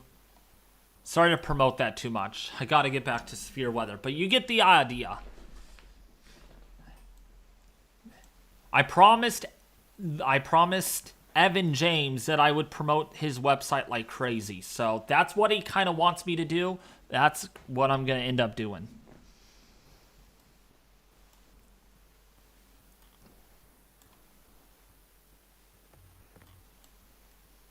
Actually, I need to post my next weather blog on there tomorrow.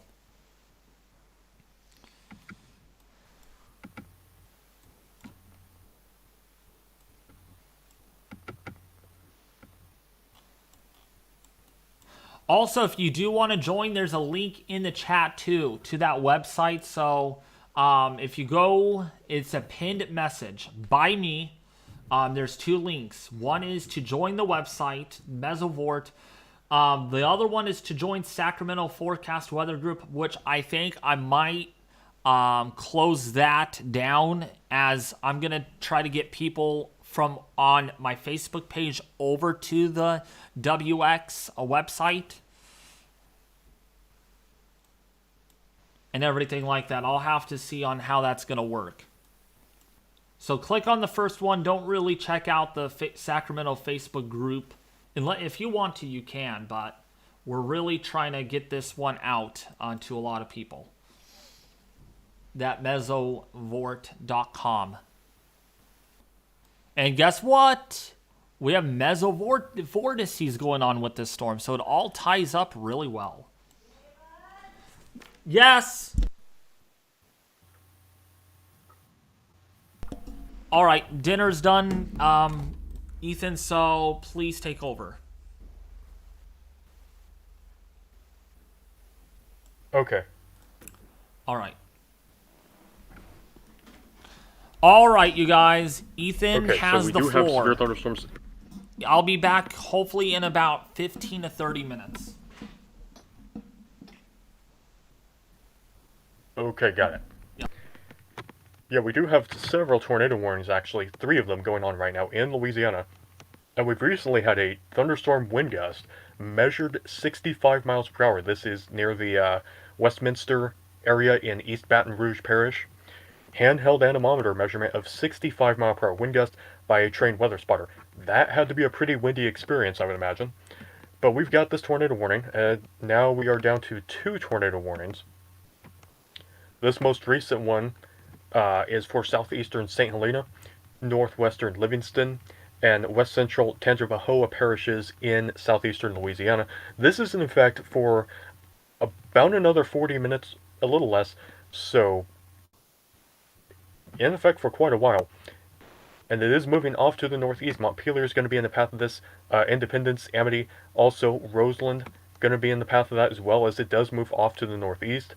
And if we're looking on the right side of the screen, I'm going to make some reference points. Here is Montpelier, Louisiana, in that box. Here is Denham Springs. And right here near the Walker, Louisiana area, that's where we've got rotation going on. This is embedded in rain, so it's going to be impossible to see anything. Also, I want to point out here, just to the southwest of there, that's where we had that 65 mile per hour wind gust. So damaging winds are ongoing regardless of a tornado. And we do have that moving off toward Montpelier at about 60 miles per hour. These storms are really hauling. Further to the south, this tornado warning is going to get trimmed probably pretty soon. But it does continue near the, looks like north of Fort Vincent and southwest of Livingston. Perhaps some rotation in here, but it is pretty weak at this point. Still, damaging winds are pretty likely given what we've seen here recently along this line. So that's going to be, if you kind of extrapolate that out, you're going to be looking at French Settlement, Springville, Springfield, Albany, Livingston, going to be in the path of some damaging wind gusts here over the duration of this warning. We do have a large severe thunderstorm warning too that does persist, covering this whole area. Looks like Convent, Louisiana, all the way to Independence, Louisiana. Severe thunderstorm warning does continue. And that is going to be in effect for a little while, it looks like. Yeah, until about another 35 minutes for numerous parishes in Louisiana. And again, here's a 65 mile per hour wind measurement. That's one of the strongest official measurements I've seen this evening, so damaging winds are very much a concern along this line as it does move off to the northeast.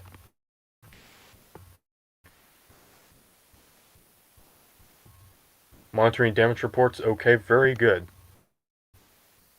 Yeah, very good Lava Command to do that. We do need to keep on alert for the damage reports coming in, because from those we can tell what impacts these storms are actually having on the ground. Certainly some damaging wind potential all along this line, very heavy precipitation, dragging down that low-level jet into this area. And I actually want to go open up a different tab for a second and kind of enlarge this for you. This was the observed photograph, vertical wind profile, at KILX, so we're looking at around New Orleans, just a little bit ago. And again, as we've seen so many times this evening, the tremendous curvature and tremendous length in the lowest 1 kilometer of the atmosphere.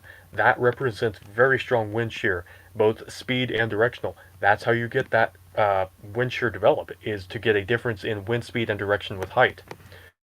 Also should note some important things in the upper right portion here. 0 to 1 kilometer SRH, 700 meters squared per second squared. Values of this parameter are significant once you get above 150. So take that into consideration. 0 to 1 bulk wind difference, also 50 knots. That is very, very strong. With our storm motions are very quick as well. As you notice here, this little right moving supercell motion, that might not be completely accurate with the line of storms we have here in a broad sense, but still very fast storm motions, which would seem to verify given the storm motions listed in the warnings. This tornado warning, 60 miles per hour. The southern tornado warning, 55 miles per hour. The broader severe thunderstorm warning's a bit slower, I believe. Oh no, actually it's not. 70 miles per hour. So that is moving very fast. Very quickly off toward the Hammond and Independence, Louisiana areas. with damaging winds. Okay, that is a very fast storm motion. The Morgan City portion of the storm, we don't have any warnings on that anymore, so Morgan City, you've got some residual storms going on, but it looks like things are a little better for you than what they were earlier. You had a severe thunderstorm warning going on for part of the time. We're mainly looking up here into this portion of Louisiana.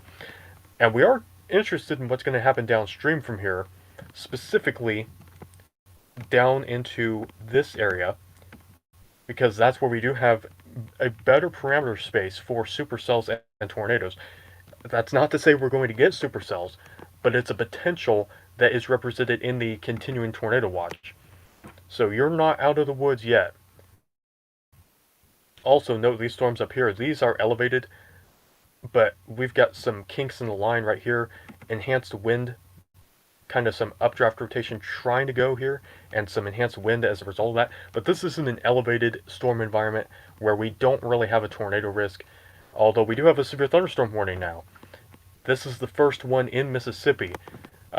Northeastern Walthall County and eastern Pike County. This is moving northeast at 45 miles per hour. Located 9 miles northwest of Tylertown at this point. 60 mile per hour winds are possible, and it does list a tornado being possible. It depends on the position of the warm front. I guess we can't rule it out. But I would say damaging winds are certainly quite a possibility up here. So here is Macomb, Mississippi.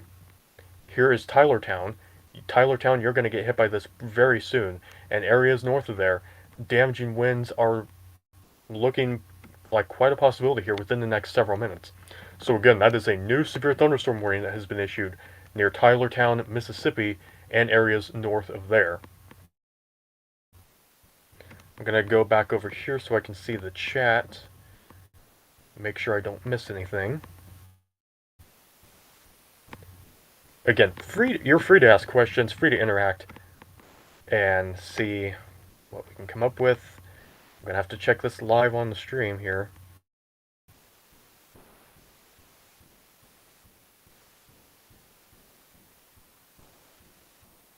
Yeah, really strong winds.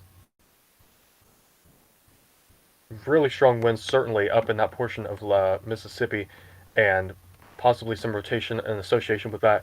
At least, yes, Tony, I did check the DMs. Thank you. At least a damaging wind risk, but perhaps a tornado threat going on with that.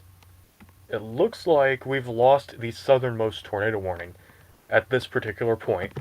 That's not to say we won't get more, but currently we have one tornado warning in effect. This is the one pointed up toward the Amity area, and is in effect currently just to the north of Livingston, headed toward Montpelier. That is the only active tornado warning right now. And if we do have some rotation still existing, it is just now to the north of Livingston, right in this area. Independence and Montpelier, you're going to be first in line for this, although we don't have a tornado confirmed at this particular point. But that's not to say that one can't touch down. Now, looking up to the north here, this is a very interesting storm, and if we do get a tornado, that would be particularly looking into this area. So Princedale, Holmesville, you'd be concerned about that developing right there. Maybe to the south here toward the Tylerstown area, and moving off to the northeast from there. So it looks like, what is this town? Darlem? I gotta zoom in because the warning's covering that up. Darbin. Okay. So Darbin, Louisiana, be on the lookout for this. We've got damaging winds likely, and large hail possible as well. Maybe a tornado risk. We cannot rule that out. I was thinking the instability was very weak in this area, pretty elevated, but the National Weather Service does have a tornado possible tag listed in this particular warning. I know it's a little bit hard to see, but it is in the bottom of the text right here. Tornado possible. So we cannot rule that out. A tornado possible tag means that severe winds or hail are the most likely hazard, but a tornado can spin up pretty quickly. And we've seen that happen several times today, so, you know, we really can't rule that out. A line of storms now stretching through southernmost Louisiana into central and eastern Louisiana, Louisiana, headed off toward the east. New Orleans is going to be in the path of this. Columbia, Mississippi as well. You need to look out for this. Also want to look for areas from Hattiesburg down to Gulfport in Mississippi. We have someone joining. Yeah, hello. Hello, welcome back. Thank you, yeah. What is the left radar showing us versus the right side of the screen? Yes, thank you, and a very good question to bring as a reminder. This side of the screen right here, on the where I have the circle here, the left side, that's the base reflectivity. That's basically where we've got the rain being indicated by the radar. On the right side, we've got storm relative velocity. So that's showing us, especially, it's good for identifying areas of rotation because we have velocity relative to storm motion. So that's an important thing to keep in mind if you are watching this, to keep your bearing straight. I know we're flashing between a lot of images here. Ethan, Oh, sorry, go ahead. Oh, I was just reading a comment. What were you going to say? Yeah, I don't think I've ever actually seen this, at least to this extent. If you look on pretty much every radar from New Orleans up to about Memphis, you can actually, not Memphis, New Orleans to Columbus, you can see actually like the low-level jet like just cranking. Oh, yeah. Like, I don't think I've ever actually seen that before. That just shows how strong it is. It is enormously strong, and that's an interesting thing to point out here. Kind of opening this SPC mesoanalysis page up here, I can show here, this is the 850 millibar wind analysis. This is something I don't see very often at all. Central Mississippi, this 80 knot low-level jet. That's 80 knots, about a mile above the ground. Yeah. Absolutely tremendous. And the effects of this are obviously spreading throughout this boxed area, so eastern Louisiana into all of Mississippi and most of Alabama too. You're seeing impacts from this low-level jet. It is just tremendous. It is very, very strong. So with what Justin said, it's an environment where you really don't see things like this very often. Yeah, to actually see the low-level jet, pretty crazy. It absolutely is. Lava Command, yes, we did get that storm report earlier. That is pretty damaging, especially considering that it was impacting mobile homes. Mobile homes are very susceptible to wind damage and tornado damage. That's why, if you're in a tornado warning, it's best to seek shelter in some place other than a mobile home, because they are not going to hold up to a tornado. Mm-hmm. Close enough to the warm sector to have potential. Okay, yeah.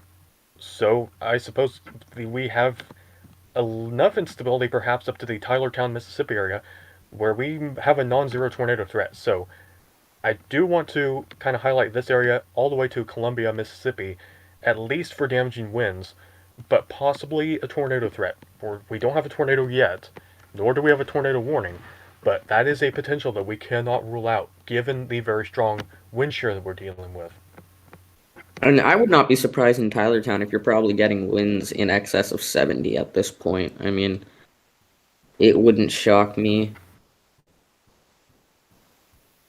Yeah, that is quite possible. It is, let's see, just ahead of this, we've got some 63 knot winds on base reflectivity, and that's about a mile above the surface, but you can imagine that being transferred down to ground level. Just a pretty good damaging wind risk with that line of storms. With that particular segment also, Tylertown getting hit by that right now, but this is headed toward Columbia as well. Yep. What is the very latest? I'm back. Not much has changed, I'd say. But Ethan, you've been here longer. Yeah, welcome back. We have one active tornado warning at this point, and a new severe thunderstorm warning was issued in southern Mississippi. Can't rule out a tornado with that, but also some damaging winds going on probably. But yeah, only one tornado warning, and we have not had any confirmed tornadoes. All right, I'm probably gonna, once this expires, I'll probably head off because I need to take a shower and I need to head to bed. But before I do, we need to have a quick meeting with United Weather if he's able to stay up until then. In regards to, you know, I'm not gonna explain it in this live stream. Right. Sounds good. Yeah. Welcome back, David. Are you all recharged now? Yes. I had my 2 pot pies with a tiny apple pie that I had.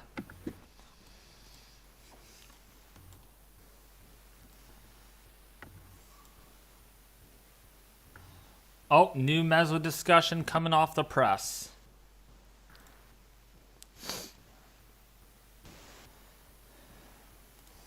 Yeah, Tristan, to your point of lava command in the chat, I see that area of potential rotation. It looks to be north of Montecito or around Tylertown. I'd say the Tylertown one could produce a tornado. It's still pretty broad for now. The one to the north near Montecito, I would highly doubt that produced a tornado. That's well north of the warm front. So I'm not confident in the Mississippi tornado threat as of now, but the further south you go, the higher the tornado threat gets. Mezzo discussion. Absolutely. Mezzo discussion, by the way, 100 was issued earlier, but we're already up to 100 Mezzo discussions on the 24th day of January. Can you believe that? Crazy. Yeah. Wow. Already over 100 tornadoes, too. Which is well above average. Well above average. I think it's only the 3rd year to ever do that, by the way. Dang. Yes, I know, United Weather. Yes, after this stream, we're going to talk and staff will be involved with this.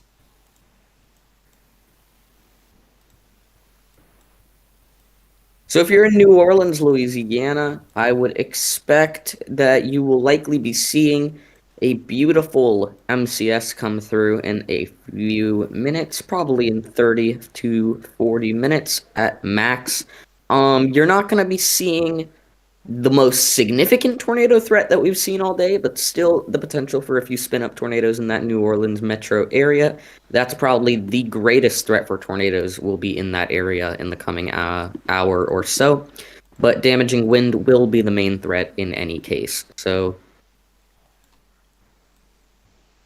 certainly. I don't know yet right now, United Weather. Let's just focus on the weather right now. Sheriff has issued an MCD on the website. Oh, let's see what he says. My great sheriff boy. Oh, I gotta go to the website here and see.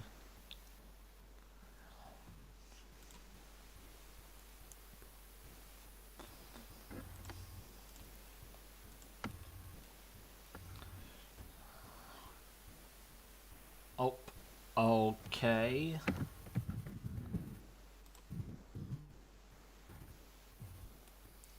Okay, is this the one? 9:24 p.m. Okay, yep. Let's see what this one says. Wow, why is this off center? Okay, no it's not. Never mind. Okay, I guess it does that. Okay. Discussion. Okay, the threat for tornadoes and damaging winds continues across Tornado Watch 5. All right. Latest radar analysis from LIX indicates a few storms near Baton Rouge. Excuse me. Near Baton Rouge, Louisiana have some rotation associated with them. This isn't surprising given the environment these storms are in, headed for. The latest SPC meso-analysis indicates a small area of instability has formed over southeastern Louisiana near New Orleans. SB Cape in excess of 500 joules is possible across the area. Now, while these thermodynamic profiles aren't too impressive, effective bulk shear and surface wind profiles remain quite impressive and conducive for some rotation in the strongest of storms. Effective bulk shear in excess of 70 knots is present across southeastern Louisiana. SRH values are just as impressive, with values approaching 500 meters squared per second squared. As the line of storms across southeastern Louisiana have moved into eastern Louisiana, they will approach an environment that is favorable for the development of rotating thunderstorms. However, the main concern with these storms is their mode. The best way to get tornadoes in this environment would ideally be if storms could become discrete, isolated.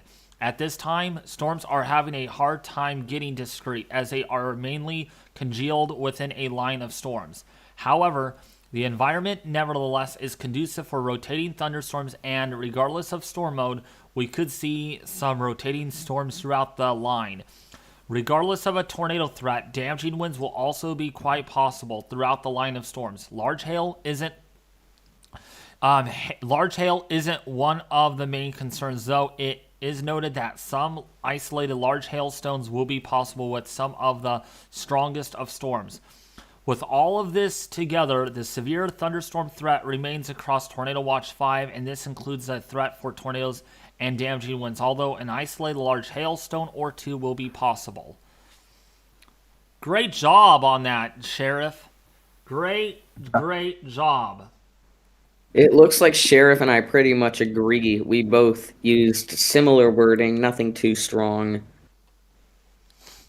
I like that, Sheriff. Good job. Nice job. See, keeping this website active will mean more traffic comes to your website.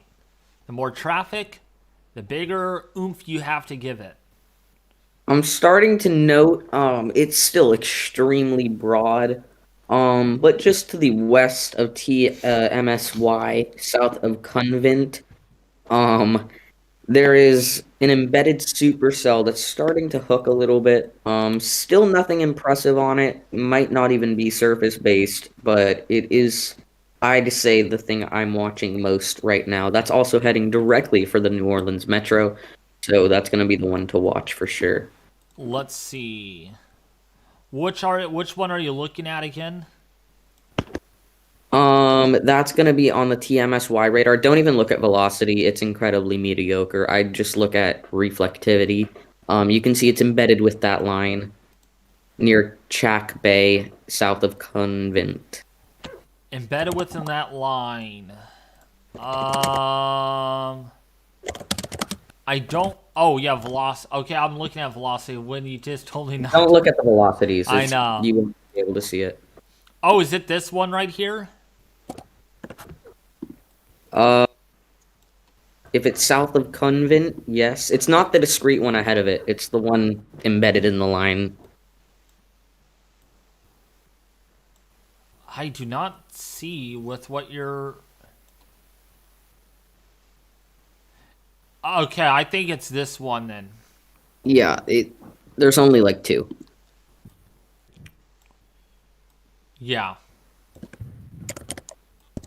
That, I'm keeping an eye on that, yeah.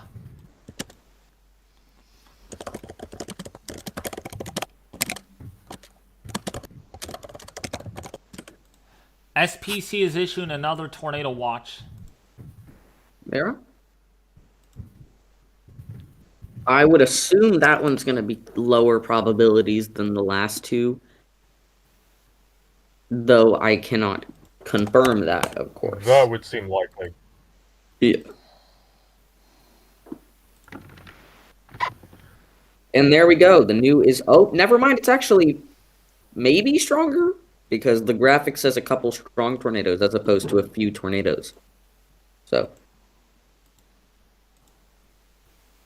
It is out, though. right now. Good What are job, the, Tristan. does it give strong tornado probabilities?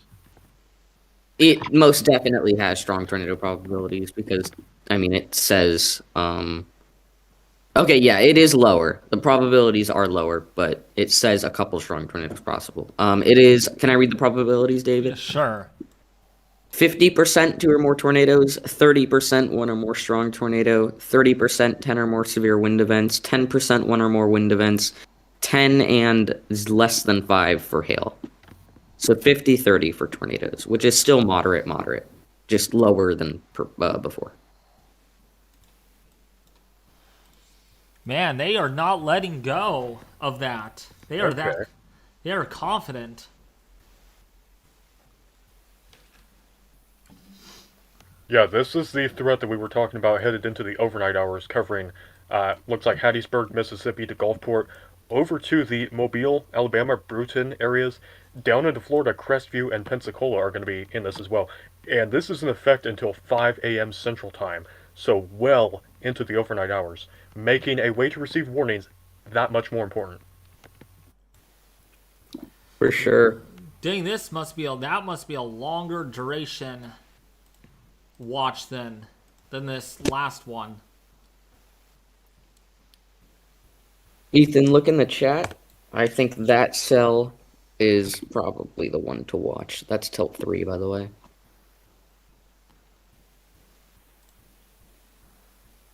Oh, I see.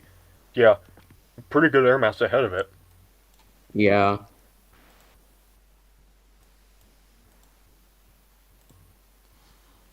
Tilt 3, you said? Let's see. Let's look at the tilts. Definitely starting to hook a little bit.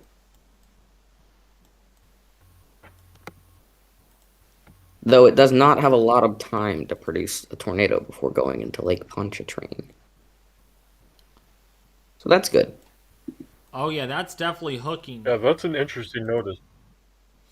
That's an interesting note as well. Lake Pontchartrain does have a special marine warning in effect for waterspouts, 50-knot winds, and small hail. Oh my gosh, Justin, you need to look at tilt 4. I don't know if you get tilt 4, but I don't know what has happened to tilt 4 on radar. It's so drunk. I do want to give an update here. We have a new severe thunderstorm warning issued. This does include Columbia, Mississippi. This is the storm that is currently over the Kokomo, Mississippi area, moving northeast at 60 miles per hour. Portions of Marion, Covington, Lamar, and Jefferson Davis counties, and this runs until 10:15 p.m. Central Time. Okay. I do see that one, yes.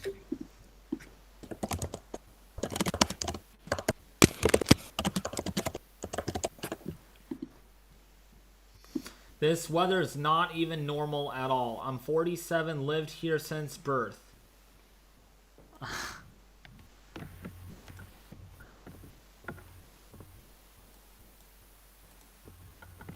Nice. That's awesome that you're 47 years old. You're older than me. That's great to hear. 47 years old. You're almost half of a century old. Okay, tornado warning has been allowed to expire. That would make sense. Alright, so I'll give it another 8 or 9 minutes. If nothing gets issued, I'm going to end it because I need to get ready for the day tomorrow. Take a shower, head to bed. And got it. Yeah, I've been live for quite a while. But before Ethan, that, oh, sorry, go ahead. Before that, though, Justin, I need you, Justin, and Sheriff Boy, okay, to get into a call with me with United Weather. We need to talk to him. Okay, that's urgent. We need to talk to United Weather. You got it. Okay. Ethan, I'm wondering if Lake Pontchartrain could potentially enhance the supercell, or maybe, I I know bays of water can definitely have effects on supercells. Like, what's your thoughts on what like the lake could do to it? They can, and we've seen supercells intensify with tornadoes in the vicinity of the lake several times before. It would just depend on how that interacts with the local air mass over that lake. If it is sufficiently warm and moist, we could have a little more moisture added. Um, but I don't believe it will probably impact it to a large extent. But we do have that potential, I suppose. You can't really entirely rule that out. So we'll have to see if that does enhance the storm, perhaps. Maybe if it's cooler over the water, it diminishes it some. Although I would say that's probably not too likely at this point. I'd say the water is probably relatively warm.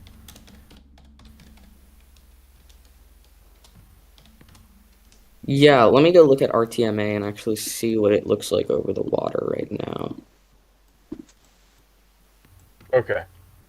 Yeah, there's not much of a difference, so I don't know. We'll see. Maybe it won't impact it at all. Yeah. Here's a good question for you, Ethan. So you know our TMA data. I was wondering, does it use satellite based? Is it weather station based? What is it for our TMA data? Like real time meso observation, something like that? Because I was with our windstorms that we had back in early January. I was wondering, like, how does it know that winds are at 10 miles an hour and my station is reading nearly 9 to 10 miles an hour?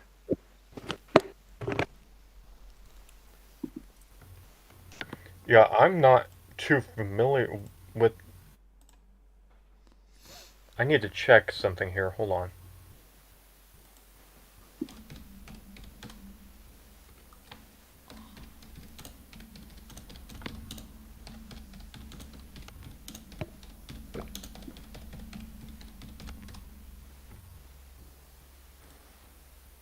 Oh, yeah, that's... Okay, Let me see here.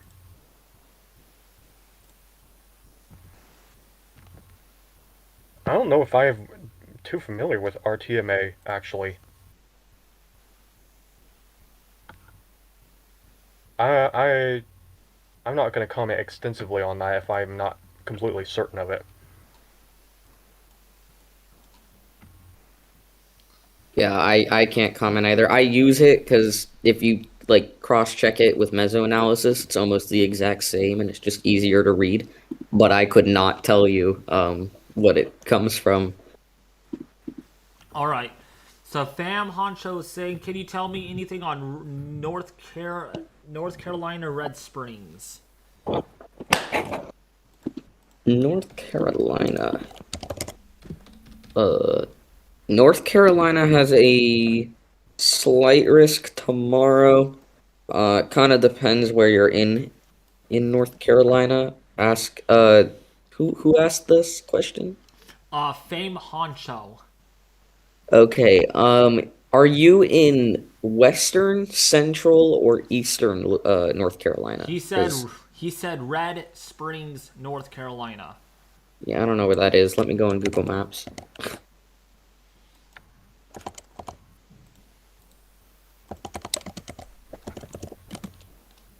Red Springs, North Carolina. Okay. Okay, yeah, I would say you have a marginal to slight risk tomorrow, likely driven by the risk for damaging wind, maybe a brief spin-up tornado.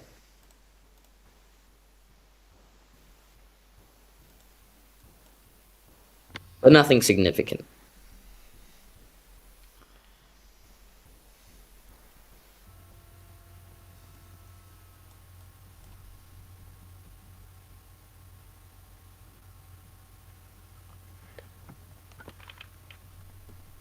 To the point that we're tracking right now, current conditions, we don't have any active tornado warnings. We have 4 severe thunderstorm warnings. 2 of them are in Louisiana, and 2 of them are in southern Mississippi around the Columbia area at this time.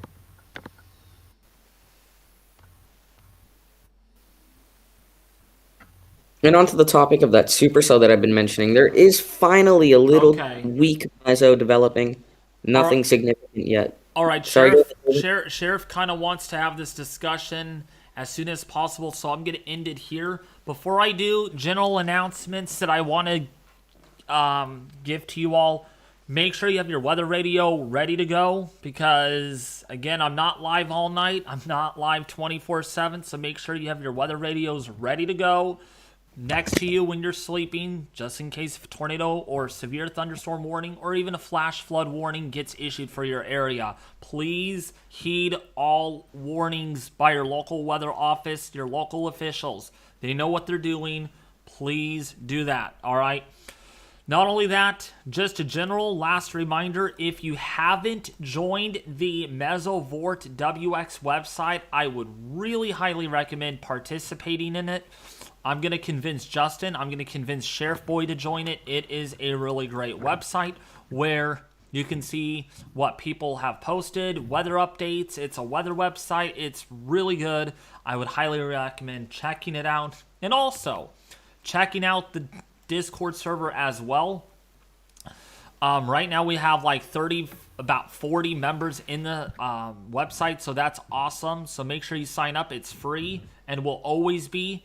All right, there's no cost. It's $0, not even a cent. You have to pay $0. All right, but anyways, share this with your family and friends on social media. It really means a lot, folks. Subscribe to the channel because when you subscribe, you're getting all notifications when I upload a video. If that's early in the morning, in the early afternoon, or in the afternoon or evening, make sure you have those notifications turned on. It really means a lot. Like this and share this. All right, let's get this out to a lot of people. All right, but anyways, I love you guys a lot, and I will be back with you hopefully tomorrow if I can get up early and get a video out. I would have to wake up at like 5 in the morning.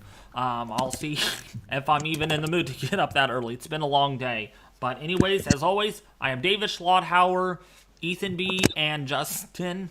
Thank you guys for helping me out with this live stream, and we'll see you back here. I'll probably be back on here tomorrow to keep you guys updated on what's going on with the weather. No live stream is scheduled tomorrow, so don't expect a live stream from me unless it's unscheduled for an emergency purpose. All right, that is it. I'm David Schlotthauer, and be back with